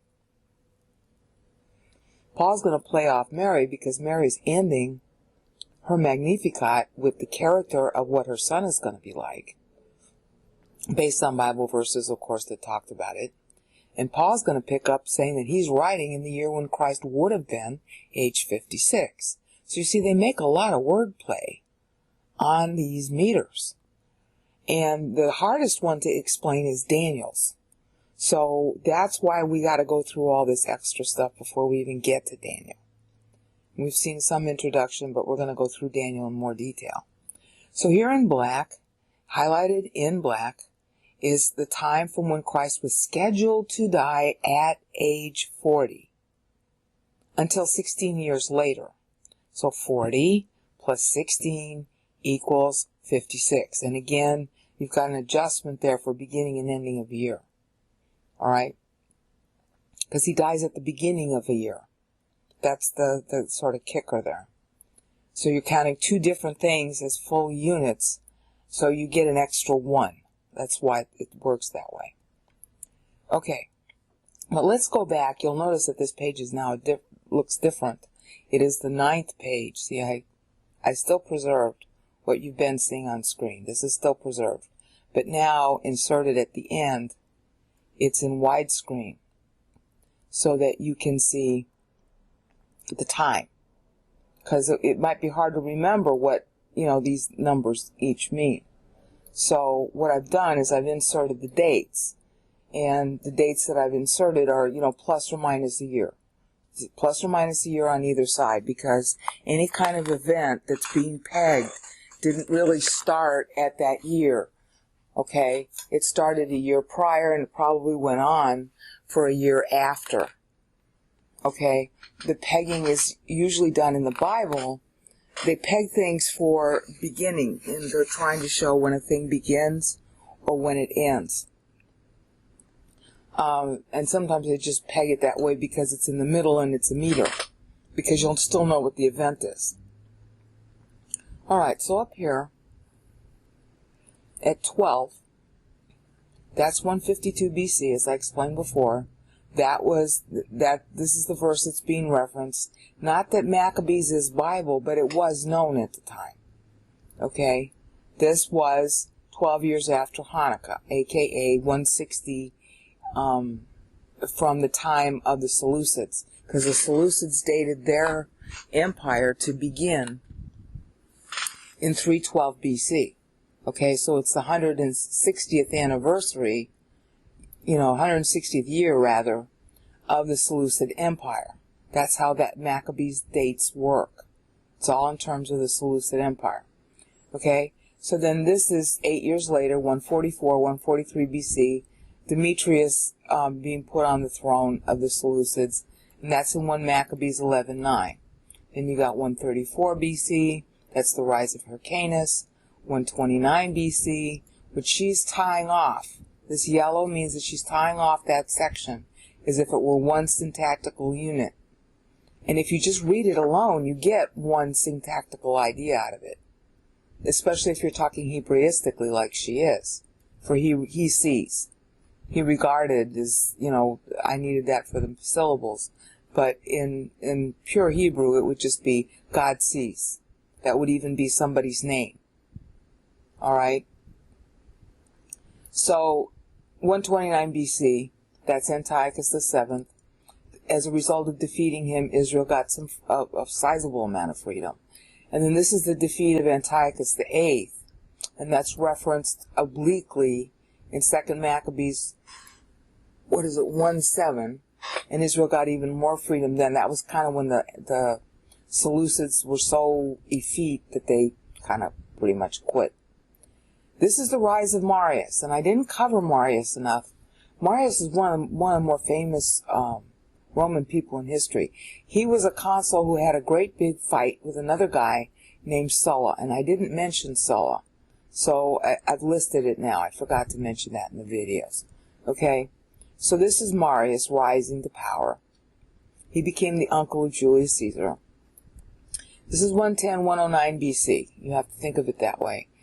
That was when Marius changed the military to allow what they call plebes, meaning the common people, into the military. That radically changed everything about Rome's history.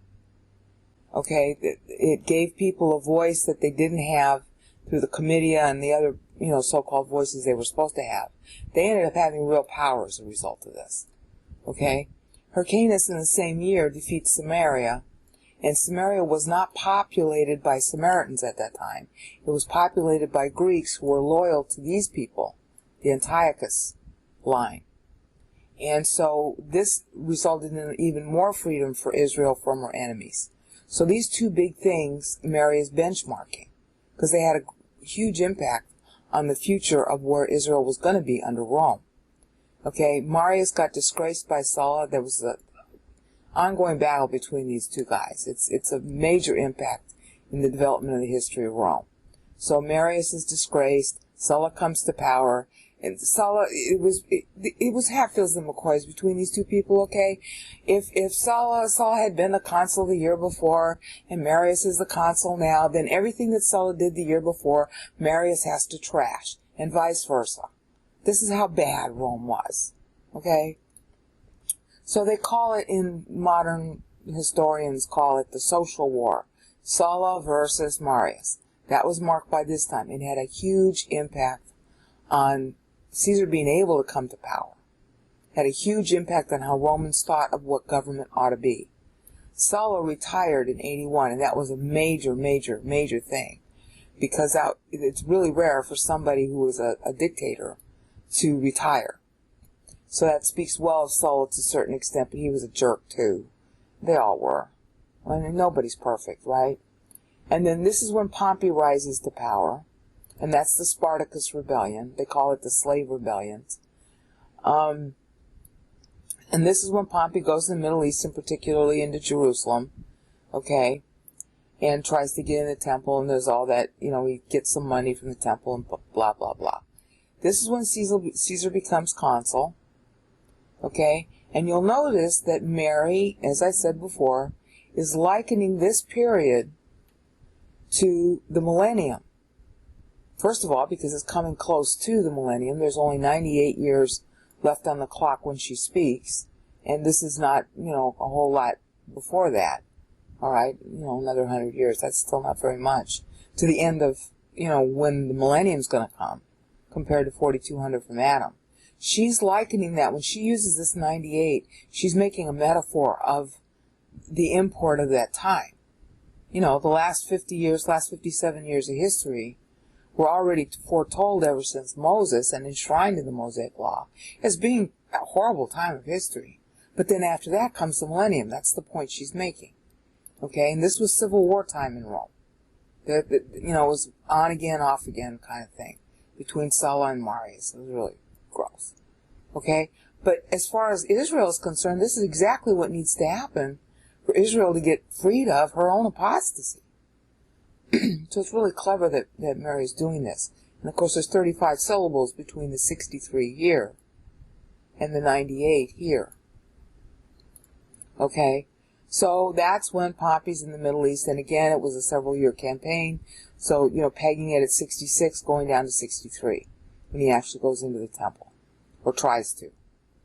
I think he actually went in, and then saw that nothing was there and couldn't understand why the Jews revere it so much.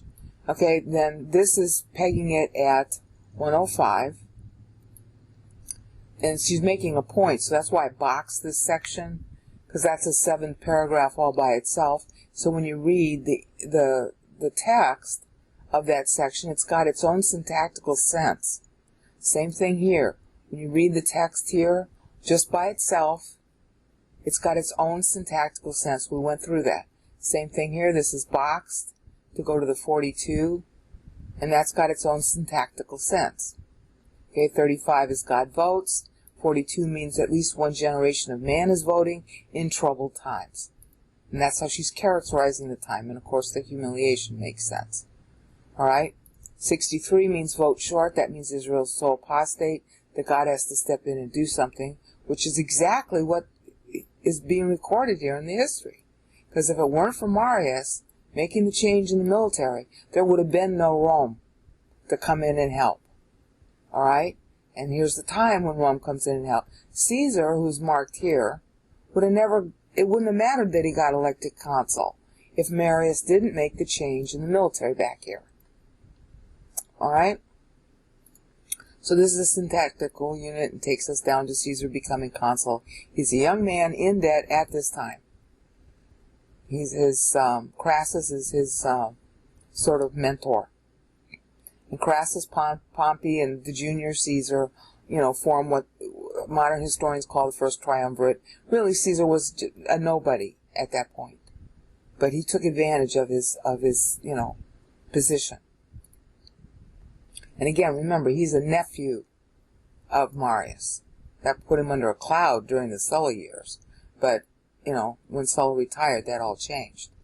Okay, so here's our next syntactical unit ending at 133. And that covers the crossing of the Rubicon, which really took a year and a half. That covers something I forgot to mention, which was Herod becoming tetrarch. Mary is turning full circle now to her own birth when she counts this. She was born in 35 BC because she's saying she's 35 here. That's her dateline. And she should have it as a dateline. She's a royal person. You're supposed to date in years from the king. Okay, well, the king is in her womb, so she has to date from herself. Alright? So, that's when Herod became tetrarch, and she's also dating from when Herod became king. Tetrarch wasn't really king yet, but it would happen 3 years later, so. She's dating it back to the first time he got into power. Alright? And then we got Battle of Actium, which made Julius Caesar's nephew, Octavian, become Augustus. Well, he's called Augustus 4 years later. Okay? That's when he won over Antony and, I want to say it was Cassius. Cassius had been defeated first, then Antony. And Herod, who was up here appointed by Antony, okay, he took the wrong side. He should have taken Octavian's side, but he ends up making Octavian like him, and so Herod retains his power. See, all this was necessary for Israel to be preserved. That's what the timeline is for. That's why it's measuring from Hanukkah. Hanukkah was when Israel got free, so that her temple could be, up and running again. That's the theme of this. Alright? And then we get the famous, this paragraph starting here, all the way down here, is 84 syllables. The same as Psalm 90 verses 1 through 4. You've seen me show that now. Okay, it's just all one unit. So she's treating this whole section in black as having one theme, one purpose, one goal, which is Messiah to come and pay so that the word of God is fulfilled to Abraham and his seed, singular. This is spermati, saying my bad English, okay, until forever. Paul's going to pick up on that in Galatians. I think it's Galatians 3 where he quips, well, the promise wasn't made to seeds, plural, but to seed, singular, yeah. And here's where Mary uses seed, singular. It's really cute. See? Abraham's seed is Christ. That was why Abraham wanted to leave Chaldea and go to, what became Israel. That's why he did it. Your seed is going to be this Messiah. That was the promise. That's why everybody stuck to Abraham. Alright? So, the promise of it being fulfilled is all in the womb of God, the decree of God, theme of Psalm 90 verses 1 through 4. And of course I've gone through how the text ties. The thrones, the humiliated, this was a tie to Tiberius. This ends up being another tie to Tiberius because Tiberius is recalled. I explained how this applied to Christ, but I didn't show you how it applied to Tiberius. Tiberius was humiliated at the time Mary writes this. But he had been lifted in 13 BC when she is talking about, that back time. Alright, he was promoted, then he was demoted when there was somebody else that Augustus liked better, then he was promoted again, then demoted again. Every time Augustus got sick, the Tiberius's name came to the fore, because he was the oldest guy. Everybody else was too young. Alright, Okay, well, now when Christ is nearly age 30, which Luke is going to cover in Luke 3, Tiberius is recalled, is remembered. And they consider them doing themselves a great favor to him. Yeah. He was just about to, retire on Capri, and he gets recalled, and then Augustus doesn't want him anymore, and then Augustus gets sick in 12 AD. So that's when Tiberius really permanently gets co-regency. Okay, well, he had been co-regent for nearly 15 years at this point. Again, you have to sort of round off 1 year plus or minus, because of beginning and ending of year. But Luke 3 is going to be saying that, bluntly. In Tiberius's 15th year. Well, that's what this is, presaging. Alright? Christ was scheduled to die, and he was 40, and again, because of our BC AD problem, okay, we have to say that he was born at the end of 4 BC, so we have to say that he died at 37 AD. That was the schedule. Paul has a 2-year difference in his Anno Domini accounting, so we might be able to adjust that to 2 BC. But I haven't yet figured out if I'm making a math error, so we're going to stick with the traditional. This is according to traditional accounting that we use, even though we know it's wrong. 37 AD, Christ was scheduled to die. And katos elelesen pras tus pater. That's 10 syllables. He would have been face to face with the Father. And this would have really been ton if it had been singular. Okay? So katos elelesen pras ton pater. Pateron. Alright? So I guess you just say pateron, leave out the ton. Because then it's 10 syllables. Okay? You have to sort of change it up for the wordplay to work. Alright? That was really cool. And then we end with our famous 54, because Christ would have been 40, and now you're counting time in terms of kings, years from a king. Christ is born. This is how Paul's doing it. Christ is born here, we call that at the end of 4 BC. You have to use 3 for accounting purposes. Alright? So he would have been 40 at this point, and then you have to count 14 years after that to get to the 54 that's owed due to Abraham maturing too early. But you count 16 because in the Mosaic Law you had 50 years. I've shown this to you before. In the Mosaic Law you had 50 years that were owed to the Gentiles. That was represented by Jubilee. Okay? And you also had, at that point, not just another 4 years, but you had 7 years. See? This is when David would have died. The 1000th anniversary of his death was the end of time. So the 57 years had to begin here because of the temple being started late and all that other good stuff. Alright? So then you have 50 years going from 4150 to 4200 from Adam. 4200 from Adam, the millennium should have begun. The last 50 years in the Jubilee accounting, it plays in reverse order. The last 50 years, Jubilee accounting is paid back for Abraham, and during the 7 years, that's the payback for the extra 4 years. But it actually plays in reverse. In other words, the 50 would be, you'd start your count of the 50 here at 4143. The 50 years would be up at 4193, and the last 7 years of the tribulation, and that was supposed to be when the millennium began. You got to remember that, because when we go back to Daniel, you're going to need to remember that because Daniel's got that firmly in mind. That's where the 56 is coming from. It's between the two events. See, it's 57 if you're counting one of the 2 days, one of the 2 years. But it's 56 if you're counting between them. And since 56 is divisible by 7, that was often done a lot.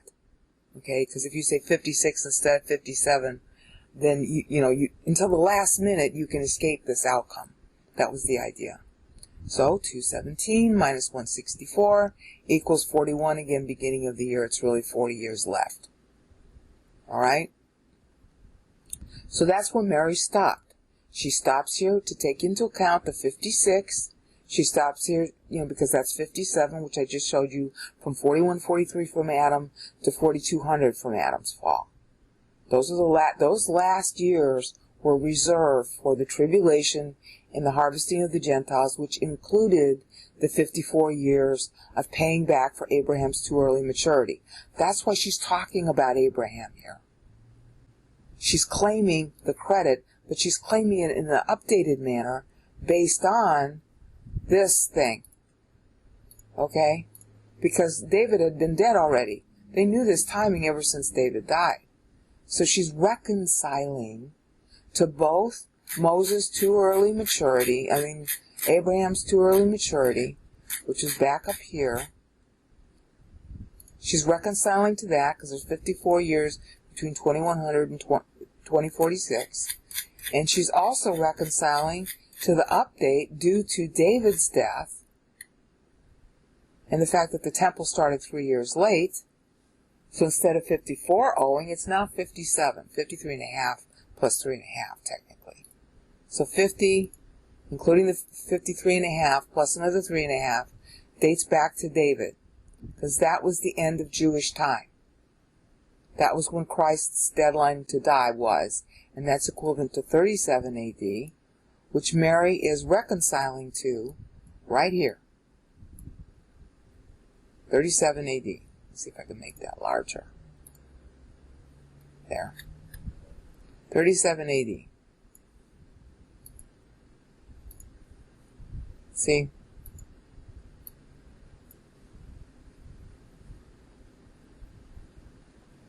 Okay? So, that was what she's reconciling to, and 57 years remained on the clock at that point. 54 of which pay back for Abraham. The other 3 and a half pay back for the lateness of the temple. Now,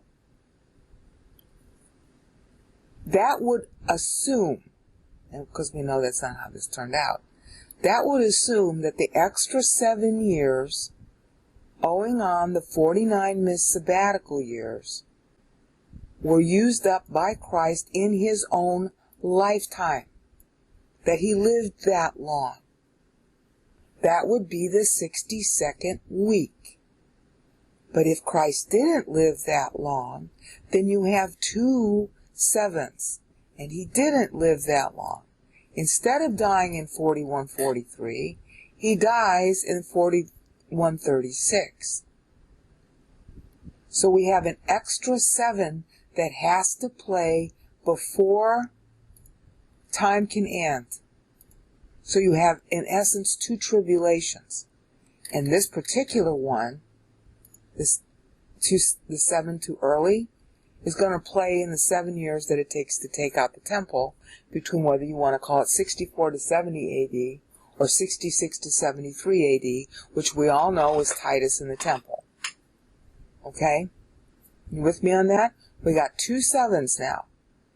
This was the first one, alright, that would play in reverse. 50 years starting in 41:43, ending 41:93, 7 years in 4200. That was the original schedule. But because Christ dies early, we got a second 7. Now, how's that going to play? That's really important.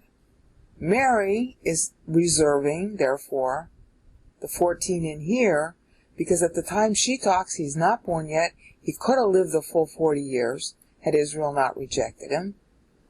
And then there'd really only be 1 7 left. But from Christ forward, that whole 14, she's pregnant with it. Because God is pregnant with it. Psalm 90, verses 1 through 4. So now we're ready for Daniel. Okay, so now we're looking at both Mary in the top window. Focusing on that text, how the Abraham payback is going to work, plus the 56, because the 56 is the last 57 years of history measured between the beginning year and the ending year. And to do that, Mary's playing on the 47 of Daniel. Paul will do that also. This is such a sophisticated accounting in Daniel that I'm afraid I'm going to lose you, but I'm going to just try and go through it as simply as I can. Fortunately for you, I've already written up the explanation in the chart there. In other words, if you were to click on the 919 here, just click on that number. See, here's the Daniel chart. And if you click on the 919, you'll go straight to the footnote that's covering it. And let me make this bigger so that you can see it. You understand where we are in Mary, okay? Because I'm going to cover that up. I'm sorry my voice is so hoarse. I've been talking too much. This is the chronology chart that matches this, that goes with this. So when you click on these underlines, any of the underlines, you go to the note that talks about that part underlined. Alright, that's true in all of my Word docs. But you have to use it in Word in order to get that to work. And in order to be able to use your Word doc like a browser, you have to go to, where is it? Sorry for all these digressions. You have to go to View in the Customize Commands bar, okay? And you're looking for, well, it's not View, it's not in View. Where is it then? Web, yeah, you go to the Web section. See the Web section and Customize? And you pick, you take one of those, you pick that, and you literally put your, click your left mouse button hard on click your finger on the left mouse button and keep it depressed. That's called dragging. And then you move your mouse to the upper corner. See where you see these marks? You move it to the upper corner here, and then you let go of your mouse when you're up in this part of the menu, like that. And then you get your back button. And if, you wanted to remove something, you do the same thing. You press your left mouse button and you keep it down. That's called dragging. And then you drag the thing that you don't want anymore back to the customize dialog box, and then you let it go. And that's how you remove it. So that's how you can convert your Word document into a web browser. Alright? So now you can just click on the underlined link as if you were in a browser, and you go straight to it. So now we're back on the topic again. Alright, Daniel 9:19 uses 47 because the amount owed, let me increase the size of that. See, the amount owed is 54 versus Daniel's 47. Alright? Now you'll notice that means that he's debiting 7. What is he debiting the 7 for? He's debiting the 7 for the tribulation. Because that was already part of the Mosaic Law. It was already forecast and explained ever since Passover was invented. That's what Passover week is for. Its flip side is booths. And I don't know how common it is in Judaism today, but it is somewhat known. I know that. But it was commonly known for centuries that the Jews expected the millennium to arrive at the Feast of Booths, which is the flip side of Hanukkah. You remember? They have a bifurcated calendar. The sacred calendar begins in Nisan, aka the 3rd week of March, if they did their calendar right, and they don't do it right anymore. And then the civil calendar begins in the 1st of the 7th month on the sacred calendar, which they used to call Itanim, and that's when the Feast of Booths occurs, which you can see in 1 Kings 8. Unfortunately, the Jewish calendar today is messed up. First of all, it's a solar calendar per the Bible, Exodus 12. Secondly, all the months per the Bible and per David's design of the priestly courses in 1 Chronicles 24 are 30-day months. Otherwise, the priesthood's courses wouldn't work. It's based on a 24-hour day. That's why there are 24 of them. Okay, and all the months had 30 days except the last one, and you ran out the clock for the extra 5 or 6 days in the last month called Adar, and then you'd be starting your year every year on the vernal equinox. That's how the calendar worked. That's not how the Jews run their calendar now. And they've been off in running it for, I don't know, centuries. Really, I don't understand why they got it wrong.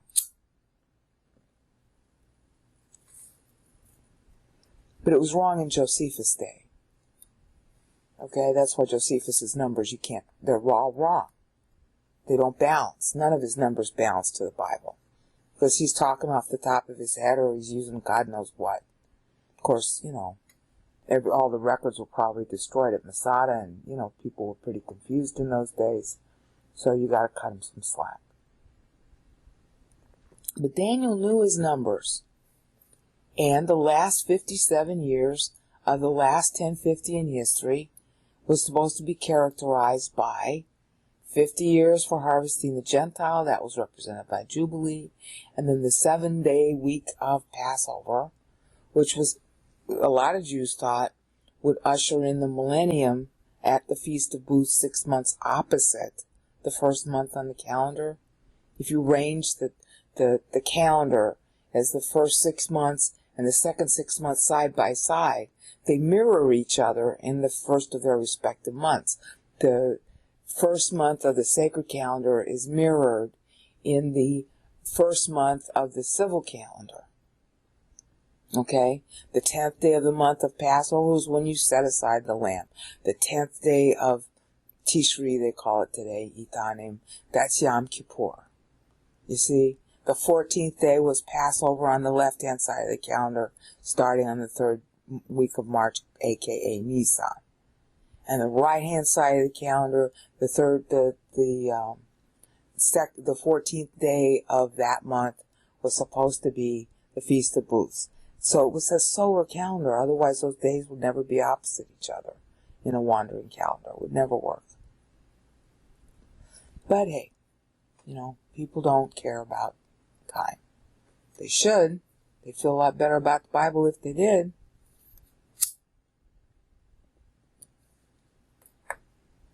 Daniel did. As you can see, I'm giving you time to read. Daniel's debiting for the tribulation.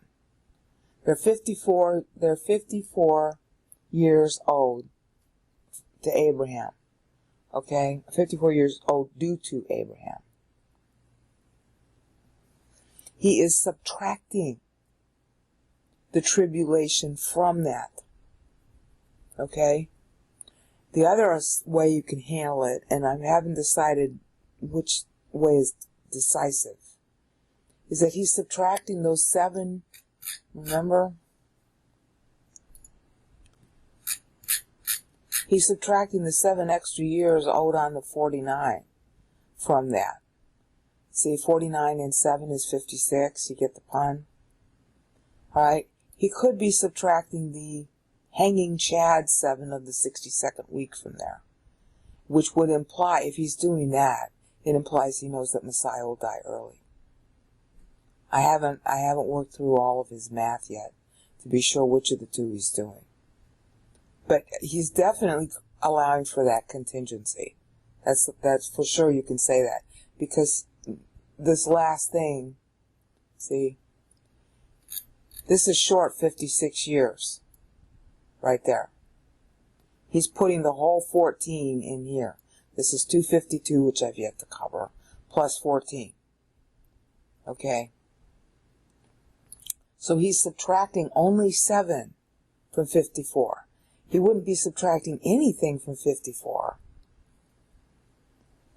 if he wasn't allowing for a contingency that the 7 on the missing 49, the 49th year is when he prays, 49 sabbatical years are going to be up at the end of the year in which he prays.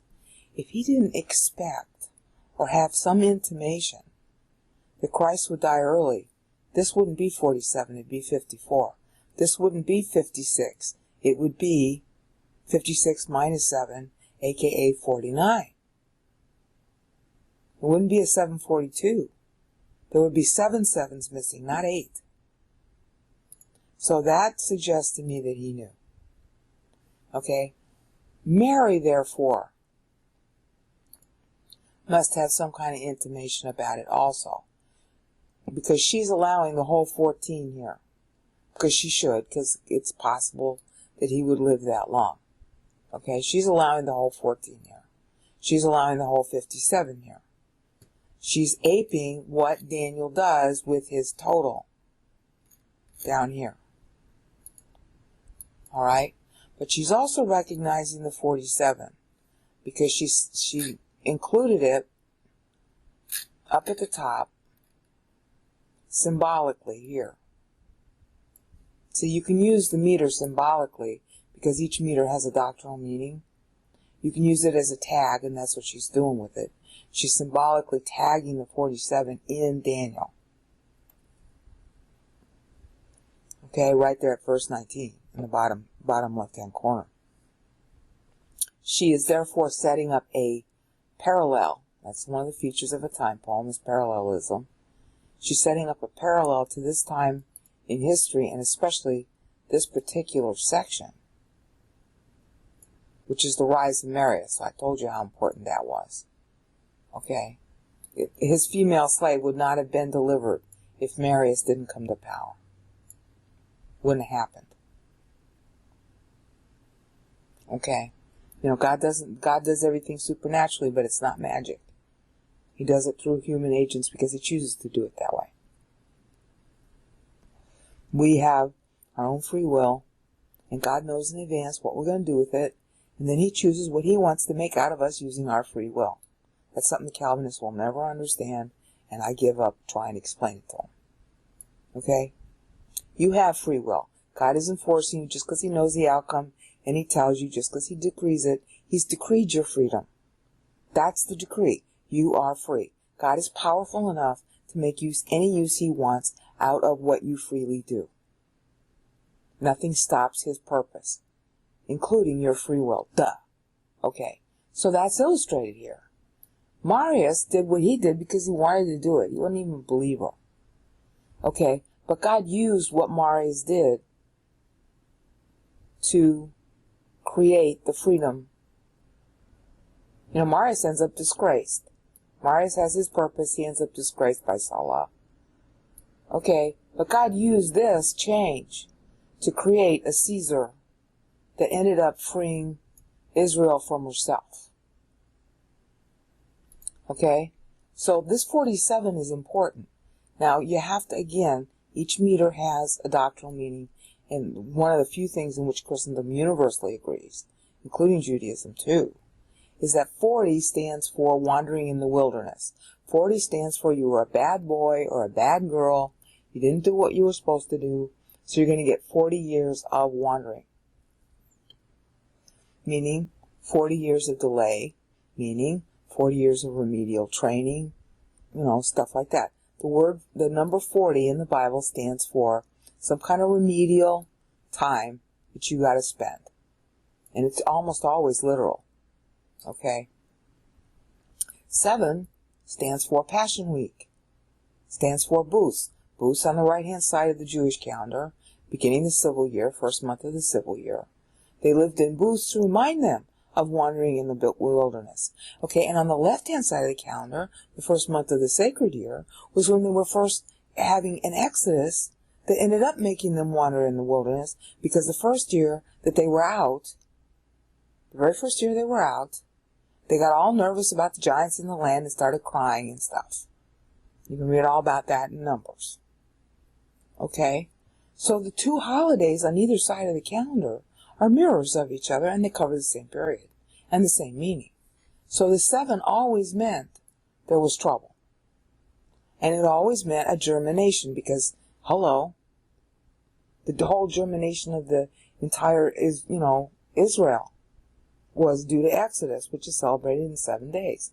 Feast of Booths, 7 days. To remind them of germination, firstborn. Okay? The firstborn son was going to be sacrificed just like all those firstborn sons were sacrificed in Egypt. So all the firstborn sons in Egypt who died didn't die in vain, because they've been commemorated ever since. And of course, any of them that did die died because they weren't believers. Because if you believed, you put the blood on the door. Because everybody had advance notice about that. So if you believed in the warning, you put the blood on the door and your firstborn didn't die. So the only people who died were those who didn't believe it. So it wasn't unfair. Okay, but I digress yet again. Alright, so 47 has that doctrinal meaning. It's really important to this accounting. Okay, technically speaking, alright, what Daniel is doing with his 47 is he's omitting it from the 54 owed Abraham. What he's doing is acknowledging that there's actually a 14-year shortage, not just 7. So he knows that this 54 cannot complete unless the other 7 that's owing on what? The 49 missed sabbatical years. Unless that other 7 is made up. 49 and 7 is 56. You see that now. You see the tie. Mary is thus balancing to the very same thing down here. She's balancing to Abraham because that's part of it. She's also balancing to the extra 7. That's why it's 14. I say this because Christendom doesn't know about it. Okay, not even the dispensationalists understand that there were 2 7s. The Calvinists, of course, do not understand prophecy at all. But the dispensationalists don't understand there are 2 7s here. You know, and I don't know why the scholarship has been so incompetent. It's right there in the numbers. It's just been incompetent for 2,000 years. I can't explain it. I don't think that, you know, these are just the numbers. Anybody could do these numbers. I'm a brainout. I'm nobody special. Just, the numbers just add up. They balance. Count syllables. See? They balance. There's your 62 weeks right there in Daniel 9:13. Alright? And then, you know, he repeats it for good measure in another way by using 62. He repeats it there, 69. I'm going to have to get to that. But the point I'm trying to make is with the 47, Daniel is eliminating or adjusting for the fact that there are 2 of them. Now, whether this particular reduction is a reduction for the tribulation, I kind of doubt that. It's probably a reduction for the extra 7. But then, the problem I have is I have to explain to myself and to you this part right here. See, 69, that also means a week short. You got a 42 here. That's also referencing a week short. See, 42 from 49 is 7. He keeps debiting. I mean, this is a generational number, but it's also 7 shy. He's already done the 49. He's already closed his point. If you look at the text, okay, Daniel 9:4 is reminding God that he's a God of covenants. Okay, when he comes full circle to his own time in the timeline using the Isaiah timeline over here. I'm sorry this is so complicated. You'll have to read it. I can't explain it all. When he comes there, he's bookmarking. See, he's telling you that everything between this 49 and this 49 covers the same idea of why the sabbatical years were missed, and it's finally owing to Manasseh. It started with Rehoboam. 344 divided by 7 equals 49. That Rehoboam came to power at what, 930? 970, yeah, 930. So do the math. Okay. And the second 49 here is keyed to Manasseh. This whole thing is keyed to Manasseh. He's making a play between Solomon and Manasseh on the 2 time tracks. Because Solomon prayed a prayer that you can read in 1 Kings 8 about the temple. And I think that's where, do I list it there? Where do I list it? When I get to 9:13, yeah. If you read this section, it's too long for me to talk about on screen. When you read this, see, in 2 Kings 21 and 2 Chronicles 33, that's where God said, because of Manasseh, this temple's going down. There's nothing going to change that. All right?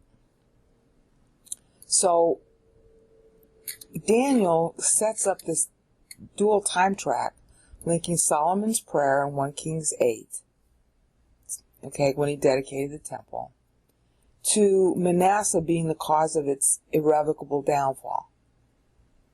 Now, when he does that, the irrevocable downfall here happens due to his reign, but Manasseh is captured in 649 BC at age 49. Okay? So when he bookends it here in his number 1 time track, he is at the time of Manasseh, which is the same as syllable 133 in the chronology that Isaiah had developed. So he's coming full circle. And he's using the age of Manasseh being 49 as the cause of the 49 years being, having to be played out because the temple's going to go down. And he's linking it back to Solomon. And if you go back to those verses, okay, in 9:13, if you go back to this section, you'll see it talks about how Manasseh didn't get rid of the kind of idols and stuff that Solomon allowed. So Solomon and Manasseh are being deliberately linked in the meter because they're deliberately linked in Kings and Chronicles. Okay, that's the problem. So he's basically developing, it's a legal thing that he's doing. In these verses, he's developing the, let me just do this full screen. Okay. All of these verses seem to say the same thing in English, in different, slightly different phrases, but it's basically mea maxima culpa in every verse. All right, but what he's really doing is he's tracking the kings. As I've said before, this is David in verse 6. Verse 7 is Solomon through Asa's 11th year. And at this point, Daniel has expended 182 syllables to say that. And that's exactly 49 greater than 133. Because Manasseh in 649 BC, of course they didn't use BC, but Manasseh's 49 when he's captured. And that is the time that Isaiah is measuring in his syllable 133. Okay? It's these two verses, Psalm 90 verse 7 and Isaiah 52:13 and 53:2. But 53:2 is the time of Manasseh in the chronology that Isaiah is using. And I cover that in my Isaiah 53 meter hypothesis playlist and Isaiah 53 exegesis. I walk you through that. I haven't finished it yet. But I get that far with Manasseh. So there's a 49-year difference between syllable 182 and syllable 133 in Isaiah. So he's doing it on purpose. There's no doubt about it. And he's linking it to Solomon because Solomon was the guy who allowed, because he was all hot on his wives and everything, he allowed the bad pagan practices to continue. Okay? He allowed it. And so that's why these two names are linked together in two different timelines. Okay? And then Daniel keeps on benchmarking Isaiah's syllable counts to go full circle right here. And that's where the other 49 ends. See, he's in his time track 2 because he's been linking up to Isaiah. He's using time track 2 the way Isaiah did. And in Isaiah's syllable 252, that's when Daniel is back at 538 BC. And that's why he's using 49 here, which in time track 1 is the time of Manasseh. See how sophisticated this is? Okay, so you heard enough about 49 now. You get the point. 49 missed sabbatical years, on which 7 more sabbatical years elapsed. So there's a 7, extra 7, that cannot play pre-Messiah.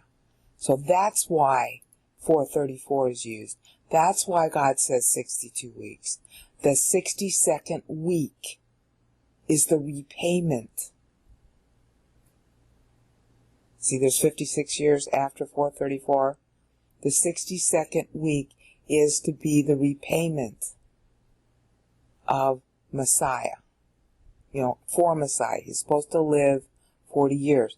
But he might not live 40 years. And Daniel is taking that into account when he uses 47, as I showed you up here. See, he's debiting it from the time that's owed Abraham instead of leaving it alone. He's debiting it. So he must have known, he must have had some intimation that he ought to debit it like that to get his 56th remainder. In other words, the reason why there's a 56th remainder is that 62nd week might not play. Which means this has to be 47 instead of 54. I know you're probably going to have to read the document, which you can get in the video description. The link is in the video description. You're going to have to read this and mull it over.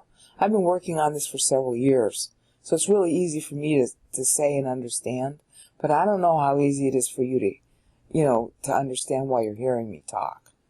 Use 1 John 1:9 and talk to God a lot about it. That's how I learned this. Okay?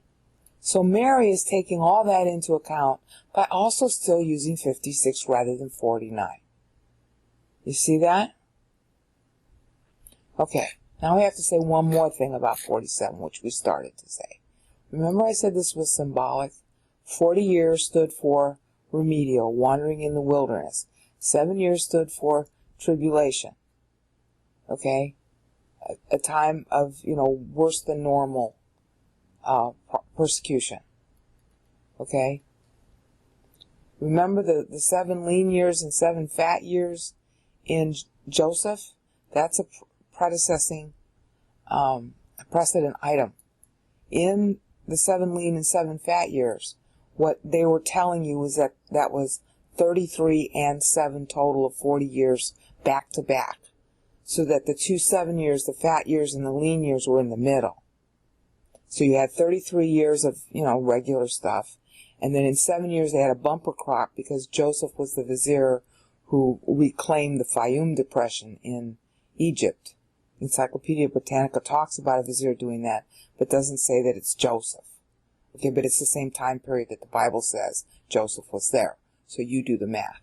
Okay? Then there were the 7 lean years, followed by another 33 years, mirrored. Alright? It's the same idea. You got 33 and 7 equals 40. Alright? If they can't play as a 47 debit, which is what Daniel's allowing for, therefore alerting the careful reader of the meter to the fact that there's going to be a problem with that extra 7. If they can't play that way, they can play as a 40. Okay, why? Because God reimburses time. Remember, he's allotted 40 years. Pretend that Tus isn't there, and this was Pyron. Alright?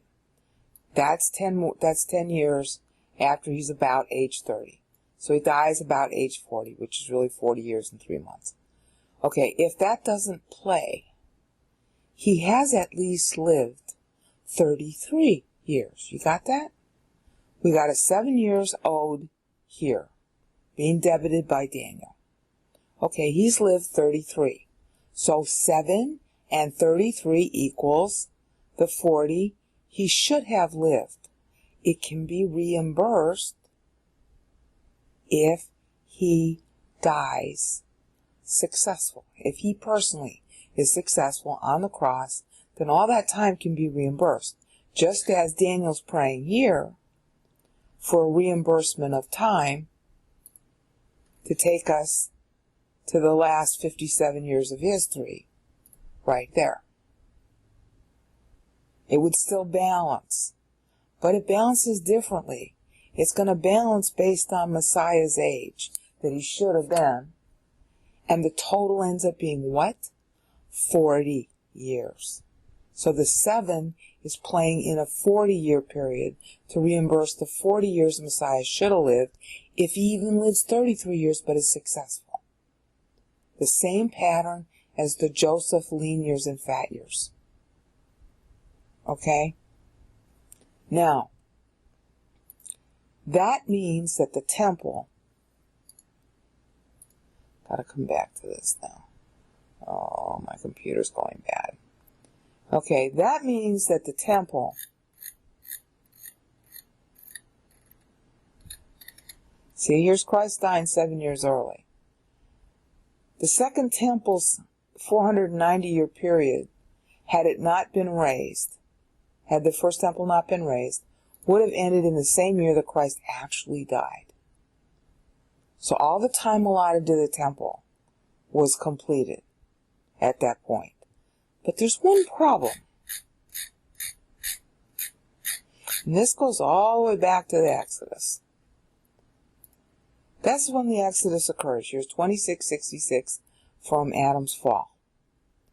Okay, but Israel doesn't enter the land until when? 40 years later. That's when Moses writes Psalm 90. She's 40 years late getting into the land. So the temple, which at that time was a tent, was not in the land for 40 years. So not only do we have that debit to handle about Abraham being owed 40 years, of 54 years, but within that we got another debit for a different set of books of the fact that the land, as it were, was cheated 40 years because Israel was stubborn for 40 years and had to wander. So, what is God going to do about that? Well, what does God do about that?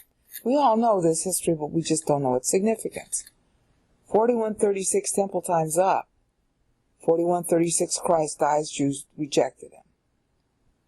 Okay, but there's 40 years owing to the temple, even though its time is up, because it was late getting in 40 years to start with. So what happens? The temple goes down in what we call 70 AD. You can call it 73 if you want. The extra 40 years got paid back, and it took 7 years for that to happen. Okay? It started in either 64 or 66, depending on which version of AD you want to use. Alright, that was the problem with Florus, who was the procurator after, there were a couple of them, but Florus was the guy in charge at the time that all this stuff happened. And that, that involved including the War of Masada that Josephus came out of, because he was a general fighting the Romans. Okay? So the temple goes down, but the actual warring period, which culminated in the temple going down, started in 64 or 66, depending on how you want to do your AD dates, and ended in 70 or 73, again, depending on how you want to do your AD dates. So the land had the same number of years of a temple standing on it, whether it's a tent or a built temple, as they should have had, because Israel should have entered the land the first year that she got out of Egypt. Okay, so that's 40 years that are taking place when? In the time of church, because church starts when? On Pentecost, which is approximately June, after Christ dies. The same year when he dies, on Pentecost, that's the book of Acts, that's when the church started, Acts 2, which Peter explained, going back to Joel 2. Alright, so 40 years of church time, 40 years of time to the Gentiles, got spent, keeping the temple on the grounds, even though the time had changed. Okay, we still got 14 years, hello? Okay, but 7 of those 14 ended up getting paid in the first 40. This is very complicated, sorry. So the temple time that was owed the land, and the fact that Christ died, at age 33 instead. So 33 plus 7 is 40. So now the temple time that was owed, to the land, and 40 years owed because of Abraham, we're done. Okay, but there's still 14. Well, yeah, and God's just clearing the books of the 7, because the temple goes down. That's deemed to be Jewish time. It's part of it. The owing to the land is separate from the owing to the people. You got the land and you got the people. The land was entitled to the time it got it for 40 years. The people were only entitled to the 7. So they got it by the horror of how long it took for Jerusalem to go down, including the temple. You see that? Alright, so 40. Oh, my computer's going down. Okay. Always when it's dramatic. So you got a 40 and you got a 7. 2 separate accounting pieces. Okay? And that's right here counted. My computer is just very slow right now. Lower left-hand corner in black. Okay? That is now accounted. And hopefully you got it about why 47 instead of 54. If not, I suggest you download the Daniel doc.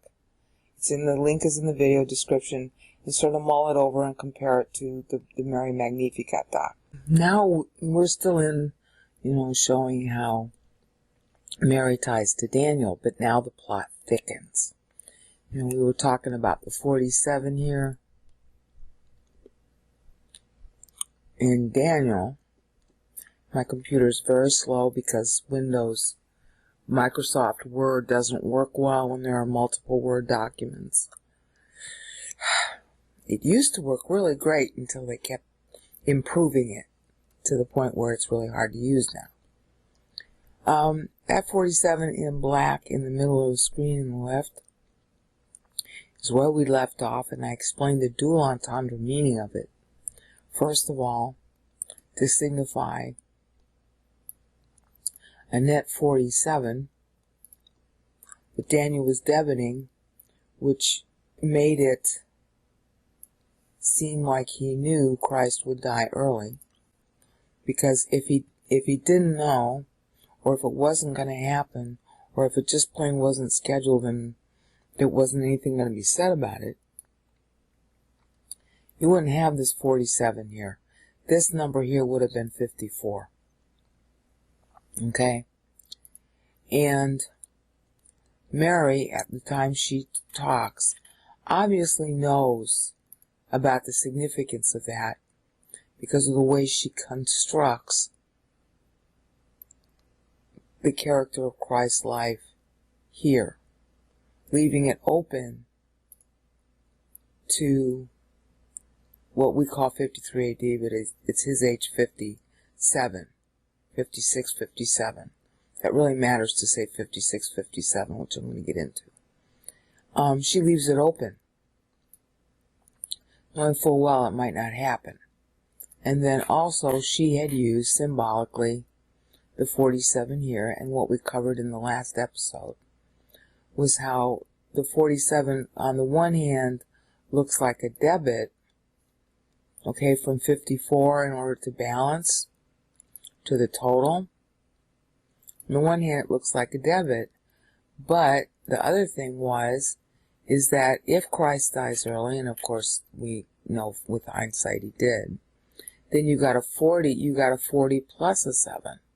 A 40 plus a 7, which historically is how it's played. Except that sometimes the 7 plays inside the 40, as in, the 7 fat and 7 lean year dream of Joseph. And of course, that ended up playing, characterizing his entire time as vizier from age 30 to age 110. The first 33 years when he was age 30, when Pharaoh appointed him as vizier, he was, reorganizing the kingdom. And then in the last 7 years of his first 40, he reclaimed the Fayum depression, which we find outside the Bible without his name on it, but it's the same time period. And then that would have been followed immediately by the 7 lean years. Okay, there wouldn't have been a hiatus. It's back-to-back 40s. God does that a lot. You have back-to-back 40s with David being king, and with Saul being king. Then you have that Saul's kingship is regarded as a negative. We know that Saul ruled for 40 years, not from the Old Testament, but from Paul in Acts 13 around verse 20, where he's doing a 490 accounting for the Jews that he's talking to in the Greek city-states. I think it was Athens. But there's another back-to-back 40 to make up for the bad 40, which was David, making up for Saul, and then on top of him it was Solomon. So 40 is used as a savior number with a 7 inside it. And sure enough, David had 7 years of civil war, okay, before he became king over all Israel. So he was 40 years king over Israel, but 33 of those, he was king over all Israel. I'm sorry, he was 40 years king, but 33 of those years he was king over all Israel, and the extra 7 years he was king only at Hebron. So you see the pattern is established for encasing the 7 in the 40. So that as we were talking about the 47, the question became, well, what if the Jews reject Christ? He thus died 7 years early. We went through that in the last episode. He died 7 years early. He lived to be 33. So the 7 years of the 40 played in reverse order compared to David. But the 7 years were not, they didn't play immediately. They were housed themselves inside a mirroring 40, the first 33 years of which reimbursed the Jews for the time that, as it were, Christ used up since they rejected him. They get reimbursed for the time they didn't want.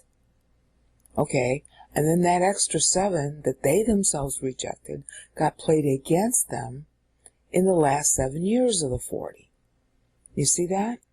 See, you have to understand that the whole Jewish culture is very big on this kind of number crunching. Okay? You start learning it even today in Judaism as a kid. You know, when you're celebrating Passover or the holidays or the dreidel, everything is numbers and money. They're using it as skills to teach you. Okay? And even today, they measure time in years from some past event. They don't measure the years right anymore. Okay? They don't measure it right. But they do measure it. They're addicted to that. You know, I remember when growing up, my dad had converted to Judaism. We had to learn, you know, when we learned about Passover and we learned about, you know, Esther and Hamatoshin and the dreidel, especially the dreidel. I was good at that. We had to learn, you know, 3 this, 6 that, 7 this other thing. And you learn little rhymes, okay, to go with the numbers. Alright? So, I mean, you know, that's pretty common in Jewish childhood, at least in American Judaism. I'd have to imagine it's common in Judaism the world over. But it's just constant numbers, constant. And there's always a metaphorical significance to the numbers. It's not Bible codes. It's just traditional, you know, it derives from memorizing the syllables. So you got a 40, you got a 40 and a 7, but the composition is now different due to the rejection of Christ. It's 33 plus 7, making the 40. And then the last 7 is still the tribulation.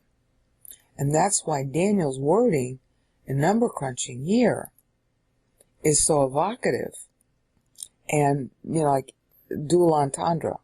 What we think is ambiguous in the Bible is often dual entendre. There are 2 meanings, both are true. They apply to different books, different sets of accounting for either a doctrine or time. You know, there's boundaries to your property. 1 foot over the boundary of your property is somebody else's property.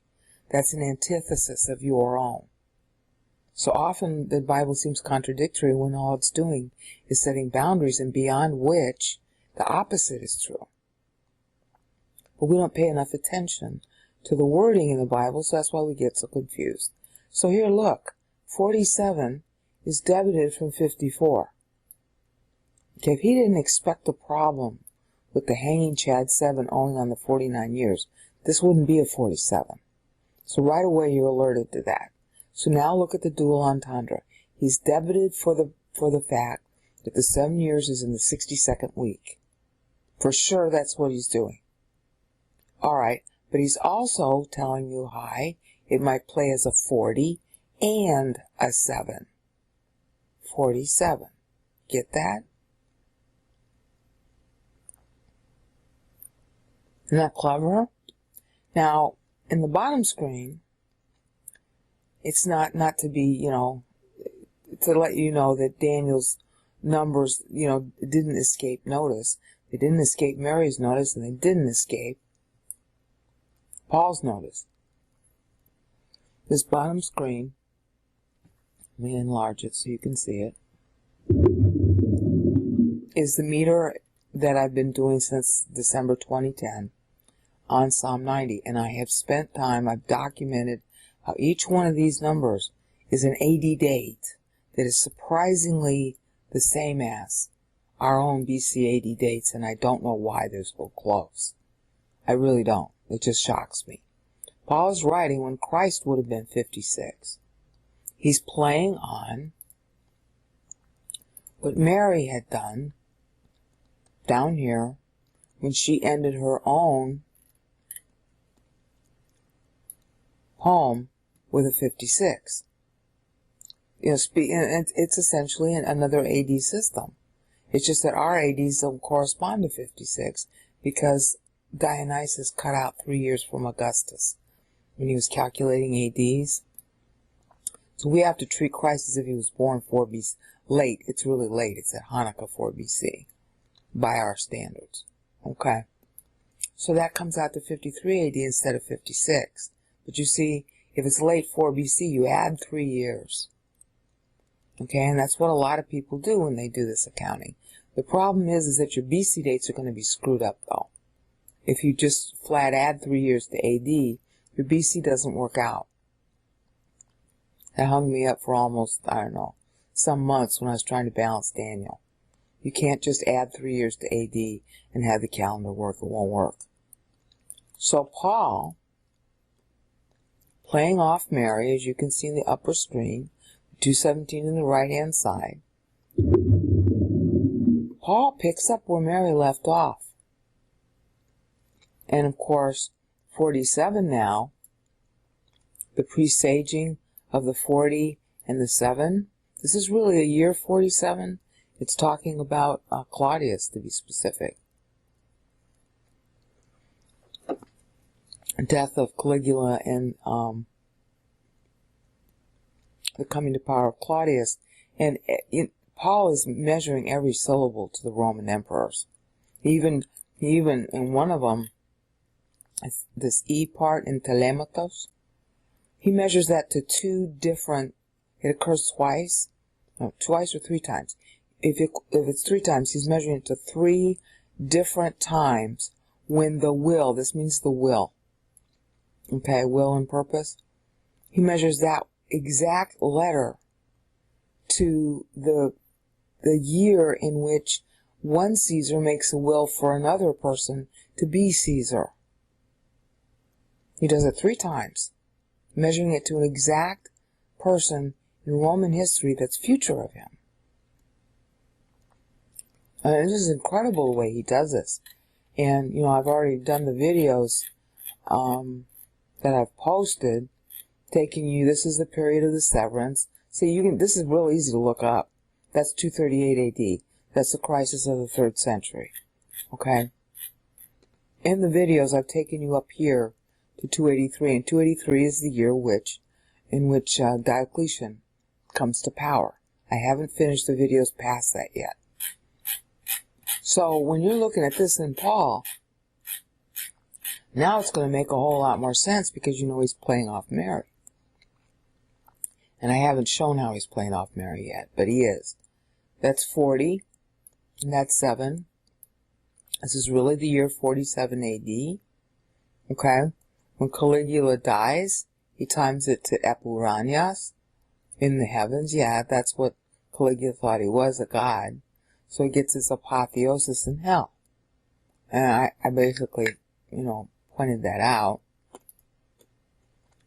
Okay, wait a minute. I'll show you where that is. This is the most important part of this document, even if you disagree with everything I say. It's got a really great chronology section that has a lot of links to the Roman emperors. See this chronology chart? You click on that link, and that takes you to this first section here of sources. These are the sources that are either scholars or current writers at the time of each emperor, like Cassius, or the Church Fathers, or Eusebius. He's a part of the Church Fathers, but he's also a historian, bad one. Jerome, Josephus, all these things you can find on the web, or download them. The actual Roman Fasti. The Roman Fasti is how they kept track of time. You really need that. And Plutarch and Porphyry, Plattner, that's the geography. I mean, these are all either contemporary writers to the Roman emperors. Aurelius Victor, for example, that's all in Latin. Or that one, the epitome of Aurelius there, might be in English, I forget. This is Zosimus in Greek and Latin. That's Zosimus in English. Okay, so you got a lot of writers here that you can just look up on the web by using the links. Okay. And then in each section here, see this 10 corresponds to 10 AD, 20 AD, 27 AD. And so the emperors at that time, the underlined portions are links to sources outside of me, unrelated to me, where you can read up on their lives and what's said about them. And then the text that Paul is using, the keywords that are satirical about them, okay, are here highlighted. Okay, and it's the same kind of format that you've just seen me do on Mary. The same kind of style. That style has been in place ever since Psalm 90. So what Paul is doing is playing off Mary, and he's playing off Daniel, as we just saw here, with the 47. And look at how that one works. Okay, in the Greek, in the heavens, by means of Christ or in Christ. When you have the word preposition "and," it's always dual entendre. By means of and through and in like a location. And see, here he is. So here's the 47 right next to him. It's 47 syllables cumulatively at that point. Alright, so that's a little play. Anybody knowing the timeline, from Daniel, is going to realize this. Okay, well, if Israel rejects Christ, you got the 7-year tribulation reserved, and then you got 40 years that the temple's going to stand because it's owed those 40 years due to Israel being late in the land. So you see, this stuff was so well known to these people, they could make little plays on the numbers and the meter like this. And it helps you understand what's meant. I mean, if all you're looking at is this text, with those living in heaven via Christ, it sounds really syrupy. It sounds like something like every other Bible verse sounds. But there's more to it than that. There's a historical underpinning. And there's a lot of satire. Because this is a satire on Caligula's death right here. And that's what I'm trying to explain in the videos. But my point in this video is to just show you that the 48 and the 7, okay, is being played on. It's evocative. Paul is actually leading up to a series of, because Mary's sort of referencing it, but not much. This is when Christ is 56. This is where Mary leaves off. Okay, we saw how this is a play on Daniel. Alright. Then Paul launches into, and I explained this at some length in the 11 GGS videos, up through 11R, 11A through 11R. These are potential trib dates. And we're going to focus on this one in a minute, because that's the next thing I want to cover. These are all potential trib dates. And Paul is basically launching into, on the one hand, the text here is something that you remember to, as a promise. But he's really giving you an outline of history, of future history, to show you why the rapture isn't going to happen. Okay? And it's really a series of potential rapture dates. And then if they don't come to pass, like they were expecting the temple to go down here, they were expecting the trib to begin in 70 AD, the temple to go down in the middle of it because that's midweek, Daniel 9:27. And then they were expecting the millennium to start in 77 AD, what we call 77 AD. That's what I don't understand. Why is their accounting agreeing with ours? And so Paul's characterizing that, all those potentials, as a 21, meaning that there would be 3 sevens, there would be 3 generations after the current one, the one he's in. You see, this is Paul's current generation when he writes. But, he ends up dying here at 68. I don't know if he knew that. But he's basically positing 3 generations, because there are a total of 4 generations on earth at any one time. So there are enough people to finish church. Okay, so he's positing 3 generations over the next 21 years, the 3 generations besides his own, enough of them growing so that the rapture can happen. So the church is mature, because that's Ephesians 4:12 is the criterion for the rapture. Ephesians 4:12, when we all reach the destination being maturation of Christ, which is explicit in that verse. So he's playing it in advance. Okay, 3 more generations the trib could happen. And if it doesn't, then you have a bad period for the next 7. And I cover that extensively in the 11 GGS videos. But I wanted you to see how he's taking the 56 of Mary, and he's taking the 47 of Daniel, and he's integrating them into real future history. This part of it's past history. Anything prior to 56 is past history. But this is all future when he writes. And he's integrating the two together in order to display the update on what Daniel 9:25 through 27 means, and how it plays now that church is in place rather than the old timeline for Israel. Okay, so the point of this video so far is just to show you that the meter is extensively referenced, both metaphorically and actually as actual history in years, all right? And it's balanced to a schedule of time, as Daniel's doing here, with 2 contingencies. It's balanced to a schedule of time which has to run for Israel up to 57 years before. Remember, 757s is 5,250 years, the total allotment of time pre-church, that Moses laid out in Psalm 90 with his 5 70s, configured as 84, 70, 70, 70, and 56. So 56 metaphorically comes to mean the last part of history that's, iffy, because that's the harvesting of the Gentiles, and that's the tribulation. So they're always doing their accounting up to that point, because the 57 was a constant in their day, before church. After church, this 47 becomes the number. 40 to play out the temple time so that the land gets its reimbursement. And then the extra 7 that's owed on the 49 ends up being encapsulated inside that 40. And then that leaves only the 7 that's remaining, Daniel 9:27, when, Israel's time resumes. You see how all this fits? And you see how much they're playing on it? In other words, this whole business with how to use the meter was known. I couldn't invent this kind of configuration. I didn't write these words. I didn't write the syllables. I had no idea, frankly, that all this was here when I started on this journey. I really didn't. I was just trying to balance Daniel, and I was trying to see if there were missing syllables in Isaiah 53, because people thought that there were missing words. That's the Isaiah scroll. That's Muller's scroll.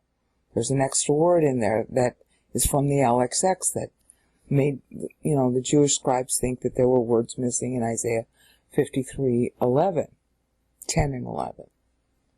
But there aren't. The LXX translation is an explanatory translation. It took me 3 years to figure that out. In the process, I learned this meter stuff. I just didn't know that it was so extensive. And I certainly didn't know this Daniel thing was going to be so corroborative of Isaiah and Psalm 90. And I didn't know Psalm 90 was the foundation of it.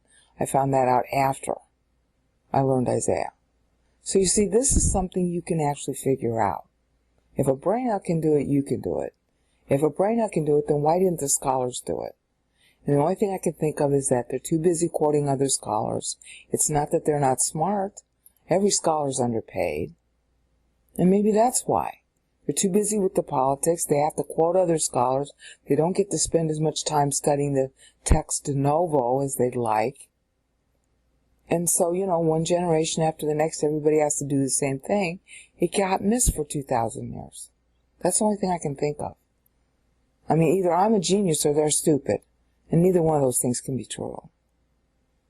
So you have to attribute it to the politics and the unfortunate academic practice of publish or perish and always having to accredit past scholarship. And you spend so much time learning what the past scholars said and quoting them and taking positions on them, you never have any time to do original study. That's all I can think of as the reason why this material isn't known. And that's why I'm playing librarian and documenting it, okay? I'm 58 now. Who knows how long I'll live. Take me the rest of my life to document all this. So as you can see, hopefully I've made it clear in spite of myself. God's making it clear to you, I hope, that this is a real number of years.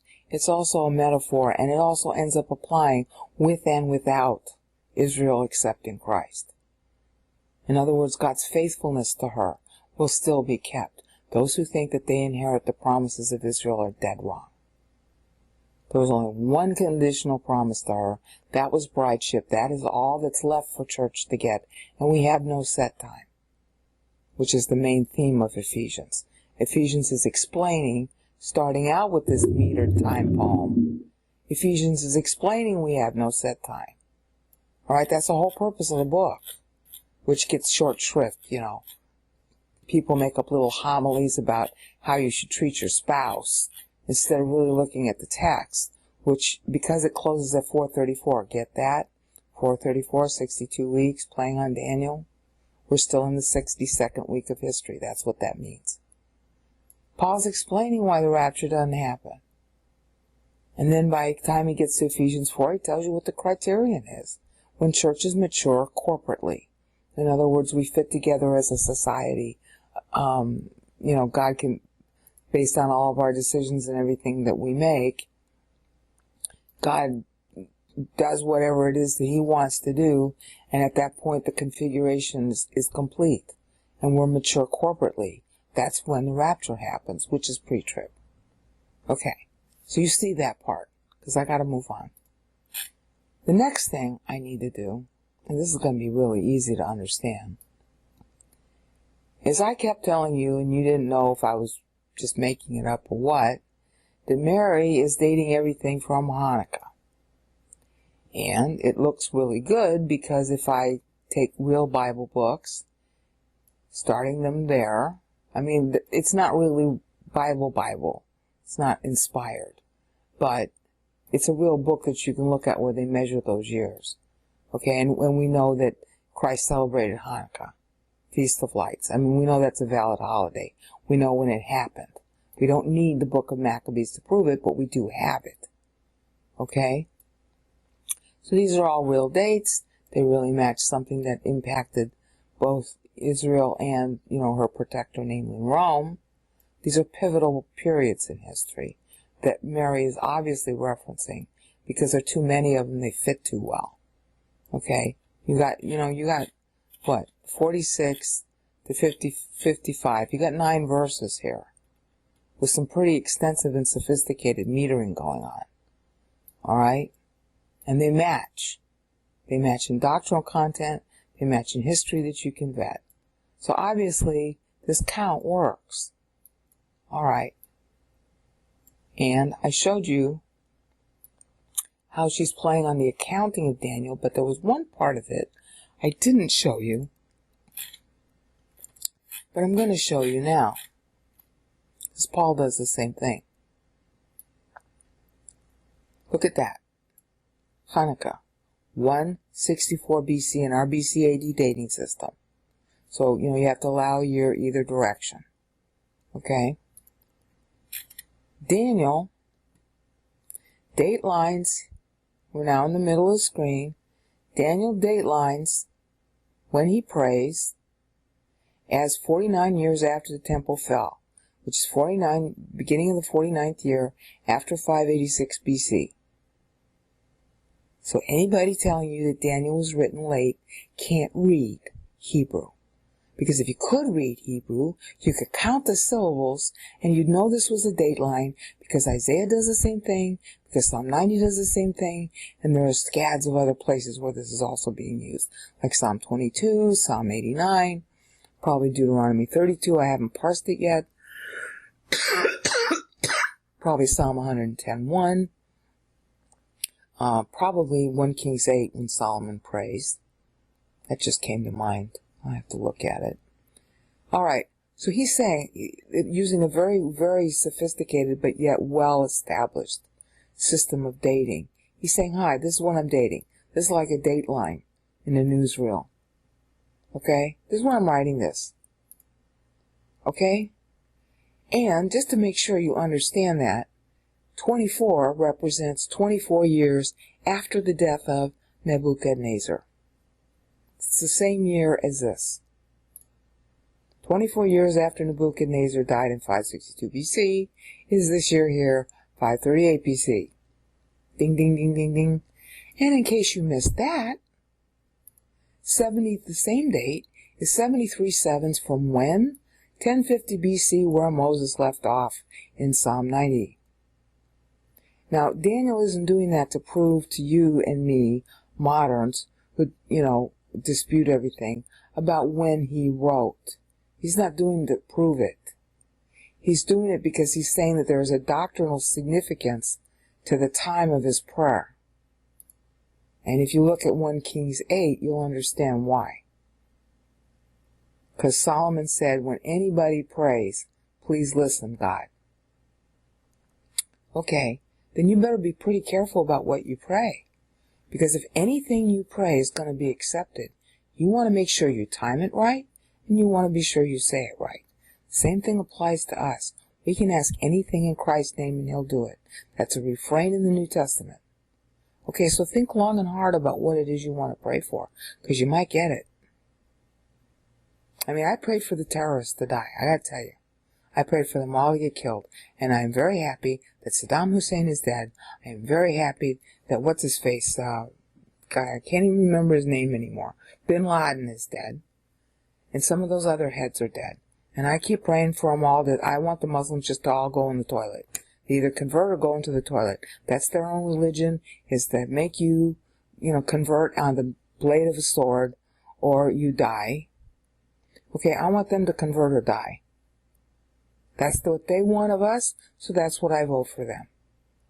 Okay? And there are a lot of good Muslims out there, and I desperately want them to convert. And there are a lot of terrorists out there using Islam. Islam's a terrorist religion. Okay, well now I want them to die. There are people just who are beyond the pale. You can't fix them. Okay, and some of them get that way very early in life. Okay, they should die, because there are a lot of other people on this planet who ought to live, who aren't negative like that, who aren't terrorists. So you got terrorists and non-terrorists.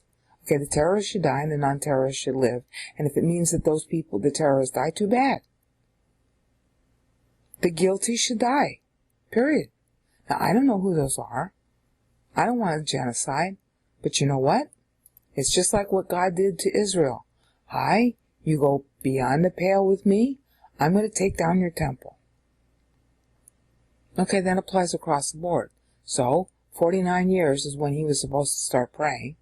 That was in Jeremiah 25. That's how Daniel introduces Daniel 9. He's reading it. He realizes that the 49 years are about to be up. He knows it's the right time, and he starts to pray. beginning of the 49th year, which is also 24 years after Nebuchadnezzar died, which is also 73 sevens after 1050 BC. Now watch this. Keep that 73 in mind, because I got to scroll down. Bear in mind that we're talking about the delivery of the innocent and the killing of the guilty. Alright? That's it. Some people cannot be rehabilitated. Some societies cannot be rehabilitated. And that's the theme of what's down here. This is where Daniel ends. Note it well. Let me show you. As I tried to explain, Daniel's operating on two time tracks. This time track 1 is just straightforward chronology. This is time track 2, which is syncopated to the syllables in Isaiah. Isaiah did a straightforward year-by-year chronology. First David to last David. There are syllables in ellipsis when he does it. Namely, 252 syllables are in ellipsis between Daniel 52:15 and Isaiah 52:15 and Isaiah 53:1, which are being added back here by Daniel. And then the second ellipsis in Isaiah, from which Daniel gets his 434. See, Daniel doesn't come up with these numbers on his own. He's getting them from Isaiah. The second ellipsis in Isaiah is between Isaiah 53:10 and Isaiah 53:11, the reimbursement to the temple for its standing time of 364 years. Because it was Isaiah who predicted when the temple would go down. His actual Isaiah 53 is a year-by-year, blow-by-blow calendar of exactly when the temple would go down. He timed his writing to be in 712 BC, which was 126 years before the temple would go down, and when it would go down, it would be 126 years short of its 490-year allotment. That is a characteristic of Bible time poems. They employ equidistance. And that's what Daniel's using here. See, you got the 49, and what should be a 49 down here is 46, because he put the extra 7 up here with a 49 beside it. You see the pun? There should be 49 down here to show equidistance. But instead he sticks it in the middle because he's sticking the extra 7 in the middle, because Messiah's got to be born first, and those 7 years could be truncated if he doesn't live long enough. And all of that plays on Manasseh being age 49 when he's captured. Equidistance. In order to tag and make something known. Okay, so Isaiah had used equidistance. So we know when Isaiah was written. So he's using two time tracks. One, straightforward chronology, that's typical, and the other one playing on Isaiah. Picking the very syllables that Isaiah uses for Manasseh. The next picking it, this is temple down, syllable 203 in Isaiah. Alright? And then then this next one, this is the next 49 syllables. Again, playing on 49. See, it's very pointed. He's full circle to his own time. See, he starts in 5, this good drama. There's another sign of a time poem. It's palindromic. 538 BC is when he prays. He goes backwards in time, then comes back forwards in time. This is also key to good drama. And he's back at the same year, at the same 49. See, this is deliberate. I couldn't make this up. I didn't even know how. It took me, months to figure out what he was doing. It's really important to say this, okay? He starts his chronology here in 9-6. He first does his date line, 49, 24, 73. That's a date line. That's not part of the chronology. It's outside it. And yet he plays on the aggregate totals when he makes his chronology, which starts at 1010 BC and ends full circle to his capture, to his voting, on two time tracks. After that, he's going forward in time to fill in the timeline of the man of time in Daniel 2, which talked about what? The head of gold. That was Nebuchadnezzar. Right there. Daniel 9:15, part of the petition. That's the head of gold. See, when he's evoking this timeline, the petition says, okay, God, you led us out of Egypt. That's 9:15. Yeah, you led us out of Egypt and you led us into, this is sotto voce, you led us into Nebuchadnezzar, who you hired to take us down. Okay, that was what Isaiah had predicted in Isaiah chapter 40 forward. And also, of course, what was predicted by Jeremiah. And, Nebuchadnezzar even knew that. And it finally happened. Okay, fine. You hired this guy to take us down. It's future now. Future of his capture. But past in terms of when he's still speaking. This whole period covers Nebuchadnezzar's rule till his death. Right here. Alright? So he's petitioning. And he's using the man of time. That's the head of gold. Daniel 2. Alright? The next one is the chest of silver. That's Persia. When Daniel's talking, Persia has just taken over. Okay, so he's in this period right now when he prays. But he had already gone full circle up here in the Isaiah timeline to run it in tandem. Okay, so since he's running it in tandem, and since he's in this period here, with the chest of silver, he's just taking this timeline and paralleling it to what? To the cause of the belly of brass. He's linking the parts of the man of time in the future. Because, 499 BC is future of him. He's in 538. Okay, he's just, the chest of silver has just taken power when Daniel prays. Okay, and he already knows about the belly of brass, so he's linking, and of course they do. It's due to Darius the Great. Alright, who comes after Daniel dies. It's due to Darius the Great that Greece rises. If Darius the Great didn't try to take Thrace and didn't deal with the Scythians, Greece would have remained fragmented. The Greeks all fought with each other.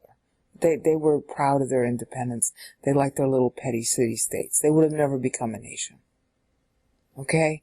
But it's because Darius pushed at them that they finally unified. Okay, so that's how the belly of brass got there. I forget if it's brass or something else. I forget exactly the translation. So then that brought about the next part, alright, which is still Persian as far as the left time track goes. Alright, but the right time track is Persia declining. In other words, because of what she does in this time track's going to occur. See, that's what he's been doing all along. Because of Solomon, Manasseh will be there. Because of Solomon, you had all these other kings too. Alright? And here's Manasseh in straightforward order. But the indictment that makes the temple go down is due to what Solomon started. And Manasseh continued. They had prostitutes even in the temple in Manasseh's day. And after he repented, he came and cleaned them out, but Israel still wanted him anyway. Okay, same thing here. Decline. The decline of Persia owes to it trying to fight Greece, which makes the warring Greeks who would rather fight each other suddenly get together and fight against the Persians. So this is a cause linked to this cause, even as this cause is linked to that cause. You got it? He's making causal connections of disparate points in time through the meter. So when he says the words that he says, he's thinking of this underneath the words, which therefore make the words much more relevant. They don't sound so generic anymore.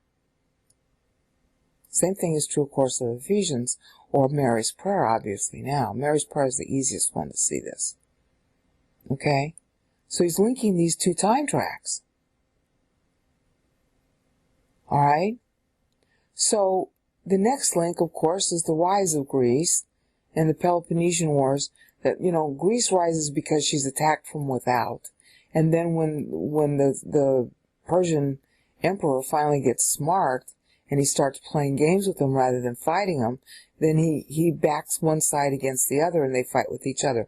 Peloponnesus means the area of Greece. And all the Greek tribes were fighting each other for centuries, and they went back to doing that after the Persian emperor got smart and stopped attacking them.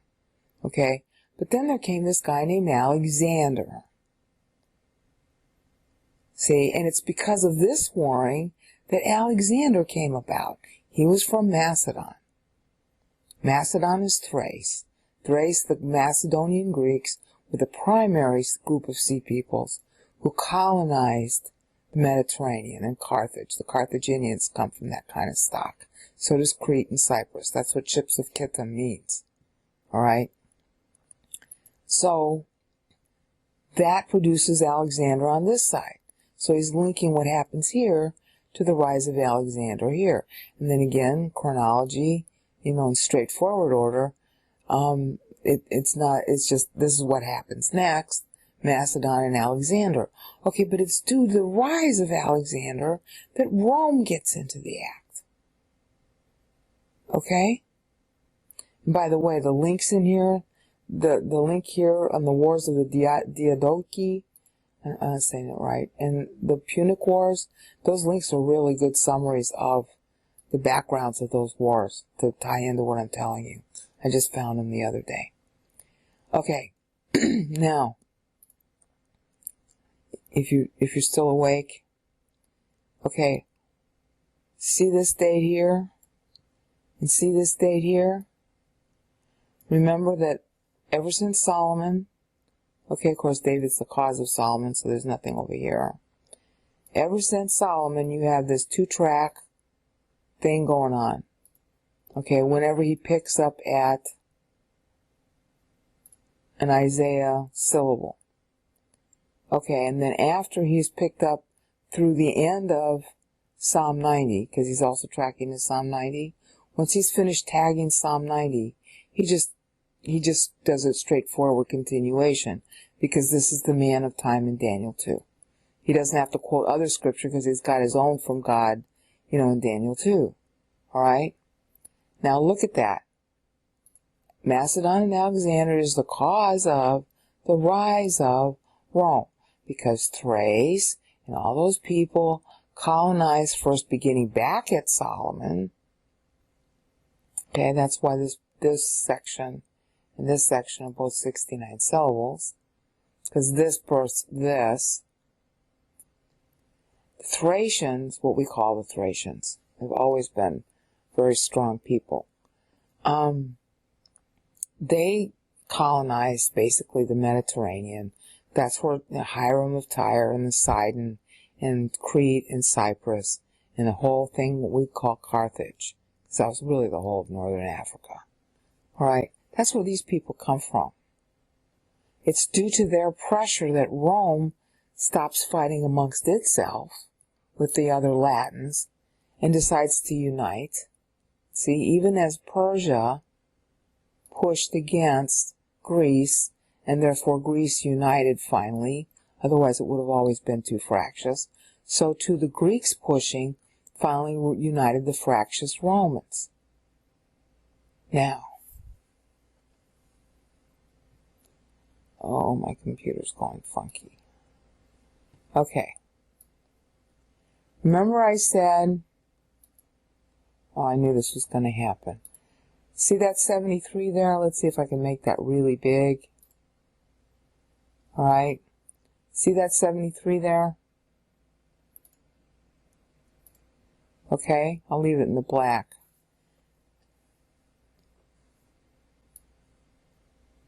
Oh, this isn't going to work this way.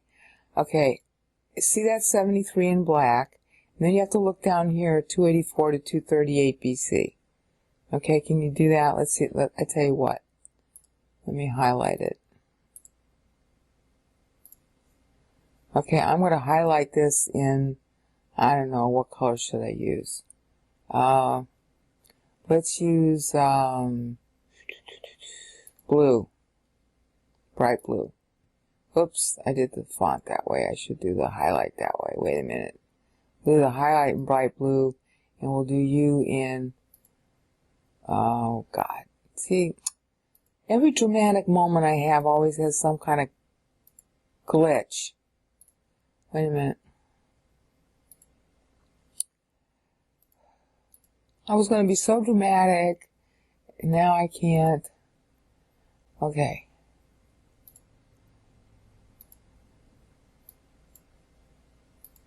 All right, there we go. We have 43, and we'll just make this a yellow, okay? Really strong yellow. You see the yellow. Okay, we're going to do the same thing here. Oh no, we'll make it green. Really strong green. Does that hurt your eyes to watch it? There, we got our two greens. Took a minute and a half to get to my dramatic moment. Okay, the lower right hand bright green. 284 to 238 BC, rise of Rome and the Punic Wars.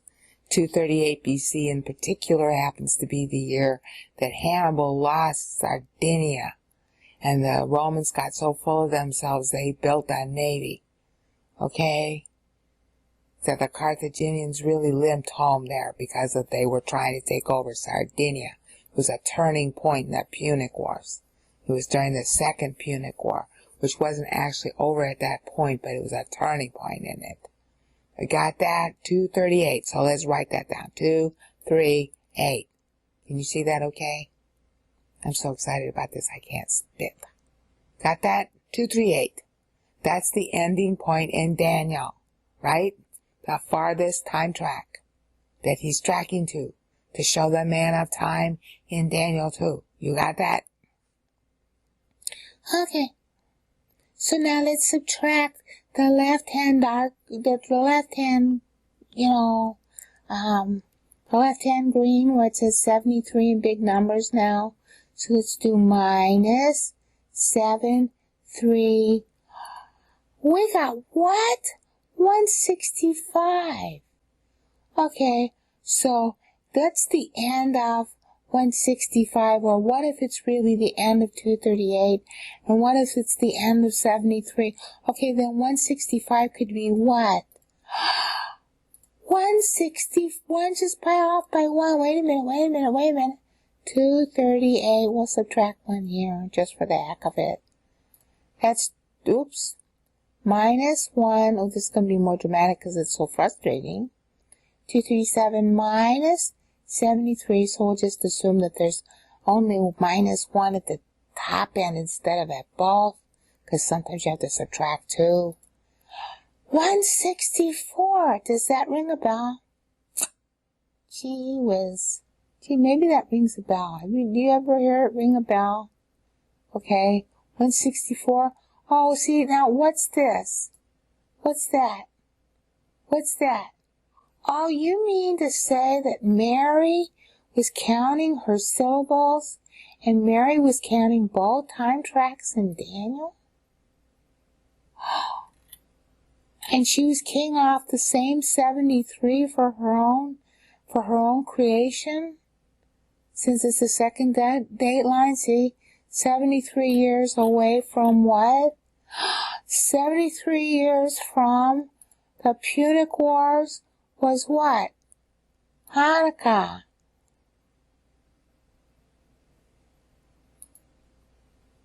So it's kind of like a little pun, 73 years from time track 2. So it's like a little date line at the very beginning.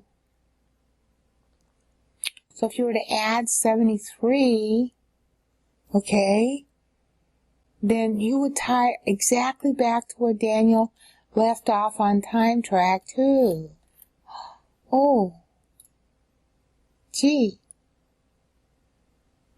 Okay? So now we know she's tying to Daniel for sure, and she's doing it with a little humor too. Alright?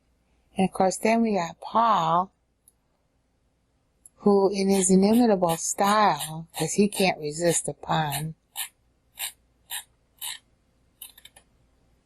We got 73 here. See, let me make it really big. See, 73. You know, what do you want me to do? Make it like, well, I can't make it a good color without looking stupid, so we'll just leave it alone. In black here, 73. That was the schedule for when they thought the temple might go down, because after the 40 years was up and the temple had reimbursed the land for the missing 40 years, that the tribulation would begin. That's the reason for the book of Hebrews.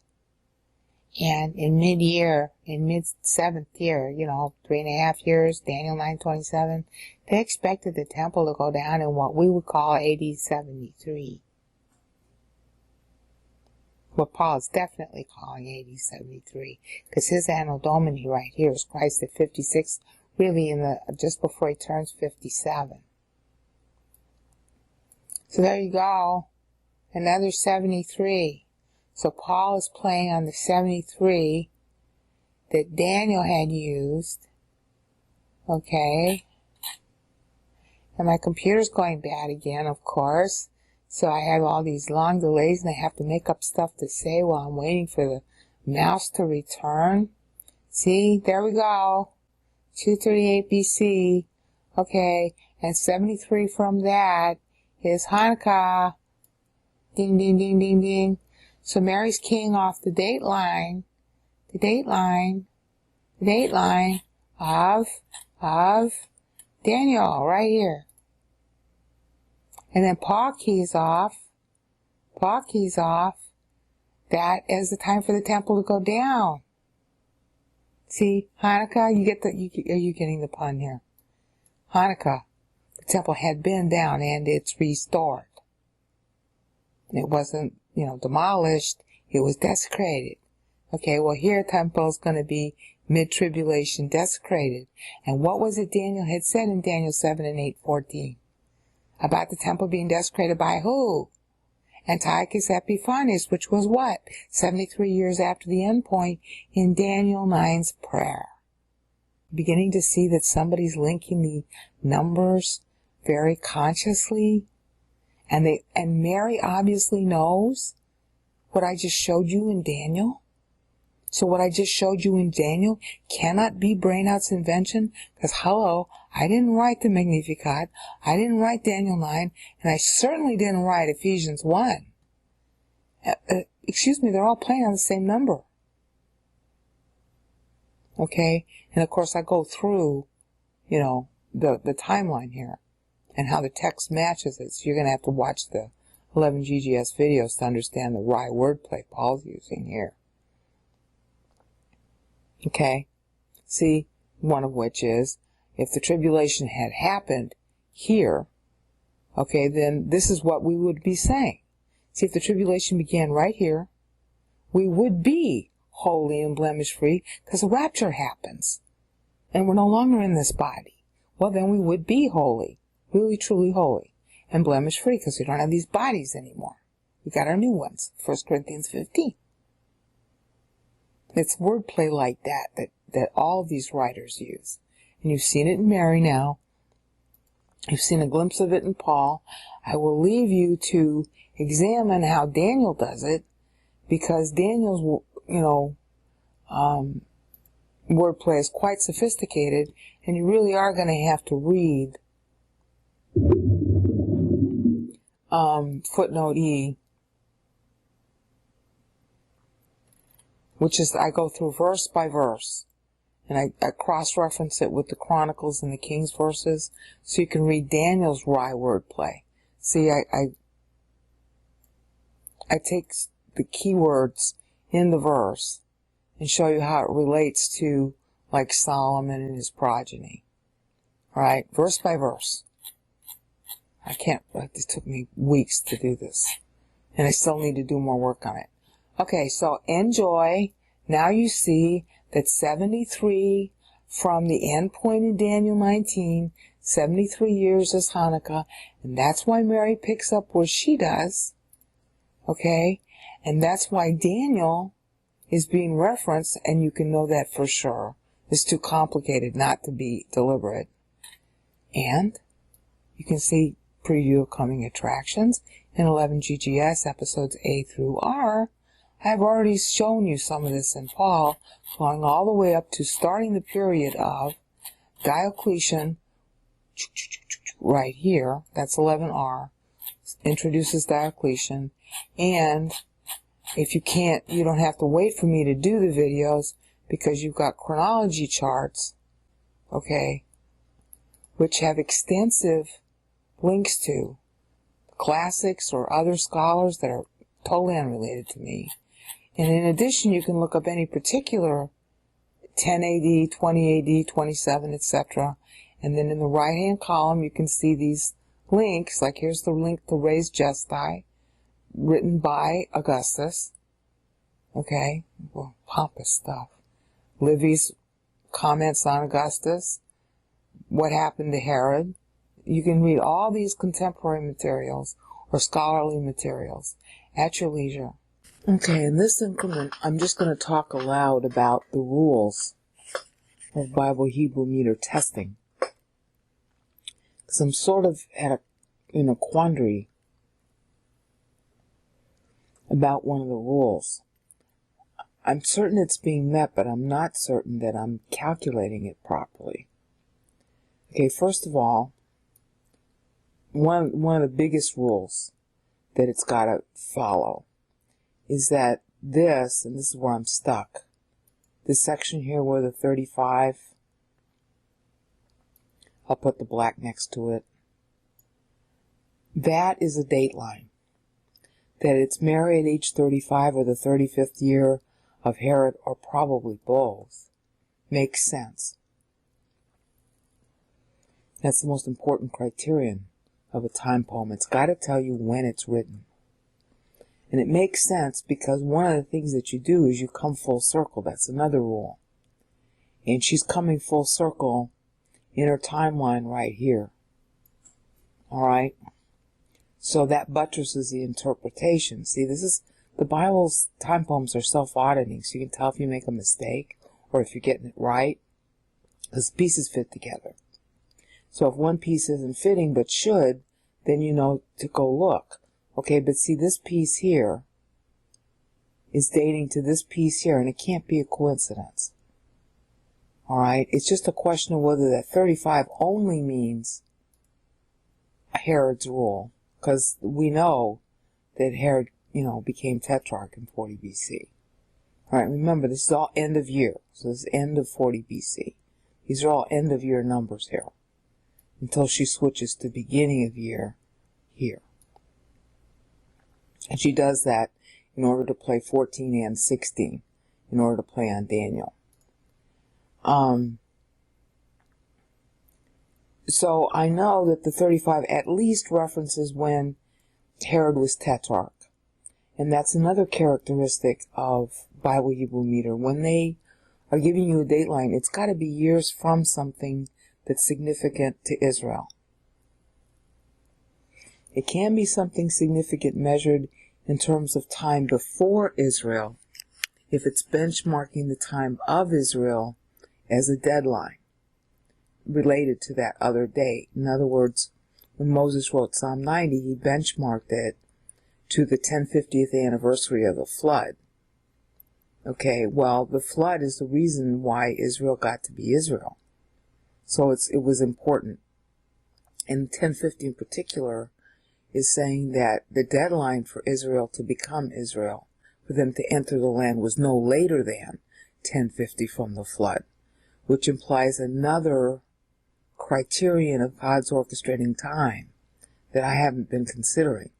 In other words, there are other deadlines than the ones I'm telling you. The 1050s work in other ways as well, but I haven't worked all that out yet.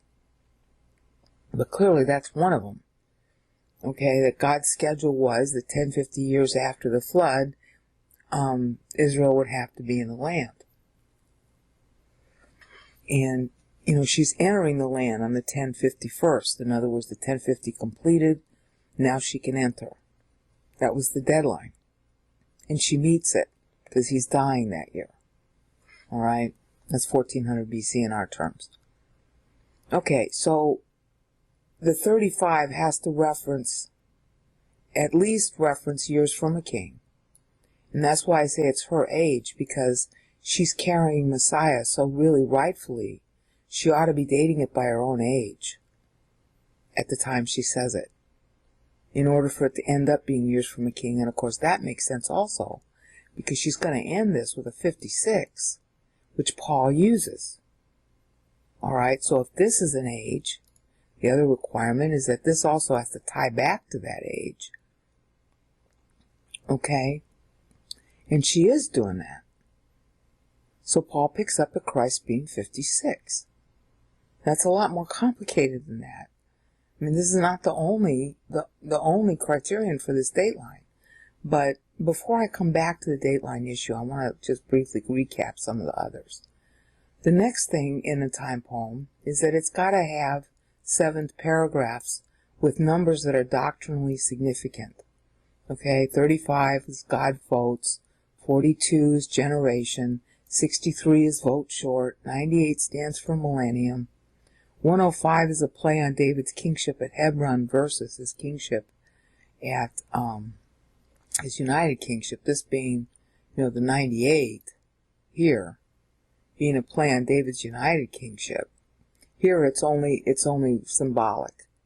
Okay? Here it's actually playing to literal, which is a long thing to explain. And 105 is frequently referenced, and Paul uses it too. Because the character of uniting all time under Israel, uniting all history under Israel, is the theme of these poems. See, Deuteronomy 32:8, all history is organized around Israel. And so that's what these time poems do, is show you how,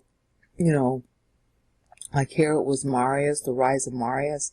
That was the rise of Rome, which seems unrelated, but the text is showing you the relationship. If it wasn't for Marius, Rome wouldn't have had the army needed to come in,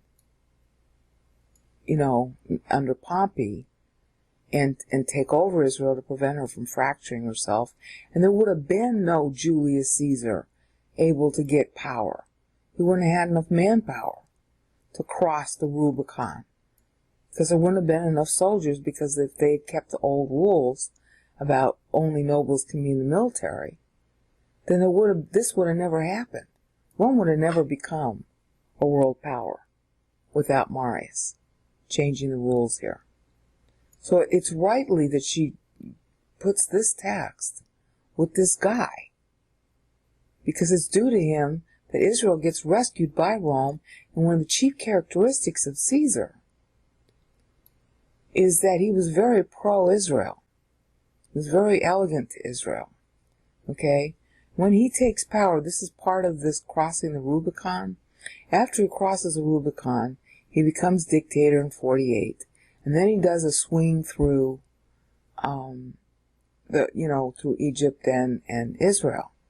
And that was when, Antipater got involved with the weak guy who was Hyrcanus II. And they aided Caesar in beating Pompey's forces. Because, Pompey had made the disastrous mistake of going, eastward. All right, and that's how come Caesar was able to take advantage of it. Because at that point, Caesar was closer to Rome than Pompey, as far as the troops were concerned. All right, and that's why there could be so many troops, because this is a guy who who could be in the military. See how all these pieces fit together? And they fit together to defend Israel. That's the theme of history. That's the whole reason why these time poems, one of the requirements is that the poem has this kind of text that seems generic, but the meter underneath it is telling you what history this text relates to. History that, for the most part, is outside or peripheral to or tangential to Israel's own, but serves to preserve her. That's the whole purpose of these time poems, is to explain that. All right? And so one of the things you test for is whether the meter actually ties to specific really important dates in history that affect Israel's history. And these all do. Okay? They really do. And so, and the same thing was true in Daniel. The same thing was true in Isaiah. Even though Daniel and Isaiah restricted their timelines to Israel's kings alone, Israel's kings' behavior was due to their perception and their interaction with the world around them. Okay, and the world around them, in turn, was impacted because Israel's in the center of 3 continents. That's the whole point of Daniel 11, is showing the westward movement of history. The king of the north is progressively western, ending with Rome. It's still north of Israel, but it's northwest then.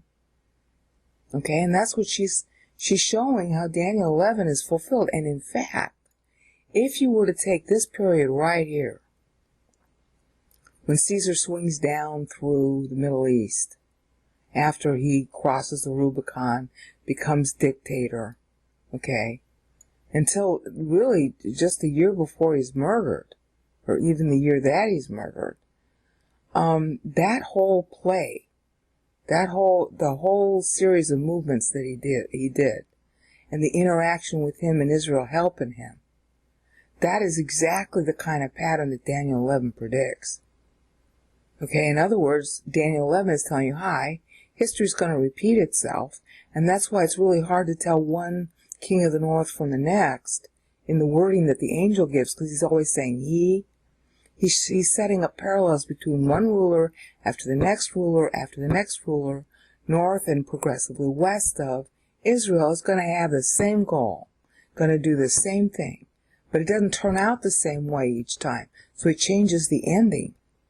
Okay, and there's always in that story, which is unfortunately missed in modern theology, there's always in that story a tale of 2 antichrists, not one. One of them is in Israel, and one of them is, north or northwest. And like during the time of Antiochus, the guy playing the role of the Antichrist in Israel are the Maccabees. That's not getting enough attention. The Maccabees are being, how do you want to call it, praised. They shouldn't be praised. They are a model of the Antichrist. That's the point of Daniel 11. Daniel 11 is first tying to Antiochus IV. So it's specifically talking about the Maccabees. Alright? They rise, against him. There were others who were, cooperating with him at that time. But the Maccabees then assume the role of the Antichrist, the Jewish Antichrist, because they usurp, they usurp the authority of the house of Aaron and the houses of David, which we saw, and Mary's referencing that right up here, in Maccabees 10:1 and verse 21, because Jonathan is bribed by Demetrius, and by Alexander. Alexander, representing the son of Antiochus, and Demetrius is a son of Ptolemy's, the 2 different groups. And they both bribe the Jews into going along with them to try to fight with each other. Demetrius and Alexander are at war with each other. And I forget if it's Demetrius or Alexander. I think it's Alexander who bribes Jonathan into being high priest and taking the purple. You can look it up in there. You'll see which name it is. Okay? That's the usurping. They're the Antichrist at that point. They're the Jewish Antichrist at that point. And that same trend continues at the end of history as well. And that's what Revelation 13 is talking about. The Jewish Antichrist is the false prophet for the king of the north, who's now the king of the west, Rome, revived. In other words, what Caesar did is the same procedure as what Antiochus did. And between the 2 of them, you had other, kings of the north, Greek rulers in that time, who were playing footsie with Israel, and there were plenty of people in Israel, in this case it was the Maccabees themselves, who were willing to play Antichrist, Jewish Antichrist, so history repeats itself. Daniel 11 is going to play again, same format, same pattern as here and here. Okay? And you're always going to have somebody playing like a Hyrcanus. And the really sad thing is that the Jews are going to think that the Maccabees are heroes. They're going to think back to those days. They're going to misinterpret God saving Israel despite their apostasy, Revelation 11. They're going to rebuild the temple thinking that God is, favoring them. And unfortunately, too many Christians are reading Revelation 11. They're misreading Ezekiel 37. They're misreading Revelation 11 to think that the Jews will be back in God's favor, and that's why the temple can be rebuilt. They're not paying enough attention to God's conditions. God says, I will regather you. Not you will regather yourselves. You don't go to Egypt for help. But they do. See, all these regatherings, all these savings occur due to political machination by the Maccabees with, playing off the two sides, the king of the north and the king of the south. This is wrong. What they did is wrong. Okay? Yeah, God saved the temple because all the choice was, Judas Maccabeus himself was okay. He didn't usurp the priesthood. Mattathias didn't usurp the priesthood. It was Jonathan who did that after Judas died. Okay, so it wasn't the initial generation that did it. It was the brother of the son of Mattathias who did it. And of course Simon picked up the ball from there. And that's Hyrcanus was Simon's son. So you see, this whole pattern here is going to play again at the end of time. And we know exactly how it's going to play from the way Caesar did it. History repeats itself. And the Jews are going to mistake. They're going to think, well, if we win in a war, we side with the right Gentiles, then God is with us. And they won't be. And that's why in Revelation 11, the two witnesses are clothed in sackcloth. If the temple was the right temple, if the temple was what God wanted, they wouldn't be clothed in sackcloth, having the power to keep everybody away from the temple. Sackcloth is mourning. M-O-U-R-N-I-N-G. They're mourning for a dead temple. So the one that's up there is as if it's not there. And that's why God says in Revelation 11, use a reed to measure. Okay, well, only way you can use a reed to measure is if you write it down. An angel measures the temple in Ezekiel 39 or 40. I forget which of those two chapters it is. Not a human being. And God doesn't say to an angel, measure the temple in Revelation 11. So it's not the temple that God wants. And they're going to mistake it. And millions of Jews are going to die because of that. And here we go. Here's your pattern. If you want to know how the tribulation is going to occur, just look back in history at this time. Just like Daniel 11 tells you to do. Okay? And by the way, you measure Daniel 12, 1,335 days and 1,290 days. You measure it backwards. You measure it backwards from the end of the tribulation. So you make 7 solar years, count the number of days in 7 solar years, count them backwards, and your first exit window is going to be 1,335 days before the end. It allows about 45 days of exit before the abomination of desolation is put up. And I cover that in my tribulational timeline in my Animeter video series. First one or second one, something like that. So this is another big characteristic. In fact, it's a defining one. Does Mary go through real history that's relevant to the time she's measuring? And of course, she has to tell you when that is. Okay? Logically, it should be Hanukkah. We just saw from the last episode that she's keying off Daniel 9:5's 73 years. because 73 years from his endpoint in Daniel 9:19 is Hanukkah, 164 BC. Now she's also doing the same thing here. All right? But before I get to that, I still got to go through the other criteria. Okay, I told you that she's got to do 7 paragraphs that are doctrinally significant. She passed that test. Now this text passes that test, especially here, because this is Isaiah 133 tying to Manasseh, just like Daniel did. This is something Luke does, and I haven't figured out why he does it that way. But what he's doing is he's bifurcating the 84 syllables that are here, which is another characteristic of Bible time poems. Each one has to play off all, not just one, all of the previous time poems. Okay? By using 35, she's obviously playing symbolically off Isaiah. Same thing with 42. The same thing with Psalm 90. She's playing off both of them. She's like saying, hi, I'm playing off both of them. In fact, I'm playing off them so much, I'm going to use the 35 as a date line. Okay? So she passes that test for the date line there. She's passing it here because that's a prominent number in Isaiah. It's also prominent in Psalm 90. And it's not prominent in Daniel. Okay? It's alluded to in Daniel, but it's not a specific syllable count. And this is the end point that they all have to measure to the millennium, so she passes that. She's touching to the end point and to the doctrinal significance. This is the same place that Daniel keys off of Isaiah. She's doing the same thing. This is also a prominent count in Psalm 90.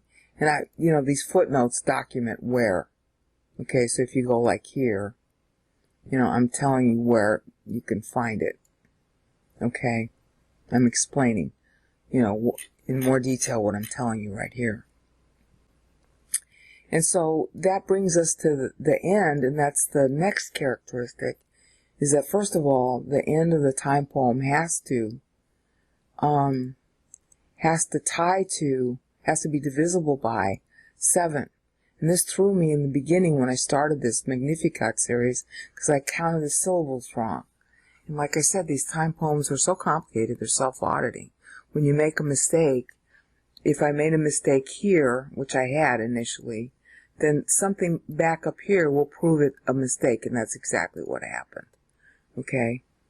I realized that I have to read it separately. I forgot that then Mary said isn't going to be part of Mary's own words. So then I recognized that I was supposed to check the meter on the right-hand side, irrespective of Luke. And I don't know that I can say that Luke's actually playing on her or not. I have to test that. I haven't done that yet. Okay, then the next characteristic of a time poem, and one of these days I'm going to summarize all this in writing in a web page. The next characteristic of a time poem is it's got to be palindromic, which means that substantial sections of it have got to come full circle and read backwards and forwards the same way. So this 7 and 21 is 28, housed between a 35 and a 35. Okay? Or you can say it's 42, 21, 42. Okay, well you can read that either one of those backwards or forwards, and they'll be the same values. Okay? 28 between two 35, so you read it 35, 28, 35, or from where it's in black backwards. So it reads the same way. The numbers are the same. And then this is a 35. Alright? So then that stands for 70. Paul plays on these same numbers. But you got a 42, 28, and this really is 84, not two 42s. But Luke breaks them into two 42s. I don't know why. So if that were valid, it'd be 42. Alright? And you can even parse them that way if you want to. So then you still have the palindrome, you see. And each one of these numbers, or in combination even, is doctrinally significant. So that the palindromic test is passed here. In other words, I know I parse the syllables right because I'm getting a palindrome. And every single one of the Bible time poems has a palindrome. So, then the question is, did we pass the history test? Yeah, we do.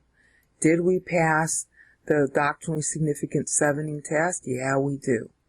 Did we pass the tagging of past time poems test? Yes, we do.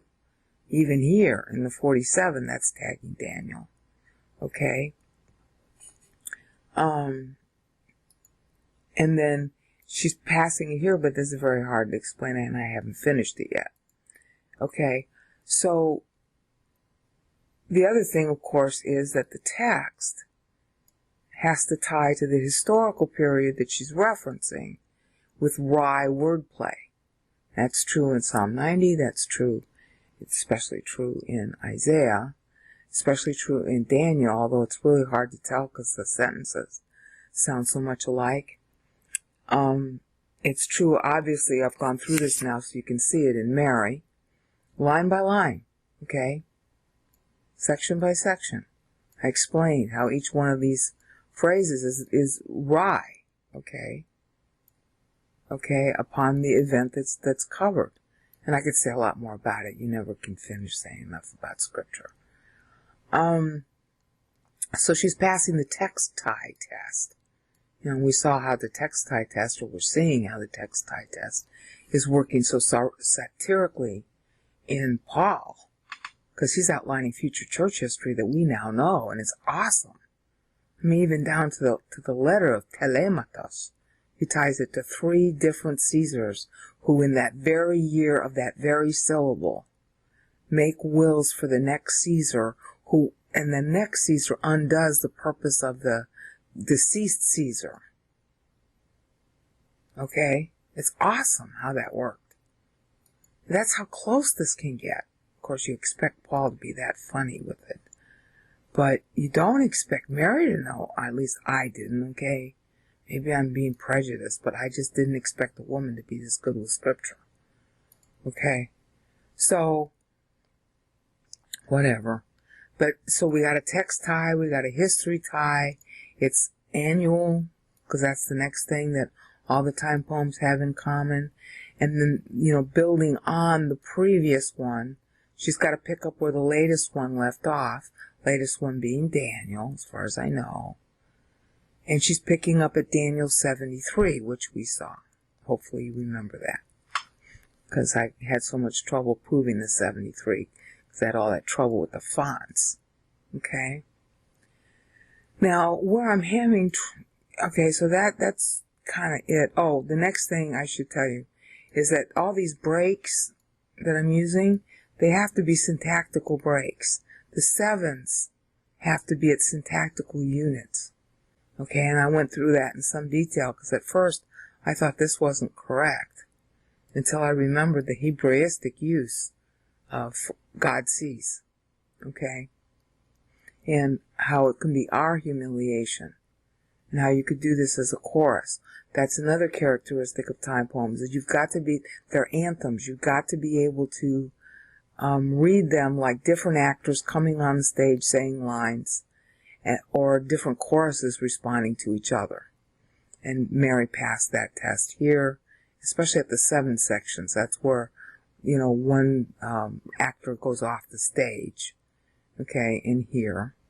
Okay, another actor coming on. Or you could regard this as one whole syntactical unit. And I explained how that worked. That's with the yellow and then the boxing. See, this is a box. Shows that, hi, this is really a syntactical unit. Here's another syntactical unit. The same is true for these individual paragraphs. Okay, you don't just break them in the middle of any old syllable. They have to be at a syntactical ending. That has to be a phrase. Doesn't have to be the end of the sentence, but it does have to be a phrase, because in a poem, you break off in phrases. Okay, especially in Hebrew poetry. All right. It doesn't function like Greek, poetry. Greek poetry sometimes breaks right in the middle of right in the middle of a word. Okay? And that's an unfortunate characteristic of modern recitations of Hebrew Bible today. They break off right in the middle of a word if they want to. That's not proper. Okay? So it's breaking the phrase is breaking. Okay, so that's another characteristic.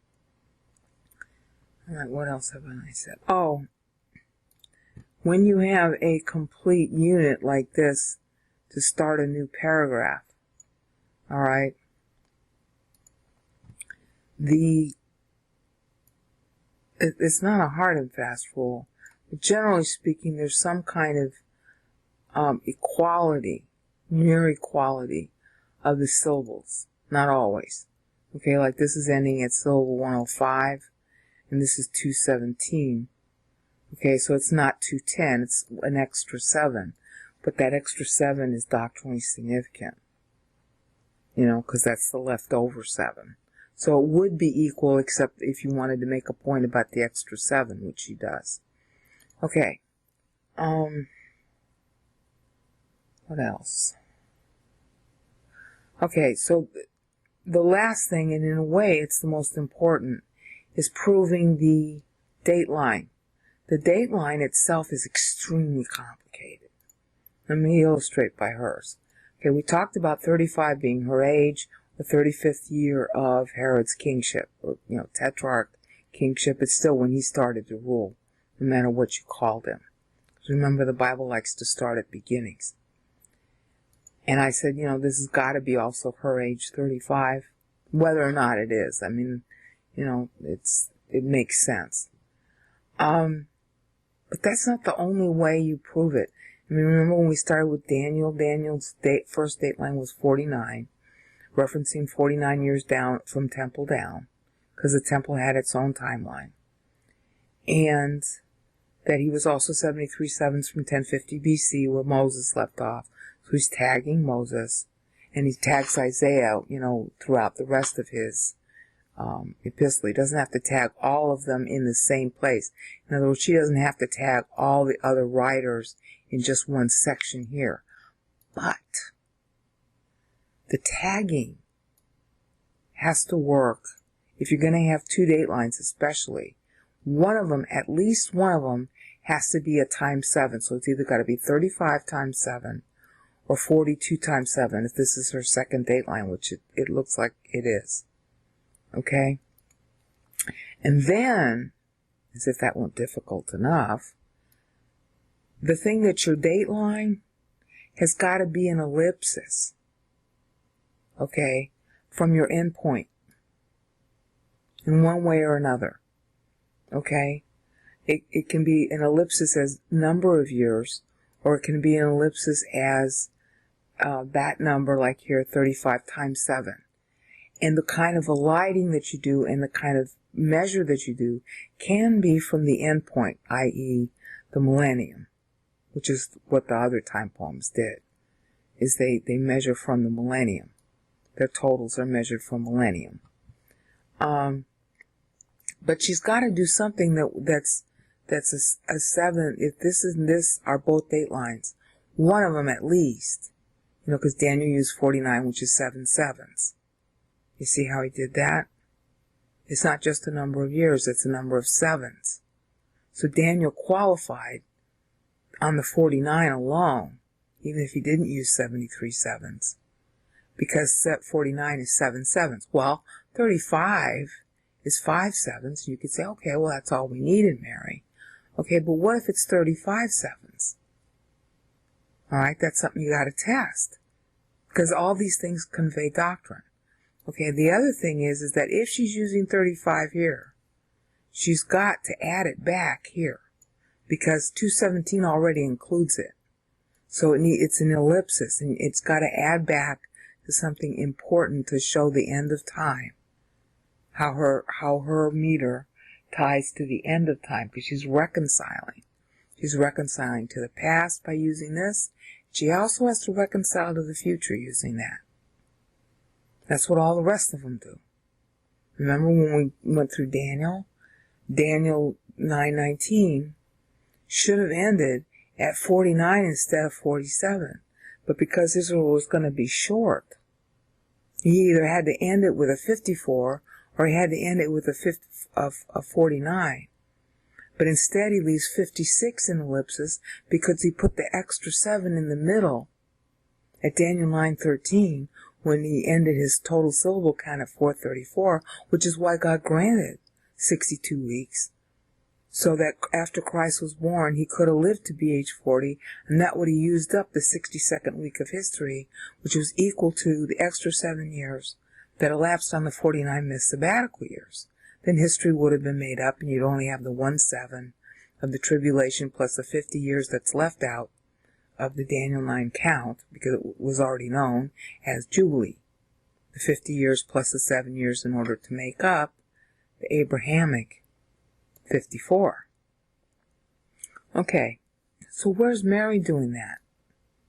Well, she actually is. And I think at this point I've confused you enough, and we'll cover that in the next increment. But we're focusing now on the remaining big criterion of a time poem, is that it has to use ellipsis after its ending.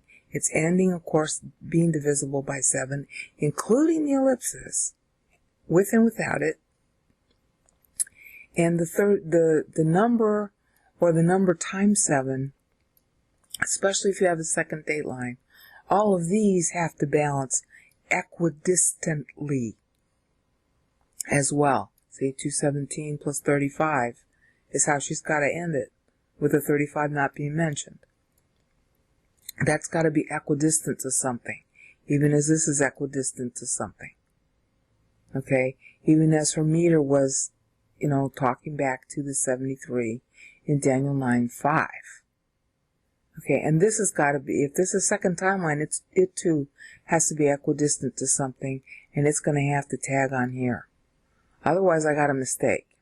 So I hope you're beginning to see, if you're not totally bleary-eyed already, I hope you're beginning to see that these time poems are self-auditing. If you screw up in your interpretation, you'll get caught. It's like balancing a checkbook.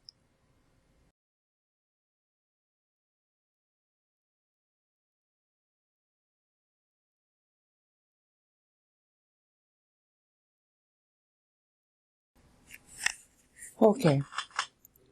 I really should kill myself or something. The answer was staring me in the face, and I don't know, my brain was out. Okay, to make life simpler, I have highlighted now in egregious pink the sections that all tie to each other, so I can explain with relative simplicity what Mary's doing. I don't know why I didn't think of this. It wasn't as if God didn't prepare me. So, this is brain out being brain out. When I say something right, God did it. And when I don't say something right, I did it. Simple.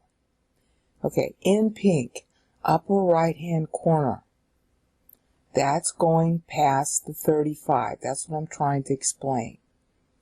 Okay? Also in pink, upper right-hand corner for the 42, which unfortunately highlights in black, so you can't read the 42. Okay? So it's this line, only it's the 42 I'm talking about. Those two lines tie to these two lines. God, I am so stupid. Tie to this line down here, the 73 in Daniel 9:5, and tie to this line here in Daniel 9:19, conceptually. But they also tie chronologically, but you have to look at a different point in Daniel to know that. Long before I knew about this tie and the metering of Daniel, I had been exposed to where else in Daniel this was going to apply, and the place where it applies in the other part of Daniel is now showing on screen in Daniel 11.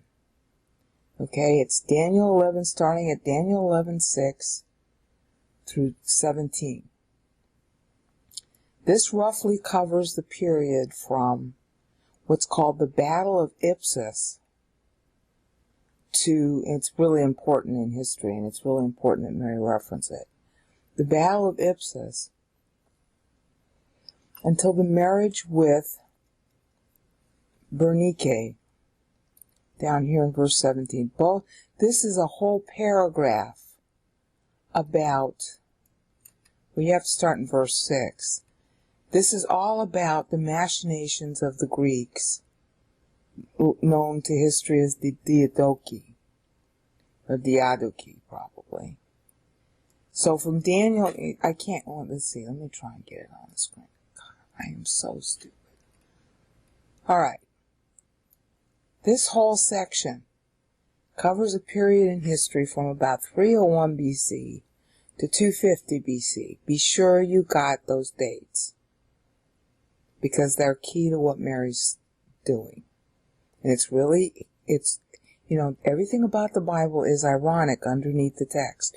You have to know history, you have to know culture, you have to know semantic range of words to get it.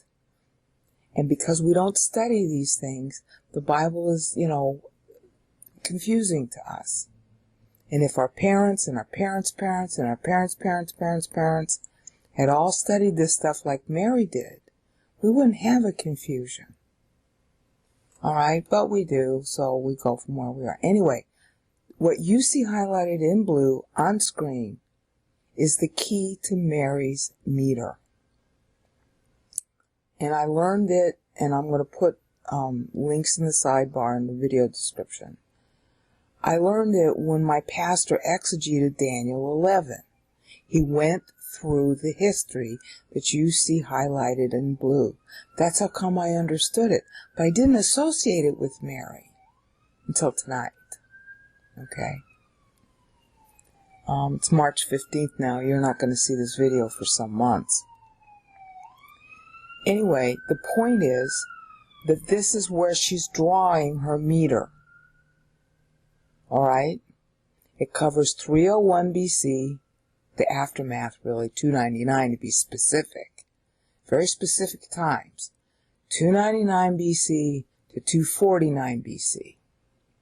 Okay? Because there were two important marriages blocking that time period, which were between a guy named Seleucus, who used to be under Ptolemy. He split from Ptolemy, and they started fighting with each other. It's a long story. Just look up the Battle of Ipsus and start studying up on Seleucus and Ptolemy. All of that was presaged by Daniel in Daniel 11. Okay, and I'm going to make a quick sidebar about the stupidity of people who claim that Daniel is written late, because even the Greek translation of Daniel predates Hanukkah by over 100 years, and actually Daniel 11 is about the evil of the Maccabees. So I'm sure that the Maccabees messed with the text, and that's where the stupid scholars who don't study very much get the dumb idea that Daniel is a late book, because the Maccabees probably tried to destroy it, because they probably saw themselves mirrored in it, because Daniel 11 is about the Jewish Antichrist and the Greek Antichrist in the near context, and then in the far context, what becomes the king of the West, because the king of the North is successively and historically moving westward to Rome. Alright? And the ultimate Armageddon problem that we're all going to see happens as a result of a Jewish Antichrist playing the role of a Maccabee, uniting himself with the king of the West. We call it West now. Bible still calls it king of the North. Ultimately, that alliance will repeat itself. And we got all the history to know exactly what's going to happen. And that's what Mary's doing. She's linking it up. You can't miss that she's talking about Hanukkah. You just can't miss it if you know your history and if you know your meter. Alright? So hopefully you've had a chance to read that text that's on screen, or you can go read it at your leisure, or pause the video to read it. And then look in the video description where I mapped these verses to specific historical periods when I, was listening to my pastor exegete the whole chapter. And if you want, there's a link also in the video description pointing you to where you can get the lessons yourself and hear them. where he exegetes the Hebrew. Okay? Because, this is in Hebrew. It starts in Hebrew again in Daniel 9. Hebrew was a dead language in the time of the Maccabees. Daniel is not a late book, okay? End of story. And to help you see that even more, we're going to go back now to Mary. Okay, upper right-hand corner, pink. The description that I'm going to say in the video is all in writing, too, in the Magnificat meter piece. Right here. It's in writing. If the video is too much for you, just read it, because I wrote it out as well. I make the videos because it helps me. I don't know if it helps anybody else. Okay, so here you go. In the upper left-hand corner, yellow, Magnificat meter draft 2 is going to have what I'm saying in the video in writing. For me, that's easier. For you, it might be easier to hear it. Okay. First meaning. The most important thing about these Bible Hebrew meter poems is the date line. Because if you can't proof the date line, then either your math is wrong, because the whole interpretation is going to hang on the date line. The date line tells you like a little theme about what the whole time poem is about.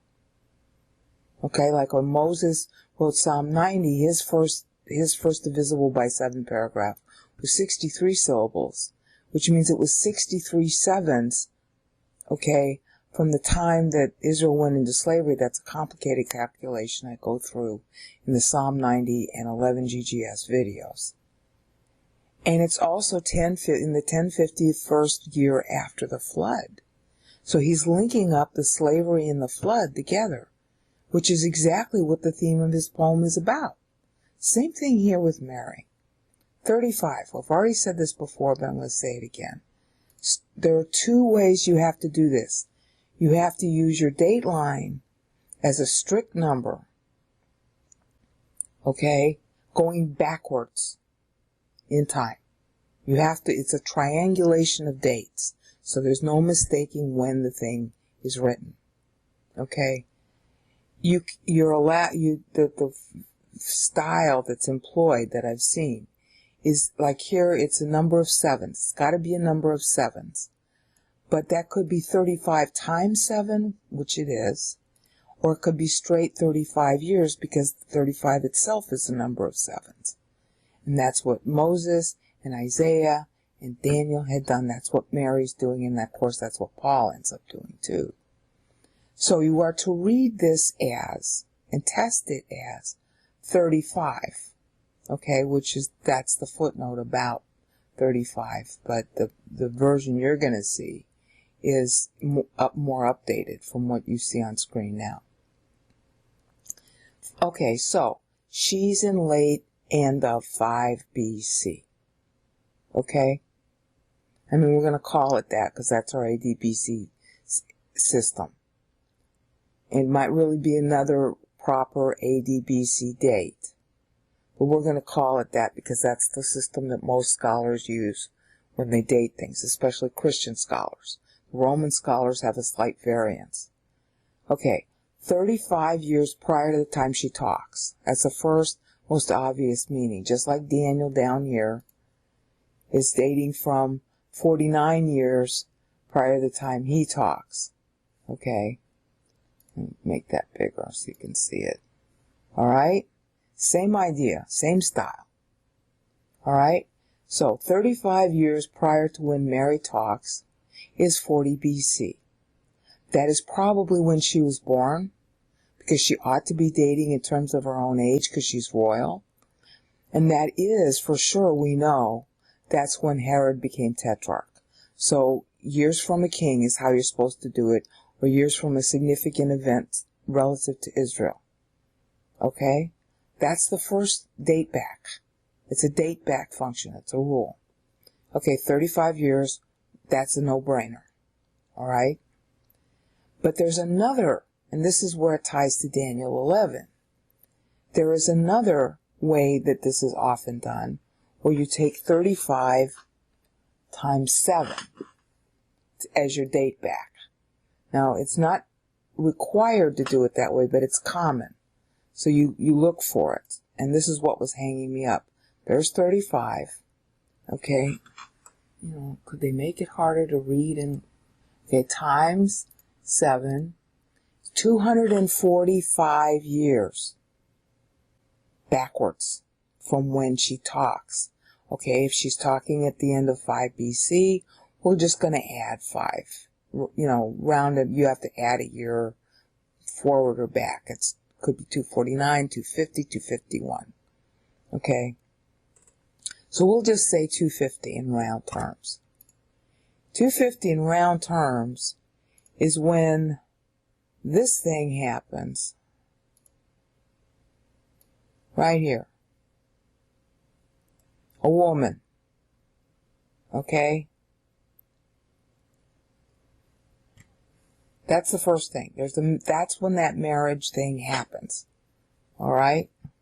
And I want to say it's Philopater or Philadelphus. I think it's Philopater.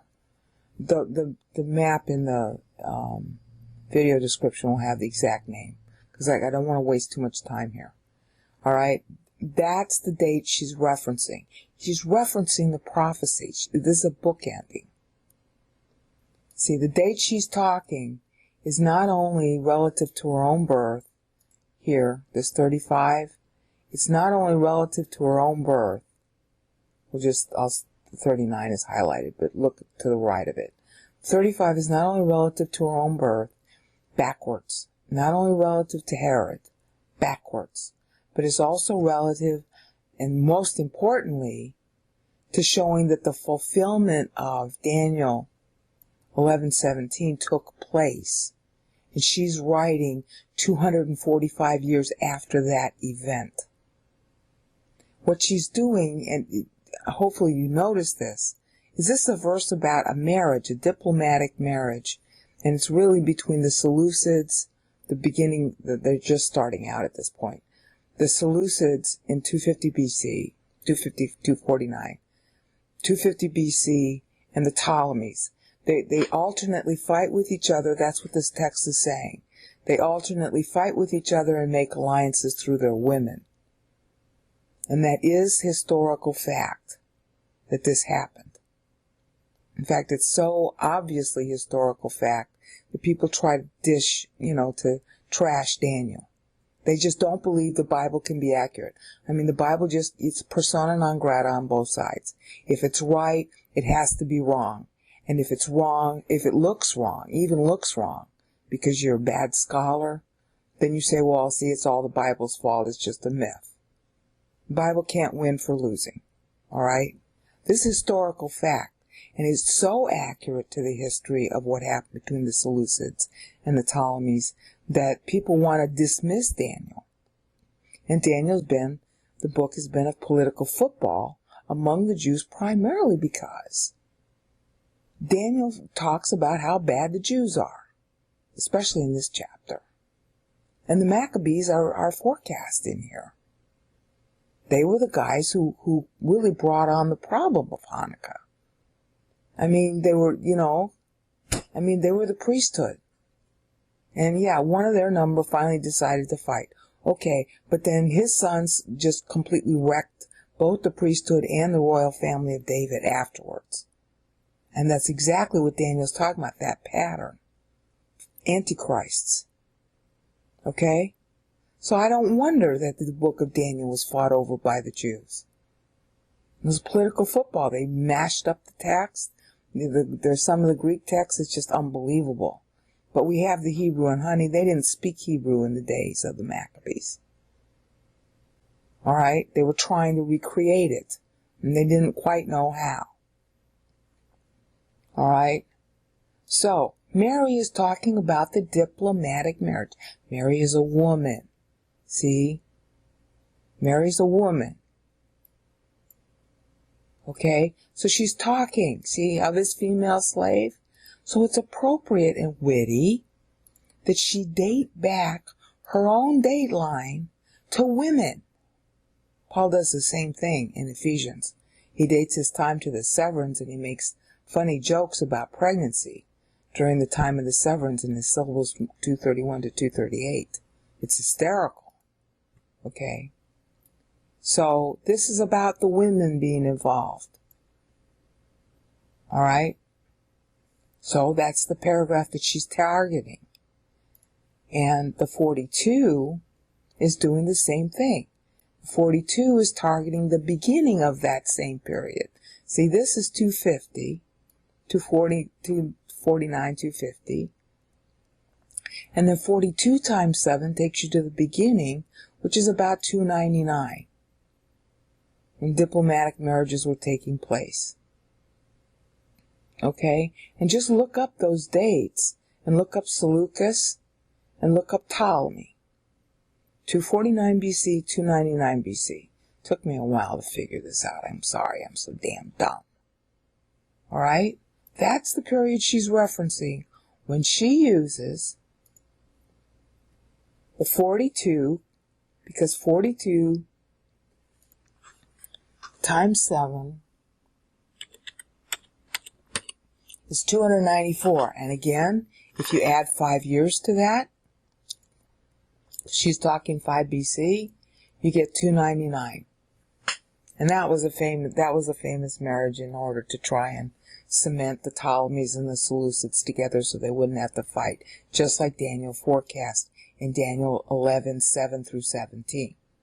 That's what she's dating back to. So 35, her years. That's how old she is at the time. So she wasn't a youngster.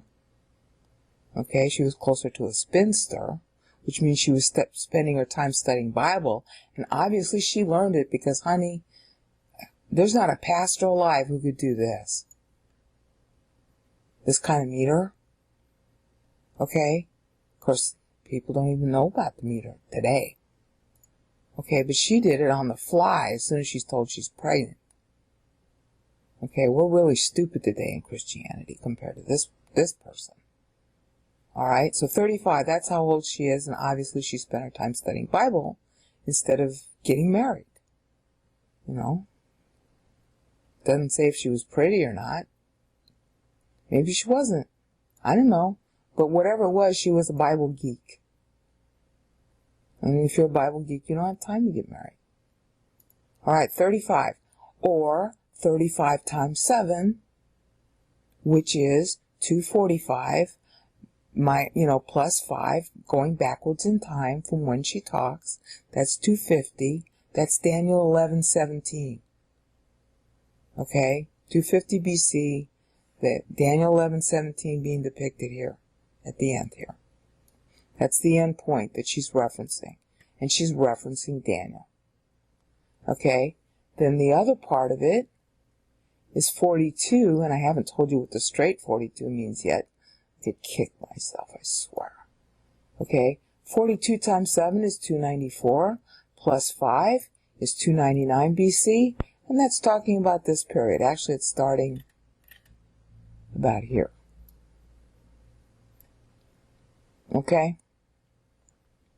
Because this is the Battle of Ipsus, just after the Battle of Ipsus, right here in verse 4.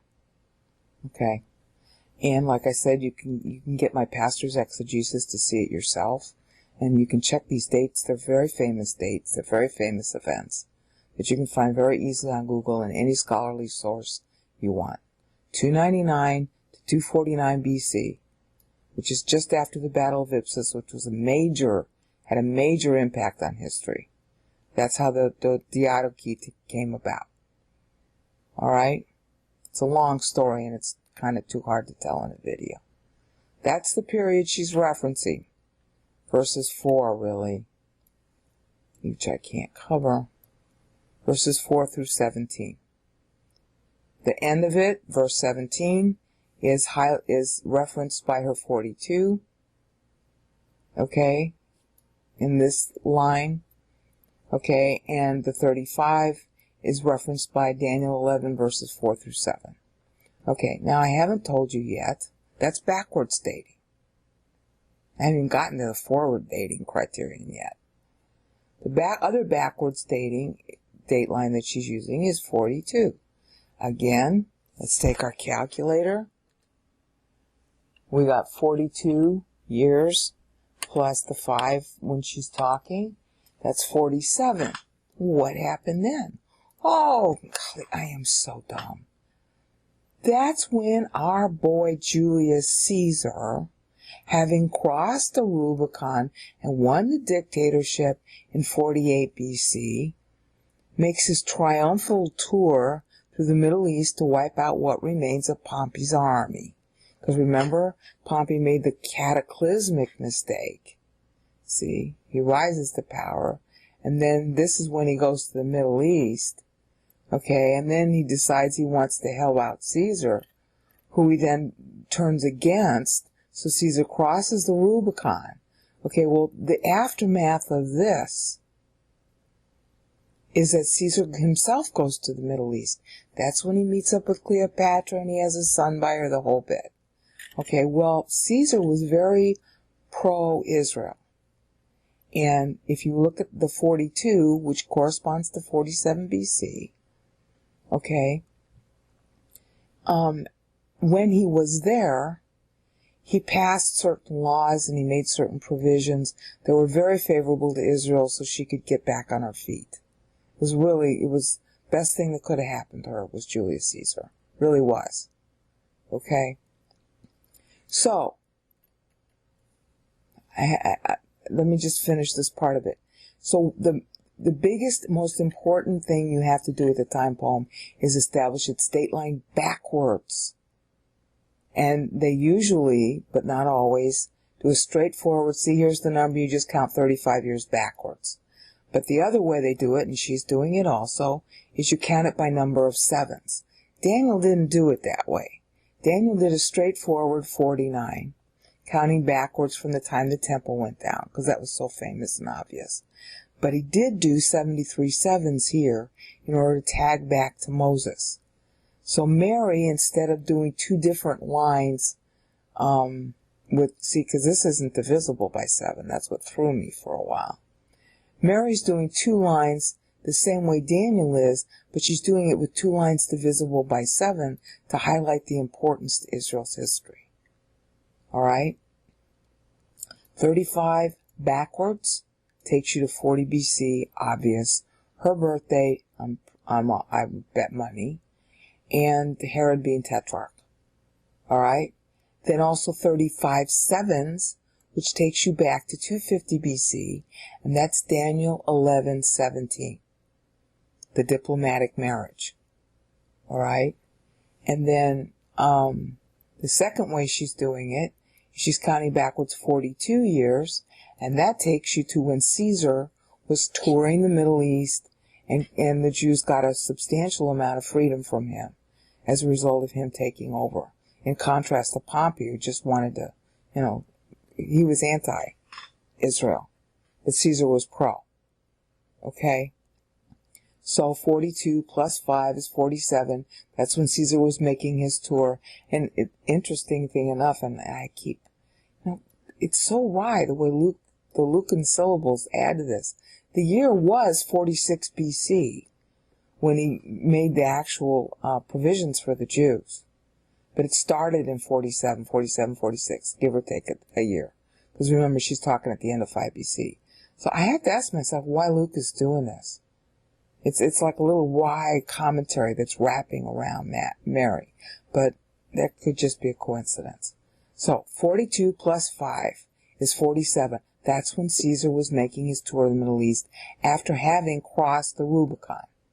Okay? See? After this. It's the aftermath of this. Okay, that's backwards. And then 42 times 7 is 294 plus 5, which takes you just in the aftermath of the Battle of Ipsus, which is when they do their first diplomatic marriage. Okay? And that's 299 BC. And you can go look it up on the internet. That's Seleucus and Ptolemy. Just look on those names and those dates and you'll find it. Okay, so we have established the backwards dating, both of which are relative to Hanukkah, because it's due to the Seleucids and the Seleucids and the Ptolemies that Hanukkah occurs, with the Jews trying to play both of them against each other, and actually being corrupted by both sides. This is how come the Maccabees screwed up is they first fought against Antiochus, who's a Seleucid descendant, because it was Antiochus who desecrated the temple. But then just after that, they made nice with the Ptolemies and with the descendants of Antiochus IV.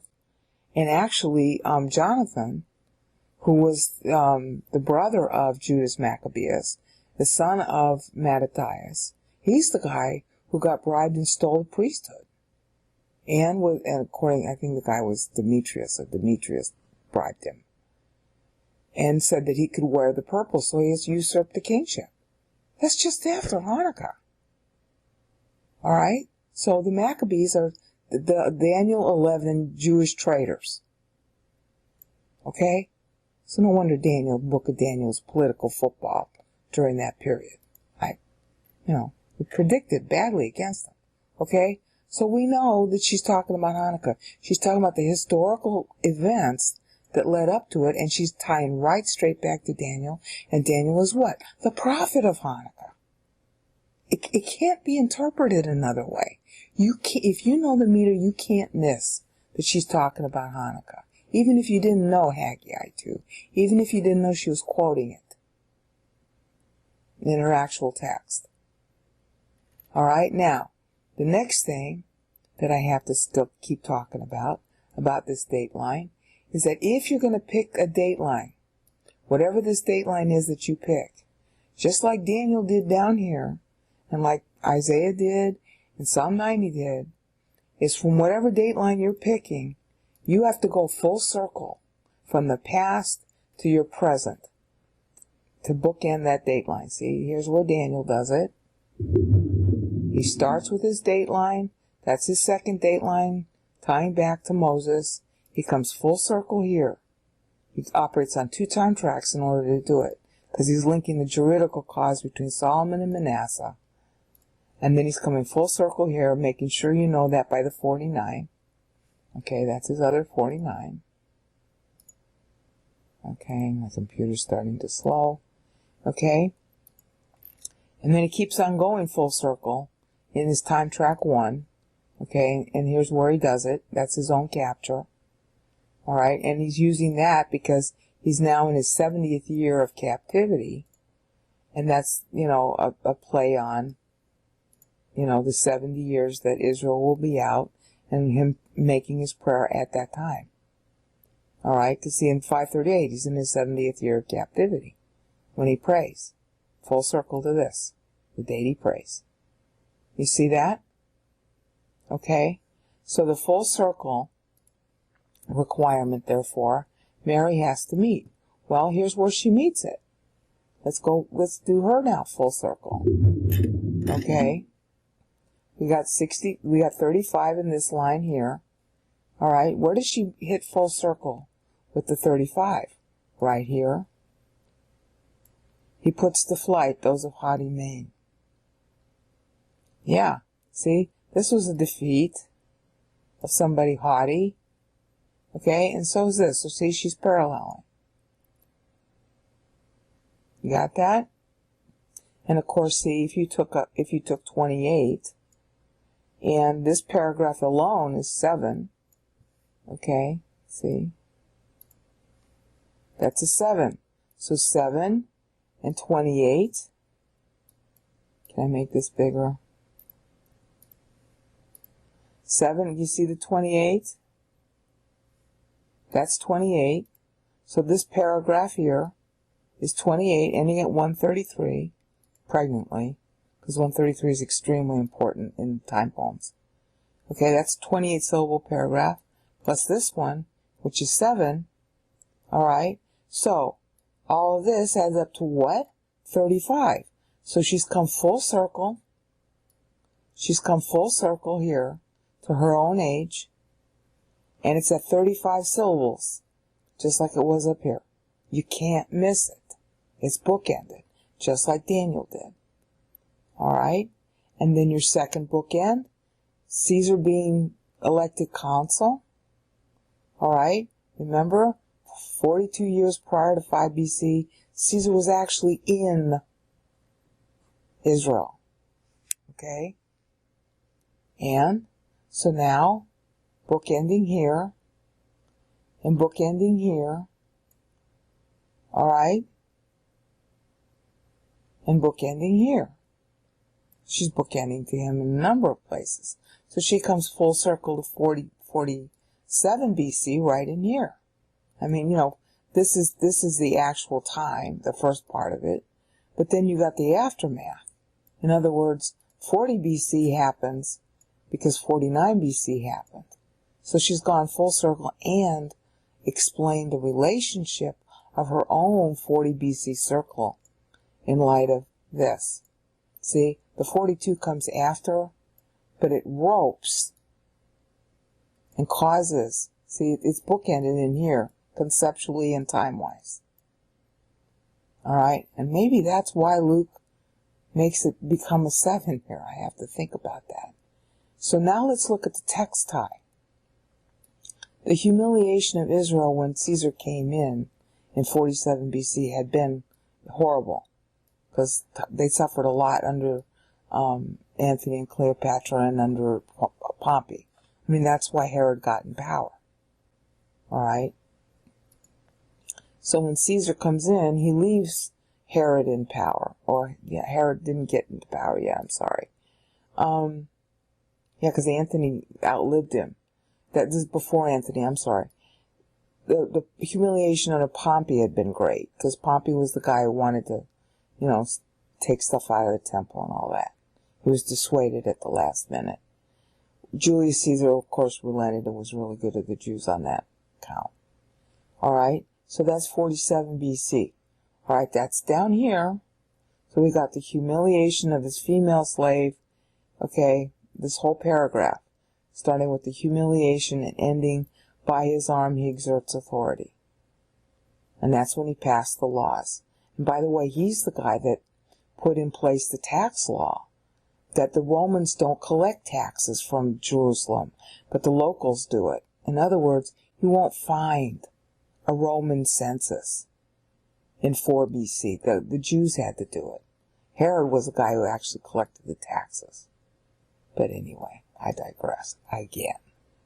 Alright, so the humiliation of his female slave, all generations call me blessed. Here's the accomplishment of the almighty things. I mean, just start reading it as if you're reading it from 47 BC, full circle to the time when she comes back to Caesar. Alright? And this could all just be a praise of how God delivered them through Caesar. This is the kind of sophistication these time poems have. Look how much it does for the interpretation and to know the timeline of the Bible that everybody debates because they don't know the meter. Isn't this awesome? Alright, so her own timeline comes full circle. That's the requirement of time poem right here. And it's due to the second date line, which is datelining Caesar. Okay, near term. Alright, there. And then, of course, the far term relationship goes back and explains Hanukkah, which is the battle between the Seleucids and the Ptolemies that Daniel 11 had already explained. See, Daniel 11 is explaining how Daniel 7 and 8 get done. Specifically Daniel 8, 13 and 14. Why is it that there's going to be some Greek guy dominating the region? And how are you going to know in advance when it takes place? Because you got 2,300 days to count. And the Maccabees actually did know that, because they dated the same way Daniel did, to show you what it is. Alright, or whoever wrote 1 Maccabees. It's not the same guy as the one who wrote 2 Maccabees. 2 Maccabees is weird. But 1 Maccabees, it's almost like 2 Maccabees was written to compete with 1 Maccabees. I'm not really sure. I'd have to investigate it more. But Mary's dateline is going backward farther in time to show the cause of Hanukkah, and therefore the cause of a Caesar. See, she's relating cause. Alright? Between one group who wanted to desecrate the temple, namely Antiochus and the Seleucids periodically, and then Pompey, versus Caesar, because Israel is to apostate, so God hires somebody outside Israel to deliver her. Okay?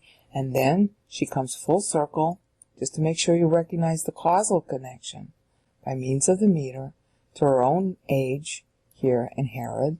That's why Herod's in power. And then to Caesar, starting here. Alright? And then she goes forward in time after that, which I've already covered in the previous videos. Now what I haven't yet covered are two other things. Remember I said in the last section of this video that the 217 is going to have to add, okay, that's not the section you should be looking at yet, it's going to be revised. Okay, the 217 is going to have to add the same two numbers. What happens if you add 42 to 217? And what happens if you add 35 to 217? And what happens if you do that and multiply them by sevens? And that, my dear, is going to be in the document. It's too complicated to explain. And then the next thing that she does, which is also a requirement of time poems, is that 35 times 7 has to be referencing a period forward in the future. See, it's a triangulation. It's like chronology GPS. You can't not know when she wrote, because she has to provide dates backward and forward. Time 7, remote past, and, based on the number, 35. See, this is recent past. 35 in the past, 42 in the past. Okay, well then this ends in the future, so now she's got to add the 217. It's got to reference a date in the future all by itself, and then she's got to add 35 to it to show another date in the future, and then she's got to add 42 to the same 217 to reference another date in the future. And then she's got to do the 217 plus the 35 times 7, and the 217 plus the 42 times 7, which also dates from the future backwards. And all of that is designed to give you a good, precise, doctrinal understanding of the text. So you know exactly what she means by what she says. And that, my dear, is so complicated that I would beg you to read about it in the footnotes. See where the 35 is? You got an A footnote, which the text you're seeing on screen now is not the way it's going to be. And in 217, you got another footnote. And I'm going to have updated text in there explaining what is it with all these numbers. And what's the point of all this? So you know what she means by what she says. Because, honey, if you just look at this text, oh, my soul magnifies the Lord, you think that's all it means.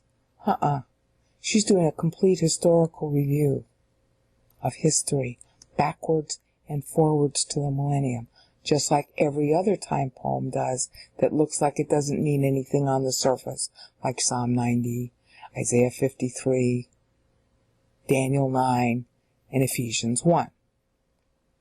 They mean a whole lot more than what we're giving them credit for.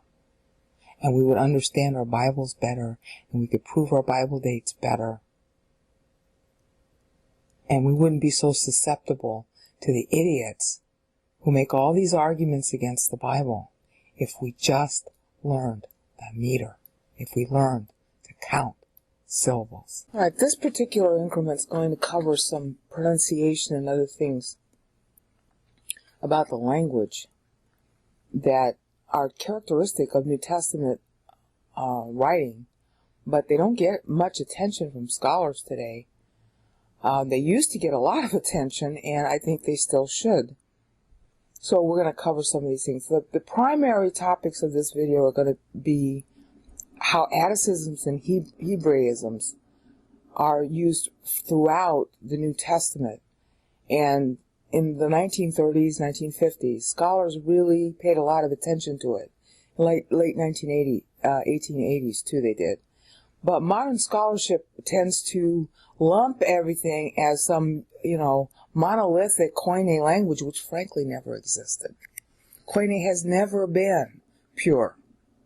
Okay? It's always been loaded with Greek Atticisms, because that comes from drama, which was very popular in those days.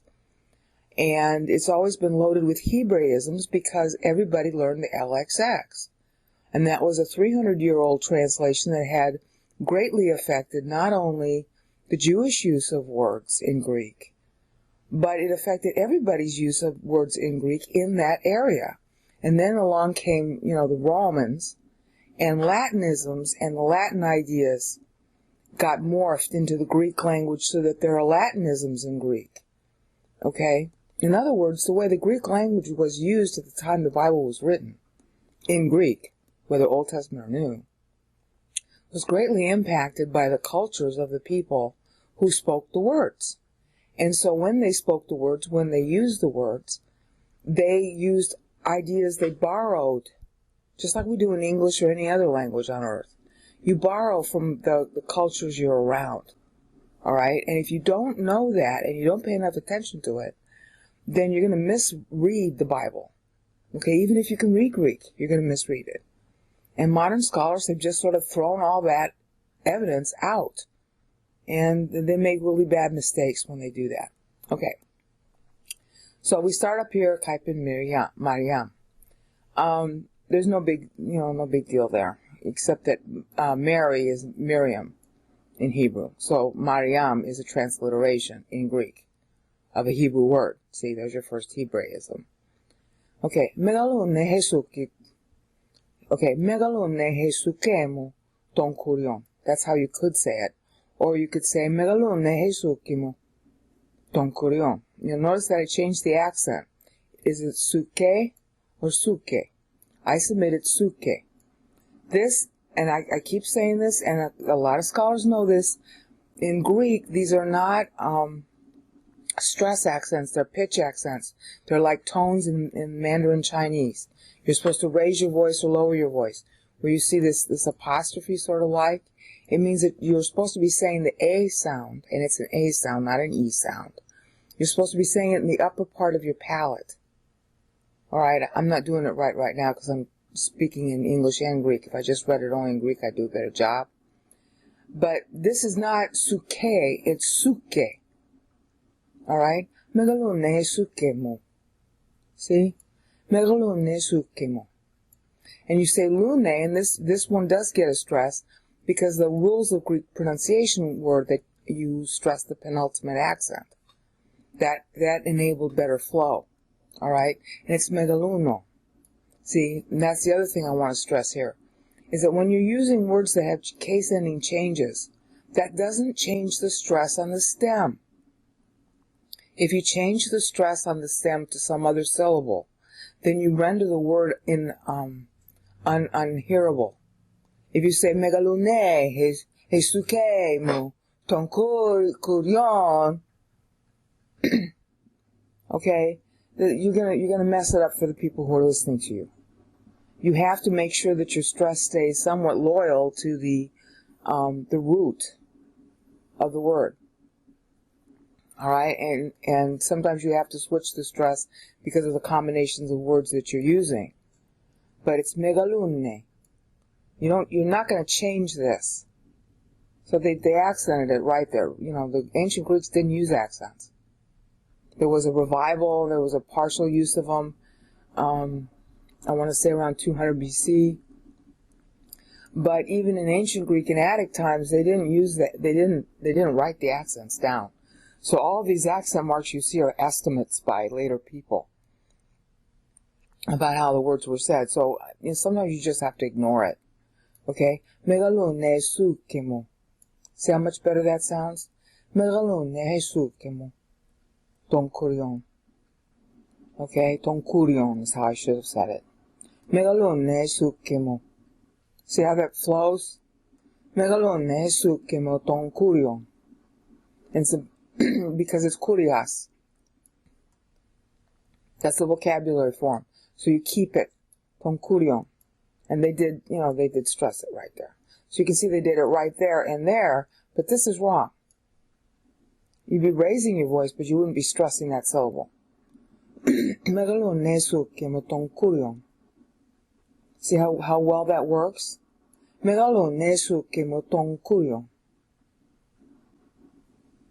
mean, even with my American, Americanized Greek, that has flow. It sounds euphonious. All right? And you'll notice that I'm using the old pronunciation, which is not Erasmus. It's classical Greek. All right? It's neither Erasmus nor the modern garbage that they're peddling now, where they turn all the vowels into I sounds. That's a bunch of baloney. The modern Greeks are lazy speakers compared to the ancients. And our modern English is lazy too.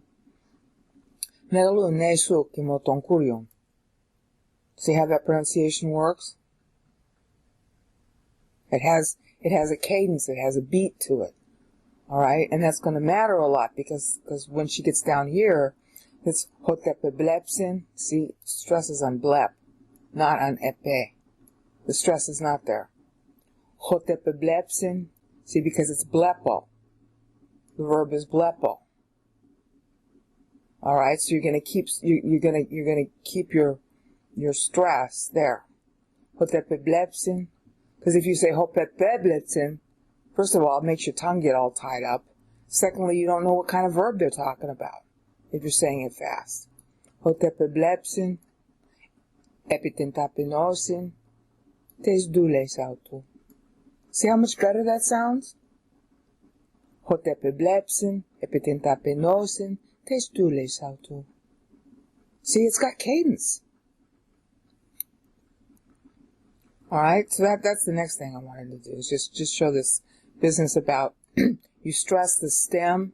If you're going to stress, you stress the stem so that the integrity of the verb is maintained. And then and I can't do this right.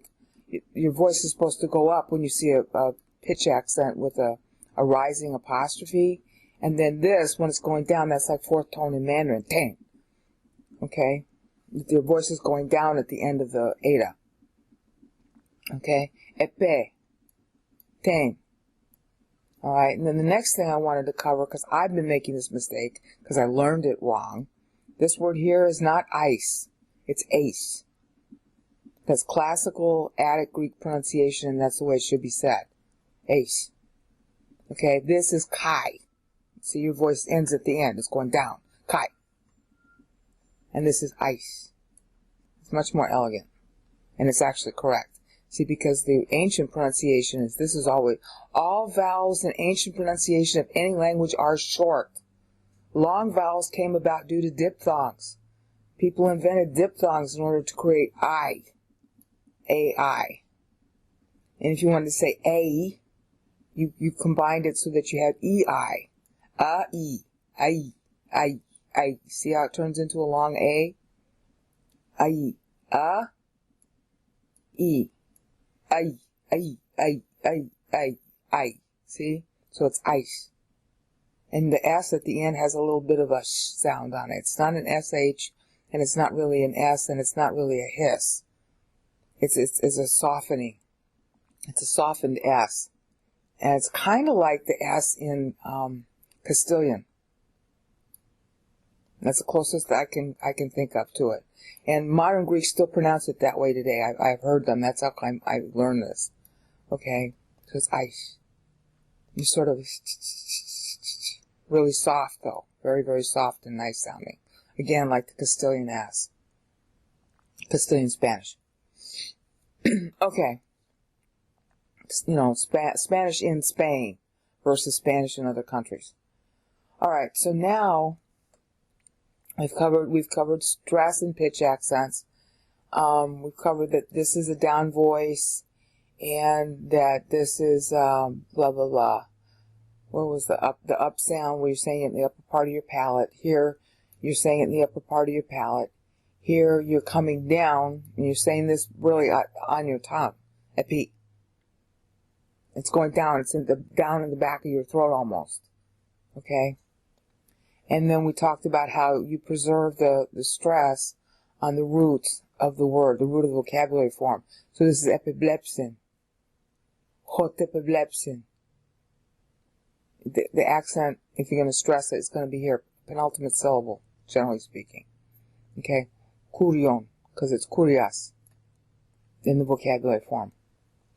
Kagaliasen, and this is a ya sound. That later changes. It doesn't stay, the IA becomes a ya, but it changes over time. It's not constantly this way. I haven't figured out the rules for that yet. Because you can see, like when Paul uses it, sometimes he says iya. And I'm not sure why. Sometimes it's iya, sometimes it's ya. Okay? And again, long vowels are formed as diphthongs, because the original vowel sounds in all languages known to man from the beginning of time, the original version, the earliest version of that language was short vowels. A, I, ai. So it's kite, not K. The A sound is here. A, I, A, A, A, A, A, A. It's really A. Just try to say E fast, and you'll get the right sound. I have to practice this myself, okay? I just know what the rules are. Knowing them and, living up to them are two different things. All right. So I've covered those pronunciation issues. Now I want to get to the way she's using words. Okay, this is Luke, so that these syllables out here are all due to Luke's addition. And he's making a little commentary on her poem by means of doing that, because he knows the reader is going to have to tally up the syllables based on his addition. See, because this functions as a title. Then Mary said, they would locate it by those words. Because they memorize scripture orally, so they locate the first couple of words of any passage of scripture. You memorize those specially, so then you would remember the rest of them. That's how I memorized Isaiah 53 also. It's really easy to remember if you just memorize the first couple of syllables, where it starts. So he's giving you a start point when he says this. And so therefore your syllable counts all go up by 4. And he's making little plays on the meter and history when he does this, but that's another story. All right. Megalun nesu kimo tonkurion. Tonkurion. I keep saying that wrong. All right. This is a Bible passage she's quoting. Many Bible passages, especially in Psalms. All right. This is straightforward, typical average Greek stuff, except it's a Hebraism, because she's quoting scripture. And again, like I said before, megalune means to magnify by means of multiplying. It's used for produce. Okay, the idea of being glorified by having much. Okay, so you're glorifying the Lord by producing. And she's making fun of the fact that she's pregnant, so the Lord is going to be multiplied, because once he, finishes the cross, his thinking is going to be multiplied in us. Okay, and Paul picks up on that in Philippians 1:20. Paul picks up on Mary. This biggest surprise to me, okay, is how Paul keeps picking up on Mary. I would have never dreamed it. This is what I get for listening to the scholars. They all say that Paul was a misogynist, la la la la la. Baloney. This guy was hung up on pregnancy. He's the only virgin apostle, and that's all he ever talks about is pregnancy in his letters. Well, he's getting it from Mary, because that's what she's talking about right here. So he's using her keyword in Philippians 1:20. Okay? It's really hysterical. I remember when my pastor covered that verse, how he spent his time explaining that this is a pregnancy word. And it is. Okay, so that's what she's doing there. So again, it's straightforward Greek, but it's a Hebraism, because this here she's quoting from the Old Testament, especially the Psalms. Okay? And kagalias entonumamu. Kagalias entonumamu. Okay, see, it's numa, not numa. Kagalias entonumamu. Okay? The ah is supposed to be said high in the throat. I have to figure out how to do that. It's been years since I've studied Mandarin, so I lost my tone. Okay? But you're supposed to use the high tone. Now, this is the Mandarin ni hao ma. Excuse me for speaking it badly. Okay, the ni means you in Mandarin Chinese. That's an upper tone, but when you say ni by itself, it's ni, and that's third tone in Mandarin, which Greek doesn't have. So it's like second tone in Mandarin. If you speak Mandarin, just remember that's how you're supposed to say that A there. All right? And then this is like fourth tone in Mandarin. Kai. Ma, ma, ma, ma. Okay, sorry about my bad. I haven't spoken Mandarin in over 30 years. So, there you go. All right? This, too, is a Hebraism. Hello, my soul rejoices. That's all over the Old Testament, especially in Psalms. She's talking like David. Because she's a daughter of David. Got that? So it's Hebraism. Alright, so you have to go look up all the verses that say rejoice. You have to go look up all the words that say exalt. Okay, and there are like 16 different Hebrew words for exalt. You know, there's Nisa, there's Gadol, there's, Yarum, that's in Isaiah 52:13. Hina, Yaskil Adi Yarum, okay? That's Isaiah 52:13 in my bad Hebrew, right? See, I can say what the rules are, but that doesn't mean I can obey them. Woo! Okay, this is straightforward Koine Greek here. Epi toi teoi. And you're supposed to go you put your tongue in the back of your teeth and you aspirate. But you don't do it rudely. It's epi toi teoi. See? Epi toi teoi toi soterimu. That's how she's saying it. That's her cadence. Epi toi teoi. And then you pause. Toi soterimu. Because if you say epi toi teoi toi, you're gonna lose your you're going to with your tongue. Epitoi, teoi, pause. Toi soterimu. Epitoi, teoi, toi soterimu. See how well that works? And this epi is I gotta cover this. This is now, we've covered Hebraisms.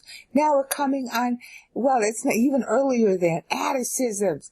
This is Ionic dative. You ever heard of that? Probably not, but the scholars have. This is what Paul uses in Ephesians 2:10. My life was never the same the day that I heard my pastor exegete that fact in Ephesians 2:10. I wrote a whole webpage on this about the epic Ionic dative in Ephesians 2:10. If you want the webpage, just ask me and I'll tell you. See, that's why I translated it, found it. The Ionic dative means dative of purpose. You found something on something else, like a city, on the ground, in order to do something, in order to make something out of what you founded. Now, do you get this?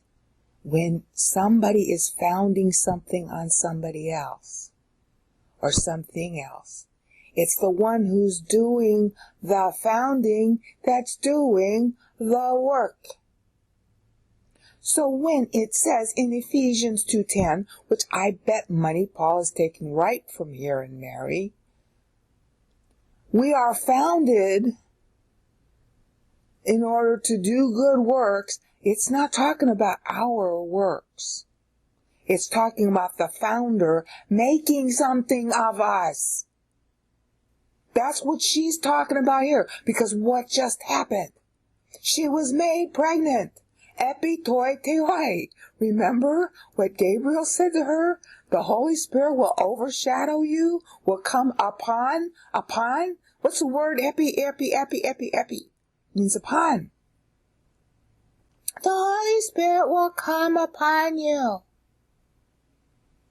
He's going to found in her the body parts of her own Savior. See, Mary is not sinless. She needs a Savior. Toi soterimu. Toi soterimu. Toi soterimu. See, I'm a sinner. I need a Savior. So much for the Immaculate Mary idea. Epi toi teoi. See how clever that is? That's why I'm betting money that she's using ionic dative here. God is founding upon her. See, upon God, her soul is founded. Well, that's true. God created us. God founded us in Christ. And Paul is picking right up from this to do Ephesians 2:10. And every scholar knows, it's even in Thayer's dictionary, that in Ephesians 2:10, it's an ionic dative, which my own pastor exegeted and taught us. So hello, did they not notice it here? So you need the word founded. And who's doing the founding? God founded us on Christ. That's what Ephesians 2:10 says. That's what Mary's saying here. Her soul rejoices founded on God. Dative case, see, dative with epi. Ionic dative. With God doing the work. That's what Ephesians 2:10 says. It's not that we do works, which is how the translators translated it, because they want to get credit, because they're thinking like 5-year-olds, even though they know it's an ionic dative in Ephesians 2:10. Yeah, but when you have an ionic dative, it means the person doing the founding is doing the work. The person doing the founding is building the city. The person doing the founding is funding the city. The person doing the founding is doing everything. And the recipient receives the benefit. Okay, what just happened here? This woman just got pregnant. Did she do it to herself? No. It was done to her. Epi toi toi.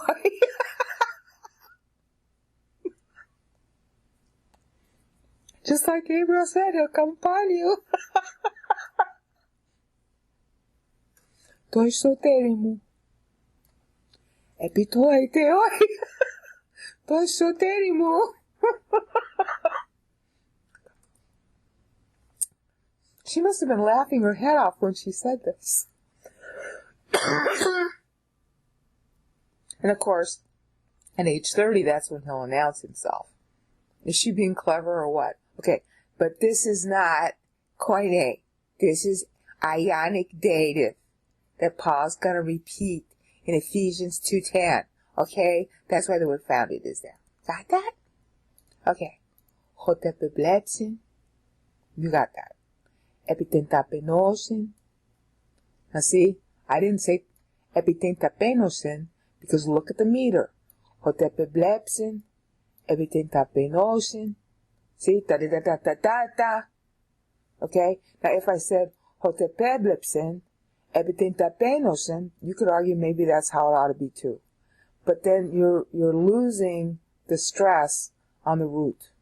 So that's why I'm not going with it. But I can understand an argument going in the other direction. Hotepeblepsin. It's kind of hard to say. Epitentapenosin. It depends on how much they like a syncopated beat in Greek. I'm not sure. I haven't studied it enough. But I bet it was hotepeblepsin, epitentapenosin. Okay? Because if you said hotepeblepsin, epitentapenosin, well, you could do that too, I suppose. Hotepeblepsin, epitentapenosin. Hotepeblepsin, epitentapenosin. Hotepeblepsin, epitentapenosin. Now, it just doesn't work to stress this. I'm sorry. But hotepeblepsin, epitentapenosin, you could do that. Hotepeblepsin, epitentapenosin. Either way. So I'm arguing with myself and I'll move on. But this is epi and this is epi. You get that, right?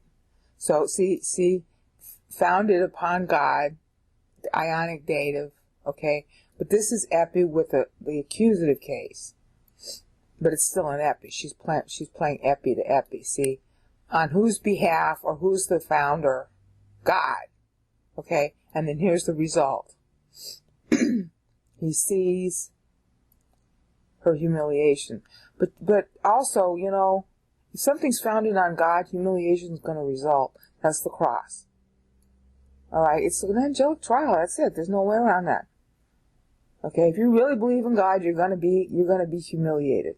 Knowing this information alone is humiliating. I remember my pastor said that once. You know, people asked him or something, you know, well, oh, you're a pastor. It's a big glory to you. And he said, no, it's humiliating.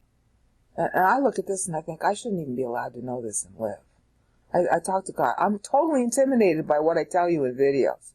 I'm like, why do I get to know this? I shouldn't be allowed to know this.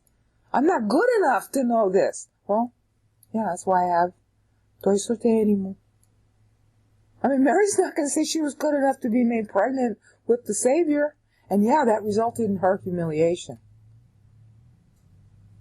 Hotepeblepsin, everything tapenosin, hotepeblepsin, everything tapenosin. You know, she's humiliated by this. This wrecked her life. Okay, but she was happy because she got to know him and she felt she shouldn't. Desdule saltu. This female slave. Now, that was the next thing I want to bring up. Epi, toi, theory. We covered that that's ionic dative. That Paul plays on in Philippians 1:20. I mean, well, not Philippians 1:20. He plays on this in Philippians 1:20. He plays on this in Ephesians 2:10. I'm just really shocked how much he plays on Mary, okay? All right. And this is class, you know, plain old ordinary koine, you know, with the accusative. Right? This is literally one thing standing on top of another. Okay? This has to do with epitoi theoi, has to do with purpose. And then the action. So here's the action. Humiliation. I mean, it is humiliating to build a building. It is humiliating to have a pregnancy. But you're glad of it. Desdule sautu. Okay, now this. Alright. Desdule sautu. Your typical scholar is going to say to you, well, that's just the genitive case, modifying humiliation, saying whose humiliation it was. Yeah. But in classical Greek, you omitted prepositions. Okay, and the reason you kept them out was because the same genitive could have a variety of meanings and you wanted them all to be referenced. So you didn't use a preposition to restrict the meaning. That's what she's doing here. See, because that you could say by means of. By means of. See, it's genitive case, but. Preposition in takes the genitive case. By means of. Inside. Inside. Why? Because she's pregnant. Inside his female slave. The humiliation inside. Yeah, and it's humiliation in two senses. It's humiliating to be pregnant because your body changes and you feel ugly all the time. But the bigger humiliation is what he's going to experience once he's born. He regarded the humiliation, and yeah, this is tejdules. Okay, but the Lord has agreed, if Isaiah 53:10, to be the asham offering. That's the word used there in Isaiah 53:10, asham. Okay, it's red heifer. It's a female word. So she's playing on what's inside her. She's a female, yeah. But that female heifer, red heifer, offering, asham. See, this Hebraism. Isaiah 53:10. Using classical Greek case endings rather than preposition. See, if you think of it solely as coining, all you're going to see is that this clause modifies this clause. Yeah, it does. But if you think with a wider brain, considering how the New Testament uses words, then you say, oh, wait a minute, this is double entendre here. Oh, double entendre, see, in classical Greek you didn't use prepositions. And you just used case endings so that everybody could match up all kinds of different prepositions that took those case endings and get a lot more meaning out of your words. Yeah. the red heifer offering. See, the heifer is full of the body parts developing for the red heifer offering by means of his slave. Inside, Greek preposition N takes the genitive. See the wordplay she's using? And what is that? That's classical Greek, and that's a Hebraism playing on Isaiah 53:10. See, when you look at the Greek, you understand how the words are constructed.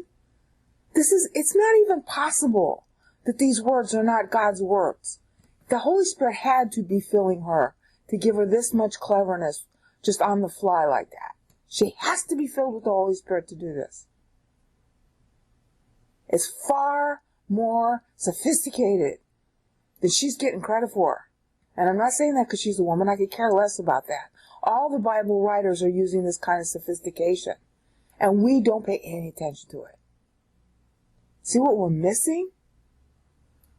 We've gone from ionic dative, okay, to the result of the ionic dative, but it's a Koine construction, epithen tapenosin, or tapenosin, which I think is better. Tapenas, no, I'm wrong. It's tapenosin. Alright? Tej dules autu. Tej dules autu. Tej dules autu. Tej dules. See. Genitives. A sham offering. Female red heifer offering for the whole nation of Israel. Im tasim hasham nafsho. Isaiah 53:10 in my bad Hebrew. Genitive. Preposition N. And there are other prepositions like dia, through, N and dia both can have the connotation of conduit or means. Yeah, the humiliation on the cross is our means of salvation. You get the wordplay? Okay. Am I sounding like a harpy? Okay. Edugar apotunun.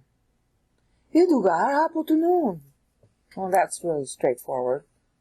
Okay, edu is taken from place, classical Greek. Oh, phone call. I have to deal with it. Okay, phone call over. Now, let's see, where were we? Yeah, there's where we were. We're recording. Okay, we were at Edugar apotunun. Okay, well, edu is classical Greek. See, it carried over into Koine. Because it was said a lot of times in the poems, in all Greek literature, sacred literature, and otherwise. Okay? That's a dramatic phrase. Well, a dramatic term. Look! Alert! That's how my pastor likes to translate it, because he was a big military guy. Look here! Look! Great English translation of that. I had to say look at this to get the meter to match. To get the syllable count. From now on, apotunun. Apo means out from the source of. Okay? Takes genitive. It's pretty straightforward, Koine. Almost any kind of Greek, really. Okay. Makariosin me passigeni. See the cadence? Alright, that's why I know I got the elisions right. Because after I do the elisions, I check it for cadence. That's how you would have said it. Alright? Now see, there's a scene here, so if you want to say makariosin, but that's not right, because it's makarios. So, okay, makariosin. Or makariosin. Makariosin pasigeni, but I think it's makariosin me. That way she's paying some kind of attention to the penultimate, because this is enclitic. Okay? Makariosin me pasigeni. You're not going to say, hey. Pasai should be I. Sorry. I said it wrong. Makariosin me pasigeni. G, G. It's a G, GH sound. G, G. It's not a hard G. Okay.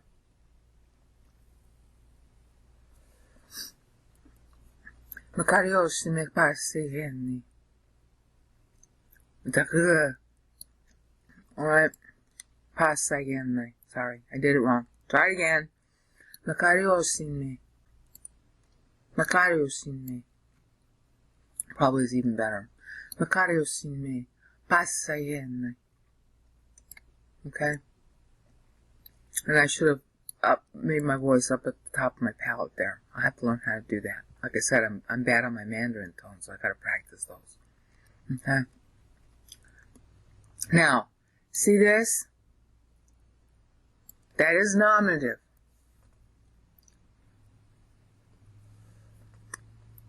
But it's got a sound that plays circular. And of course the word generation is Hebrew dor. And she's thinking of that. And this too is a quotation from the Old Testament, many Old Testament verses, especially in the Psalms. Okay, from generation to generation, me'olam ad olam. And 63 syllables, hello, is the first place that Psalm 90 verses 1 through 3 are divisible by 7, and that is what Psalm 91 through 3 covers. See, she's invoking the verse when she just uses the word generations. And of course, he's blessing God in those verses. See, it's almost impossible, see, especially since she's using the meter, it's impossible not to know what verse she's got in mind when she says this. So she's not bragging about herself. It has a very different meaning. She's fitting herself in the historical context. And this means, Makarios means happiness. Makarios in me passa igen. Makarios in me. I'm going to have to rehearse that. Makarios in me passa igen. All generations, theme of Psalm 90 verses 1 through 3. All generations are pregnant in God. She's fitting herself into the historical context. That's why she's using 63. 63 also means world short. But that's how Moses datelined 63 sevens from the slavery in Egypt. I go through that math in the 11 GGS videos and in the Psalm 90 videos. Okay? So, this is a Hebraism. See why? Okay? Hotepoisin mo e megala hodunatos. Hotepoisin mo e megala hodunatos. Okay, now here, and you can't see it in English. Yes, this means great things. Greek Koine didn't have a superlative. Peter invents one called megistas. Megistas. In, I forget if it's 1st or 2nd Peter. I think it's 1st Peter. Great and precious promises in English. He invents the word megistas, but there really was no word like that in Koine Greek. And as far as I know, it wasn't really Attic either. I have to look it up. But she's placing Megala next to Hodunatos, the Almighty. See? Great things, the Almighty. I mean, this is proper word order in Greek. You're supposed to put if you don't have to follow this word order, but the normal word order is to put the object after the verb. Okay? And a lot of times they don't do that to stress the object. But she wants to stress that God is great, so she's sticking that here, especially since there's no superlative. Okay, and because she has to say great thing, Yunagala, the there. See? Plural. Neuter. Alright? But she's sticking it right next to the Almighty, on purpose. That's another Hebraism. It might not be only a Hebraism, because I would think that the Greeks, even with their polytheism, would have done something like this. Alright? Okay. Kacharion tonu mamu. Kacharion tonu mamu. Tonu mamu. Kai hagion to numatu. Okay? This kai, there are lots of different names for it that the scholars assign, and the names kind of confuse me sometimes. They call it emphatic, or they call it ascensive, or they call it this or that, or epexegetical. Okay? This is emphatic. That's why I translated it definitely. This is the translation for kai there. Definitely, definitely, definitely. Okay, I needed the extra syllables to make it 8. There is no holy is his name. It's holy, comma, his name. When you do this, that's another Greek drama thing. She's dropping verbs. This is an Atticism. They did it in Koine also. Kai hagion to numatu. Hagion, hagias. I'm going to keep the stress right here, so that everybody knows what word you're saying. Kai. Even. That's how a lot of people would translate that. But definitely in English is better. Or in fact. But in fact sounds too cold in English. Definitely isn't much better. If you've got a better translation than definitely that's got as many syllables, let me know. Okay? Alright. Kai to eleu satu. Okay? This too is emphatic. Here I used even to say that. She's equating holiness and mercy. Only it's not mercy. Eleos means loving kindness. It's the translation of Hebrew chesed. So the Hebraism. Okay? So this kai and this kai are in parallel.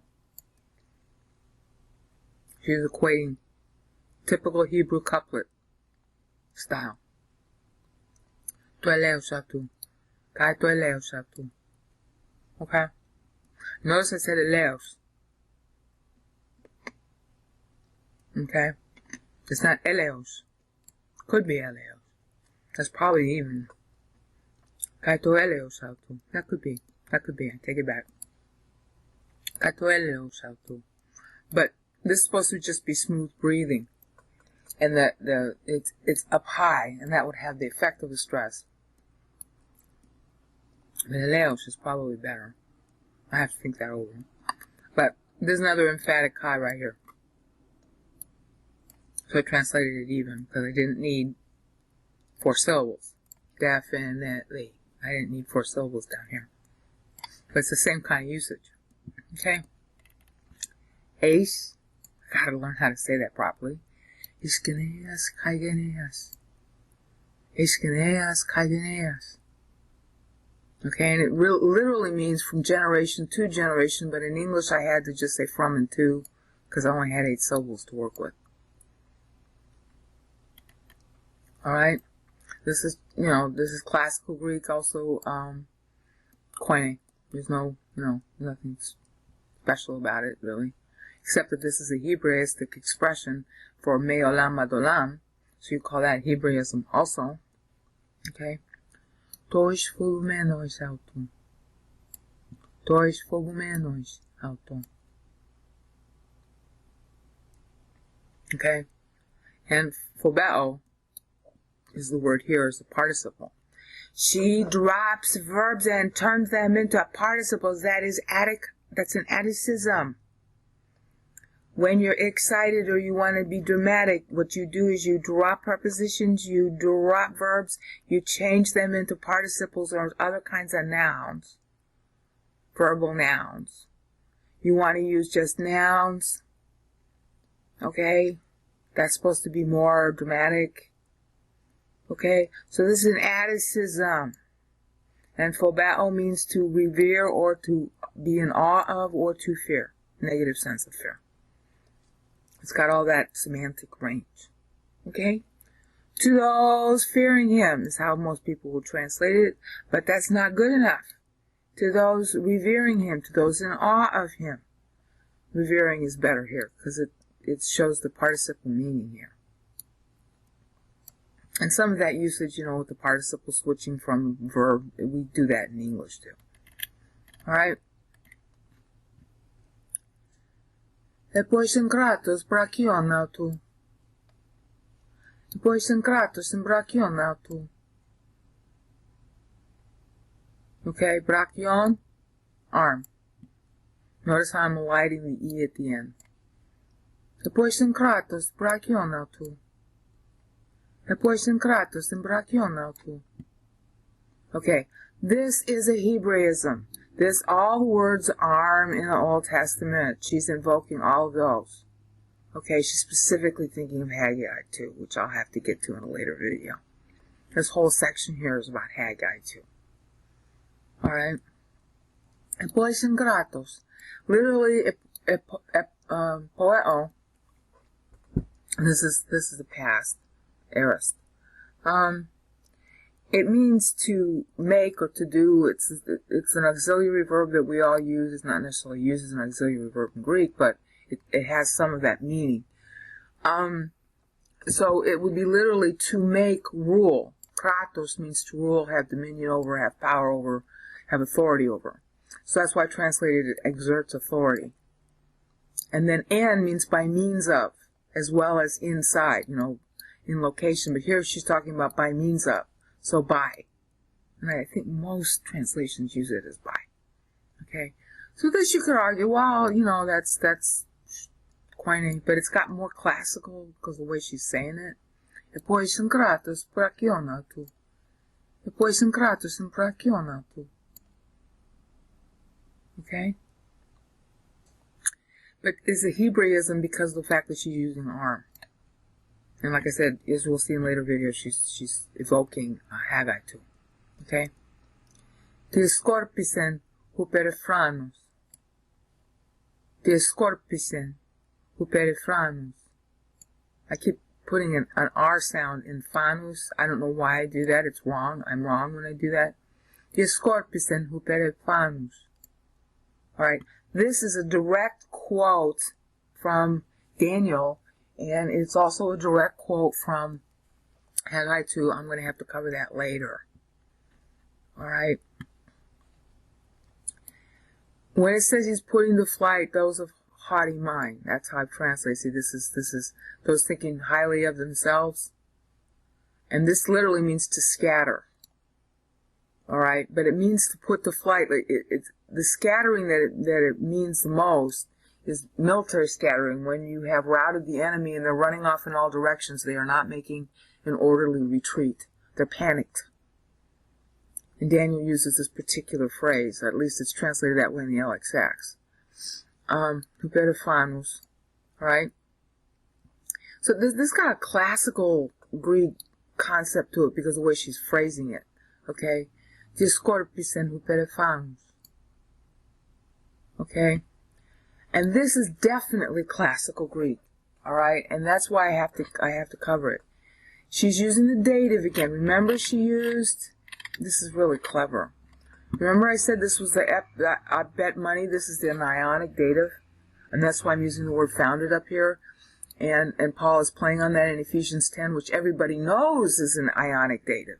In Ephesians 10, the scholars know that Paul is using ionic dative because Paul is basing his whole book of Ephesians on the play Ion by Euripides, which is about the ion means the venom, snake venom. It's a euphemism for semen.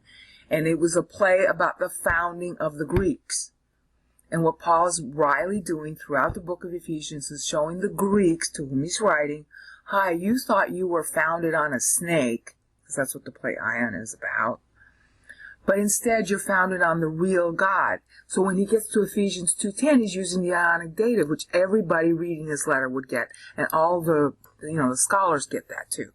All right, well, Mary's using it here. You got that. All right, so down here, we have a little parallel. Tianoia, cardia, shauton. See, they're founding themselves. I couldn't put the word founded in here. I had said by means of. She drops prepositions because it's dramatic. And she's using only the dative. Okay? And then the dative is right here. And then cardia shauton. Alright? Genitive. Yeah. They were, huperefanos. They were thinking too highly of themselves. Paul will pick up on this in Romans 12, 12, 1 through 3. By means of, they were promoting themselves by means of what? Their own thinking in their hearts. They were founding their high opinion of themselves by means of their own thinking in their hearts. See, they were founding, ionic dative again, with no epi, because there's no foundation. Got that? Isn't this cute? There's no foundation for them to think so highly of themselves, but they're using an epi. They're leaving out the epi because there's no foundation, by means of their own thinking rather than by means of the rock. In their own hearts, they're thinking highly of themselves. Yeah, and he puts them to flight. So she switched straight back to the ionic dative usage, but left out, no more, no epi. There's nothing that they're founded on, see? There's no epi toi theoi for the dianoiai. It's empty. So that's why you want to translate this not in their hearts, but by means of. And that is how God puts everybody to flight. You either got God's ideas in your head or you got your ideas in your head. And if they're your ideas, honey, then you're building on sand, and by means of your own thinking, you're going to have a downfall. That's what she's talking about here. And how many verses in the Old Testament do you think she's referencing? A bazillion of them. Because what is that? This is a major theme of the Old Testament. And specifically Daniel and Haggai 2. Okay, because this is a direct quote from Haggai 2 right here. Haggai 2:22 in particular. Alright, see, God tells Zerubbabel, Mary's ancestor, and Joshua, Elizabeth's ancestor, that he's going to shake the heavens and the earth and overturn the powers and the principalities and the thrones. Okay, that's what he tells them. And he spends a lot of time repeating himself. He even comes there twice on the same day. Hanukkah.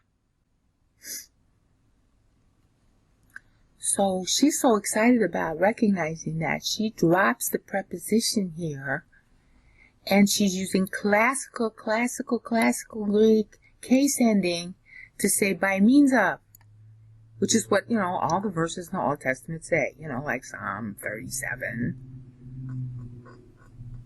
Don't get all upset about the guy who seems to be having a good time now. He will not prosper in the end because by means of his own thinking, he's going to go down. Don't emulate him. That's the sort of theme of Psalm 37. Okay? And then this is another Hebraism because she's quoting the LXX and she's changing Haggai 2:22. She's changing that word. She's making it milder. He lowers. Okay, well, you've had your time on stage. Now it's time for you to get down from the throne. And of course, when she's saying this, she's covering the very time period that's about 17 years prior to her son's birth, when all that throne lowering took place. I covered that, alright.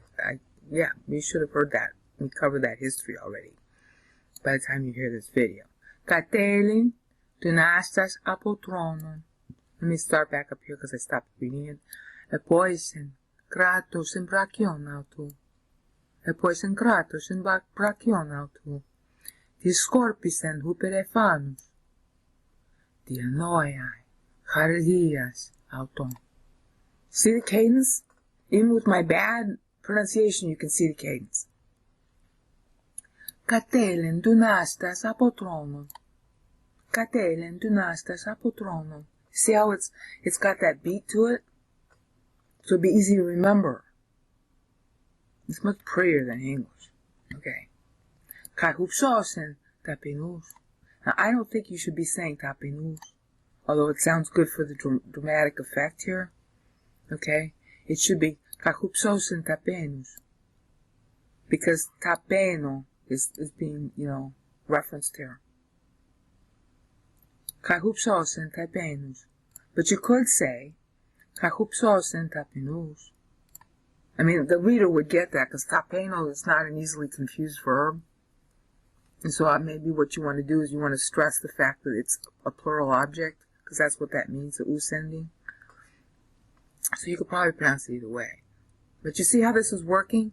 E poi sen kratos en brachion autu, te scorpis en huperfanus, te annoiai, cardias auton, catelen dunastas apotronon, or catelen dunastas apotronon. Depending on if you want to stress apo. It doesn't change the number of syllables, it's just how you want to say it. Kahupsos en tapenus. Kahupsos en tapenus. You know, decide how you want to say it. Both of them could be argued. Okay? And then down here, see, you'll notice here, and here, and here, she's stressing noun forms. All right, that's drama. That's Greek drama. These are Attic flavored. I don't know if you really call them Atticisms, but they're Attic flavored. And of course, here there's a preposition. I mean, a participle. Penontas, those hungry. No, it's not a participle. I'm sorry. Penontas. Eneplesen. Agaton. Penontas. Eneplesen. Agaton. See, agatas. So you're not going to stress the syllable. Penontas.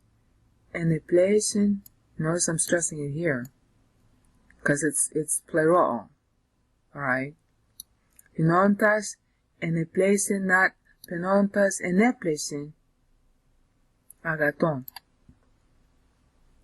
Agaton. Penontas eneplesen agaton. Penontas eneplesen agaton. Penontas eneplesen agaton. You could do it that way, I suppose. Da-da-da, da-da-da-da, da-da-da. Of course, it depends on if you wanted to syncopate it. Okay? Then, kai plutuntas exapistelen genus. Now here, genus has the effect of emphasizing the emptiness. So I think she might have used it that way to stress it, but maybe not. Okay, and it's exapistelen. It's not exapistelen. You're going to miss out what this verb is. It's apostello. So it's exapistelen. Kai plonuntas exapistelen genus. Kai plutontas, kai plutuntas exapistelen genus. Probably. That has the best cadence. Unless she wants to syncopate it. Apistelen. Okay. And that's just straightforward. There's nothing particular about that except that she's quoting scripture here. Lots of scripture. Actually, she's been quoting scripture ever since the beginning here. Most of this is all centered on the themes of Haggai 2. These are all, everything that you're seeing here is covered in Haggai 2. All that. The themes of Haggai 2 are about hunger. You were hungry before, and from this day on, you're going to be filled. So she's literally saying that Haggai 2 is going to be fulfilled there. She's invoking it. That's why you can't. This is Hanukkah, especially since the year her son is born is the 160th anniversary of Hanukkah. See, she keyed it to this. Duh. Okay. Kai plotuntas exapistelen genus. That's part of what God talks about there. That you were empty and now I'm going to fill you. Yes, you fill, pregnancy, you get the plan. Okay? And then, how do people miss this? I could just kill myself. Ante l'abeto Israel padus autu. Ante l'abeto Israel pados autu. Ante l'abeto Israel pados autu. Okay? That's lambano. Ante lambano is the word there. Okay, so you could say Antelabetu Israel Baidosautu. Probably. Antelabet Israel Baidosautu. You can play with that. Okay. See this? That's what it really means. Antelambano, which I covered before. It does mean to help, but it's a particular kind of help where you exchange one thing for something else. Specifically, ransom. Alright? You're helping because you're ransoming something somebody else needs. And ransom is a major theme in the Old Testament, okay? Well, what does it say in Haggai 2? That Zerubbabel is going to be the signet ring. Now, the last time we saw a signet ring, God took his signet ring away from who? Jeconiah. And he takes it from Jeconiah and he gives it to Zerubbabel. You know what that means? Is that the loins of Zerubbabel are going to be the progenitor of Messiah. That's what the signet ring meant. You gave your signet ring to the heir. So you're king and you're dying, you take off your ring and you give it to the heir. And the signet ring means it's the thing that you use to push in the hot wax to sign decrees and stuff like that. Alright? So that's Haggai 2. Well, God is exchanging his signet ring from Jeconiah to Zerubbabel. So why is it we don't know the Lord was born on Hanukkah? How come we're so incompetent that for 2,000 years we don't know this? I mean, her whole thing, see, 160th anniversary of Hanukkah, he's going to be born. Yeah, she's filled with the body parts. Yeah, and he's going to be filled with the Holy Spirit from birth, just like John. Yeah. See how clever this is? So he's exchanging his life. See, that's Isaiah 53:10 again. See, we saw that before up here. The play on the classical Greek usage of case endings rather than preposition. That's the Asham offering, Isaiah 53:10. And so she's invoking it again down here because that's exactly what Isaiah 53:10 is about. If you will exchange your soul as a substitute for sin. That's Isaiah 53:10 in my badly pronounced Hebrew. Antelavet Israel Baidosautu. He returns to exchange for Israel, his child. Alright? That, you could just say, well, okay, that's, straightforward Greek, nothing particular about it, except that she's invoking scripture, namely Haggai 2, namely the signet ring passage, when God exchanged his signet ring from Jeconiah to Zerubbabel, her ancestor, listed in both of the genealogies of Matthew and Luke, which we haven't covered the Luke genealogy yet. Hello? Could we not know? How can we not know when the Lord was born on Hanukkah? How can we not know that? Because we didn't look. So much for our vaunted scholarship.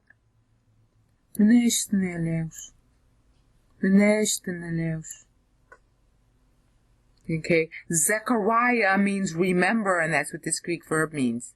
Remember, to recall, to remember. Leos, again, is chesed in Hebrew, so you have to call this and this a Hebraistic use of the Greek. I mean, grammatically, it's, pretty straightforward. Alright? But you can understand why it would have this cadence. See, you got, look. Got Epois and Kratos and Brachio now too. This is where she starts to quote Haggai 2 extensively. Okay? Tis Scorpis and Huperefanus. Tia Noia, Chardias auton. Catelen Dunastas Apotronum. That's a direct quote of Haggai 2:22. Chachupsos and Taipenus. Penontas and Epleisen Agaton. She's still quoting from Haggai 2. Kai Plutontas exapistelen genus. Still quoting from Haggai 2. Antelabatu Israel Paidosautu. That's the signet ring verse in Haggai 2:22. Haggai 2. Neshteneleos. Okay? That's a generic statement of God remembers, and that's what Zacharias means. Yah means God, Zakar means to recall. Da. And she's talking to Elizabeth, the wife of Zacharias. Ha ha. Could this be cuter? Then here, Katos elelesen prastus pateras. That's pretty straightforward. Katos elelesen, or you could say Katos elelesen. I don't think that's proper. Well, it's Lego, so, Lego changes, so you might be able to get away with that. Katos elelesen prastus pateras. And it is pateras. Everybody stresses that syllable. Katos elalisen prastus pateras gemon. Just as he testified face to face with our fathers. Pras means face to face with. It's a shortened version of prosopon, which means face. Right? And then, toi Avram kaito spermati auto. I think this should be said spermati, but if it's accident there, it's sperma, so I'm wrong. Toi Avram kaito spermati auto. Toi Avram kaito spermati auto. Toi Avram kaito spermati auto. To Abraham, even also to his singular seed, and Paul quotes this in Galatians 3. And then here's our next Hebraism, Aish Ton Iona, Adolam in Hebrew. Aish, I'm saying it wrong, Aish Ton Iona. Aish Ton Iona. Okay? So this whole second paragraph. Epoisen kratos in brachion auto. Dia scorpisen huperefanus. Dia noiai. Χαρδίας αυτόν. Κατέλεν δουνάστας από τρόνο. Καχουψώσεν ταπεινούς. Πενώντας εν επλέσεν αγατόν. Καπλουτούντας εξαπεστέλεν γενούς. Αντελάβε το Ισραήλ παντούς αυτού. Μνέστην ελέους. Κάτος ελάλησεν πράς τους πατέρας γεμούν. Toi Abraham, kai toi spermati autu. Es ton Iona. Okay, to close out the section of videos on Mary's Magnificat, I've parsed Zechariah's soliloquy because I say in the synoptics videos that I'm doing on Zacharias, of which the Mary thing is tandem, that his was metered also. And so in the upper window you can see I parsed it. I didn't bother to translate it because it doesn't look like it's metered to a 7 exactly, so much as he's incorporating Mary's stuff by reference, which is pretty important. So, you can play with this if you want. It's got the same color coding as for Mary. These are the phrasings, the number of syllables per phrase. And I didn't, I was just, for convenience, I broke them here. Sometimes they fit syntactically and sometimes they don't. But I was just trying to get the general tenor because in a time poem, a true time poem, will be divisible by 7 at the end, and I don't see that happening here. Okay, I can't eliminate 5 syllables to make this divisible by 7 without playing games that aren't right. I followed the same elision pattern as for Mary since both of them are alive at the same time. And as you can see, the only place that it's divisible by 7 is right here, which is her total, Mary's own total. Okay? It's in black, so I can't highlight it for very long. We'll just highlight the in-between. That line there, which is very pregnant, of course, because this is the line that's talking about him saying John's role. Okay, verse 70, 76. And so he's thus tied John's role to what Mary said by doing that. See, this is another technique that I've been saying in all the videos since Psalm 90, that you can incorporate what somebody said by reference merely by tagging their syllables. So when he said what he said, it was after, 3 months later, from what Mary said, so he memorized what she said. Okay, it was already important what she said by the time he talks 3 months after she gets there. All right, so they must have known that she was talking from the Spirit at that moment, and they must have regarded that as canon at that moment, for him to be quoting it and for Luke to be writing it down.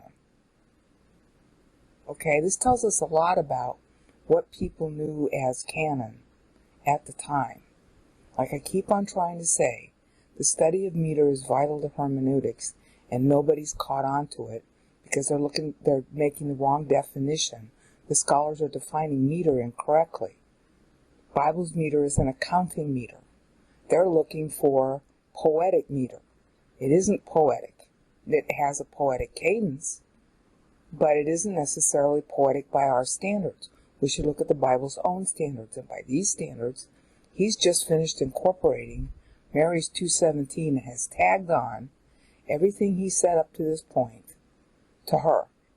And this particular line right here is his prophecy, the prophecy that Gabriel gave him about his own son, who's just now born at the moment he talks, okay, to get his breast, 8 days old. And this is how he tags his son to what Mary said in the Magnificat. I think that's pretty significant. I think somebody ought to study it. All right, now you can argue, well, Brena, how do you know you parsed it right? Okay, fine, here's how I parsed it. Figure out if it's right or wrong. But somewhere in here, he's tagging to her. And he's not just doing it, obviously, by the meter, which is why I'm making this video. I want to show you the keywords. What I didn't mention in the Mary Magnificat videos, because I didn't find it out until after I finished them, I haven't posted them all up yet, but I am done, is that what I didn't say, but it's in the documents, that he and Mary are both keying off Hannah's prayer in 2 Samuel. Okay, and that's the key phrase, now highlighted in black, that Hannah used. And in the document, the Mary Magnificat 2 document, which is in the video description, there is a page just after 11 and 12, pages 11 and 12, and 10, I think, and 13 maybe, where I go through how Zacharias and Mary are keying off each other. And this is one of the key phrases they use. They key off Hannah. And they key off certain other verses in Scripture, and I listed them. There are a lot of them. All right, I went into some detail that I will not cover in the videos because there's no time. Okay, the horn of salvation is something that is a phrase that Hannah used, and they're keying off her themes. She talks about the hunger also, and some of the other themes that Mary covers in the Magnificat. And he's covering to that also. All right. He's also like constructing what he says loosely based on what she says also. Like, here's eulogetas. Okay, when she's saying generations will call me blessed. Eulogetas is a stronger word. She didn't say blessed, she said happy. Kariosine. In her soliloquy. He's using eulogetas, which is stronger, and Paul picks up on that at the beginning of Ephesians, as I'm sure you've seen. Okay, he's also he's constructing, like here, epoisen nutrosin. See that's the sound, the cadence. Epoisen nutrosin. He doesn't have to put it that way. But Mary used the poison, so he's kind of like trying to insert constructions that she uses. And then, of course, toi laoi. Alright, laoi. That's all the people. That's all his people, all of Israel. So, the stupid Calvinists don't understand that God has to be paid for all sin. So they don't understand this is a statement of unlimited atonement here, which is just what Isaiah 53:10 says anyway. All right, substitute for sin, not a substitute for somebody. some sins and not others. It's substitute for sin, period. That's what the Asham offering represented in Isaiah 53:10. But someday maybe the Calvinists will actually read the Bible to understand it, instead of maligning God and claiming that God didn't get paid for all sin. But anyway, he's playing on her by creating this, okay? He makes atonement for the people, okay? How's that translated? What is that? Isaiah, I'm sitting really far away from the computer. Accomplished redemption, okay? Alright, well, lutrosin does mean redemption, but it also is used for atonement, alright? And the Greek term has both concepts in it. But of course, he is accomplishing redemption for everybody, because if everybody wasn't paid for, then nobody could be saved. Alright, so you have 4 keywords in the Old Testament. You have atonement, propitiation, reconciliation, redemption. Okay, Christ has to accomplish redemption for everybody in order for anybody to be able to do the third step, which is reconciliation, which is, yes, I believe. Okay, that's what the Calvinists all miss. But I don't want to spend a whole lot of time on the Calvinists. What I'm trying to do is show how he's keying to Mary's style when he uses this, because she used the word twice, and yeah, okay, it's a common word, but you don't have to structure this way. Okay, he didn't have to structure his Greek that way. Alright, and then there's a gyro right here to raise up, and that's another key word. And again, horn of salvation is taken from Hannah's prayer. Alright, and see, look, in the house of David, his son, he's not talking about his own son who's just been born. He's talking about her son. Alright, and what I'm it's like, why is he using 51 instead of 54? That's a very interesting construction, but I don't know why. So I don't want to say more about that right now. Okay, se kata se la lesen diastomatos ton hagion, alright, by the holy ones, meaning the prophets. Okay, he's mimicking her wording here. Alright, and then what really is kind of exciting for me is apaionas. Okay, this is supposed to be apo, and it's deliberately cut off, which is a recognition of the elision that was practiced in those days. So I feel a lot more comfortable with these elision marks that I made in hers, and now in his, because that's one of the things that concerns me, because Paul doesn't use elision as much, in his meter. And so it's like, wow, did it change that much in only 30 years? And yeah, because they were having a debate at that point about what was considered proper Greek. Do you elide or not? And at the time that they're doing it, both, she's 35, Mary is, and he's probably in his, 50 or over. And so they would have learned the old way.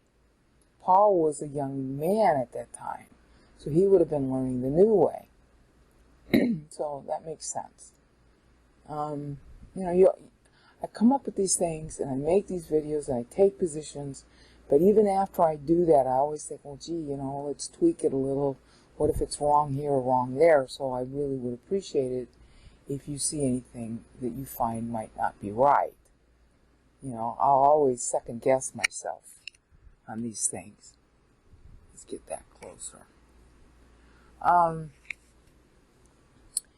then, this is, again, he's playing on her words right there. And then there's the hand word, okay. Against every hand that hates us, it's God's hand. This is a play on words. She was talking about God's hand, his arm.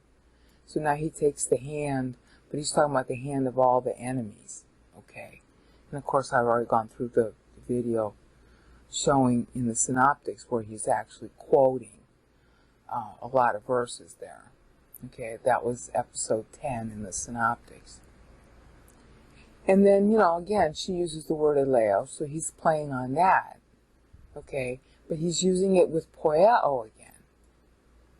Alright, that was the way she was constructing it. Okay, And then the reference to the fathers again. So it's antiphonal. What he's saying is antiphonal to what she was saying. And what she was doing is she was playing on Hannah's themes. Because, Hannah was the one who didn't have any kids. And then she dedicated her kid to the Holy of Holies, Samuel. And he actually slept in the Holy of Holies. That's how dumb they were in those days. Okay, they didn't watch the boy. He just slept in the Holy of Holies, where you're not supposed to go unless you're the high priest, and that only on Yom Kippur. Samuel wasn't from the right tribe to even be a priest to start with. Okay, so this is all very rich, that she would incorporate Hannah's prayer, and he's playing to her doing that right here. Okay, what else can I say about this? I was down here, okay. Okay, this is rich because his name Zacharias means God remembers. Okay, so God remembers his covenant. Okay, his holy covenant. God remembers his holy covenant. That's this phrase here. In verse 72, you can read the English at the bottom. Okay, and it's cute that he's using 13 syllables to say it, because that's taking into account Ephraim and Manasseh. And then by way of other application is if you say, okay, well, they were half tribes and it's really still 12. Okay, but the Gentiles are the 13th tribe. You see how cute that is? And he's focusing a lot on threes, which Mary did also. Okay, the purple numbers are divisible by 3. Okay? Now, okay, and then here's Kairos again, Kairos. Okay? It's just really funny that he would do that. Okay. And then, we got Lutros and Latreos. He's playing a lot on word sounds. Okay. And then, all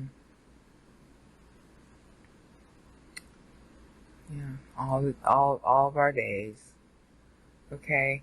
And now this is the pregnant thing where he's talking about his son. And he's keying that, like I said before, 2:17. That's how long her soliloquy was. That's really significant. Okay. And then,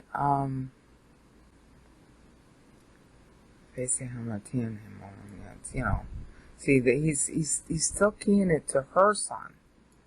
Okay, take away their sins. Alright. And what else? He's playing on Elias. See, she said Elias twice. So he's doing that also. Okay. This is how they play games like this. They do word counts like this. See, that's his second Elias. It's at verse 78. And here was the first one. Again, copying her in construction. But this is really cute that he uses splagna to do that. Because splagna is talking about the innards. Okay, it's a euphemism for emotion. It's a euphemism for mercy or tenderness. Okay, but that's what's in her belly now. What was in his wife's belly just came out. Now he's making allusion to what's still in Mary's belly. God's mercy is in Mary's belly, see? You won't see that in English because you have to know what splagna means physically. It's talking about your intestines. Okay, that's the belly area. Okay, and then he's used episkepsite, which he used up here. And that's got a play on skenos. Even though it's talking about eyes, looking at. Sorry.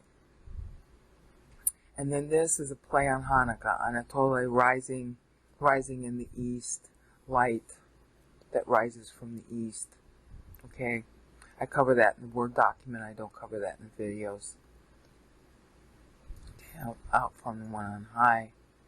Okay, Epiphany, that's a play on Antiochus Epiphanes. That's kind of cute because I have to wait till I get there. And then see here, Scote, darkness. Skia, see, he's playing the episkepsite, Scote, Skia. He's playing little sound games there. Tanatu, that means spiritual death. Okay. And then, Odon, that's a play on prepare his way, make straight. Okay, I've been covering that in the Mark videos. Making our feet, find our feet. This is road, not way of peace. It means road. Okay, into the road of peace. This is, Irene means reconciliation. That's stage 3. God accomplishes Utrosin redemption on the cross, but if you don't reconcile to Him, if you don't go on the road of peace, which means you believe in Christ, then you don't get the reconciliation that was paid on your behalf. My pastor liked to call that an escrow, a salvation escrow. In other words, it was paid, it's on deposit, it's sitting there waiting for you to collect. But if you never say yes, then you won't collect what's on deposit in your account forever. Okay? So that brings us to the end, and I think I'll cover that in the next increment. Why does he end it at 299 syllables? Which is really kind of a conundrum. Okay, I was taking a break to see if I could come up with anything to explain the 299. But I don't have anything to explain it. I mean, it doesn't qualify as a time poem entirely. Though the significant thing about it is that he's incorporating Mary at a very pregnant place when he's talking about his own son. He's tying it to the Magnificat, the entire Magnificat right there, when you see the black. And that's at verse, 76. So you can look in the bottom window, because it's, I didn't parse it. I just left it, in verse order. So you can look at verse 76 to know what's said. Maybe you want to play with this and you'll come up with, if 2 of the elisions are wrong, that's going to end up being 301 syllables. And then it would qualify as a time poem. And of course, if you come up with 2 more of the elisions, if you say, well, 2 of the syllables aren't elided before this point, then that isn't going to be 217 anymore. So the possible mistakes will be here, okay, or here. And I don't personally think, I'm not comfortable eliding these 2 syllables myself. Okay, this makes sense. But Lao is a pretty stable word. So I don't see it. I have trouble eliding it there. Splagnaleos makes sense. But I also have trouble eliding it there because these are 2 distinct words. And splagnon, okay, that last syllable is kind of important. Okay, but it fits the rule for elision to do that here. Alright, you'd still know what was meant, because the sound is still preserved. Okay, and the sound is still preserved here. So you wouldn't have to have a hiatus, and it would be elegant enough to do it. This is a no-brainer. I don't have a problem with this one. So if we took out this and this as elisions, then this would end up being 301. Okay, but then what would that mean at 301? Would he be adding to her timeline to 301? And if so, how come we don't have any more 7s? Of course, he doesn't have to use a dateline, because she already gave one. Mary's already given a dateline. If you look at the Magnificat 2 doc, her construction of her initial dateline actually creates a calendar that goes all the way back to David's initial kingship at Hebron and goes all the way forward to the end of time. So since he's talking in light of her, he doesn't need to use his own dateline. He's tagging to her. And of course, we already know how, the relationship between his time and her time, from the text. So he doesn't need to provide a dateline. See, what I'm trying to figure out here is a time poem has like 30 characteristics, and they're not being met here. But what about a tachon? Okay, couldn't he incorporate by reference a time poem in some part of what he does? And that's what it looks like he's doing, which kind of adds to the whole forensic path that I've been on, trying to find out, well, what are these time poems? How do they work? And I've been documenting them now for what, 4 years. And this seems to be another version of how you play a time poem, because he's incorporating her stuff by reference. But of course, if the elisions up here are somehow not right, and this one you have to say is okay, all right, this one you have to say is okay, so that fits. There's another chi, so that has to be okay. So you can't rule those out. I mean, if the elisions are wrong, then the rest of it's wrong. But there aren't very many elisions here. That one is a no-brainer. It's the same thing as Mary used. They're living at the same time. They were taught Greek the same way. Okay? The debate that Augustus and others were going through about both Latin and Greek elision, because they were having the same debate on both languages at the same time. That was going on while they were talking. So it hadn't been resolved yet. Okay? And they would still preserve their old speech. And you always have Crassus with chi. I mean, that's a no-brainer. Okay? And then this is almost no elision at all. Okay? But it ends up having a one-syllable elision in there. Okay, and that makes sense, because the sound is the same. And then between the Kaiosune and Opium, it's natural elision. So I don't see how you can say that these phrases aren't elisions, where I got them. I don't have that many, because his words don't give rise to much elision. And of course, this is an obvious elision that's even in the text. Okay, the O of Apo is left out. And that was very common to do that. But you don't see it commonly written that way in Scripture. It is done, but it's not very common. Okay? So, if you can find some justification for not alighting here or here, and I can't find any, then that would change this to be higher than 217 and negate what I'm saying. But I don't see how you can do that. I mean, I don't have a vested interest in making this into a time poem. If anything, I'd rather not, because it's kind of a pain in the neck to do these things. But they're really important doctrinally, especially, considering that, he's actually incorporating her time poem by reference already. So that means they already knew immediately that it came from the Holy Spirit. It's going to be in canon at the time they talk. So Luke's writing it down means by the time Luke wrote it down, everybody knew that by heart already. I mean, this is 3 months after she says it, that he's incorporating it by reference. And Luke is recording both what he says and what she says. And he's not including everything they said, he's including these parts.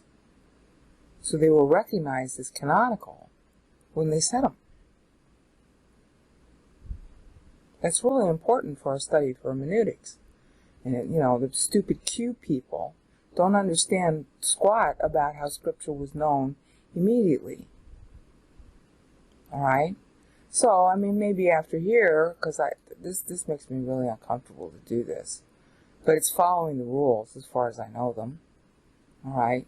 So maybe you want to take issue with these, but you're going to have a hard time defending not alighting here, and not alighting here, not alighting here.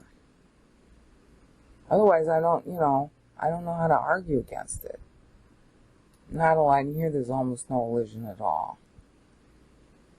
Okay? And then here.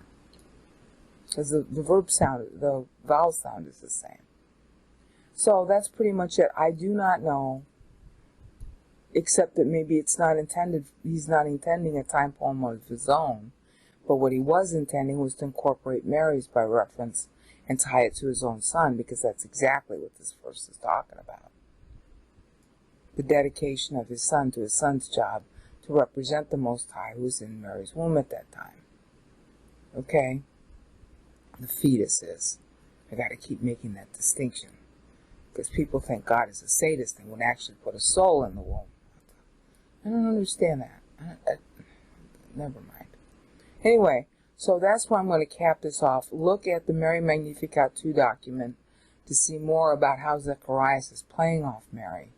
And for the moment, I'm going to leave this as my coverage of Zacharias. And if you come up with something, let me know. So that's it. Signing off. Okay.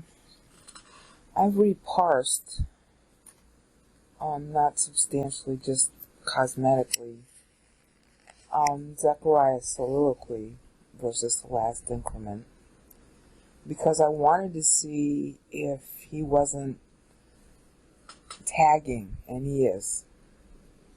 And I was ready to call it quits, and I should never do that. Like I said, I don't really like doing this. But it's important. Okay. What you see, the totals are still the same. And the numbers that you saw in the last increment are still the same. I've just inserted some. Like right here.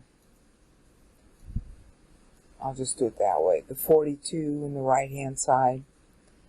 That just comes from, see, I just carried over the rest of the phrase onto the next line. Because he is doing an equidistant thing. See the 9 here, and the 9 here, and the 9 here. So he's playing the clauses. He is playing clauses. And they, the words are pretty much the same as in English, but the meaning isn't.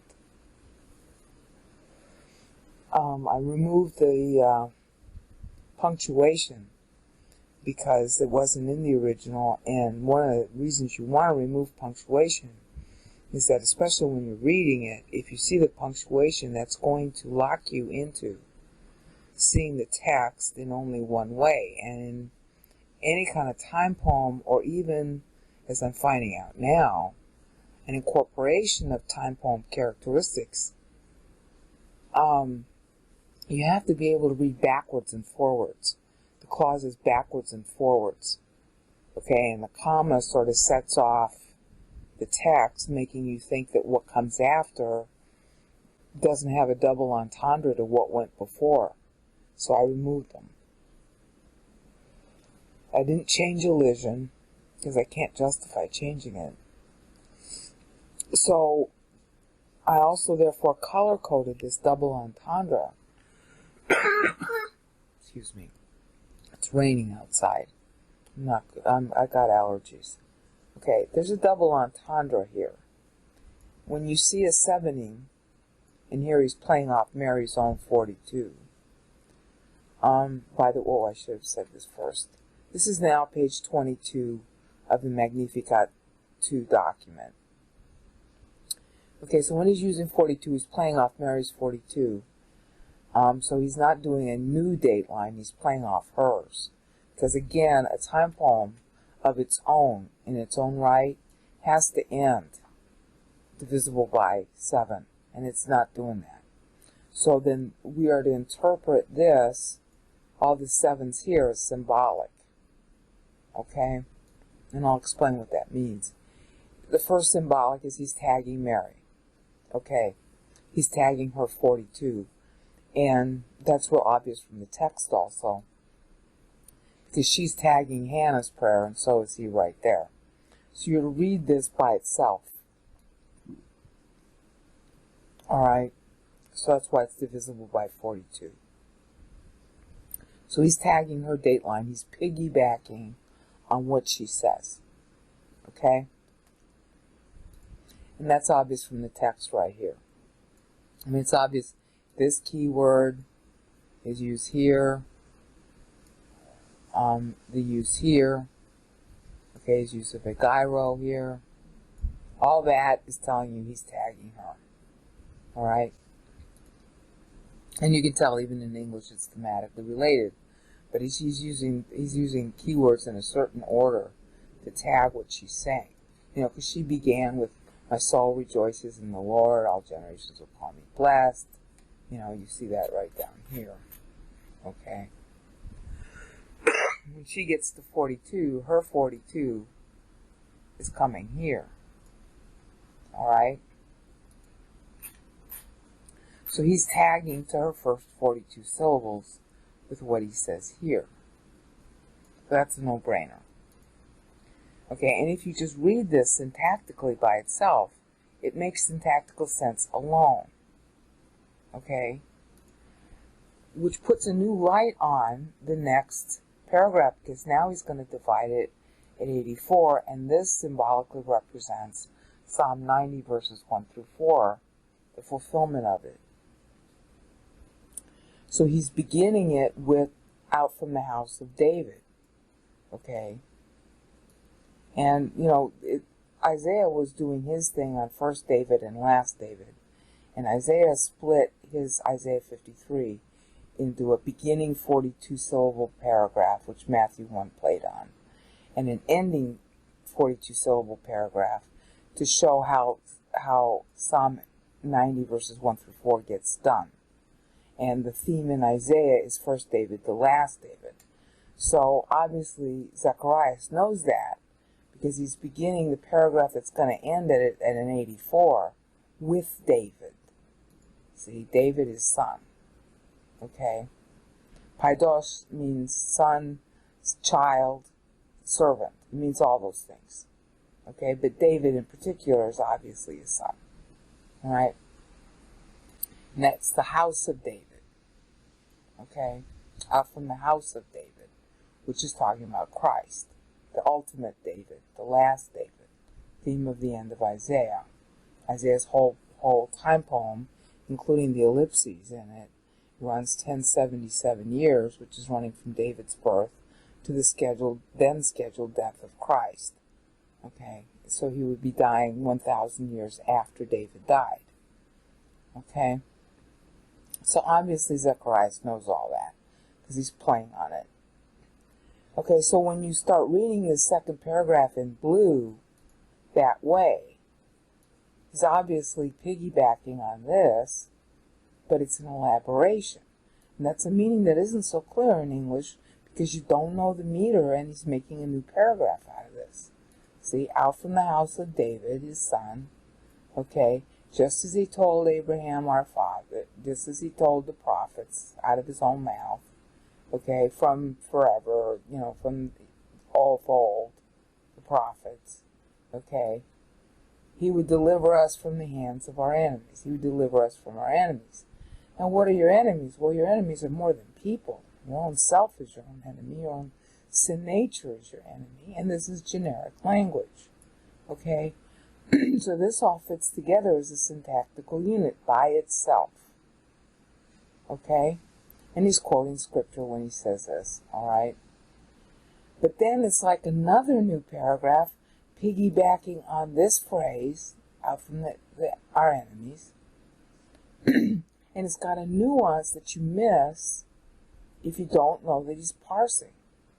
Because he's basically saying here, even out from the hands of the enemies who hate us, he's going to manufacture, God is going to manufacture chesed. Eleo is used for chesed in Hebrew. And, loving kindness, mercy, those are too tame in English. It's absolute love. Okay? And love you can't lose. Okay? And that he's manufacturing that, for our fathers. He's saying that the promise is going to be fulfilled. And but the thing that's different here is he's basically, because he's creating a new meter clause, he's saying that God is going to create that out from the hands of those who hate us. Now that's really important, because in Psalm 90, verse 15, and actually it's kind of the theme of the whole psalm, is that's what Moses asked for. Give us as many good days as you gave us bad days. That's Psalm 90:15. And when Moses was asking that, he first of all gave the prelude of all time going back from Adam. You'll have to watch my Psalm 90 playlist to see this, because I spent hours and hours documenting that. When Moses gets to Psalm 90 verse 15, he's basically asking God to give us as many good days as bad days, but the idea is to convert that bad days into the good days. And that's what you get when you see the metering here. And I'm going to have to go through more of it because it's sort of messed up in the English versification. Okay, so this paragraph ends here at 175. So it's running from 84 to 175. And that matters a lot because 84 references Psalm 90 verses 1 through 4. And the 175 here references Psalm 90 verse 9. And the end of Psalm 90 verse 9 reads, "We end our years with a sigh." And he's contrasting that to the promise that we end our years in worship. Okay, that we can righteously worship you in holiness. Okay, before you, we will be worshiping you in holiness and righteousness. That's what that says in black. And this is the clause that says before him, meaning, God. Okay, he's contrasting that with the end of Psalm 90, verse 9, which says you end your years with a sigh. So he's contrasting the two ends. Okay, now the number of syllables, I just noticed this while talking, between 84 and 175. Oh man, I should kill myself now. This is where Paul's getting his meter. The number of syllables between 84 and 175 is 91. That's the cornerstone of Paul's year of church. He crafts 4 91s, 4 paragraphs of 91 syllables each.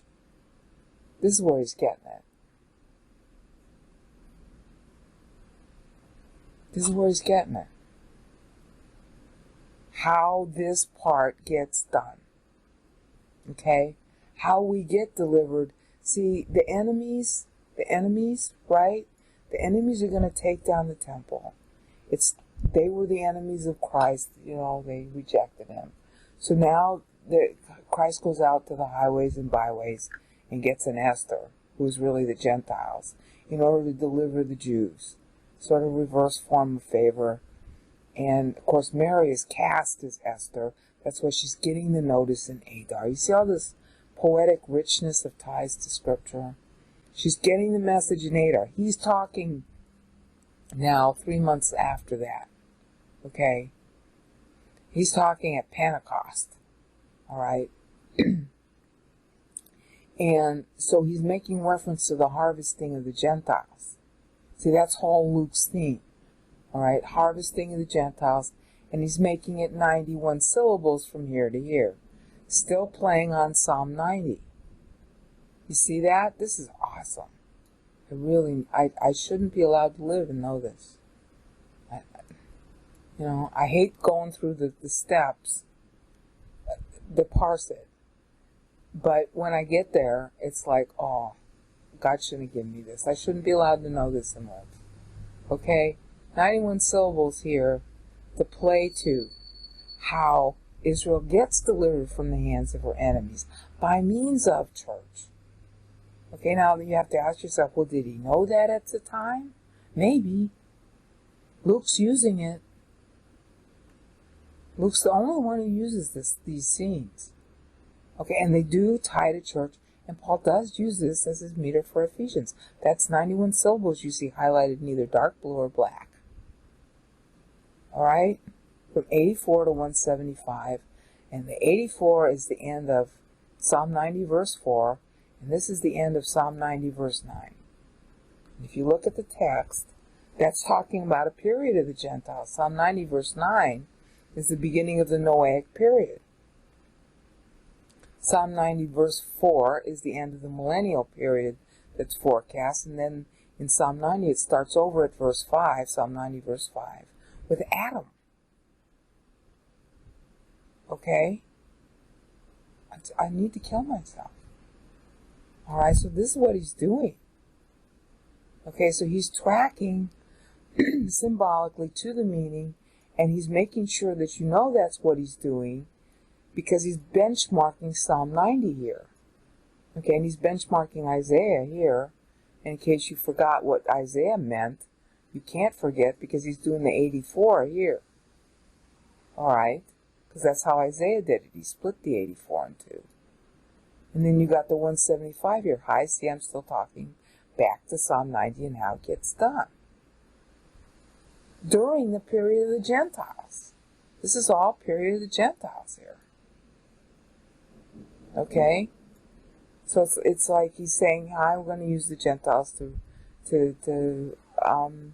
redeem the Jews, redeem their time. Because that's the whole purpose of Psalm 90, is the redemption of time. Okay? And then his last metered paragraph ends here. And again, this works as one syntactical unit. Oh, I should have explained that. Let me go back before I get to the next blue. I got to explain this. They didn't, when they versified it, they didn't do a great job. Okay, you know, if you had to work as hard as they did, you'd make mistakes too. This part's okay, this part's okay, this part's okay. Alright, you can see that that syntactically works. But when they versified it in Greek, this really belongs here. This is all one verse, really. Okay, so unfortunately it's usually appended to verse, what is that, 73. But this is how verse 74 ought to begin. Okay, and then you got this word aphobos, meaning without fear or boldly. It modifies latruein. Latruein.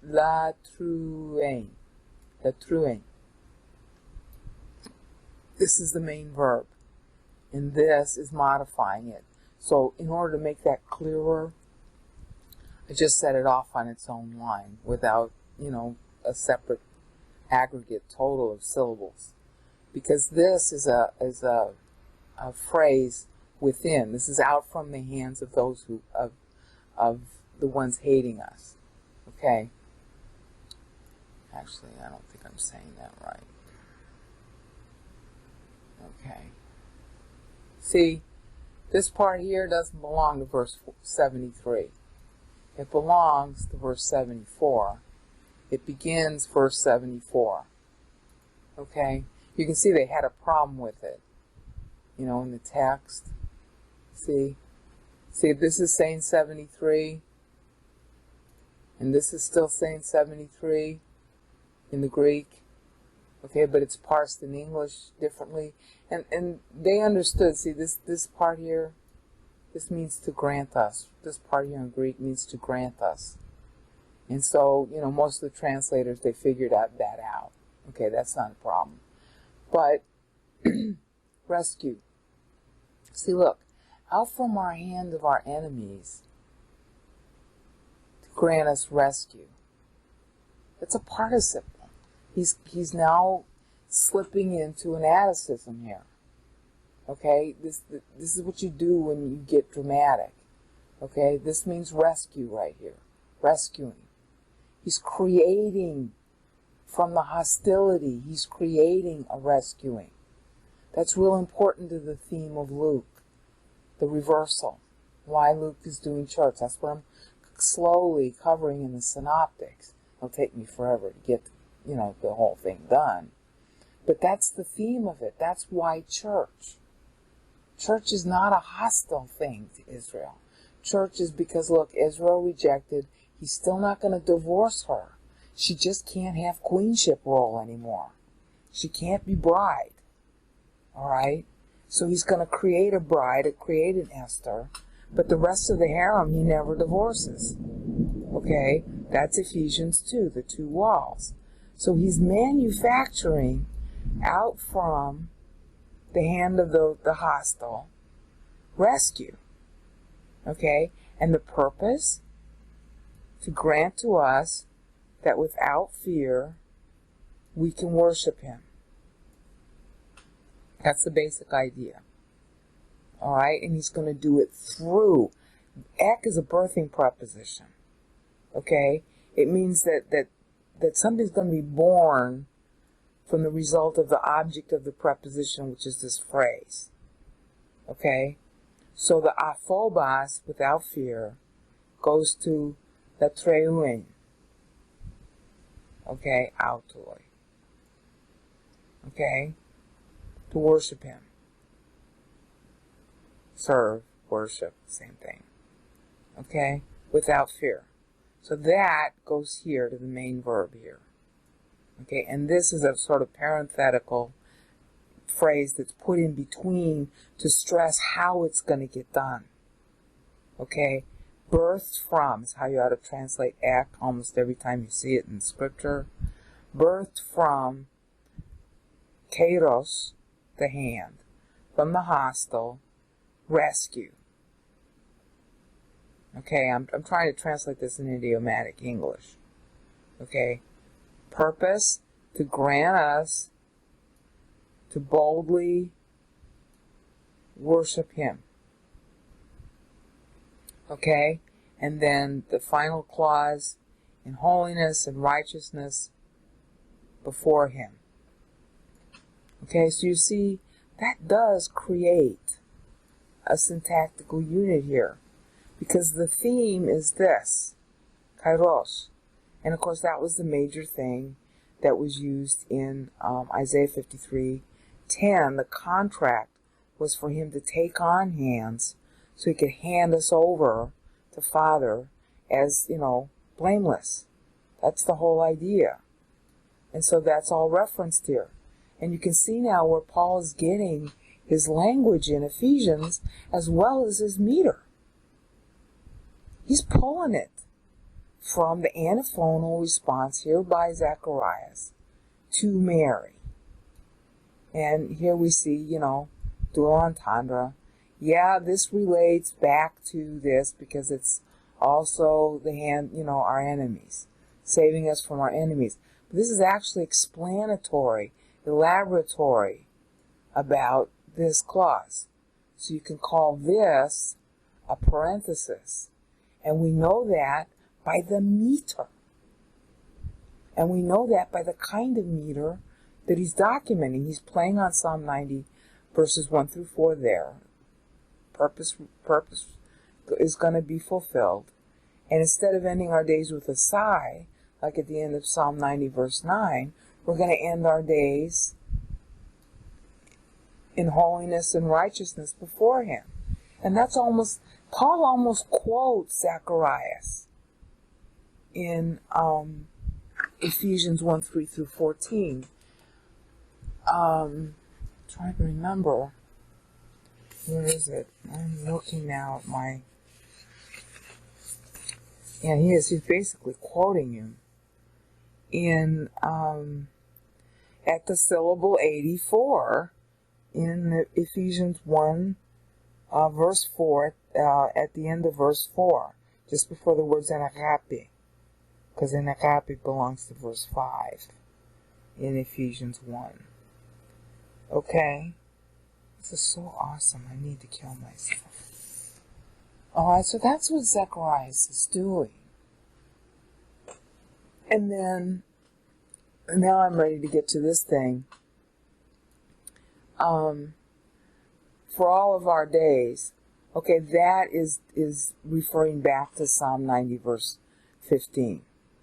Okay, that's basically the whole idea. So see, Psalm 90, verse 15 said, give us as many good days as bad days. Okay, well, not only is that going to be realized, but we'll be in holiness, serving him in holiness and righteousness all of our days. Okay, every day. All right, and then he ends that at 183, and I didn't check. That's a troubling. That's a Trinity number. But I didn't check. I'm looking now at my notes. I didn't check whether Psalm 90 uses. It doesn't use a 183.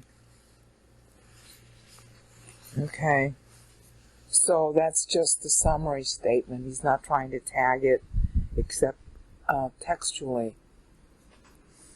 Because that's a famous phrase actually in a lot of verses of Scripture. That's probably why he's not specifying that one section. Because this is a frequent phrase in the Psalms. To serve you all of our days. Okay. But he's starting a new paragraph here. all of our days. So you've got to think like a thesaurus. All right, we ended it here. Very clearly, all of our days is referring back to the previous clause. Everybody knows that. Okay, but now pretend, because you have to think like a thesaurus, multiple level, pretend it starts a new paragraph too. All of our days, even you, now he's talking about his own son, my little boy, are a prophet of the Most, are called to be prophet of the Most High. All of our days, even you, my little boy, are called to be a prophet of the Most High. Okay? And then this is the idea of serving before him all of his own days, the young boy. Okay?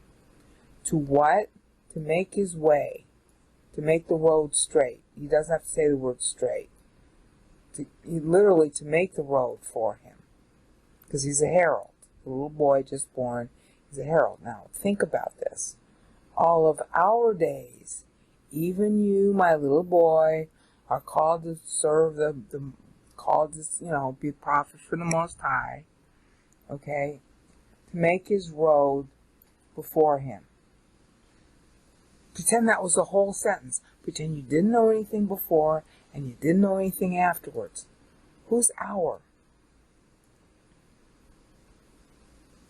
Okay, well, our is who's talking. Dad. For the rest of his life, that's going to be the role of his son. That's also mom. For the rest of mom's life, that's going to be the role of their son. See the dual entendre? Isn't that cute? And then he ends it at Mary's 2:17. Now, what's really interesting about that is that this 2:17 in Mary goes beyond Christ's own lifetime. It goes to his age 56. Okay? That's what Paul picks up on. So the question is, why did Zacharias do it that way? He's not going to live that long. His wife isn't going to live that long. Okay? John isn't even going to live that long. But the ministry will. The ministry will keep on living after they're dead. Now the 56, like I said before in the Mary videos, you're probably sick of it by now, okay, is talking about that pregnant 56 that's at the end of Psalm 90 verses 16 and 17. Okay, the pregnant 56 of history, which after church becomes the pregnant, Groundhog Day. Always the last 56 years of history that were supposed to play pre-church sort of remain open.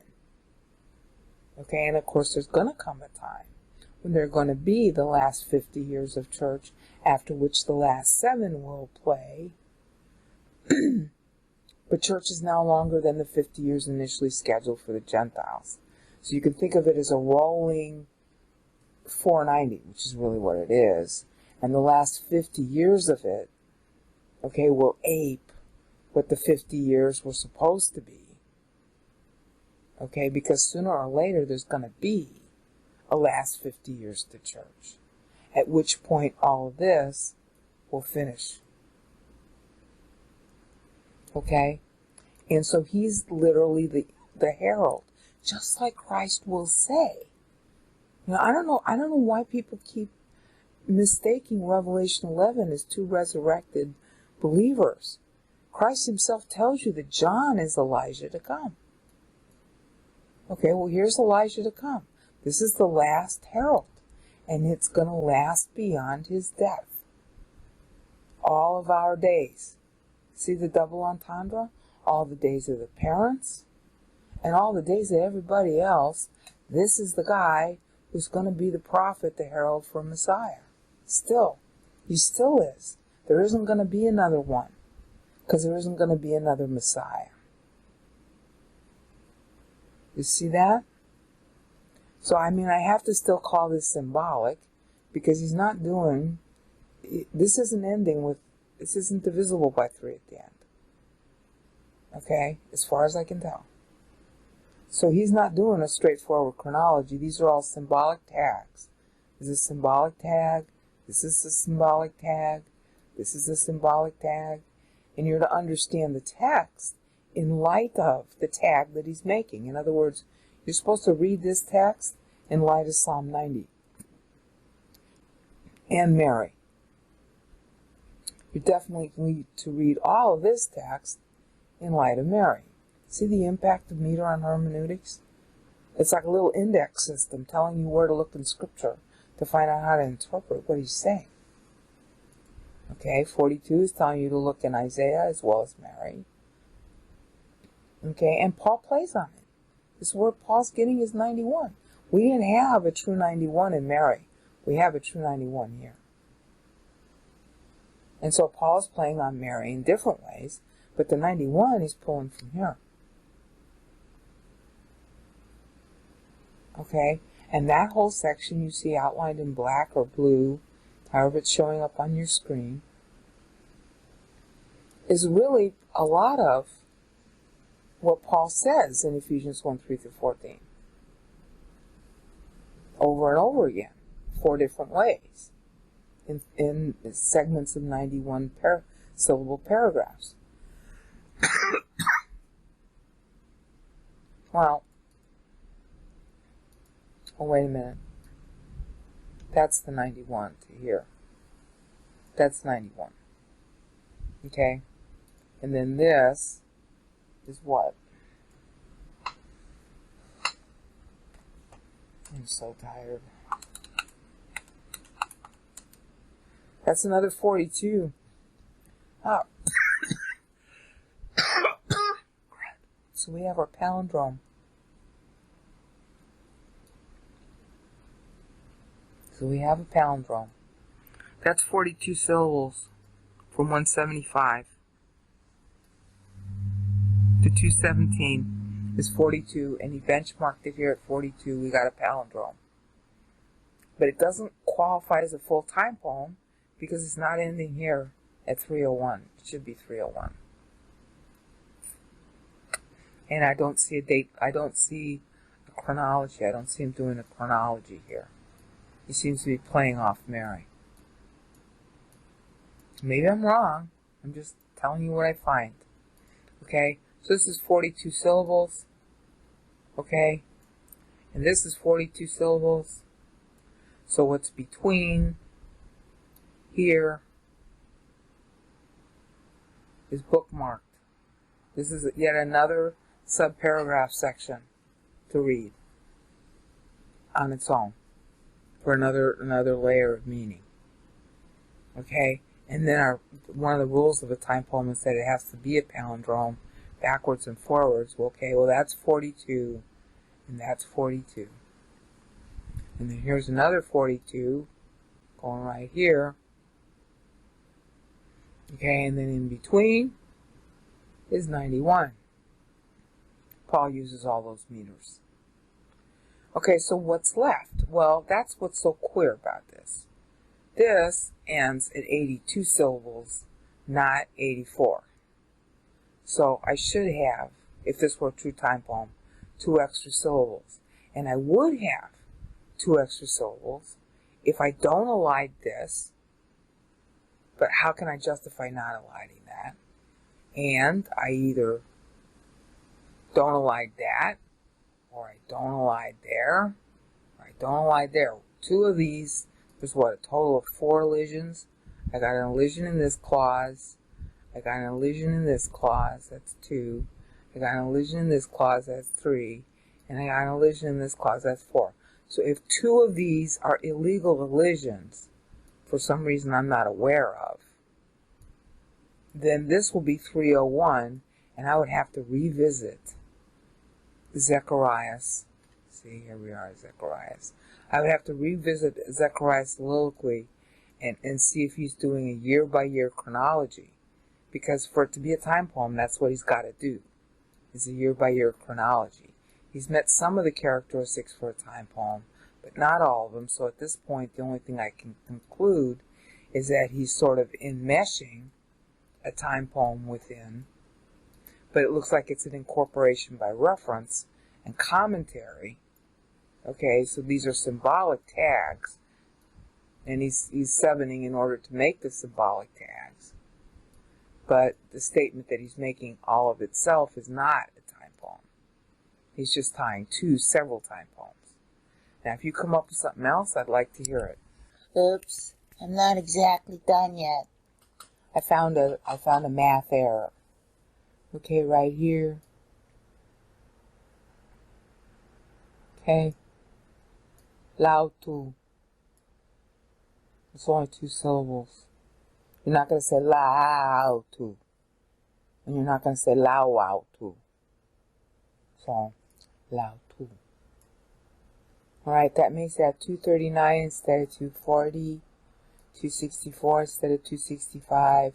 282 instead of 283, and 298 at the end. That's it. Now I really am signing off. Bye.